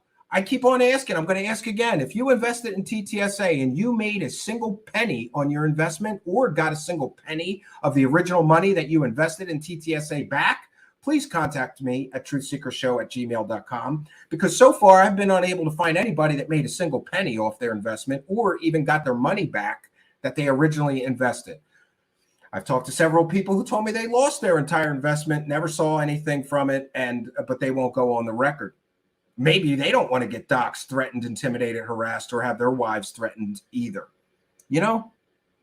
So this cult-like behavior that has been going on is absolutely ridiculous. And I, for one, am sick of it. And, you know, I have reached the point now where, you know, I am considering what I should do. You know, do I just let all that go? I have all the evidence and proof of all that stuff that happened to me. I have an incredible amount of media clips from this show host that's such an idiot that he says things on his show that are completely and totally factually correct, and then he laughs right after he says it. I have the screenshots where I informed him I'm not a felon. I have no criminal record, previous to him again making that statement on his show. He's been informed. He knows I'm not a convicted felon. He knows I have no criminal record, yet he still continues on YouTube live streams to publicly tell people I am a criminal. I am a convicted felon. This shows forethought, a complete disregard for facts, and malice. That's what that shows. He's been informed. He keeps saying it anyway, and he laughs about it. Then he puts, you know, all right, so we're going to get off of that. But now I do want to take the time to tell you that the cult is crumbling. That's my belief and speculation based on available evidence. And you would be amazed, my friends. You would be surprised and amazed at the number of people who have contacted me lately with stories surrounding this. I'm going to call it cult. That's my opinion. It's a cult. People are contacting me, and some people are making public statements right on Twitter, confirming much of what I have been saying has been taking place, confirming it. So we have a statement from one of the people who doxed me and threatened my family, right? Awesome.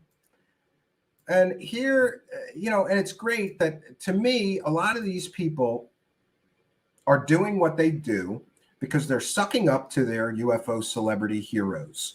And it would appear to me that they're willing to do anything to get closer, to get friendly, to become buddy-buddy with their UFO celebrity heroes, including doing completely and totally illegal things. These things are illegal. You can't dox someone. You can't threaten someone's family. That's illegal. It's called a terroristic threat. Look it up. So these people are so intent on getting in the good graces, and again, this is my opinion and speculation, they're so intent on getting in the good graces of their UFO celebrity heroes. And let's also remember that there's a financial motive here, because that show host I mentioned, his numbers are shit. Unless he has Lue Elizondo on, then he can get 10,000 views and make, what, $1,000, right? Big money for him, loser that he is. Great. So this is Gary, also known as Ack.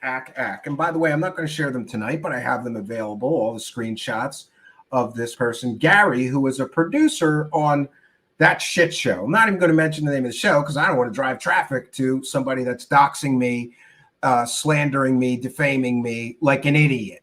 And by the way, besides being illegal, all those things that other show are doing are completely and totally against YouTube terms of service. I don't know how that guy still has a YouTube channel based on what he's doing.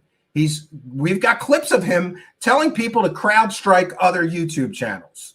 That's against YouTube terms of service. We've got clips of him after he's been informed that I have no criminal record and I am not a felon. We have clips of him telling everybody in his audience and publicly on YouTube that I am a convicted felon. That is against YouTube terms of service. And also, I learned a word from Luis Elizondo's lawyer. Doing that is also something that's called actionable, because I can show that he was informed that I have no criminal record. I am not a felon. So that shows that he disregarded facts. And he did what he did with malice, and I have the clip of him saying that and laughing about it. Great. So this is the one-time producer for that idiot, who says, and again, here he is now, instead of sucking up to Luis Elizondo, in my opinion, he's trying to suck up to John from the Black Vault, but you know, it is what it is. He's commenting on John's piece on the Luis Elizondo AG complaint. He says, very well put together, John, a very insightful and thorough deep dive. And before I get sued for saying that Luis Elizondo's supporters act like a cult, here's one of the former cult members calling it a cult. He says, there is a cult of Lue, and sadly, I was a part of it for a while, doing things and saying things I shouldn't have done. And by the way, I just want to mention that I'm a Christian and I'm a forgiving man. So if this Gary just contacts me and apologizes for what he did to me and my family, I'll forgive him. But he hasn't apologized, and he hasn't reached out to me to make amends for what he did to me and what he put me and my family through. But if he does that as a Christian man, I'll forgive him. He says, I was doing things and saying things I shouldn't have done. When I stepped back from it and started applying logic instead of blindly following, I noticed a lot of new things. I also know what is going on behind the scenes. There is more to this than meets the eye. Casually place people in certain social media areas controlling various things, and to make sure the diehard followers react to create disorder and chaos. And the same the other way. Talking to you privately, making you feel like you were doing the right thing, being promised stuff that never happens, and the second you question something, you are booted out. There is a few people working on behalf of Lue on UFO Twitter at the moment, whose, quote, job, unquote, it is to make sure we keep fighting. It worked on me for a while. I'm glad to be out of it. It's too nasty and vicious and calculated. Another angle they use is recruiting veterans like Rob Heatherly. And boy, that's another thing. If I was a show host and I had a co-host in the form of Rob Heatherly, who had, hours and hours and hours of 8-year-old girls dancing on his public YouTube channel. And by the way, I have captures of all that. If I was a show host and I had a co-host who had questionable material concerning children on his YouTube channel, I might not want to piss off another show host that has copies of all that, right? Maybe, just maybe, all right? All right. Another angle they use is recruiting veterans, because it's frowned upon to call out veterans, so people don't question anything. It's all a club. Again, thank you, John, for all your hard work on this. So there is the person. And by the way, I have the screenshots of that person taking action against me with the doxing and the threats and the intimidation and the harassment. I have all those shots as well to go with this shot I just shared with you. I'm not blowing my load tonight. I'm not going to blow my whole load. I got good dick control. Okay. I'm going to keep some things. And, I've got a lot more. I got a lot more for you. I got so much more about all this. But tonight we're just going to share a portion of what I have, just enough to show you that I'm serious and that, what I'm telling you is factual. I'm not sitting here making things up. This happened to me. And but back to someone saying that I'm biased. Okay, you're right. I'll admit it. I may have a bias or a grudge. I might be harboring a grudge against Luis Elizondo because I reached out to him through Twitter and showed him all this and asked him, please, come on, you can't let them threaten my children, my family, or something. I'm paraphrasing. I don't want to get beat up later. Somebody's going to find the tweet. Crickets, nothing from Luis Elizondo. And I suppose the justification from the Lueites, oh, that's another thing. That show host who's telling everybody I'm a convicted felon has said I'm an anti-Luite. So here's another cult-like behavior. It's the cult of Lueites, apparently. Because if you're asking too many questions or questioning Lue Elizondo, you're an anti-Luite. So I'm assuming that the good guys are the Lueites. And we're the bad guys here because, you know, we ask too many questions. That's cultic to me. You got a name for your cult, the Lueites, and they got a name for the bad guys. The bad guys are the anti-Lueites, kind of like Scientology, SPs. Everybody opposed to Scientology is a suppressive person, right? So I have a lot more to share, but we're going to be cautious in just how much I do share. I do want to make sure that I mention, and you know, sometimes things happen for a reason, and I'm glad for when things happen for a reason, because I was very critical of another show host who I will name, and that would be Lue Angeles from Unidentified Celebrity Review. I was very critical of the way that he handled some 7 interviews with Lue, and I stated, you can find record of me saying that I thought that Lue from Unidentified Celebrity Review was being used and manipulated and used for a mouthpiece to get whatever information that Lue Elizondo felt like talking about out without being challenged one bit. And I will stand by my statement that I don't believe that Lue Angeles did his job correctly in that he did not ask him, in my opinion, any hard questions. You know, there's that and some other things I disagree with, but you know, largely, I felt that I changed my opinion of him because welcome to the party, pal, Lue Angeles. After years of me getting this crap from these people, some of you are aware that after interviewing Lue Elizondo some 7 times, I believe, they had falling out. Because one of Lue Angeles' co-hosts asked a question about the sock puppet accounts that Lue Elizondo is, to some people would say, well known to employ to attack his critics. And so that created a rift between them. And then suddenly Lue Angeles went from being in their good graces and a great guy and a huge supporter to being the devil. He is the devil now. And this, my friends, is more cult-like behavior. Look at what happens when somebody leaves Scientology. Look at what they do to people who leave cults. They do everything they can to tarnish their image, discredit them, call them crazy. All of this right now is happening to Lue Angeles from Unidentified Celebrity Review. So despite my differences with that guy, I now say I support him because now he's speaking out. You know, and I support him doing that. I hear that tomorrow on his show, he's going to have a banger.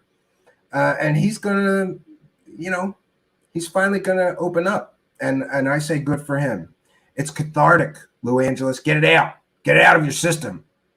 It's cancerous if you hold it in. Can't hold that shit in. You got to let it all out, bro. Let it all out tomorrow. Everything you know, all the dirty shit, let it all out. Can't let this stuff continue, because if you don't speak up, there's going to be more victims like me, like you. So I stand with Lue Angeles, and I know stranger things have happened here, but yeah, I'm sticking up for that guy. And by the way, I'm giving everybody my firm commitment that I'm going to try. All I can do is try because I'm a human. I'm going to try to be fair to people. I am very judgmental, right? I have my own set of ethics, morality, and the right way I think you should do things. And I thought about this situation a lot with that guy, and I was unfair to him because I have my own ethics, morality, and way of doing things. And I can't blame somebody who has their way of doing it. I can disagree with that guy and not hate him for it or whatever. So he has my apology for anything that I said unkind. And I did judge him, perhaps unfairly. And I'm just glad that he has mustered the courage to do the right thing. And he's going to stand up and speak out. And I encourage all of you to be there tomorrow to support him.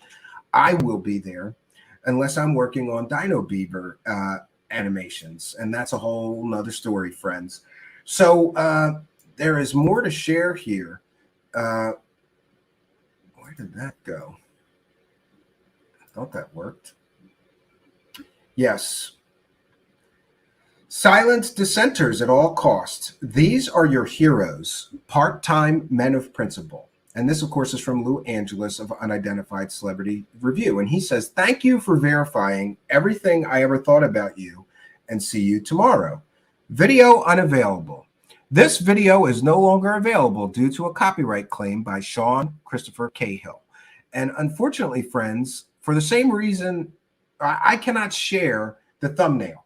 So apparently there was a picture of Christopher Cahill in the thumbnail, and Christopher Cahill copyright claimed Unidentified Celebrity Review and Lue Elizondo and got their video taken down. I have so much to say about this, but I think it's probably best to let Lue Elizondo talk about this tomorrow. It's what's happening to him. This isn't me that they did this to, but I will say that I agree with him. This is something that cults do. They silence dissenters at all costs. What right does Sean Cahill have to copyright claim and have a stream that hasn't even been broadcast yet taken down off of YouTube? Does he have the right to do that? I don't think he does. Maybe Lue did use an image from his website or something. By the way, you can follow me on Twitter at Stephen Cambion, and you can see the image that Lue Elizondo used. And in that image, again, I'm not going to share it because if I share it, they will take down my show here. And we have to be very careful of these things. But in the image, Lue Elizondo says those UFO propaganda shows. And here's another thing I'm happy about. He's starting to name names. You know, I've told you guys this before, there's an unwritten rule in this thing that you don't go after other people in this thing and tell people that they're full of shit. You just don't do it. You don't name names. I'm one of the only few people that actually name names. I'll tell you this person's full of shit and why. And we have evidence. You know, we show people, look at this fake crap story these people are pushing. Here's the truth of this story. It's totally fake. And in his thumbnail, to his credit, I'm not going to name him. He can. But yeah, we've got a bunch of shows named. And he says those UFO propaganda shows, clicks with a K, clicks with a Q, and money. And this is taking place tomorrow at 8 p.m. Eastern time. And by the way, you know, I need a bump from him much more than he needs a bump from me. But I think it's important enough to stop other people from becoming victims of these people. Yeah, I'll send them viewers for sure. And I fully support what he's doing. And this, my friends, will show you what lengths they're going to go to. You're going to copyright strike somebody over a goddamn image? Really? And by the way, Sean Cahill, what you just did may be illegal. I don't know. I'm not a lawyer, but you're a public figure. And you're making a lot of public statements that are worthy of criticism, debate, and discussion. Lue Elizondo is perfectly within his legal rights to use an image of you as he's offering commentary about you. So I don't understand how you have some right to copyright claim or copyright strike him and have his video taken down. And friends, this isn't about copyrights. This is about attacking a man who is about to speak out. Maybe, just maybe, Lue Elizondo is about to spill some beans that they would rather stay in the can, friends. That's what I think. I think Lue Elizondo is about to spill some beans tomorrow that they would prefer stay in that can. So here we go, attack them. And what do? These military men, these big, strong, tough guys. Oh, the keyboard warrior. We'll get that video taken down. I'm Sean Cahill. I'm going to copyright claim, so he can't do it. He's just going to put it up without an image of you, dummy. You're not going to stop him. Or I hope to God you didn't stop him. I don't think you can. He just has to put up a new stream. He didn't even broadcast the show yet. So all he has to do is put up a stream and take your ugly mug. By the way, that was personal, and I apologize. I don't care Sean Cahill is handsome or ugly, but I care that I believe that what he just did is a despicable thing to do, is a dirty, underhanded, slimy, rotten, low-down thing to do. A weasel does what Sean Cahill just did. This is your hero? This weasel that has to hide on the internet? I'll take that stream down. Yeah, great. How dare? And this, friends, it's not just Lou Angeles. It's not just me or Manny from Area 503. And can't believe I'm going to defend him or this goof-on guy or other people out there channel. There's a lot of shows. Josh and Artemis. It's not just me or Lou Angeles that's getting attacked, threatened, intimidated. It is others. And if we don't stand up and all talk about this and say, this is not acceptable, it's going to keep happening to more people. I don't want anybody to go through what I had to go through and my family had to go through. I don't want that to happen to any other people. That's why I'm speaking out about it. And maybe, just maybe, that's why Lou Angeles is finally speaking up about this stuff. So I have a few more things to share. And by the way, in full disclosure, through Spooky, I did say that Lou Angeles could come on the show, but then I said maybe it's best if he just says what he has to say on his show. But he's welcome here. The door's open, and let bygones be bygones. I think sometimes you have to put aside personal differences for the greater good, and I'm willing to do that if he is. So there's that. So but the subject of tonight's show really is, I got blurry like Bigfoot there. The subject of tonight's show really is the cult of Lou Angeles, or excuse me, not Lou Angeles. Well, the cult of Luis Elizondo, and a shocking comparison. So I found this online, and it's about cult dynamics. It's from a psychology website. And while I read this, I want you to remember these things that are going on. I also want you to keep in mind the revelations that Josh and Artemis brought us when they talked about how Luis Elizondo maintains these secret groups where you could, go have a talk with your hero, Luis Elizondo, and he shows people in these secret groups, these secret things that only the inner circle gets to see. And it's a form of reward for the people that are most loyal. And again, I'm paraphrasing all this. If I'm getting it wrong, don't sue me, Todd McGurtree, or yeah. So apparently there's these secret groups. Josh and Artemis talked about it, where you go and you can talk to Luis Elizondo, and he shows people special videos that nobody else has seen and other things, and promises people secret information that he's not going to talk about publicly yet, but you're in on it. Sounds very cult-like, doesn't it? Now, let's read some of the characteristics associated with cults.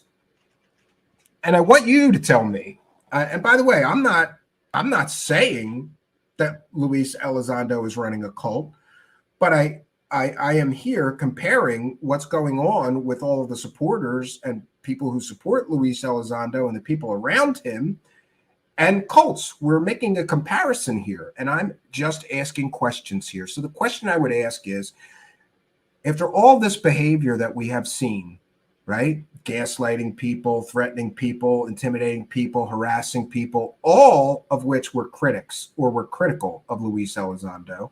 Secret groups with secret information, only for those most loyal. The way they treat people who leave the group. We've seen that with Lou Angeles. We've seen how they treated Josh and Artemis and others who have left, and more. My question really is, the question here really is, as I read these characteristics of cults, doesn't this sound dead on to what's been happening around Luis Elizondo? 1, the group displays excessively zealous and unquestioning commitment to its leader and, whether he is alive or dead, regards to his belief system, ideology, and practices as the truth, as law. Yes. Number 2, questioning, doubt, and dissent are discouraged or even punished. Well, we've just seen Lou Angeles being punished. They just copyright struck him before he even said a word. That's how scared. I think they're scared of what he has to say. I can't wait to hear what he has to say. It must be good if they're willing to copyright claim him, punish him before he's even said a word. So questioning, doubt, and dissent are discouraged or even punished. Mind-altering practices such as meditation, chanting, speaking in tongues. Well, this one doesn't really apply to Luis Elizondo, but I think it's funny because it applies to Stephen Greer, of course, right? The leadership dictates, sometimes in great detail, how members should think, act, and feel. That is, members must get permission to date, change jobs, or marry. Well, I'm not aware that he's made anybody get permission to date, change jobs, or marry, but I am aware of at least 2 people who contacted me who told me that while really in this group, they were told who they could speak to, who they could not speak to. And I would encourage Lou Angeles. I believe that they told Lou Angeles that he should not speak to me, Stephen Cambion, right? And that would be confirmation of this point by multiple people. Maybe Josh and Artemis have experienced Lou or, the people in his inner circle telling them who they can and cannot speak to. I believe I was on that list of people that people should never, ever speak to. And, I take that as a badge of honor. It must mean that I'm asking the right questions if the, glorious leader doesn't even want you to talk to me, right? Or listen, by the way. I know specifically that people were told, don't listen to his show, don't watch his show. Why would they tell people what they can and can't watch, friends? But again, it matches cult dynamics here, characteristics associated with cults. Okay. The group is elitist, claiming a special exalted status for itself, its leaders, and its members. The leader is considered the Messiah, a special being, an avatar. Or the group and/or the leader is on a special mission to save humanity. Does this sound familiar to anybody? They're on a special mission? Disclosure. Their whole mission is disclosure. We got to get disclosure. Lue Elizondo is the savior of disclosure. He's going to bring us disclosure. The only information that I have learned from Luis Elizondo since 2017 or 2016, when that New York Times article broke and TTSA came out, the only thing I've learned from Luis Elizondo is that he likes money. That's what I've learned.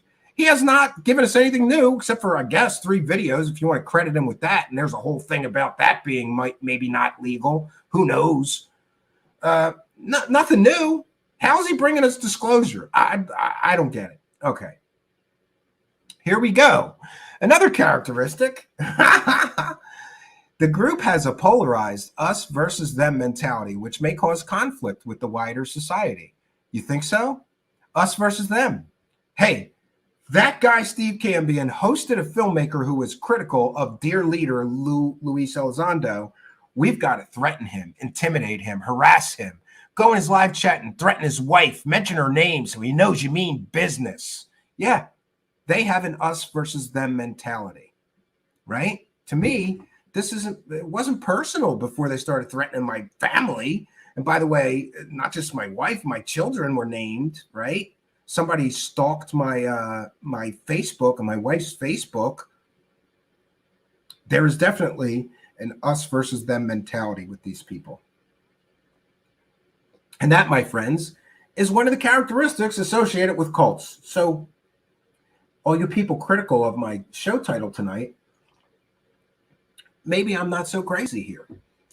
I didn't write this. A psychologist wrote this. That's an expert on cults and characteristics of cults. Why does it match so closely what's going on with Luis Elizondo? Right? I'm not crazy. It does match. You can't deny that many of these characteristics associated with cults we can see happening here around Luis Elizondo. Okay. All right. Here's another one. The group teaches or implies that its supposedly exalted ends justify whatever means it deems necessary. This may result in members participating in behaviors or activities they would have considered reprehensible or unethical before joining the group. That is, lying to family or friends, collecting money for bogus charities, etc. The leadership induces feelings of shame and or guilt in order to influence and control members. Often, this is done through peer pressure and subtle forms of persuasion. Well, that one's kind of gray. I would say that he shamed Lue Angeles. How dare you ask me a hard question? How dare you share information with Stephen Greenstreet that I would prefer he not know, right? He certainly shamed him. He shamed him by turning his back on his once friend, Lue Angeles. It's a form of punishment, and all cults do it, friends. All cults do that. In some Christian sects, there's something called shunning. The Amish do it. If you piss off the leader, they all turn their back on you. What happened to Lue Angeles? What happened to Josh and Artemis? They all turned their back on them, and now those people are evil. They're liars. They're the devil. Well, why were they such close friends, allies, and associates of yours before they started asking too many questions, and now they're the devil? You can see how this is very cult-like. Subservience to the leader or group requires members to cut ties with family and friends and radically alter their personal goals and activities they had before joining the group. Does anyone else think that it's a little more than a coincidence that a former counterintelligence officer just happened? And by the way, I might be getting this story wrong, and if I am, he's free to correct me or somebody can correct me. But, I heard the story that Lue Elizondo just so happened to walk into a restaurant that Lue Angeles worked in.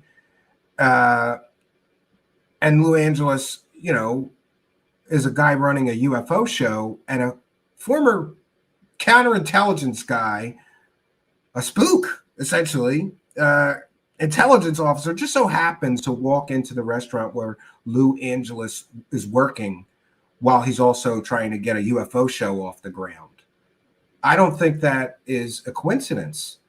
And suddenly, Lue Angeles is dropping everything, willing to do anything he can to help Lue Elizondo with his mission of disclosure, right? So that one, we can see at least one example in the form of Lue Angeles from Unidentified Celebrity Review. All right, now we have the group is preoccupied with bringing in new members.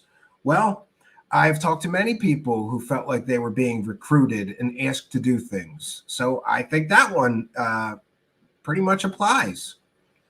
Members are expected to devote inordinate amounts of time to the group or group-related activities. I'm not sure on that one, but I'm pretty sure that Lue Elizondo has an army of podcast hosts that are willing to sit there and softball him and volunteer their time so that he can spout his nonsense unchallenged without being questioned or, scrutinized for his, some would say, ridiculous claims. I think that one applies, right?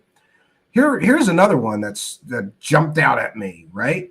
Members are encouraged or required to live and or socialize only with other group members. Again, I've had many people tell me that people were told not to speak to me, not to listen to my show, don't be friends with him, and I'm not the only one.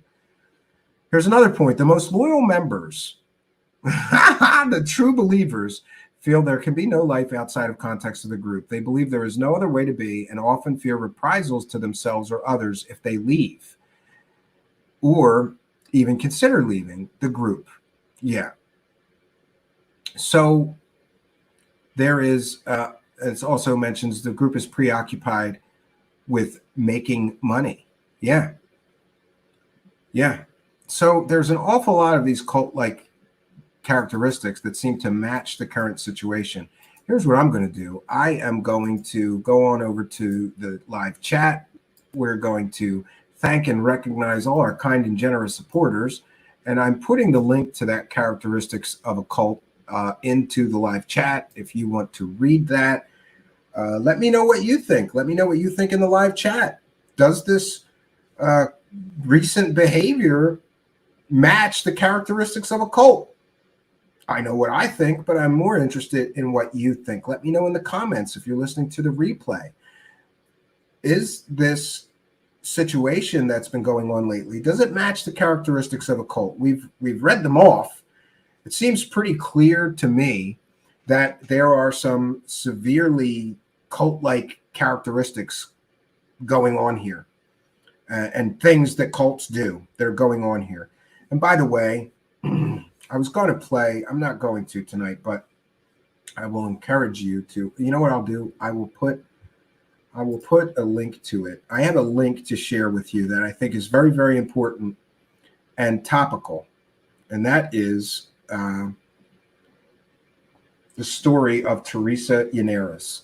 For those that don't remember or may perhaps be unaware, Teresa Llaneras was once one of the big mouthpieces and inner circle members of the Corey Good cult.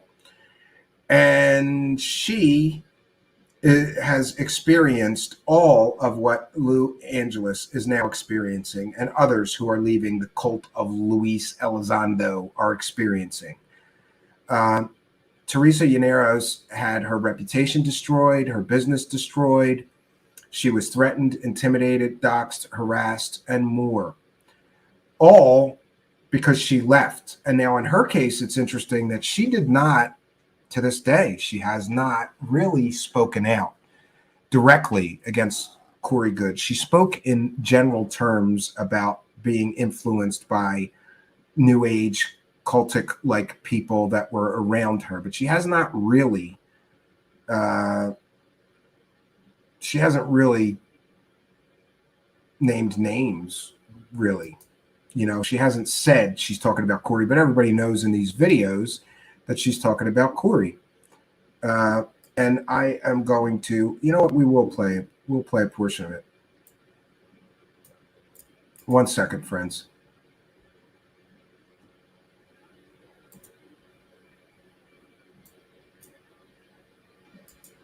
One second, friends. I just want to get this queued up. And we're going to cite fair use. This is a transformative work.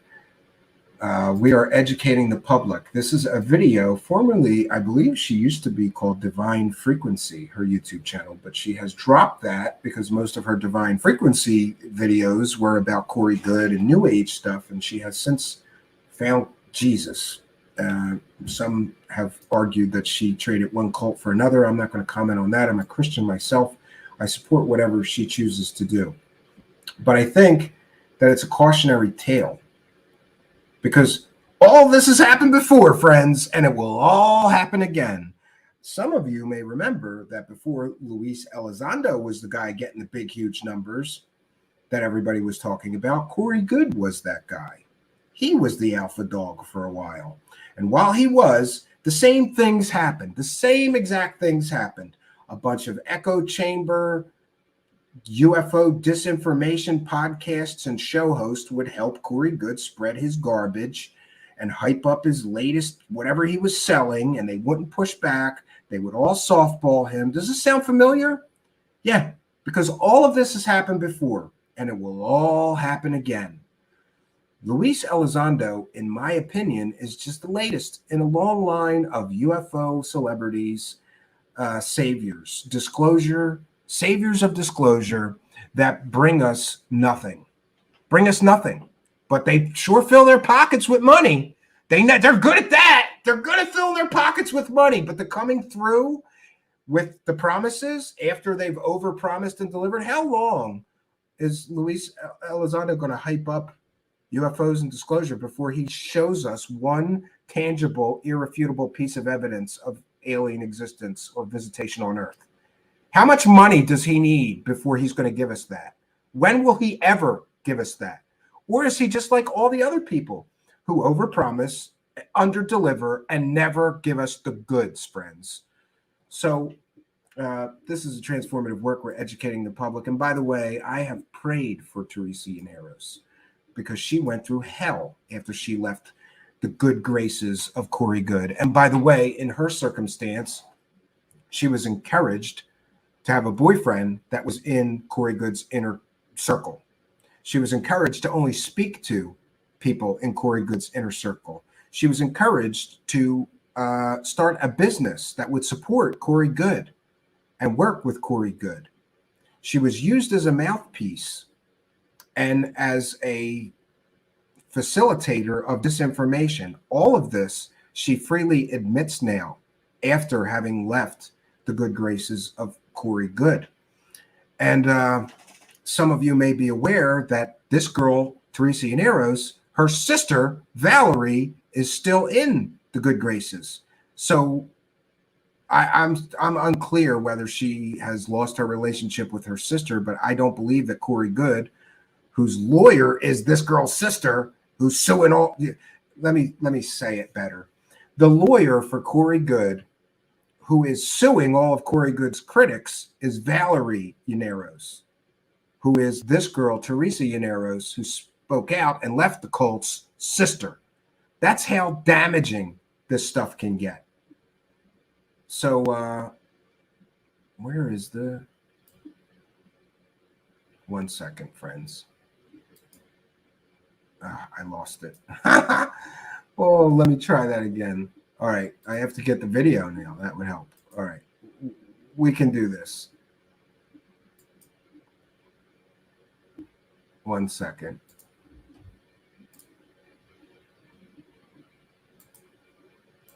I got it.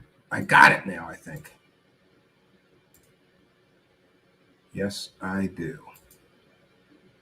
Okay, so this is a transformative work. We're going to share this video to educate the public about the dangers of UFO cults, and we'll be discussing and critiquing the video while we're sharing it. Let's do that once more. Stupid share. I hate that thing. Share system audio. Great. All right, here we go. Now we got it, friends. Sorry for the delay. Light occult and dark occult, that magical powers could be harnessed for good or evil. That's not true. It's not true at all. And the occult is the occult, and all of it is evil.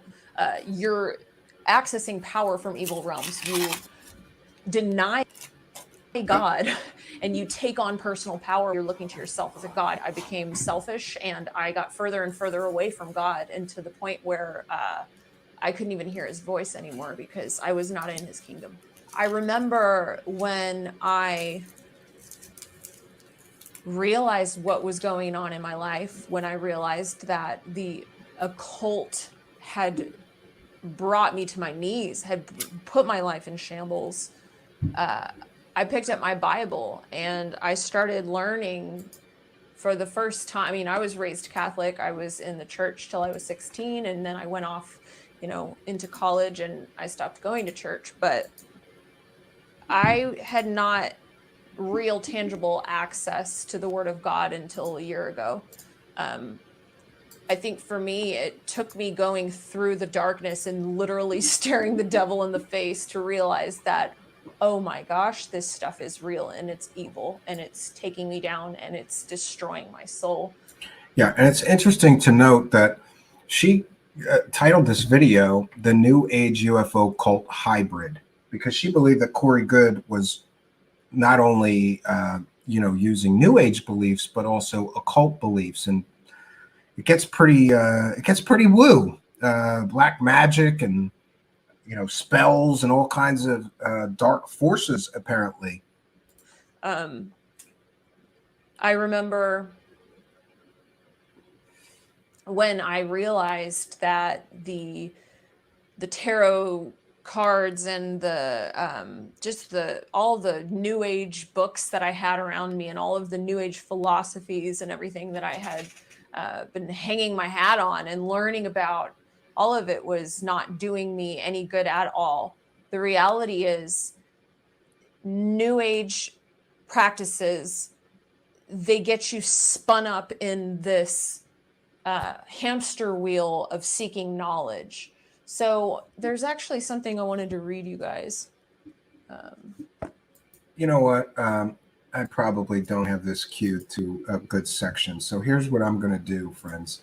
I will put the link to her video in the live chat. And I encourage anybody to really go and listen to her whole video, because she does talk in more detail about, the people around her who are telling her aliens are real and the dark forces that they were messing with and all of these things. It's a cautionary tale. Teresa Llaneros is a cautionary tale because she was deep in the Corey Good, I'm going to call it a cult, the Corey Good cult. She was one of the right-hand people of him. And she was told what to eat. She was told when what friends she was allowed to talk to. And in full disclosure, I did have a conversation with her after her leaving the Corey Good cult, and she was told that I was Satan. That I was not Satan. She was told that I was a Luciferian, Satan worshiping or devil worshiping Satanist, and that I was evil, and that I was out to get Corey Good because he was the light bringer, and he was, a light worker, and I was a dark worker.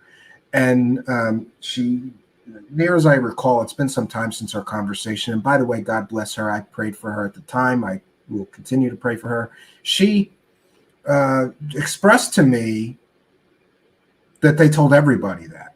Corey Good's cult told everybody not to listen to me, that I was evil, that I was out to get Corey Good, that I was a Luciferian Satanist or a devil-worshiping Satanist.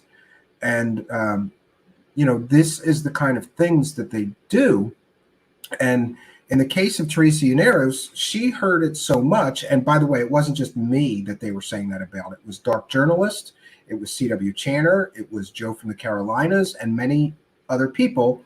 All people, Bill Ryan, Richard Dolan, basically anybody that questioned Corey Good's narratives or his lack of evidence or anything, they labeled a Luciferian Satanist devil worshiper that's evil and out to get Corey Good.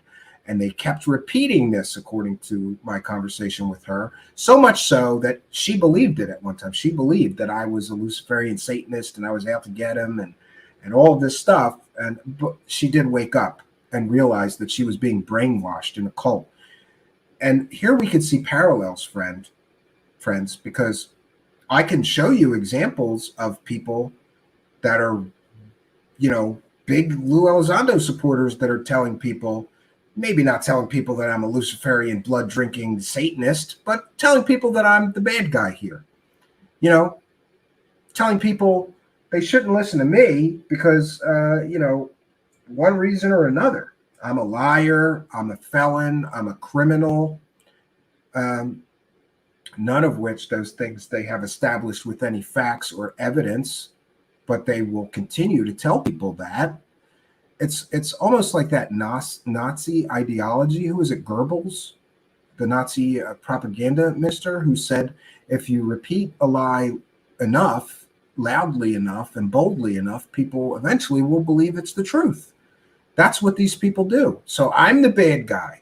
And you see, the reason I bring up this Corey Good cult is, like I said, all this has happened before, friends. And I was here for the first movie, okay? This is a rerun to me. And all these things that are happening are another rerun to me. Because I've been through this before with the Corey Good cult. I've been doxxed before, threatened, intimidated, harassed, slandered, defamed. People trying to tarnish my reputation, turn people against me, turn people away from me, tell everybody what a bad person I am. All because I asked questions about dear leader Corey Good. And the same thing happened again when I asked questions about dear leader Lue Elizondo. So this is where we're at, friends, and this is where we find ourselves. I promise you that we've been here before, and I promise you that I believe that more damaging information will be coming forward about one Lue Elizondo, especially tomorrow, I think. But, I mean more than that, independent of whatever Luis Angeles has to say. And by the way, I'm going to pray for him tonight that he, does the right thing, and has the right speech, right action, and right intention tomorrow, and does what he needs to do. I'll pray for him. But independent of whatever Lou Angeles says tomorrow, I'm aware of some things that I hope will be coming out. And by the way, there are multiple sources speaking to me, many of which prefer not to go on the record. I'm trying to get people to come here, show their face, show their name, and repeat what they've told me privately. But as you can understand, they're looking around seeing people with their wives getting threatened, getting called felons, And they're a little hesitant to do that. And I think that's completely understandable, that somebody wouldn't want to go on a show and show their name and face and say anything negative about this group, considering we've seen what they're capable of. And by the way, in full fairness to Lue Elizondo, I replied to his tweets with the information about me and my family and what happened and what that show host did. In full fairness, maybe he didn't read it, maybe he wasn't aware of it, but he did go on that show right after they did all that to me. And it's not just me, Mr. Lue Elizondo. Many people critical of you took that as you rewarding the people on that show, the host, the co-host, and the producer for all that they did to me. Now, in my case, I can prove in a court of law that all that happened to me. I can prove that. I have all of the evidence. I've saved everything, including screenshots of me informing you on Twitter that this was happening. But in full fairness, I have to admit that maybe he didn't read it, maybe he wasn't aware.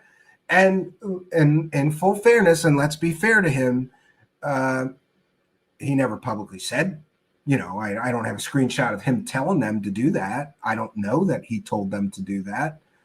I have to admit that my information about all this is limited, and all I can do is form conclusions based on the available evidence that I do have.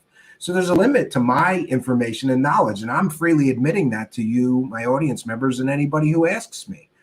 But I will challenge Lue Elizondo. I'm going to tweet this video at him, and in fact, I'm going to make it easy for him, and I'm going to clip out this section of the show where we're talking about this specific issue. And I would like to know, what does he think about his supporters doxing people, threatening their children, threatening their family, coming in the live chat and threatening their wife by name? Do you support that, Mr. Elizondo? Do you condone that sort of behavior done in your name? They did it in your name. I have the screenshots. How dare you question Lue? And then they did what they did. It's in all the screenshots, Mr. Elizondo. So I'm going to challenge you.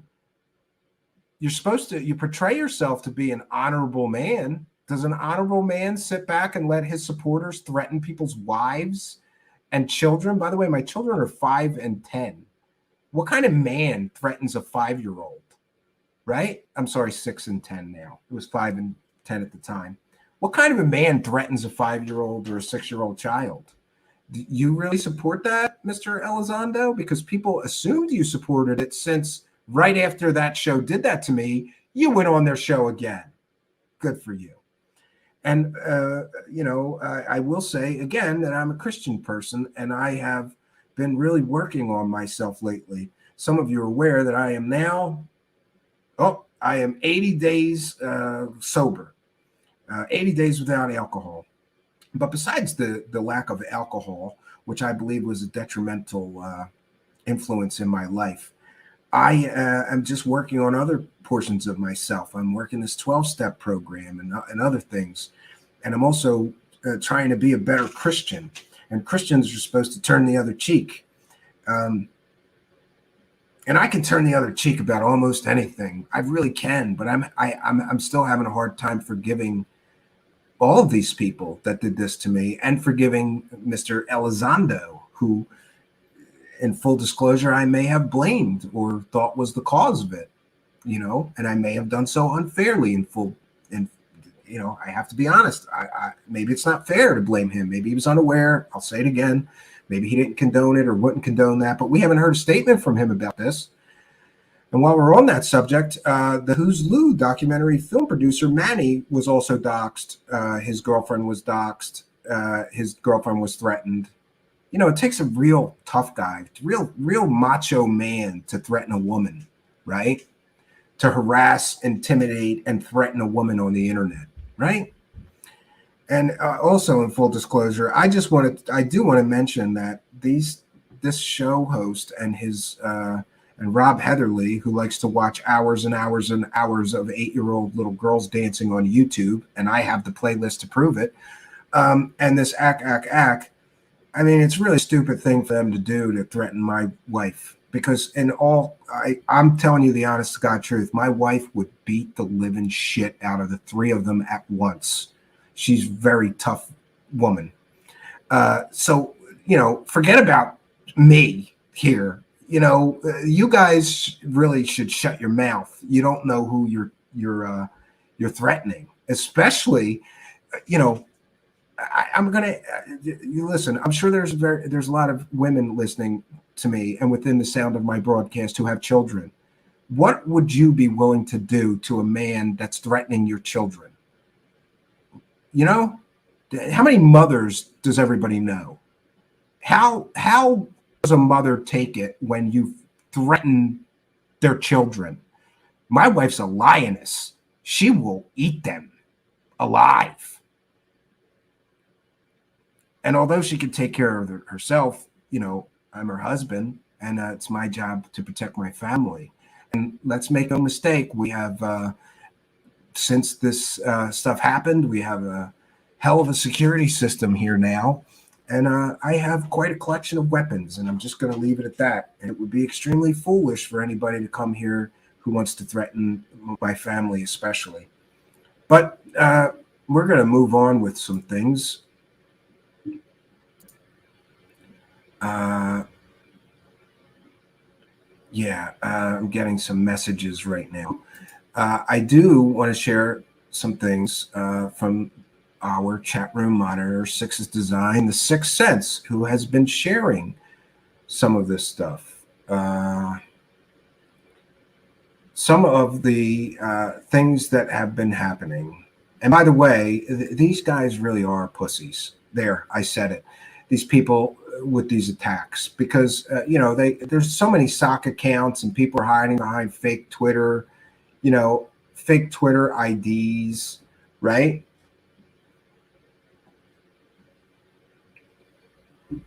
All right, let's see here. I'm trying to get Six's Design. I'm trying to get those screenshots that you shared, but you've been tweeting up a storm lately, and I'm scrolling back here. Maybe I'm mistaken, but Six's Design. It's at Six's Designs on Twitter.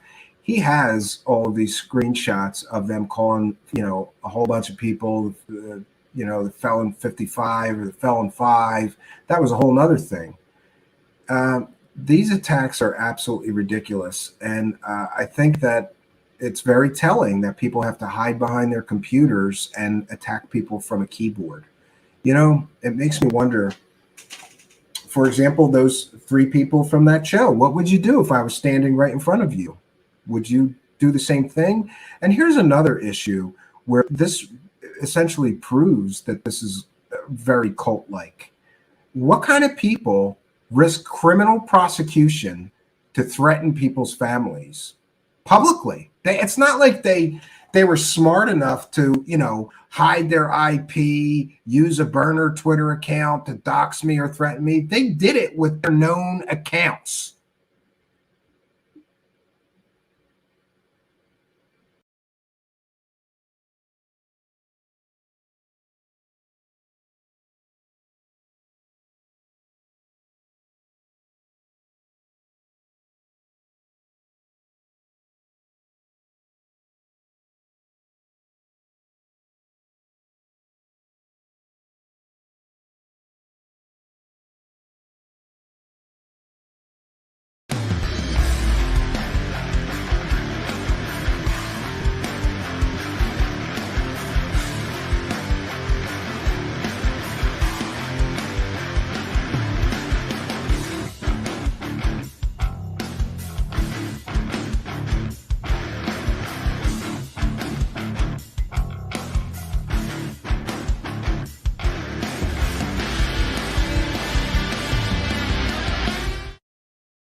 Greetings and salutations, old friends, and hopefully some new friends. Since the year 2017, I have been covering some of the stories involving Lue Elizondo, To the Stars Academy, Tom DeLonge, and more, and have done so quite critically.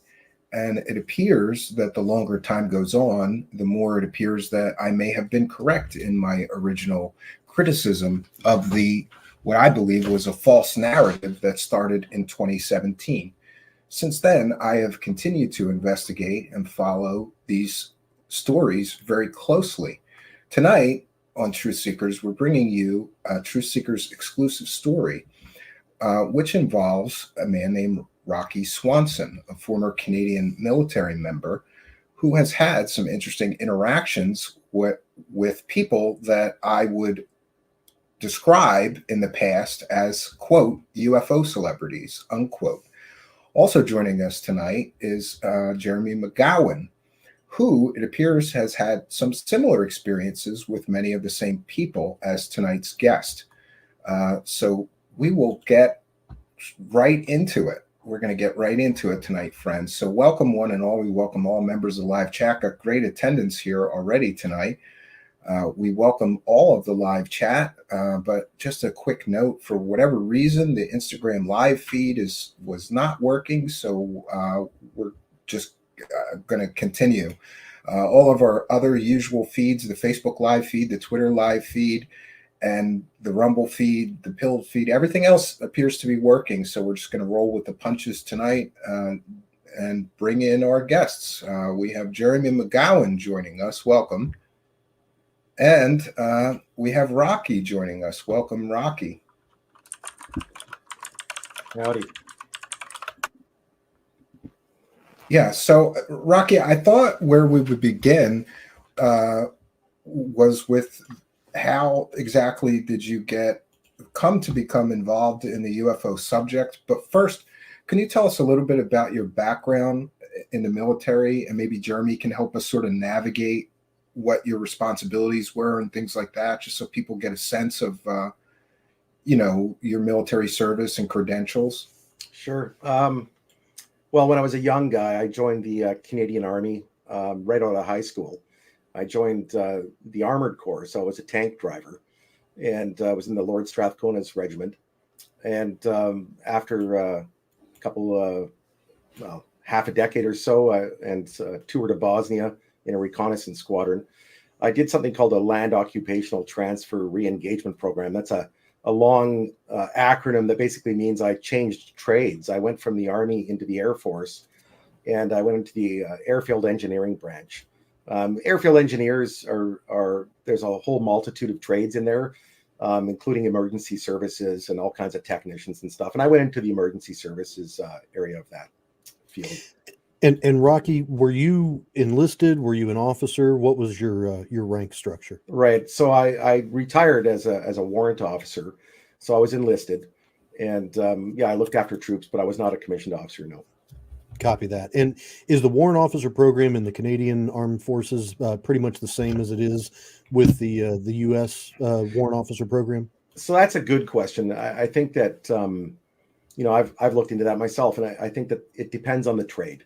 I mean, a warrant officer is supposed to be a subject matter expert in their field. I think that's fair to say for all warrant officers. But I believe in the United States Armed Forces, and correct me if I'm wrong, that warrant officers are pilots in some cases in the U.S. Army, and that is not the case in Canada. Oh, copy that. Okay. Yeah, I was just checking because in the United States, we only have warrant officers in the Army, and they can be helicopter pilots. They may have some fixed wing aircraft certs, but by and large, for the most part, they're helicopter pilots. It's one of the only programs I don't believe you need a full 4-year degree to get the warrant officer commissioning. Right. It's kind of it's an interesting history to that rank, warrant officer. What does it mean? It's back in the old days in the British Navy. Actually, the king had served in the Navy, and had decided that he was getting some bad info from some of his officers, because back in those days, the commissioned officers, could simply purchase their rank. And so he wasn't getting the straight goods that he wanted. And he knew that some of his most senior NCOs would feed him a no bullshit assessment of any given situation. So he gave a special warrant to the most senior NCOs on each ship, and they were called warrant officers. And the idea being that they could express their opinion without reprisal from the chain of command. So even to this day, it's fairly difficult to charge a warrant officer with a service offense unless it's something extraordinarily serious. So how long did you stay in the military service total time in uniform? About 25 years. 25 years. So you retired Career, from the yeah. military, career military. Yeah, I could have gone longer, but I figured life's short, so I might as well get out and do other things. So. Gotcha. And when you were in uniform, and especially with your overseas tours, you said you'd done Bosnia and things like that. Were you wrapped up in the whole UFO topic at that time? Not at that time, no. I mean, like anybody, I watched the X-Files, you know. Sure. I like Star Wars, but no, I didn't think there was any reality to it, so I didn't really pay much attention to it. But it was, you know, I wasn't closed off to the concept. But no, at that point, in most of my career, I wasn't. But at the end of my career, I started reading some books and had experienced a hoax that I kind of fell for, and that, but Really? oddly, yeah, that I was up in the Arctic, and some guys knew that I was reading some books on the topic, and so were some other members, and so some members decided to sort of play a hoax, and I basically fell for it, but because of that, I started looking into the topic more seriously, and that got me interested. Gotcha. And just to confirm, there was a question in the chat. Your military status, was this considered active duty? Was it reserves, National Guard, in American term equivalent, or were you full-time, day in, day out? Full-time, day in, day out, active service. I did do a couple of years in the reserves, way back, but no, I was full-time. Copy that. Okay, fair enough. And did you ever have a personal UFO experience that was not a hoax? Well, I mean, I certainly, when I was a kid, I saw something in the sky that perplexed me. I didn't know about UFOs at that time as a child. I was 10 years old, 9 or 10 years old. And so I saw something that I could not identify. And, but, you know, not knowing about the topic at all, living out in the country, pre-internet, there was no reference. There was nothing to look at. So I saw something, wondered what it was, and left it at that for many years. Yeah, that would be about it. Gotcha. Fair enough. So when do you think was the pivotal moment for you that really brought you into this topic? Well, I mean, other than the incident up in the Arctic, it was really, there was an interest there because of that, and I'd started reading some books, and had reached out to different UFO researchers, authors, that kind of thing, and so that was probably the start of it. After some years of that, I dropped it because just before 2017, I had completely stopped. My interest was over. I didn't think there was anything to it. But when the New York Times story came out, I think in, what was it, late 2017? 2017, yeah. Mm-hmm. My sister sent me a text message late one evening when it hit the news, and she said, "What's all this UFO stuff?" And I didn't even look. I said, "Don't worry, it's bullshit," you know. And turns out your first impression was probably correct on that article. Maybe. Yeah. So I did look and sent it to my brother, and we immediately got interested. He's military as well, and so we both looked at that, and we started digging into the characters behind the story. I had actually read Leslie Kean's book, UFOs and Pilots, or something like that. And so I thought she was a trusted journalist. I looked at Mr. Elizondo's credentials, or what were available, and I thought, well, hey, if somebody from the Pentagon is coming out, and it seemed to be more than one, like that was the appearance it had, I thought that there must be something worth looking at. Sure. And I think that's probably a starting point for a lot of folks, is there's a personal experience connected with a ton of information out there, and you just kind of gravitate towards that and try to check out the things that you have access to, and until you start developing access towards people. And that brings me to my next very pointed question. And Rocky, I would like you to explain this so the viewers don't hear it from me. But you had said that you had read the New York Times article, you had read Leslie Kean's book, and you mentioned Lue Elizondo, but you also have a history with Lue, and you and I have had some very old, years old conversations regarding that. Would you like to take us through the how you came to know Lue and how you came to know me? Yeah, okay. Where do I start? So I think it was May of 2021.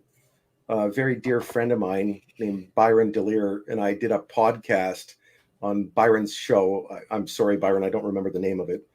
And where we interviewed Mr. Elizondo. And so I was able to ask him a few questions on that show. And being that we were both former military guys, I think we retired very close to the same time. We started messaging one another just via text or Twitter or Signal or whatever, shortly after that interview. And it was, we were both Jeep guys, we both like to build Jeeps. And that's really what we talked about was, What was the time frame in this? Was this when I was still with Lue? Was this after I had pulled out? Was I even in the picture at this point in time? Well, I hadn't heard of you. Okay. Sorry. It's just no, it's fine. Yeah. This would be between May and August, let's say, of 2021. Okay, fair enough. So, had you ever met Lue in person? No. Gotcha. And then fast forwarding a little bit, and then we can come back. But fast forwarding a little bit, you became a little suspicious of some of the things that Lue was texting you or telling you. Yeah, we had conversations by phone about, well, this is my secret apple juice, and it's sealed. I'm opening it up right now. What happened was, Lue and I hadn't talked about the topic of UFOs really at all at that point, outside of that interview. And I was working with a friend of mine on some access to information requests having to do with the topic. This is the Canadian version of FOIA? Correct. Okay. Yeah.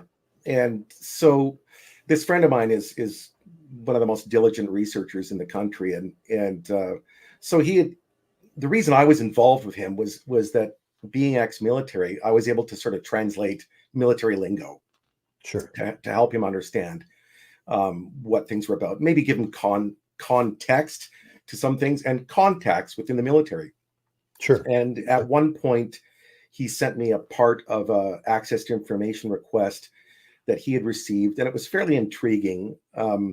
It was basically there were some, I think, emails in there between two Canadian Forces officers about some UFO sightings. And one officer said to the other officer, "Have you accessed CL-213?"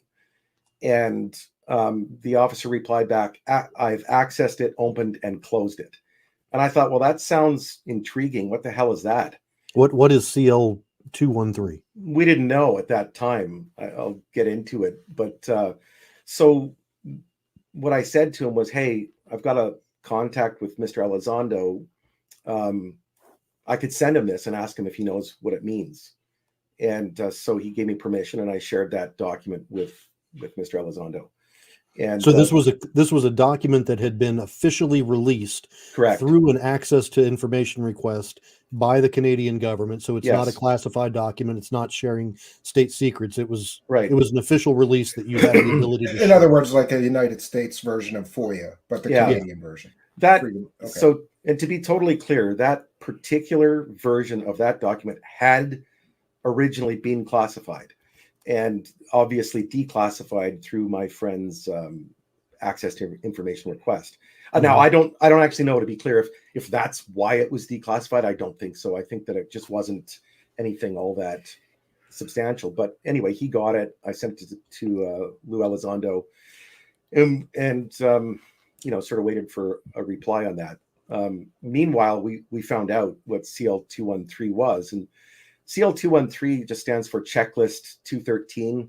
It's a series of contacts, emails, phone numbers, addresses of military offices that should be contacted when a UFO report meets a certain criteria, right?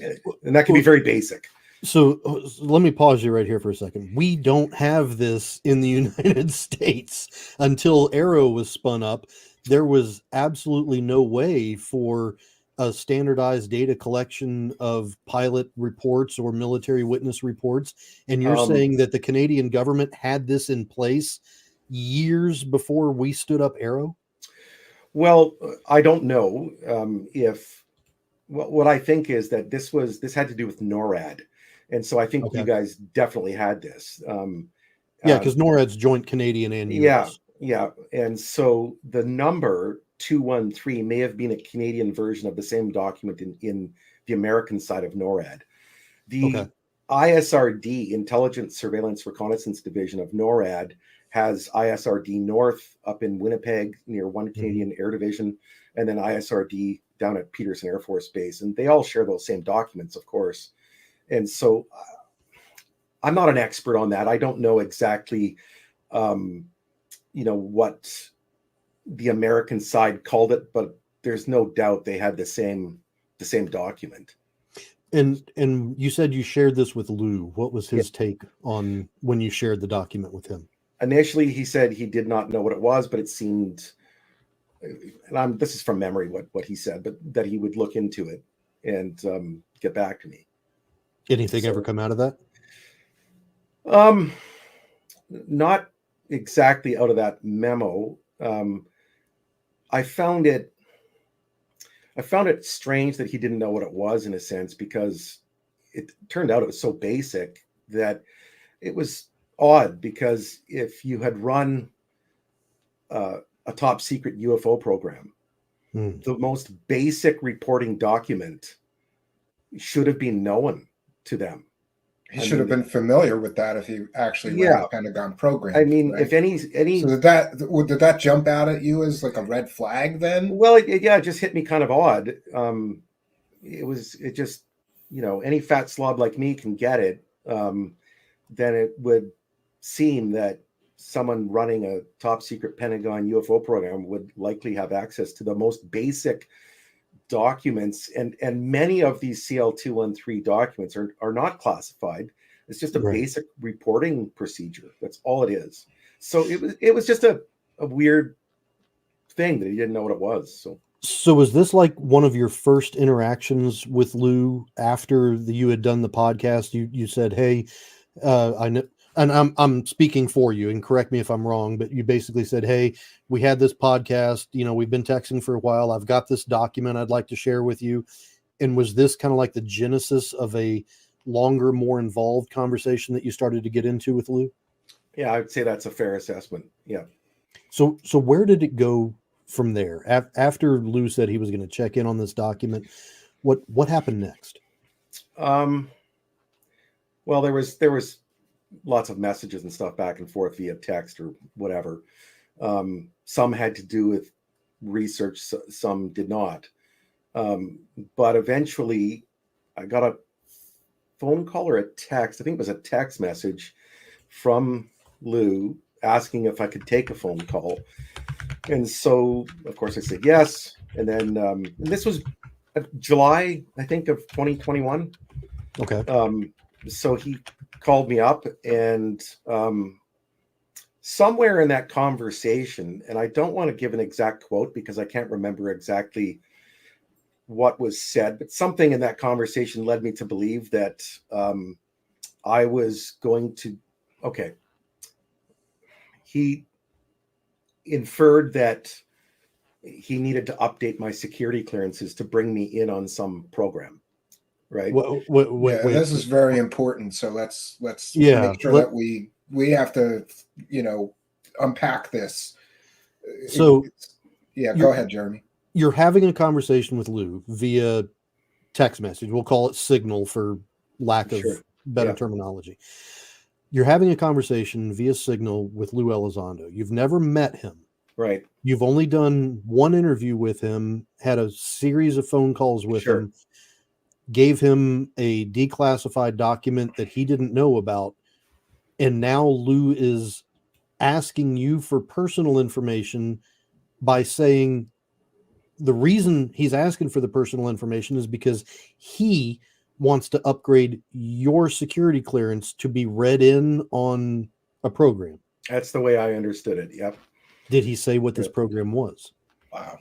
No, I never got a program name or anything like that, but I understood it to be one or two programs with NORAD. With NORAD, something to do with NORAD, something to do with Peterson Air Force Base, something in that area, one on the base, one off the base, or something. So the guy that didn't know what a CL-213 was is going to read you into a program with NORAD, who is the originator of the CL-213. Whether he was going to read me in or needed my clearances upgraded, I'm not for what purpose, I can only surmise. But when I finished that phone call, I was of the impression that I was basically applying for a job. It was more like a job interview, right? What did he tell you were going to be doing, or did he tell you what you were going to be doing? Not really. It was fairly vague. There was some program he was working with.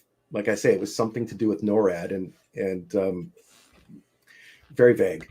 And were you still active duty at this time, or you? No. I retired in 2016, late 2016. Okay, so you retired in 2016. This is occurring in July-ish of 2021, and Lou is saying that he's going to read you into a NORAD program, never having met you, and you being a Canadian civilian. Well, okay, so let's be clear. I don't want to put words into Lou's mouth either. Like, he never said, Rocky, I'm going to read you in. That's not what he said. Okay. But it was that I needed my security clearances upgraded so that I could be brought in to some program or programs is what I took from that conversation. So what was he asking for on a personal level to upgrade, quote unquote, your security clearance? He didn't actually ask me for anything really. To upgrade it, he just took personal information down. I sent him copies of ID cards, etc. I even sent him a personal record resume, my military record. I don't remember exactly, but I might have sent him something called an MPRR, military personal record resume, just to back up my service. So that I think I sent that to him, but I'm not 100%. Gotcha. So I'm assuming that was kind of a long process. And did your security clearance ever get upgraded? No, we never discussed that again, oddly enough. But in the meantime, I found it very odd because, I'm likely the last guy on earth that any intelligence agency would read into a program like that because, hey, I was into UFOs. Look, if you want to get into intelligence and you dreamt of becoming James Bond, they don't want to take you, right?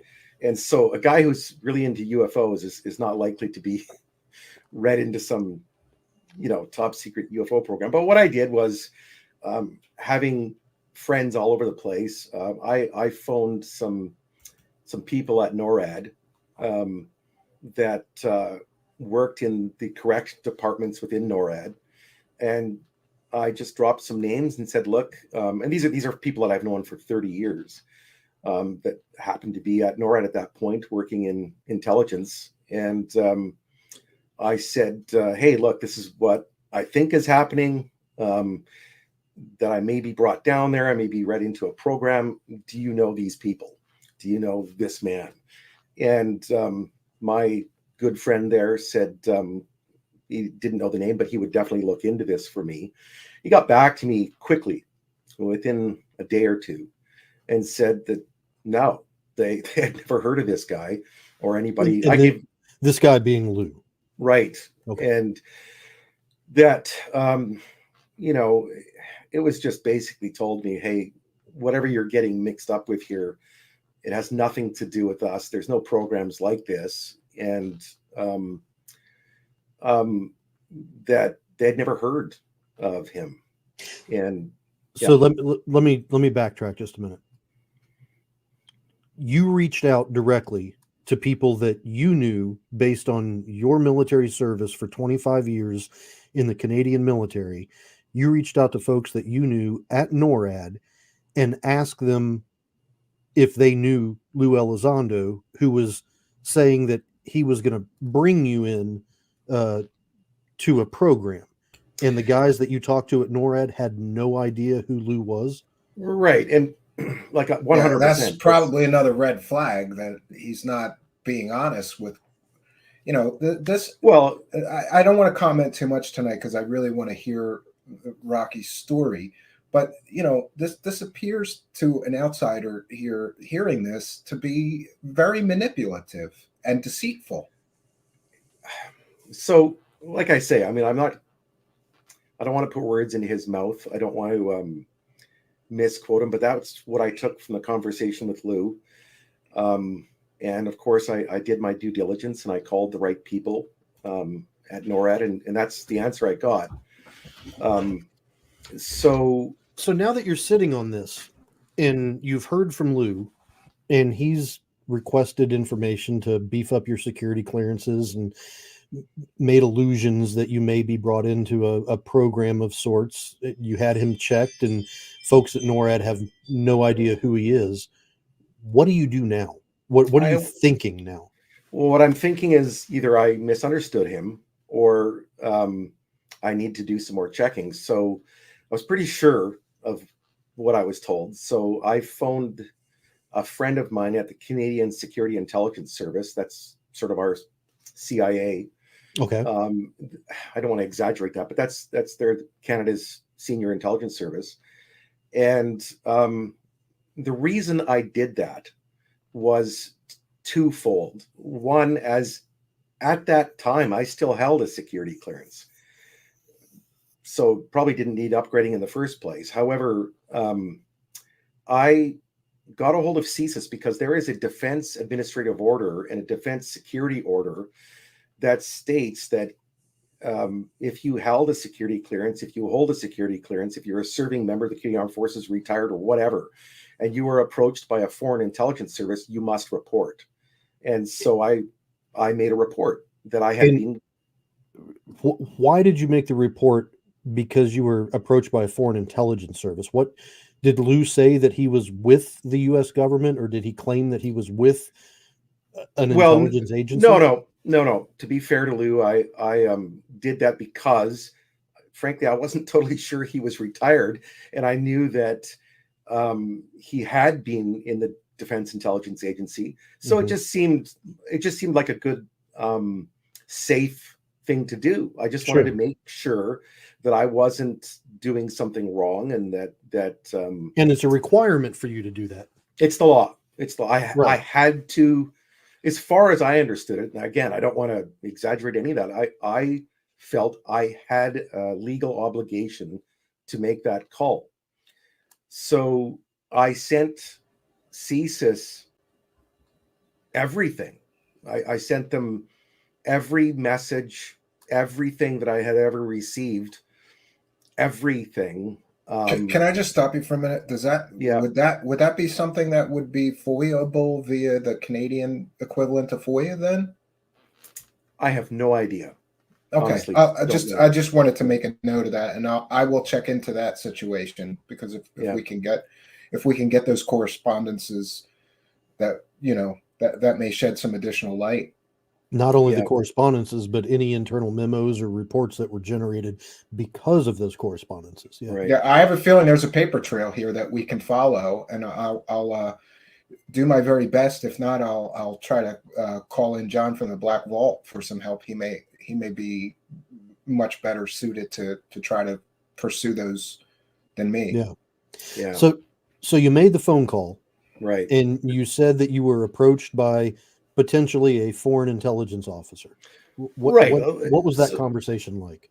Well, I just told them what I believed I was told. I told them what the topic was.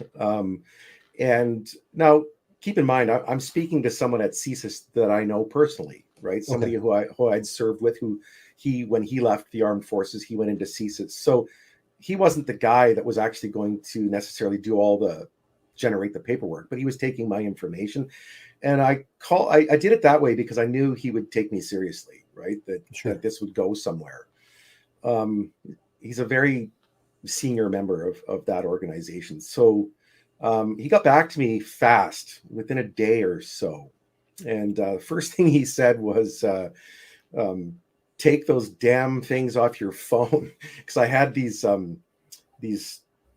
documents on my phone that I had sent, and I had accidentally cropped out the declassification numbers, and so he thought they might still be classified, but no, they weren't. But what he said to me was that they had looked into this matter because of my report, and that they were convinced that Mr. Elizondo and these people I mentioned were not in any way working with any official government program. So it wasn't we can either confirm or deny. It was a straight out, no, he's not working with any official interagency intelligence organization. Right. And again, it's not necessarily that Lue said that. It's that's what I took to believe from our conversations, right? That was the inference. So that's why I did the checking. And I got to mention this too. CSIS is responsible for our security clearances. So if my security clearance is being enhanced, upgraded, or reactivated, they're going to know. They're the ones that do it. So nothing like that had happened. There was no paperwork generated. Now, are you going back to Lue and telling Lue, hey, I'm finding some inconsistencies in the things that you're telling me? No, I believe I did tell him that I had to report any contact with foreign intelligence services, but I can't remember for sure if I said that or not. Because at this point, I was starting to not want to really be part of this. I just felt that something was off. So I called a friend. Well, 2 more phone calls were made. I phoned National Defense Headquarters.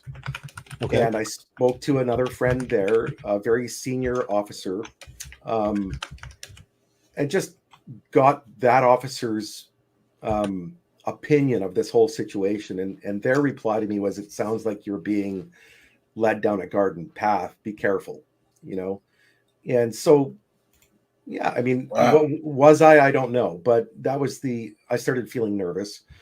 But even though you were feeling nervous, you hung out and maintain contact with Lue, correct? Yeah, right. Because, like I say, maybe I was wrong, and I didn't want to just throw out this opportunity if it was real. Sure. I was simply trying. I wasn't trying to smear Mr. Elizondo or anyone. I was trying to approach this like a real possible job offer or a real thing. Like I would, like if I was applying to any other position out there that had to do with classification of any kind, I would have done the same thing, right? This is not special, right? Right. So I was just trying to be professional and do the right thing, and that's it. This wasn't really.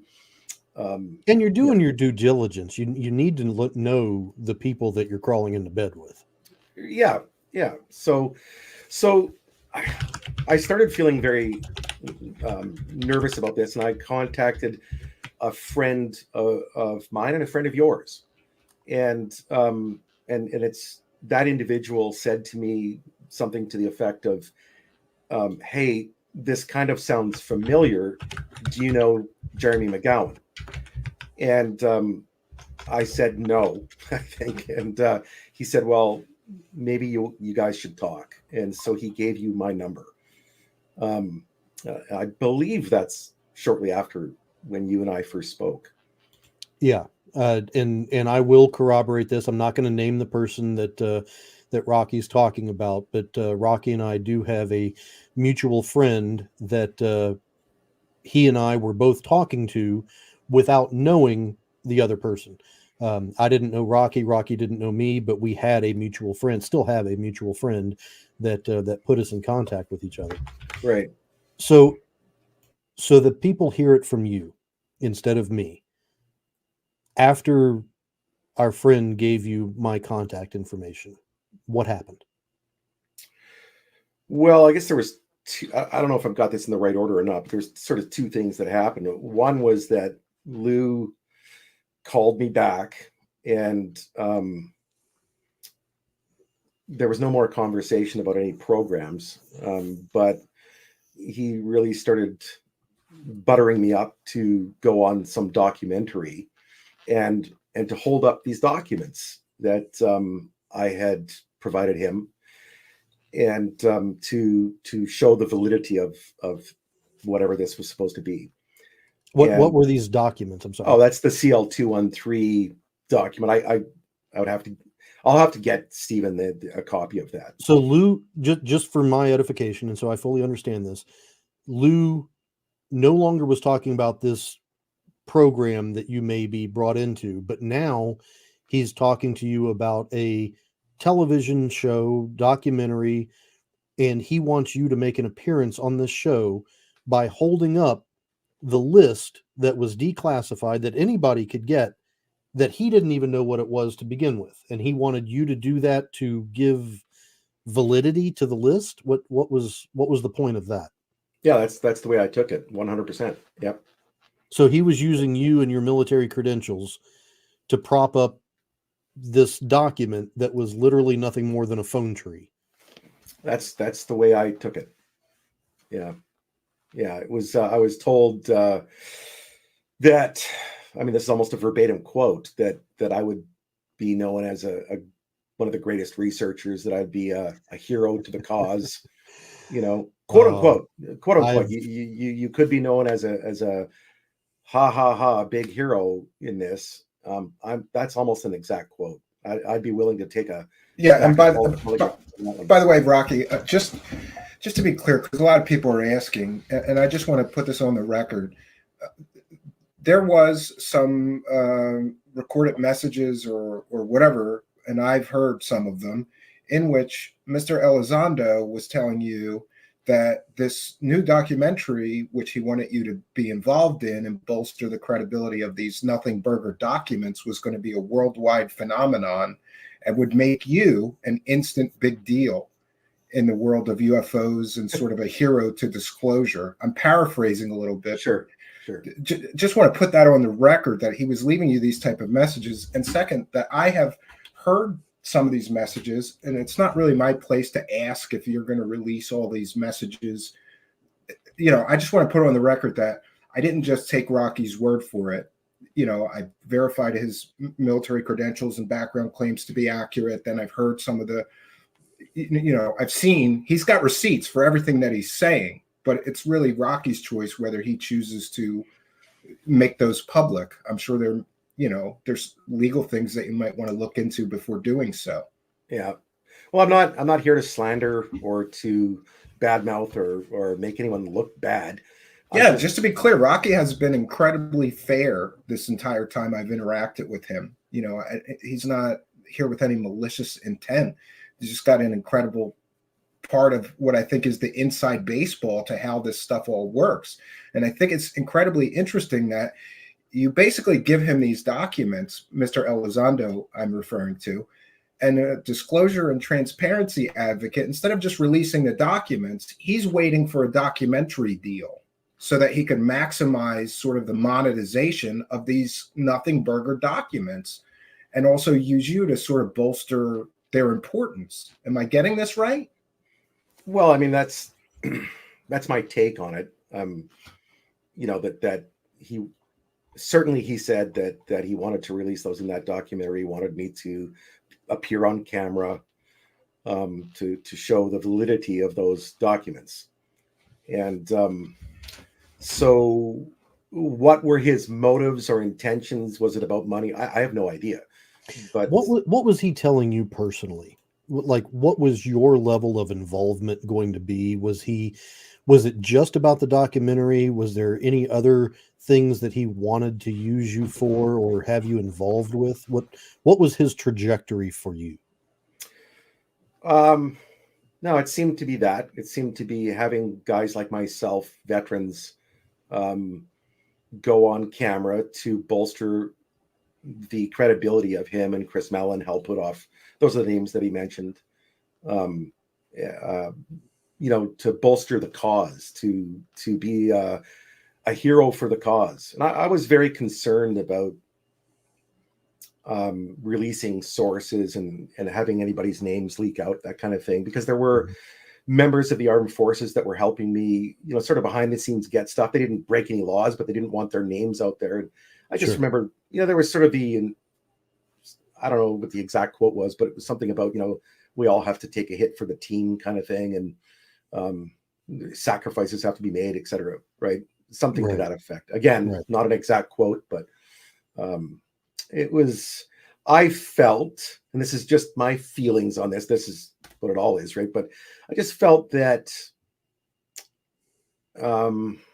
I was about, if I said yes, I was about to be used as some sort of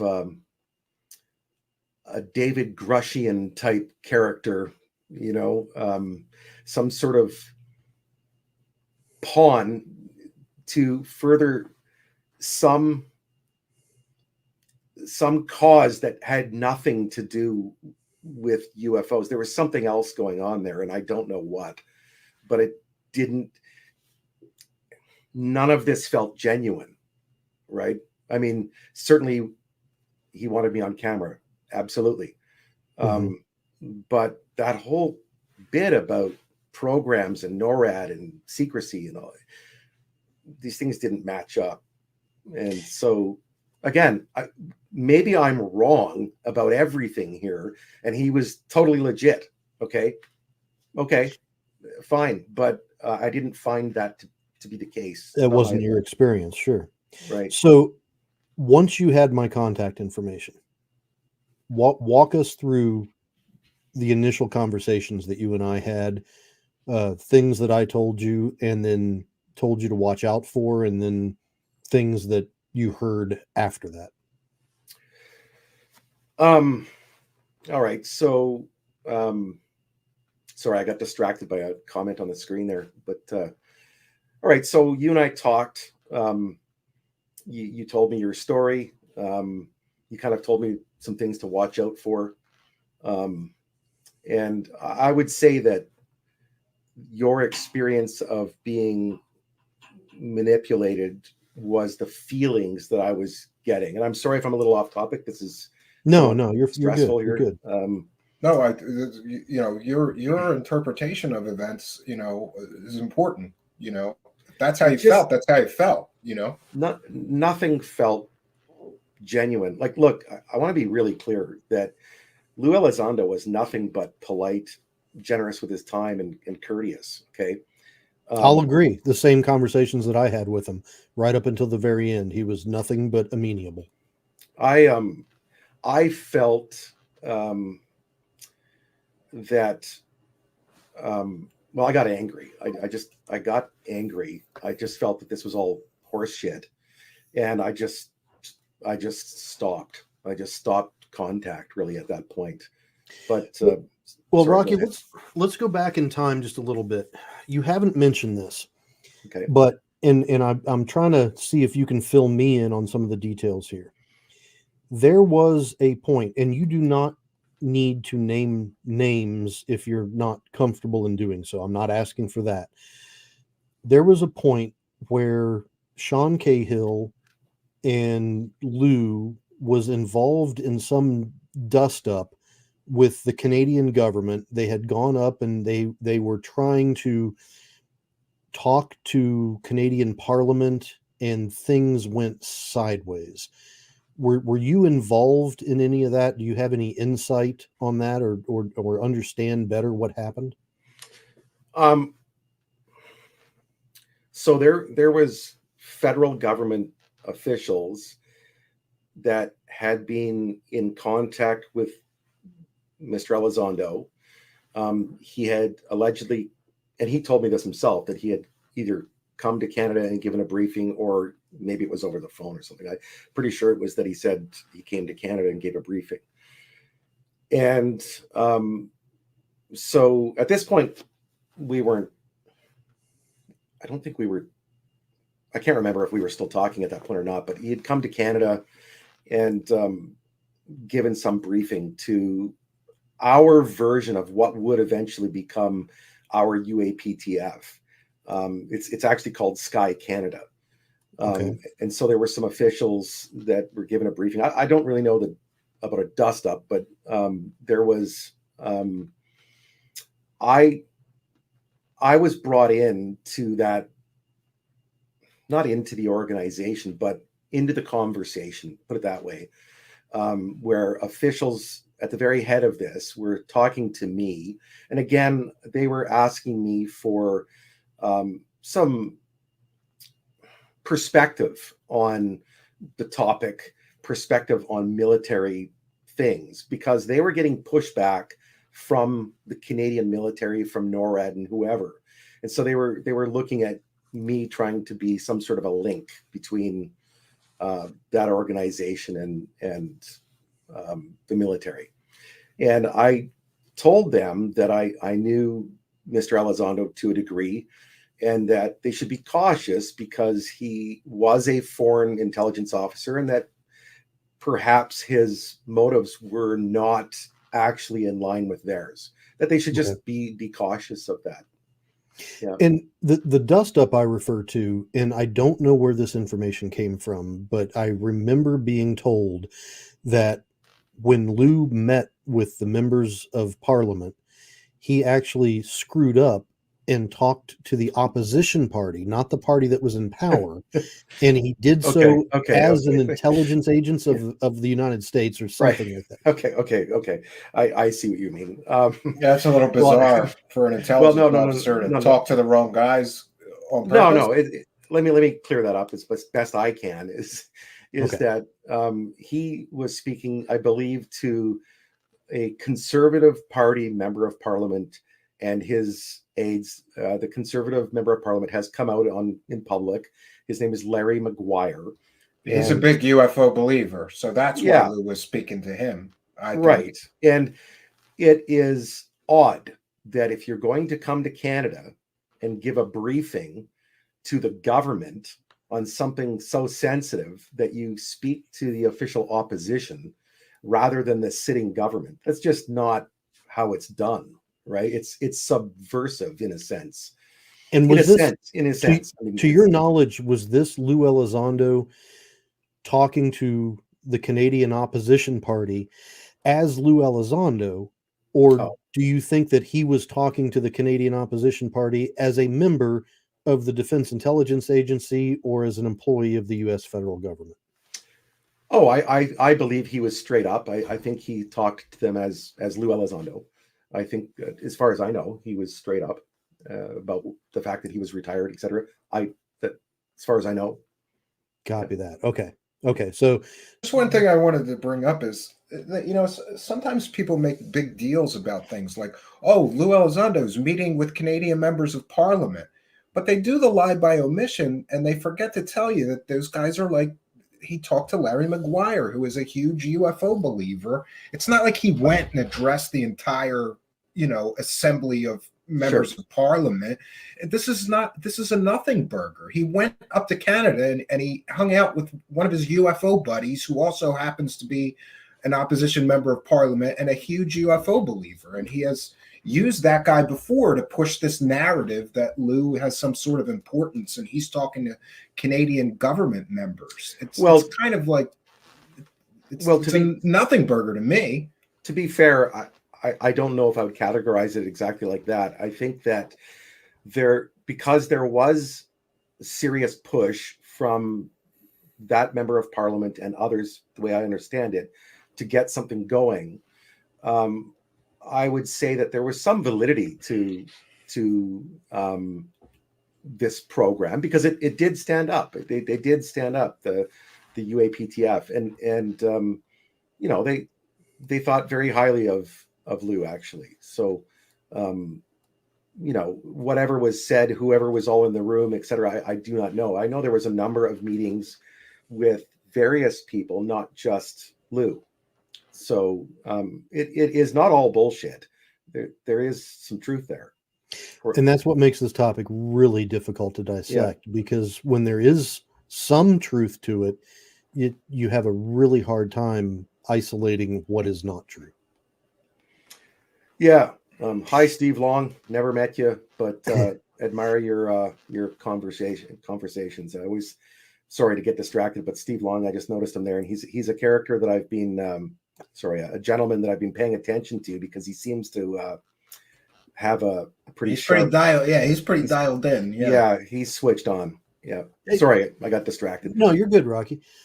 Talk to me a little bit, if you can, about the tone, the inflection, the things that Lue told you, promises that may have been made, how he made you feel, and you know, and I'm asking questions. I'm trying not to be pointed with them, but it's kind of difficult not to, because my experience with Lue was very documented, and I'm just trying to find out what the similarities are between the stuff he told me and the stuff he told you. Well, first of all, I found him to be very friendly guy. Very, I don't know if gregarious is the right word, but, you know, a big personality. I think everybody can see that. He gives, and none of this is going to be surprising to people. There's a lot of compliments thrown your way, right? And it's too much in a sense, right? Like, it's just too much. It's like love bombing in a cult, you know? Yeah, it just felt over the top. But again, how do you disparage someone for being nice, right? So I'm not. It's a powerful drug. When somebody tells you you're doing a great job, you're going to go far, you're going to be a hero in all this, that's a powerful drug, because everybody looks for a little bit of self-validation. Right. I mean, look, there's a good chance Lue does not know how I feel about this stuff, right? So it's like, this is my take on all of this was that it was just too much, that I was being sold something, and it just felt off, you know, and so maybe he just tried too hard. I don't know, but here's the thing. Why me? Right? I am nothing. I am a nobody, average slob. And so it's odd that if you're going to either bring somebody into some program, if that was the case, or even get somebody to go on documentaries, I'm not your guy. You know, there are people that you should be going after, and I'm not it. Well, let me ask you this, and my apologies in advance if this gets really personal, and please tell me to screw off if it does. You are under no obligation to answer this, but I'll start by saying that Lue was very aware with me that I had a very fractured relationship with both my mother and my father. He also knew that I had PTSD from my time in the military, 2.5 years in the Middle East, about a year down in South America with the DEA. Saw a lot of things that I still see.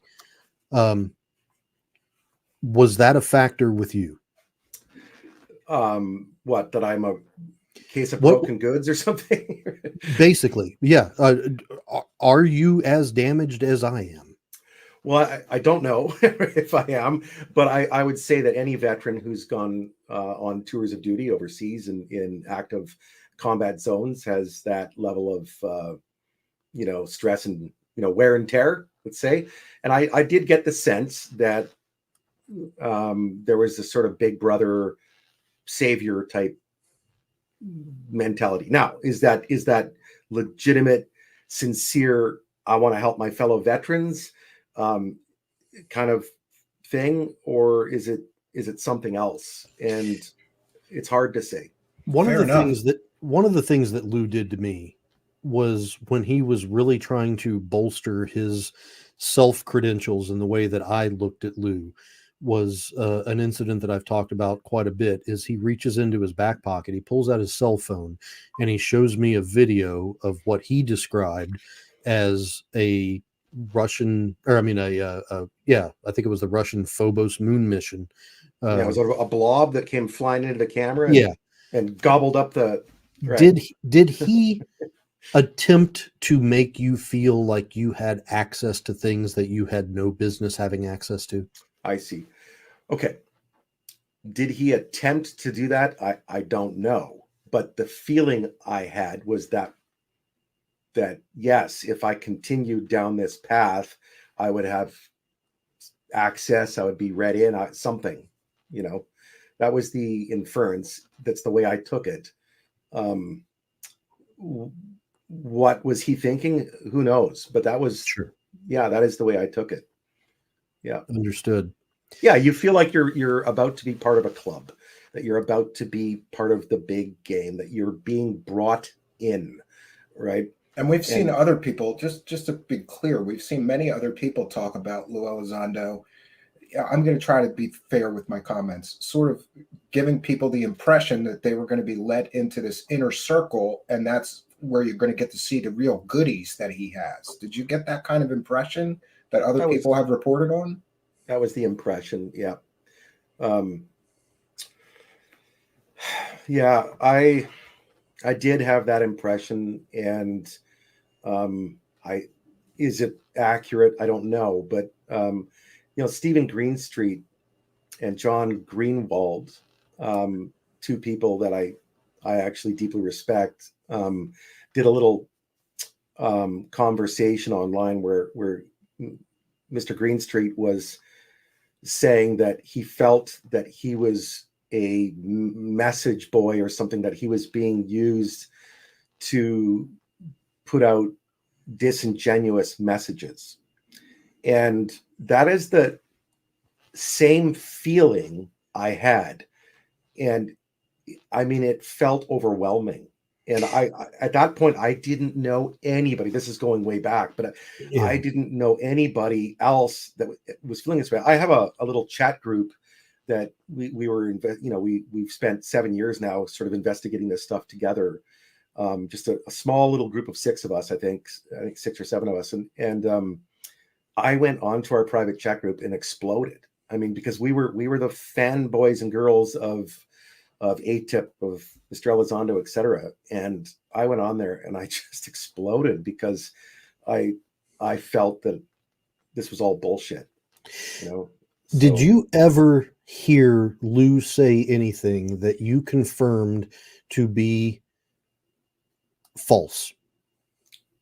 I'm not asking you if you think Lue Elizondo lied with intent. I'm asking if he ever told you something like, I don't know, I won the lottery, or I did this, or I know this, or something that you verified was absolutely not correct. Well, I mean, outside of what I said about NORAD and that, I can't think of anything drastic off the top of my head here. Sorry, I'm having a little hard time with this. No, you're fine. The reason I ask is because of, and again, this is well documented, he had told me that he was a 33rd degree Mason, which I have confirmed is not the case. Was there anything in a similar vein that he said to you that could have been him saying it to bolster his position or increase his perceived value? I think if he did, I'd be speculating. And there were some things about working with the Canadian Special Forces. He said that online in the interview that I did with Mr. Delir and Mr. Elizondo. And I don't know what to think about that. But wait, are you saying that Lue said you worked with Lue in the Special Forces? No. Lue said that he had worked with our Coyote trucks doing direction finding. This might very well be true. I don't know. It just sounded odd to me. But look, No, I can't think of anything hard here that I just thought of was an absolute lie. No, I didn't. He didn't tell me stories about um, being a, what was it, a Mason or whatever. No, I didn't hear those stories. Copy that. Did you have any interactions at all with Sean Cahill during this time? No, maybe some messages or something. No, my interaction was with Lue and other people, but those other people I will not name just because they've got no part in this story. And I think they're good people. I think there's a lot of good people out there that have, for one reason or another, gotten involved in this topic, and they don't all need to be doxed and named, and they're not relevant to this. No, and I certainly respect that. I think there's I think that a lot of the listeners out there really appreciate your measured approach to this, and the fact that you have been very cautious in not disparaging, not making a definitive statement on Lue lied or Lue's a pile of crap or anything like that. You are being a consummate gentleman in this, and I think that is resonating, and people are respecting that. Look, I sent Lue a message after some time, and I apologized for doubting him, etc., because I knew that he was going to be having some part to play with the Canadian version of the UAPTF, and I thought I was going to as well, and so I thought it'd be better to patch things up, and that my government, at the time, I thought my government had some official contact with him, and that they had sort of vouched for him. And so I did. I called him up, and Lue was very gracious in accepting that apology, etc. But I couldn't hold on to that. I just kept going back to something stinks, and I don't know what. And it just everything just feels off. It's just I realize that your viewers or whoever is out there may have been looking for some blockbuster story here, but I'm not here to deliver that. I'm just no. Your story is an honest accounting of your experiences from your perspective, and so far, what I'm hearing is that you had made contact through a podcast. You had kept in contact. You used him to validate or research a document that you had uncovered through the Canadian version of FOIA. Yeah. And this is me adding things to this now from my perspective. He sees that you have access, that you are researching this. He sees your military background. He sees your access into the Canadian Special Forces, into the Canadian Armed Forces, and he starts to befriend you at that point. I got to correct you on something there. I had nothing to do with Canadian Special Forces. How did that come about then? Because it seems... okay. Let me clear that up. Sure. No, I'm about as far from Special Forces as you can get. No. In the podcast interview that we did with Mr. Elizondo, he mentioned that he had worked with our Coyote trucks. The Coyote trucks are not the same as the Coyote reconnaissance vehicle that I served on. These other vehicles that some call Coyotes are only used by our Special Forces. So it was obvious that was the Special Forces, right? So he, claiming to have worked with the Special Forces, would have known the disparity in terminology between those vehicles and still got it wrong. Can you say it again? Sorry. He had claimed that he had worked with Canadian Special Forces, but yet he still didn't know the terminology difference in those vehicles and still got that confused. I think we might be going down a weird rabbit hole here. No, I think he had that vehicle correct. I think that he knew what it was. We're not the only ones that have that vehicle, and it wouldn't have been a big secret that our guys were out there, considering who Lue worked for.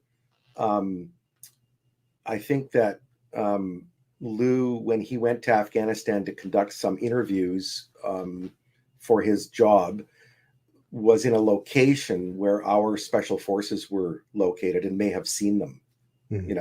that was it. But look, our special forces don't just take people out in the field, and especially like counterintelligence people, they're not out in the front lines. They're not out dodging bullets. They're not. There's some stories out there that I've heard online, and no, they're in an air-conditioned office way behind the lines, I would think. Well, that may be. I don't want to take away from anybody's. Sure, no, I agree. Yeah, I know hard Air Force people that had spent time in the shit in Afghanistan, and nobody would believe it because they were just Air Force. It happens, right? Rarely, but it happens. But no, I just felt that maybe when Lue told that story, it was just a way to have a common ground to speak on. I didn't get the sense that he was lying about it. I don't think he was lying about it. I just, that was the only thing that I ever sort of questioned about, some statement. I want to say this again. There is not one thing that Lue said to me about, being a Mason or a black belt or a whatever. Nothing like that. Our conversations were never like that. It's just an amalgamation of gut feelings that sent you to the cautious side. Yeah, like I say, one of the reasons I feel sick to my stomach about talking about this right now is that I don't want to disparage anyone, including him, and I'm just here to express caution, saying that something's off. Well, let me ask you this. Two questions. The first one is, after you separated from Lue and you decided that this just wasn't the path that you wanted to be on, I'm assuming that you paid attention to the things that he said, the interviews that he did, the tweets that he put out.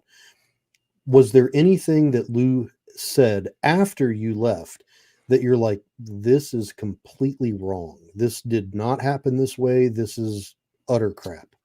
Well, there were some comments about his contacts with the Canadian government and some of those briefings and the sort of high level nature of those. And I did question, and I realize I'm going back to what we were talking about earlier, just how high level that was, because as we've learned, some of these things were more or less, although there was a legitimate program that came out of that, some of these things really had nothing to do with him. Right. No, frankly, when I walked away, I didn't, actually, it made me sick to my stomach to hear about UFOs, and I just turned it off, for the most part. Yeah. Being as considerate as you are and as careful as you are to not disparage Lue, what would Lue have to do today to be able to gain your confidence? Explain to me why it is I thought that he was going to be needing to upgrade my security clearances. Explain to me why I thought that there was something going on with NORAD programs. I need that cleared up. That if Lue came out to you today and he said, Rocky, what I was doing was I was recruiting you. I was trying to get you under my wing. What I was telling you was not the direction that we were going to go. We were going to go full entertainment. We were going to make millions of dollars. And this is the opportunity that you screwed up because you didn't listen to what I say. Would you accept that? Well, I don't want anyone's money. What I would say is that that wouldn't make a lot of sense, because what I was told was that I asked, why me, right? Why would he need someone like me? And the answer was that, and this could be very legit, okay? He wanted to bridge the gap between the military and the civilian world to help make this topic more palatable, okay? That's a pretty damn close quote. Something to that effect. I believe that's probably been said online. I don't think I'm the only one that's heard that. So that doesn't match with what you're saying, right? About it just being about a money-making scheme. Well, You know what I mean? Like it's. As I'm just. as I think of it, it actually does fall in line, because we had those discussions as well. We were talking. Well, I was listening. Lou was doing most of the talking, saying that for any advancement to happen, the topic has to become mainstream first, and the entertainment section is the easiest way to make things mainstream. I find that a bit convenient, but that was the reasoning that he had used towards me. I see. Yeah, he might have said something like that. I don't. I am so not into this being on camera and doing media stuff that he would have known that it. Well, you guys know how hard it was to get me to come on here. Like I didn't know until today if I was really going to be here or not. To be fair, so if you could say or ask Lou one question outside of why did you tell me about the clearances and things, what would you ask Lou, assuming that he had to tell you the truth? Why do I get the feeling I was being played? That's it, right? Is there some operation, some real mission, something that is the essence of this kind of bullshit? Is there some... Look, that's the last thing I ever said to him via text. I said, I hope your mission is what you say it is, and I wish you the best of luck in that, or something to that effect, if it is. Because if his mission is to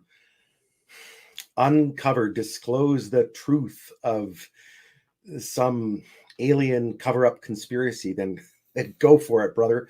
Get it out, right? But something about that whole thing just is so terribly off that it's got to be something else, and I don't know what that is. Well, I want to put you on the spot for a minute and tell me to screw off if you need to. Throughout this whole conversation, you have really avoided making assumptions. Okay. But I want to ask you what you think Lou is doing. What does your gut tell you that Lou's doing? And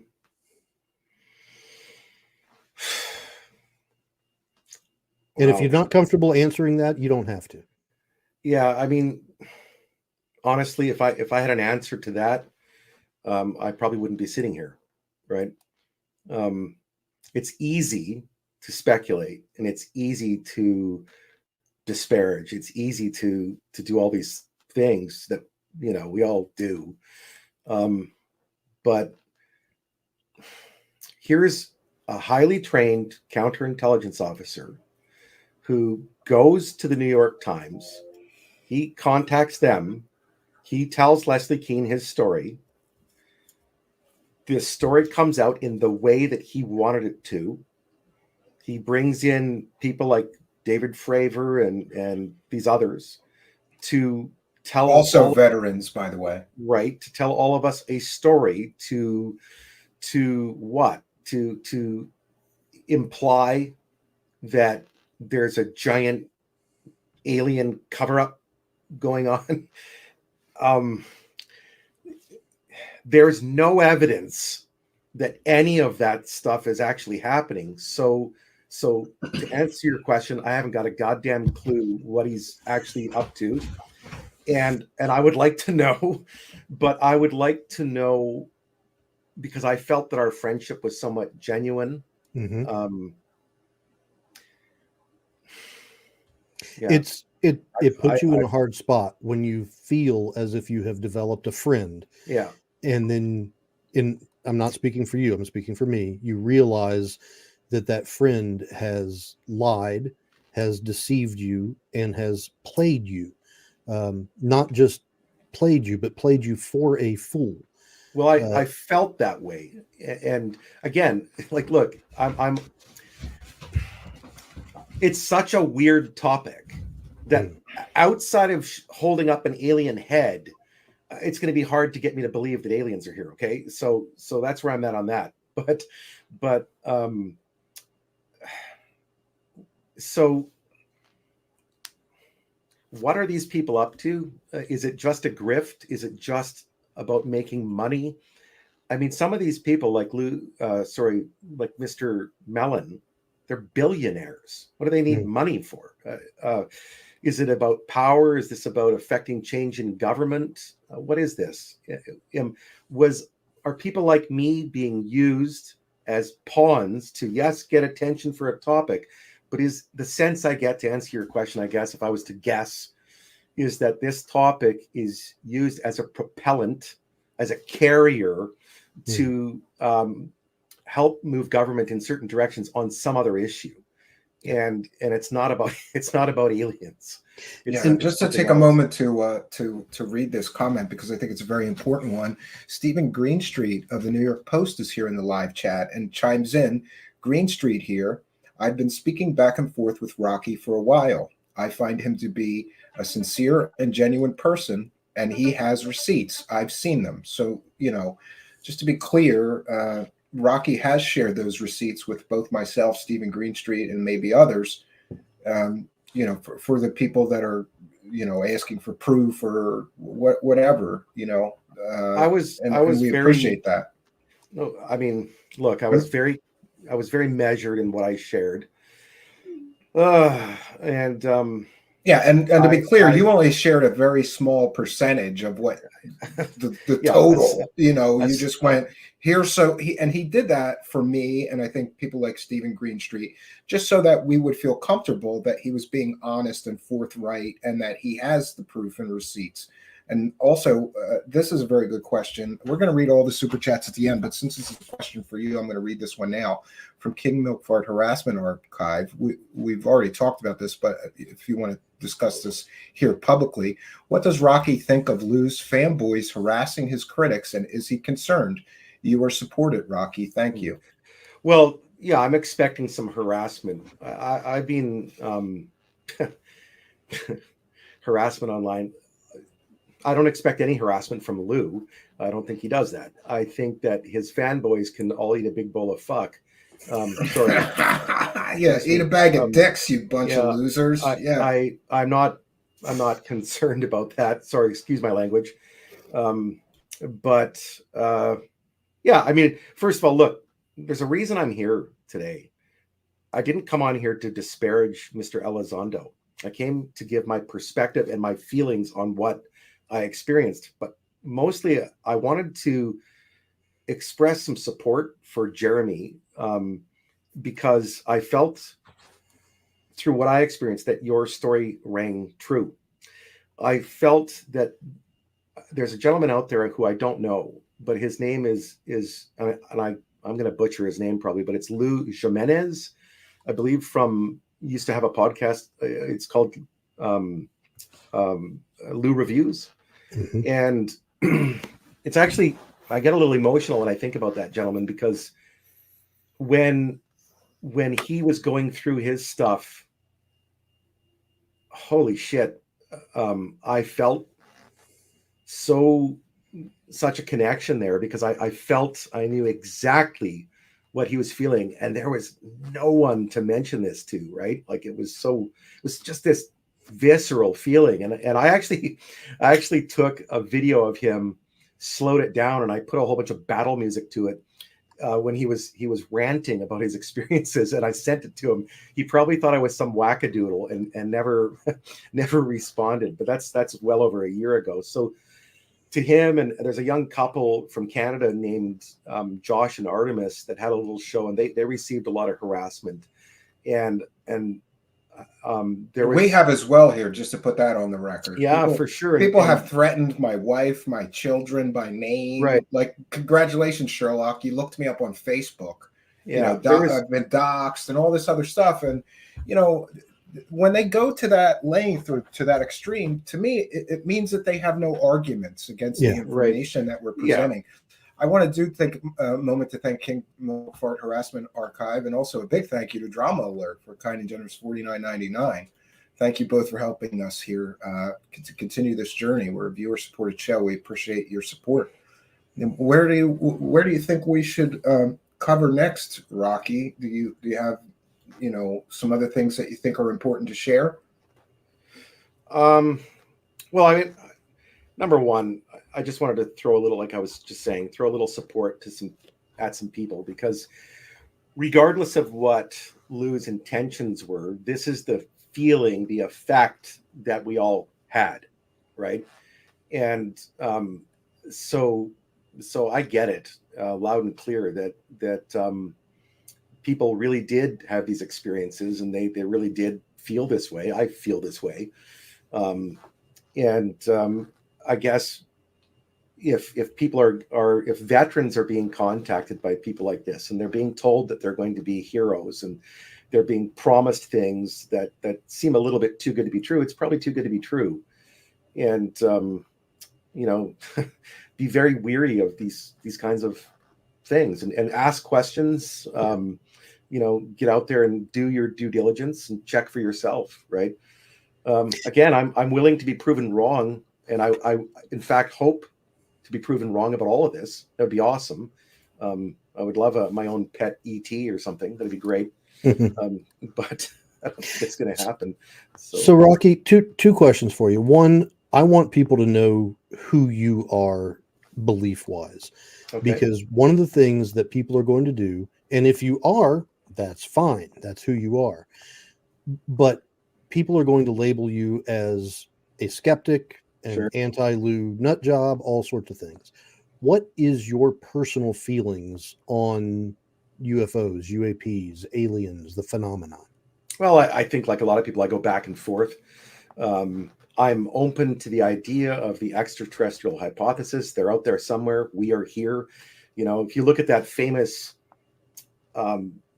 photograph taken from the Voyager spacecraft, the pale blue dot, we're just another pale blue dot with all kinds of life. There's lots of pale blue dots out there. Right. So I think that it's inconceivable that there isn't more life out there. Now, is that life coming here and taking our cows and stacking rocks to make pyramids and doing crop art? Nope. Right? I don't think there's an ounce of evidence for any of that.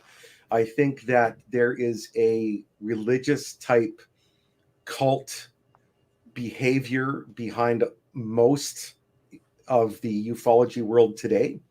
I think that the ufology world today needs to do a self-check and start looking at objective evidence and start embracing science a little stronger.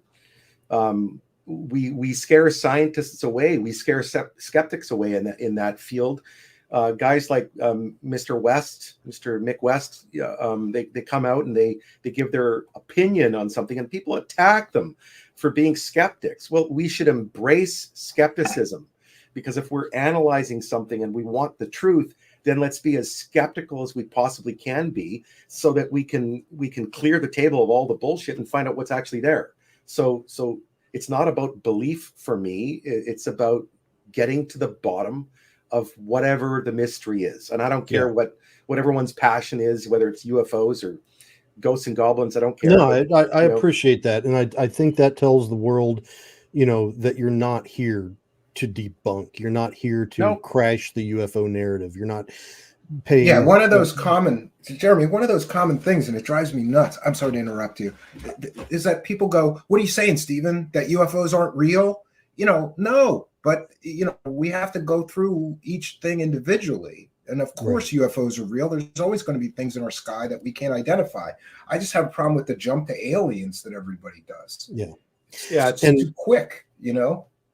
And Rocky, one of the things that I do want to talk to you about briefly, because everybody is asking, and Steve has mentioned it, you have recordings. These are not clandestine, secret recordings. They came to you the same way that mine came to me, when like Lue Elizondo and Sean Cahill would text me or send voice notes and things like that. Is that an accurate statement? Sure. I mean, my friends and I do that back and forth all the time. Okay. We can create the AI version of them and do it that way to avoid any potential problems. I'm not going to go put things online. That's not my goal. What would it take? What would it take for you to? And I'm not asking you to do it. I'm just asking you what it would take for you to say, here's the message that proves everything that I've just said. Does Lue Elizondo himself have to come out and say that Rocky is a liar? Or what would it take for you to show the world that, very similar to what I did with the articles, if it was bold and in quotes, I've got the receipts, I've showed some of the receipts, so everybody knows that everything else is out there should I ever need it. But what is your Rubicon there? I don't know the greater value of that. I mean, sure, people want to believe or not believe. Let me ask you the question a different way.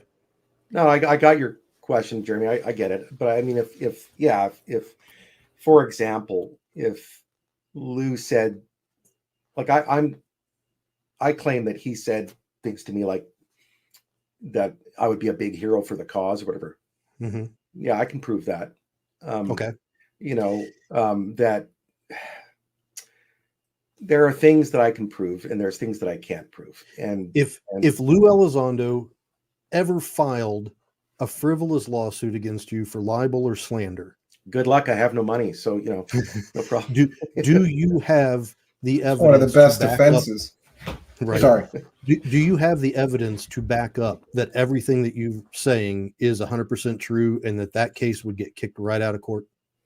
I believe so. I mean, obviously, some of this stuff is speculative, right? There's things about the programs and stuff that I don't know if that's exactly right, but a lot of this is very much backed up. Yeah. Copy that. Yeah. Steve, I don't have many more questions, brother. Well, I have one from the audience, and this will help us to also to clear up the super chats. For those unaware, we read every one, but when we're doing an important interview like this, I try to hold them to the end, but we've gotten through them. So Pinzer says, kind of generous $3, even haters know Steven's a good researcher. Yeah, they always attack me personally. They never have attacked my research, and that'll tell you something. High Speed Chase has a great point. Thanks for being a member, and a very kind and generous $50 super chat says, I believe that grifters and debunkers share similarities with finding the truth. How do you gentlemen feel about that? Yeah, I would agree with that in many ways. I think that, well, it's just my feeling. I think that, look, I don't think the separation between believers and skeptics, as I would call them, is actually that big. I think that we've got to get to a place in this topic where we can have some common ground and where we can have a civil discussion, like I believe we've just had, where I may disagree with some of the things that I was told, or maybe people disagree with my feelings on some of this. But the reality is, if we're looking for proof on things, then we got to work with evidence. That's it. And I think we can agree to that. I think for me, belief that grifters and debunkers have similar goals, or whatever the question was, I think that we first have to define grifting. For me, it's the peddling and profiting of false stories. I agree with you 100%. If that is the case, then they do not have any equality or similarity between them. If you define grifters as just peddling unsubstantiated claims that may or may not be true, then maybe. But if they are peddling falsehoods, and they are known falsehoods, and they are perpetrating hoaxes, or they are straight up lying to people, then I do not find any similarities whatsoever.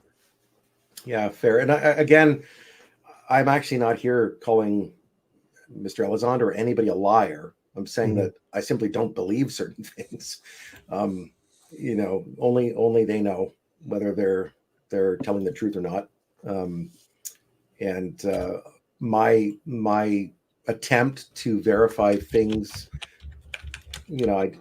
I wasn't able to verify certain stories or whatever, right? But so I don't need to call anyone a liar.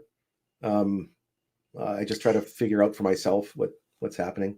What would you tell a prior service Canadian military person that comes to you and says, hey, I just got contacted by Lue Elizondo. I think he wants me to work for him. What would you tell that guy? Wow, I would say get everything in writing, check your facts, believe nothing. Um, just get your facts straight, right? Like, don't work off of belief. But that said, I would say that really about working for anybody. So it's, that's what I would say. But more importantly, I would say that if you feel like you're being brought into something and you're not being given the full picture, something stinks, right? So it doesn't make any sense, right? You've got to be given the full picture. So I would just say ask as many questions as you can and get some verification for whatever that is. But I would also say that if you're being asked to do a job on UFOs, run. Just don't, right? It's whatever this is, it isn't about UFOs and it isn't about aliens. It's something else. And if they're not willing to share that with us, then it's probably not worth getting involved with. I did have some questions that we haven't really covered, because I think a lot of this ties into a lot of this stuff that we're talking about. Lue Elizondo certainly would tie in with the Grush story, because Brian Bender has claimed that Elizondo groomed Grush for his current situation. And I want to ask Rocky, do you think that he was recruited in a likely or similar manner to this current role that we've just heard your description of, and Jeremy had a very similar experience? And we're at 245 days now, so and still no evidence that Grush has provided. So I just wanted your take on that. Do you think he was recruited in a similar way to you and Jeremy, with promises of, sort of being a hero of disclosure? And do you think he's ever going to show us any evidence, or is this just another perhaps person that was manipulated by this whole machine? It is my honest feeling that he has been manipulated by someone, that he has been coached, that he has been used, and yet, having said that, I mean, maybe he enjoys some part of the limelight. I don't know, but I don't get the sense that whoever approached him, because Mr. Grush said he was approached, right? And that, as soon as I heard him say that, it was like every flag went up. Fuck, flares were going off, right? Like he was approached and told things, and it just felt familiar to me. So I would say that my opinion is that he's being coached, and that there's something wrong with that story. I mean, there's something very wrong with the Grush narrative of things, extraordinarily wrong. The whole thing is wrong. But how does a gentleman like that get to a position where he's telling these stories about, the giant Star Destroyers being buried in a hangar or whatever? I don't know, but something's wrong there. Yeah. Obviously, the sense of reality of the story is wrong, but I mean, there's something else wrong. Rocky, were you ever encouraged to say things that weren't necessarily a lie, but was a little bit more of an exaggeration than the way it actually was? No. I felt that being asked to go on camera and speak about these documents, knowing that they were so mundane, was weird, right? That's akin to that, but no. So I mean, absolutely not. I mean, nobody, not Lou, not anybody, came up to me and said, I want you to say this, and it's not true. No. Yeah, and also I wanted to ask you, Rocky, because besides Elizondo, you sort of interacted with some other people that I would use the term UFO celebrities and quote.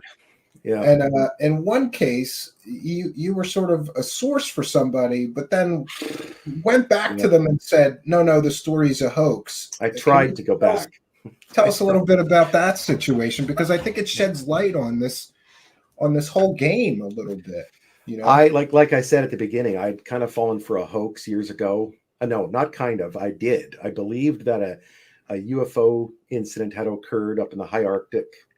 I really was intrigued by that. I passed that on to a famous UFO researcher.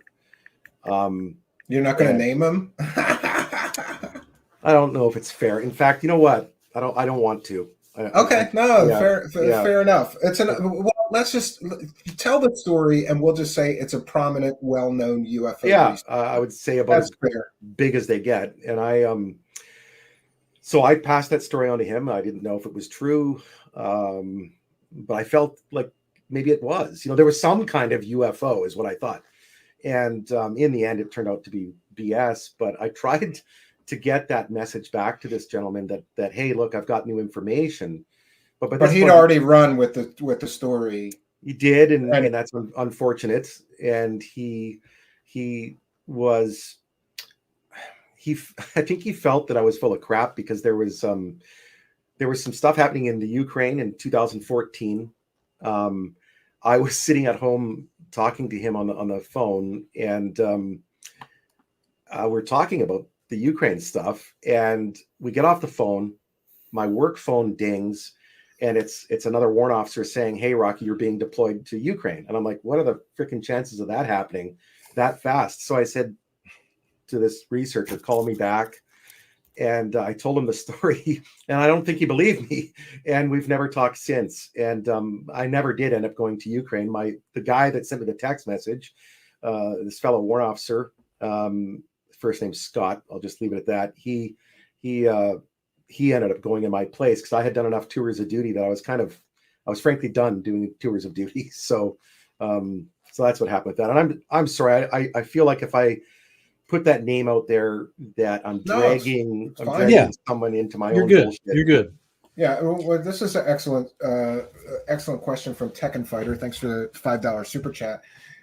He's asking to the guest, did Elizondo ever mention Richard Butt, Counter Mundi, on Twitter? Interesting. There were conversations about, and look, I can't quote this because I don't remember the exact nature. You can paraphrase. That's perfectly fine. Yeah. There were conversations about some of these people, and he knew that they were supporters of his, etc. But there was, I knew, for example, that there was a Twitter handle that Lue was using that was a different name, and that's the very Twitter handle that Lou Jimenez and his team discovered. I knew about that. Are you talking about Faceless Bureaucrat or Robot Mafia? Yeah, Faceless Bureaucrat. Faceless Bureaucrat, yeah. Yeah, I knew about that before they did, and I knew about that. Did you know about that from Lou? Yes. So Lou admitted to you that Faceless Bureaucrat was in fact his account. I think so. I mean, look, there was two ways that I got that, and one was from a mutual friend that said, hey, this is his other handle. And so I contacted him that way. And so it had to be him because we were having conversations and it was just obvious. But well, that's interesting. So we have further confirmation of the use of sock puppet accounts by Lue Elizondo. Whether he told me or someone else, I don't think it matters. But yeah, I'm 100% confident that was his. And look, I had a handle. I was the Dino Beaver on Twitter. And so I was, when I backed out of this topic, I created a handle like that. And I went online and I was having some fun. I talked to different folks on Twitter and I did that for about 2 months, a couple years ago. And I had some fun as the Dino Beaver. But there were handles out there. There was a whole string of people that are either close to Lou or fanboys that once they knew we were communicating, they all kind of started communicating with me. And it sort of brings you into that circle. There were Facebook pages that were well known in that circle that Lou was on under different names that people would communicate with. Nothing nefarious, just private groups. Well, it kind of is when he's using those accounts to harass his critics as well, and we have verification that that's actually him. If that happened, then yeah. But I didn't personally see him.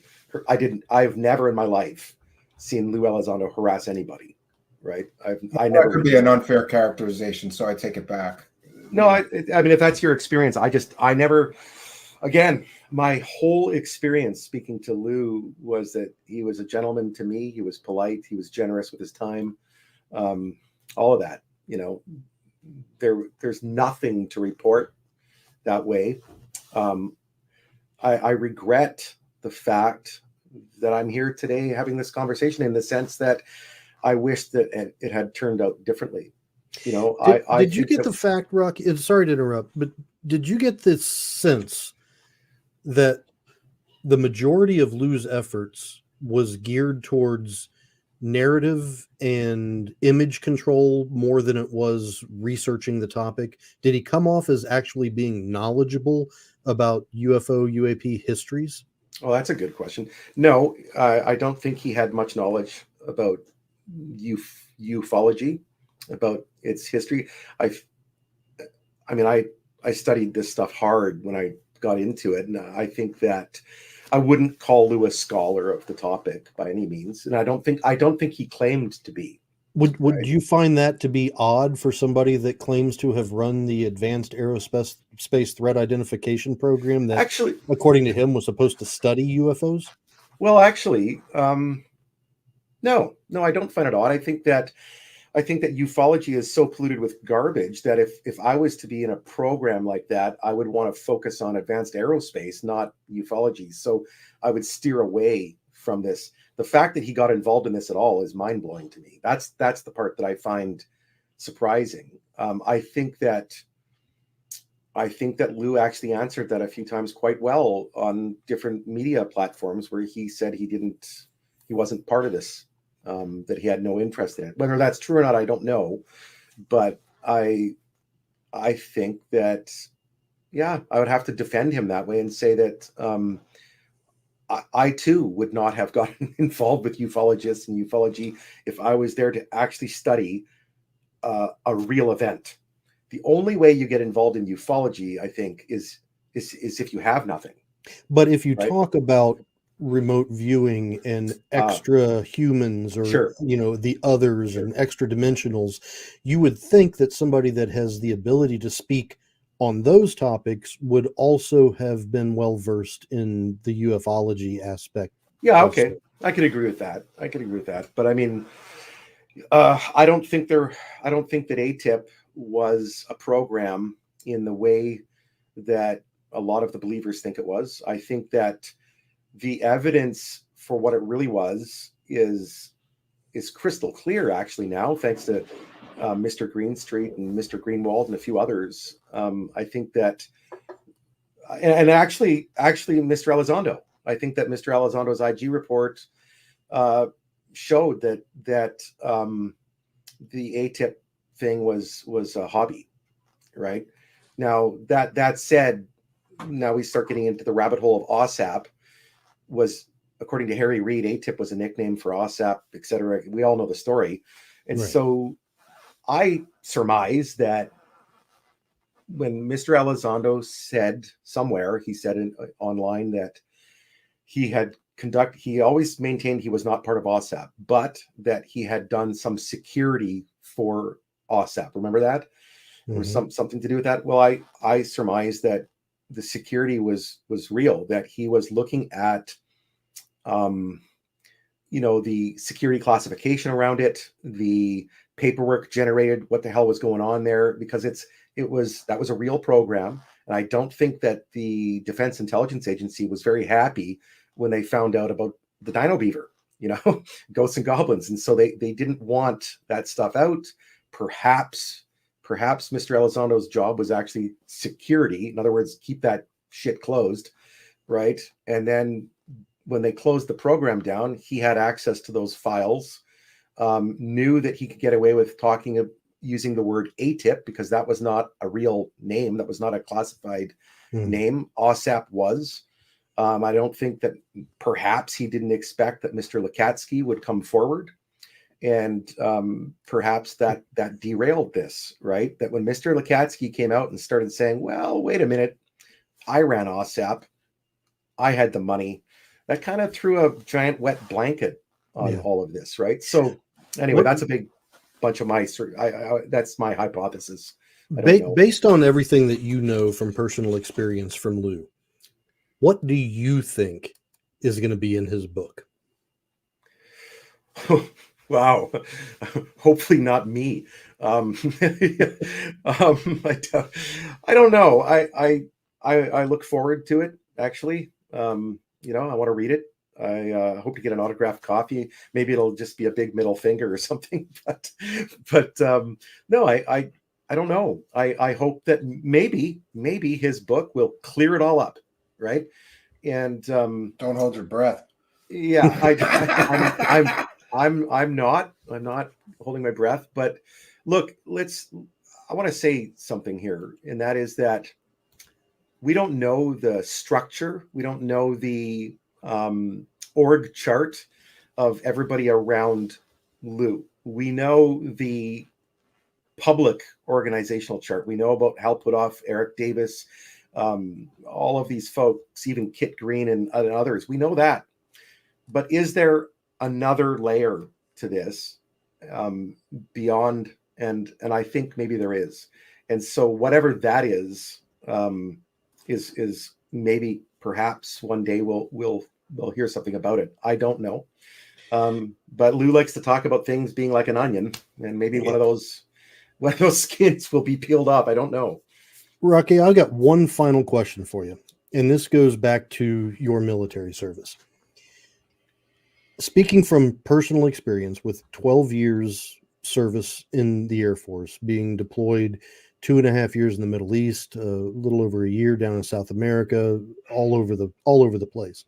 I served with hundreds of people. If need be, I could call up people and have them vouch for where I was, what I did, when I did it, things like that. Yeah. I'm assuming you have the same thing. Easy. Do you not find it odd that nobody that Lue Elizondo has ever served with has stepped up and said, I shared a foxhole with Lue, or I rode a Bradley while Lue and General Mathis were fighting the Taliban? There's been no corroboration from anybody that ever served with Lue. Yeah, it's odd. That said, I doubt that a lot of people want to, because of the topic, right? Because of UFOs being what it is, it's unlikely that people would want to jump to that person's defense necessarily, just because it's such a roast fest, right? But yeah, it's odd, and that you do see in cases, for example, of stolen valor, where people make all these claims about their service, and there's no one there to back them up. Well, that is a telltale sign. I always find it funny when you see these people online exaggerating their service. How come I'm the only guy that ever just swept a floor, right? Like, it seems like everybody was special forces or some super secret job. I spent a lot of time picking up cigarette butts in my career. So, if it moves, salute it. If it doesn't move, paint it. Yeah. So I don't know. It's an interesting point. I don't know. And first of all, I don't know. Is that the case? No one's ever come to back up. I don't know if that's the case. But I think that Lue did serve in the DIA. That much is true. He was a counterintelligence officer in the Army. I think that is true. I think that he was highly educated. I think that's true. So, there's a lot of truths there. Not everything is just a pile of horse shit. So sure. So no, I completely get that. I just find it odd. I'm not saying it's nefarious. I'm not saying it's it is a red flag to me, but I'm not saying it's a huge point of contention or concern. But I would just have expected that since 2017, when the New York Times article came out and Lue Elizondo became a household name, that somebody somewhere wearing the same pair of boots that he wore would have stood up and said, I know him.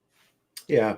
Oh, that'll probably happen. I think that no matter what, it's likely, now that you've said it, it may happen because, we all have friends, and I'm sure he has plenty too. So I don't know. I just think that the topic is toxic, right? Like, look, none of my military friends want any part of this. Before this interview today, everybody was telling me, don't do it, stay away, stop. Yeah. It's, it'll be the end of you. And by the way, you've said you're one and done. You're not going to be on every podcast for the next 2 years, right? I've said to one other person that if I ever do this again, it'll be their show. But I did tell him that I don't know if I can do this again. That's why I want to get this right and just say my piece. I'm sorry to people that were expecting more. This is just my truth. Yeah, and to be clear, I try to manage expectations. Yeah, but, and I get it. Like, we didn't want to hype this too much, but I really do believe that the gist of what I put in the thumbnail and the title is another card falling, because I think, and I want to thank you for your courage to come and tell your version of your experiences with him, because I think it corroborates a lot of what other people have said who have gotten attacked and called liars. Once is a fluke, but 2 or 3 times is a pattern. Yeah. I really hope that he's not behind that stuff. I got no sense at all that he was when I was speaking with him about people attacking others. I got no sense at all that he was behind that.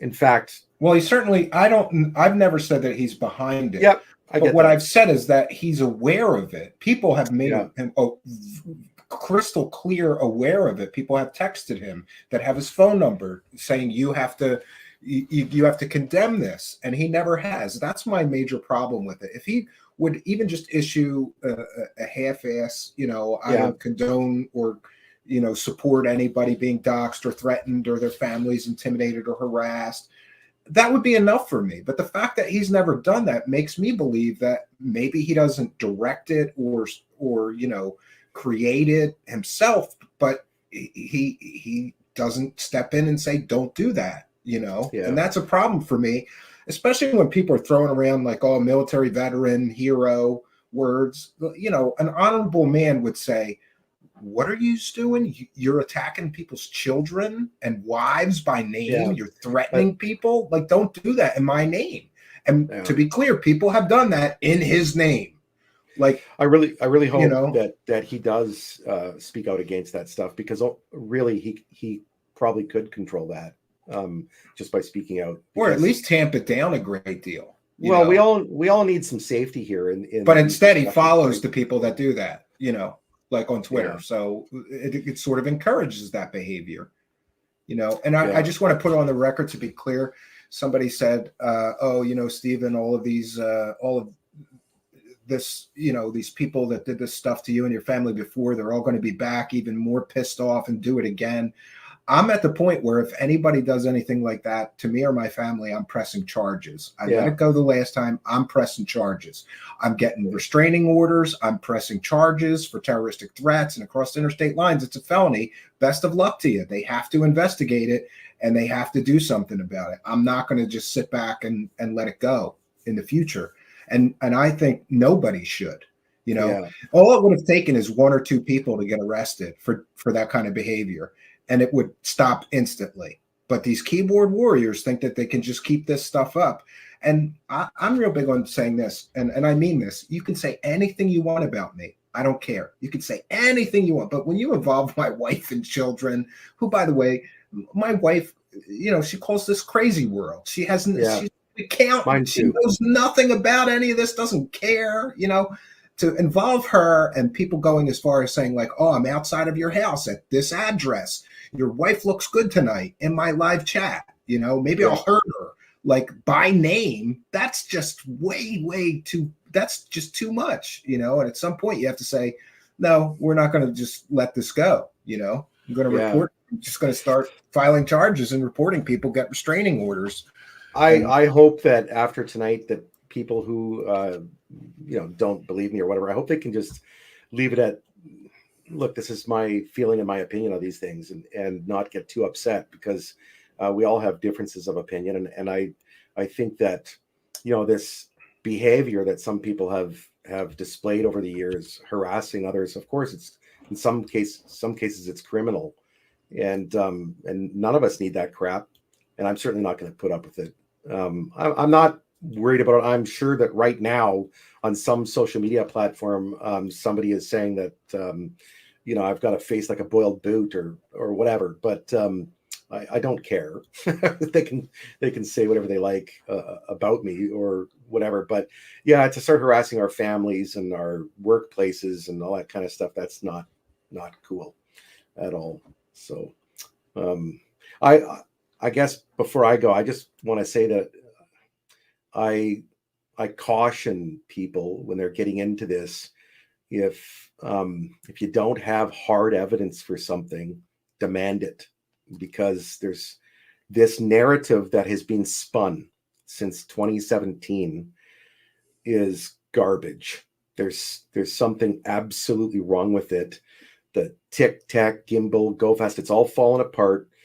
There is some other pile of horseshit being conducted, and I don't know what it is. Like, I tried to answer your question earlier, Jeremy, about it, but I don't know. But the current packaging of whatever this is crap.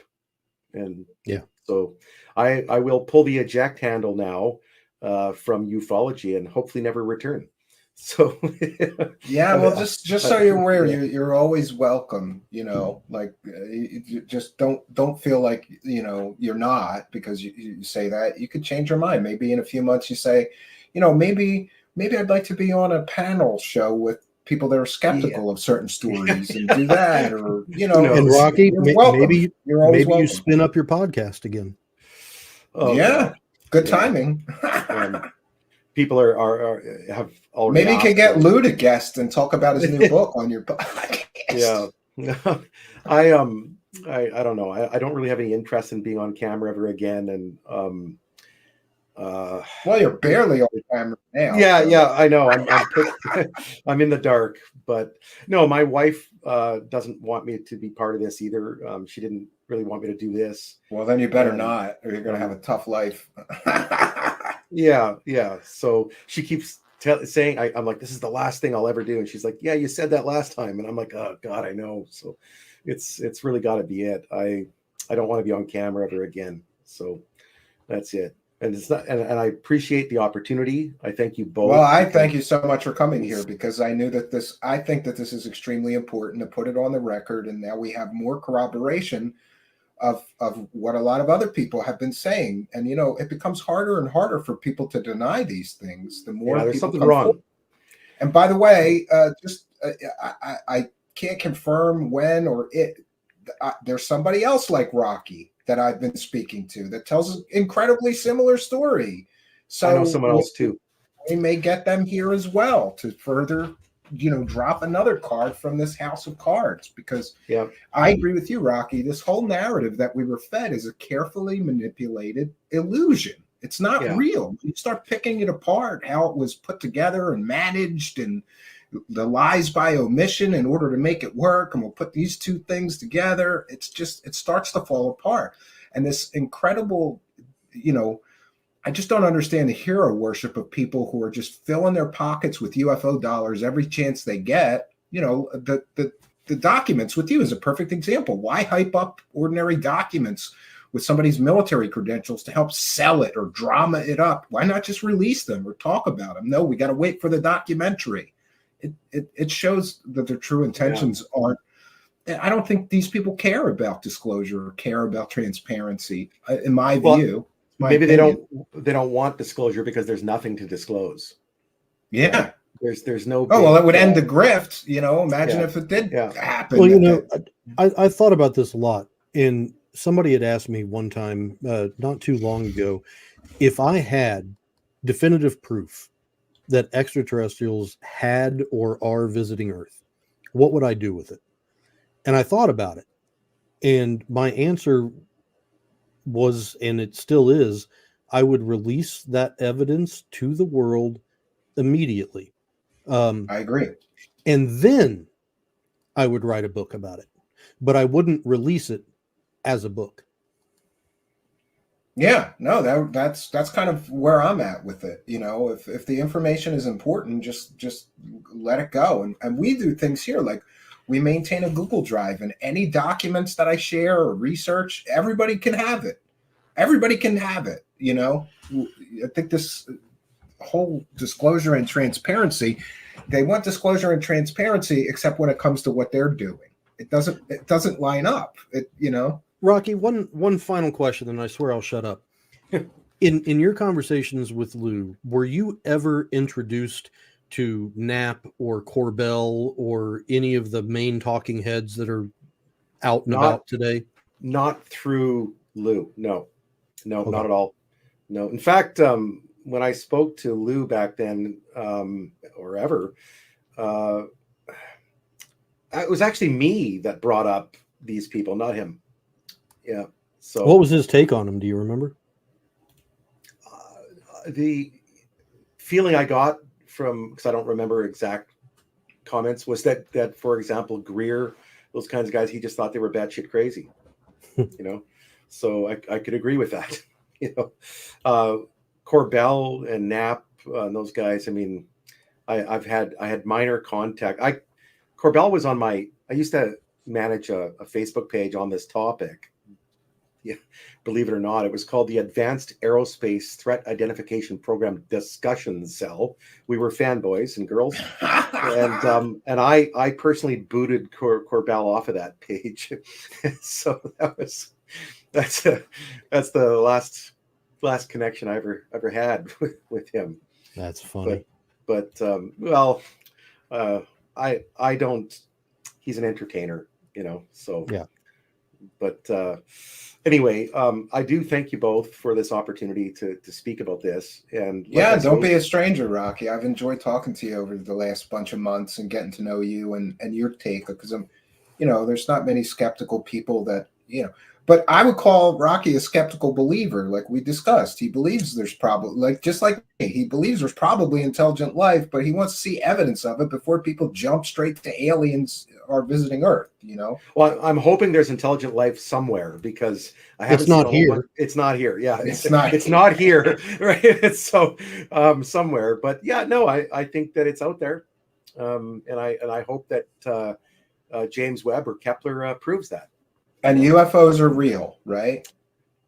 People fail to identify objects all the time. Yes. There you go. Yeah. So, yeah. But look. Lastly, I do have friends, close friends that really believe that they've had very hard to believe encounters with things, and these are very honest people. And so something convinced them of that. They're not crazy. So I don't have answers for everyone's sightings or everybody's experiences or beliefs. I don't claim that to know. I know that those people, some of my closest friends, really do feel that they've had incredible experiences, and they want to know why. They want to know why they believe that. And I believe that stuff is out there. I just don't believe in this bullshit narrative that we're being spoon-fed. Yeah. And Rocky, I'm deeply appreciative of you. Me too. Being able to come forward and say everything that you've said. And I want to let people know this is me talking. This is not Rocky talking. He was very reserved, very cautious in his words. And I'm pretty damn certain that if Rocky was an American instead of a Canadian, this conversation would have taken a completely different path. It's the Canadian nice guy thing. Yes. Sorry. Yes. Yeah. Yeah. Well, look, like I say, I was never treated badly. I just felt that if Mr. Elizondo wanted me to be involved with something, that something was wrong and with that narrative, and it needed to be cleared up. That's it. That's all. Okay. Fair enough. Yeah. Well, I guess it's time to throw you out of here. And I appreciate everything that you've done tonight. I think it's really important that you came forward and told your experiences and your story. And we appreciate you doing so. Thanks, gentlemen. Really appreciate it. And one last thing, one more time to Lue Jimenez. I saw him make some quick comment, and I really did feel for you, Mr. Jimenez. And I hope I'm saying your name right, but I did. Rocky, I just got a text from Lou this very second, I didn't know and you knew him. Please tell him thank you from me. Yeah, he thanked you in the live chat as well. So I would love to just have a private conversation with him. I'll get in touch chat. with him. Sure, I'll get in touch with him right after the show, right after the broadcast. It would be my absolute pleasure. Yeah. Okay. All right. Well, thank you for all you've done, Rocky. You have a great evening. I'm going to throw you out of here. All right. And Jeremy, just to wrap up, that's a lot to digest. But what are you thinking now that somebody's sort of, I don't want to draw conclusions, but to me, this is so similar to your own experience that I know you have to be feeling a certain kind of way because you were attacked, called a liar. There's people on Twitter right now, character assassinating. How dare you have Jeremy on your show? The fanboys. Does this sort of vindicate you? Do you feel like a little vindicated? It absolutely helps. It certainly does. I appreciate Rocky's approach. I appreciate his measured approach. I appreciate the fact that he does not want to libel or slander or degrade or insult anybody, even the people that he has questionable issues with, right? But if you look between the lines, if you look what he said, what the intent was behind what he was saying, the recruitment tactics that Lue used on Rocky, saying that, hey, you're going to be a hero, you're going to go far, you're going to be a really important person in this whole part of disclosure. That's what happens. That is 100% what happens. And to hear it from someone else that directly went through it with a degree of separation from me at the time, we hadn't influenced each other at all. Rocky didn't know me, I didn't know him until he was embedded in that. And that's and just so you're aware, I've been talking to him for many months now. And when he first started telling me his story in confidence, he was like, this is off the record, and I said, okay, I'm always a man of my word when it comes to that. As soon as I started hearing his story, do you know the first thing I said to him is, I have to put you in touch with Jeremy McGowan, who's had a very similar experience to you. Now, I don't recall. He may have said, I've already spoken to him. I don't really recall the sequence of events completely. Either he had already I think he'd already contacted you. So that was my first, when hearing his story, I said, I've got terrible deja vu of Jeremy McGowan's blog. This sounds like a repeat of Jeremy McGowan's blog. And, wanted him to get in touch with you, if for nothing else, for moral support. And I appreciate that you were willing to come on tonight and sort of help him, navigate this, because, it's not an easy situation. Patterns tell stories. And the story that we are being told now is that it's a load of crap. We don't know what the end goal is. We don't know why it's being framed the way it is. We don't know why the approach is occurring the way it is. But it's not right. Yeah, no, I agree with you 100%. Yeah, but I think tonight we got a little closer to the truth. I still am of the opinion that this is all about making money, because there's a reason that people sit on things for 2 years until the documentary deal comes around before they release them while calling themselves disclosure advocates, I think that has a large part to play in it, but I think it actually goes deeper. I think money is at the crux of the pyramid. And then as you build that base of the pyramid out, I honestly think that there is a group of individuals that have unwavering beliefs in the UFO aspect with leanings towards the occult, beliefs that have been around for centuries that they are rekindling. Yeah, since Madame Blavatsky, yeah. Yeah, and they're bringing it back in the digital age. Yeah, I think that you might be right. Well, I thank you for coming on. This has been one of my favorite shows so far. I love that we can, this is when I feel like this, I always say we want the show to be a public benefit. And tonight I think it was. And thank you for your help making that happen. I appreciate the invite. And Rocky, if you're still watching, thank you for coming out. And I know that you're pulling out of ufology, but stay in touch. Yeah, absolutely.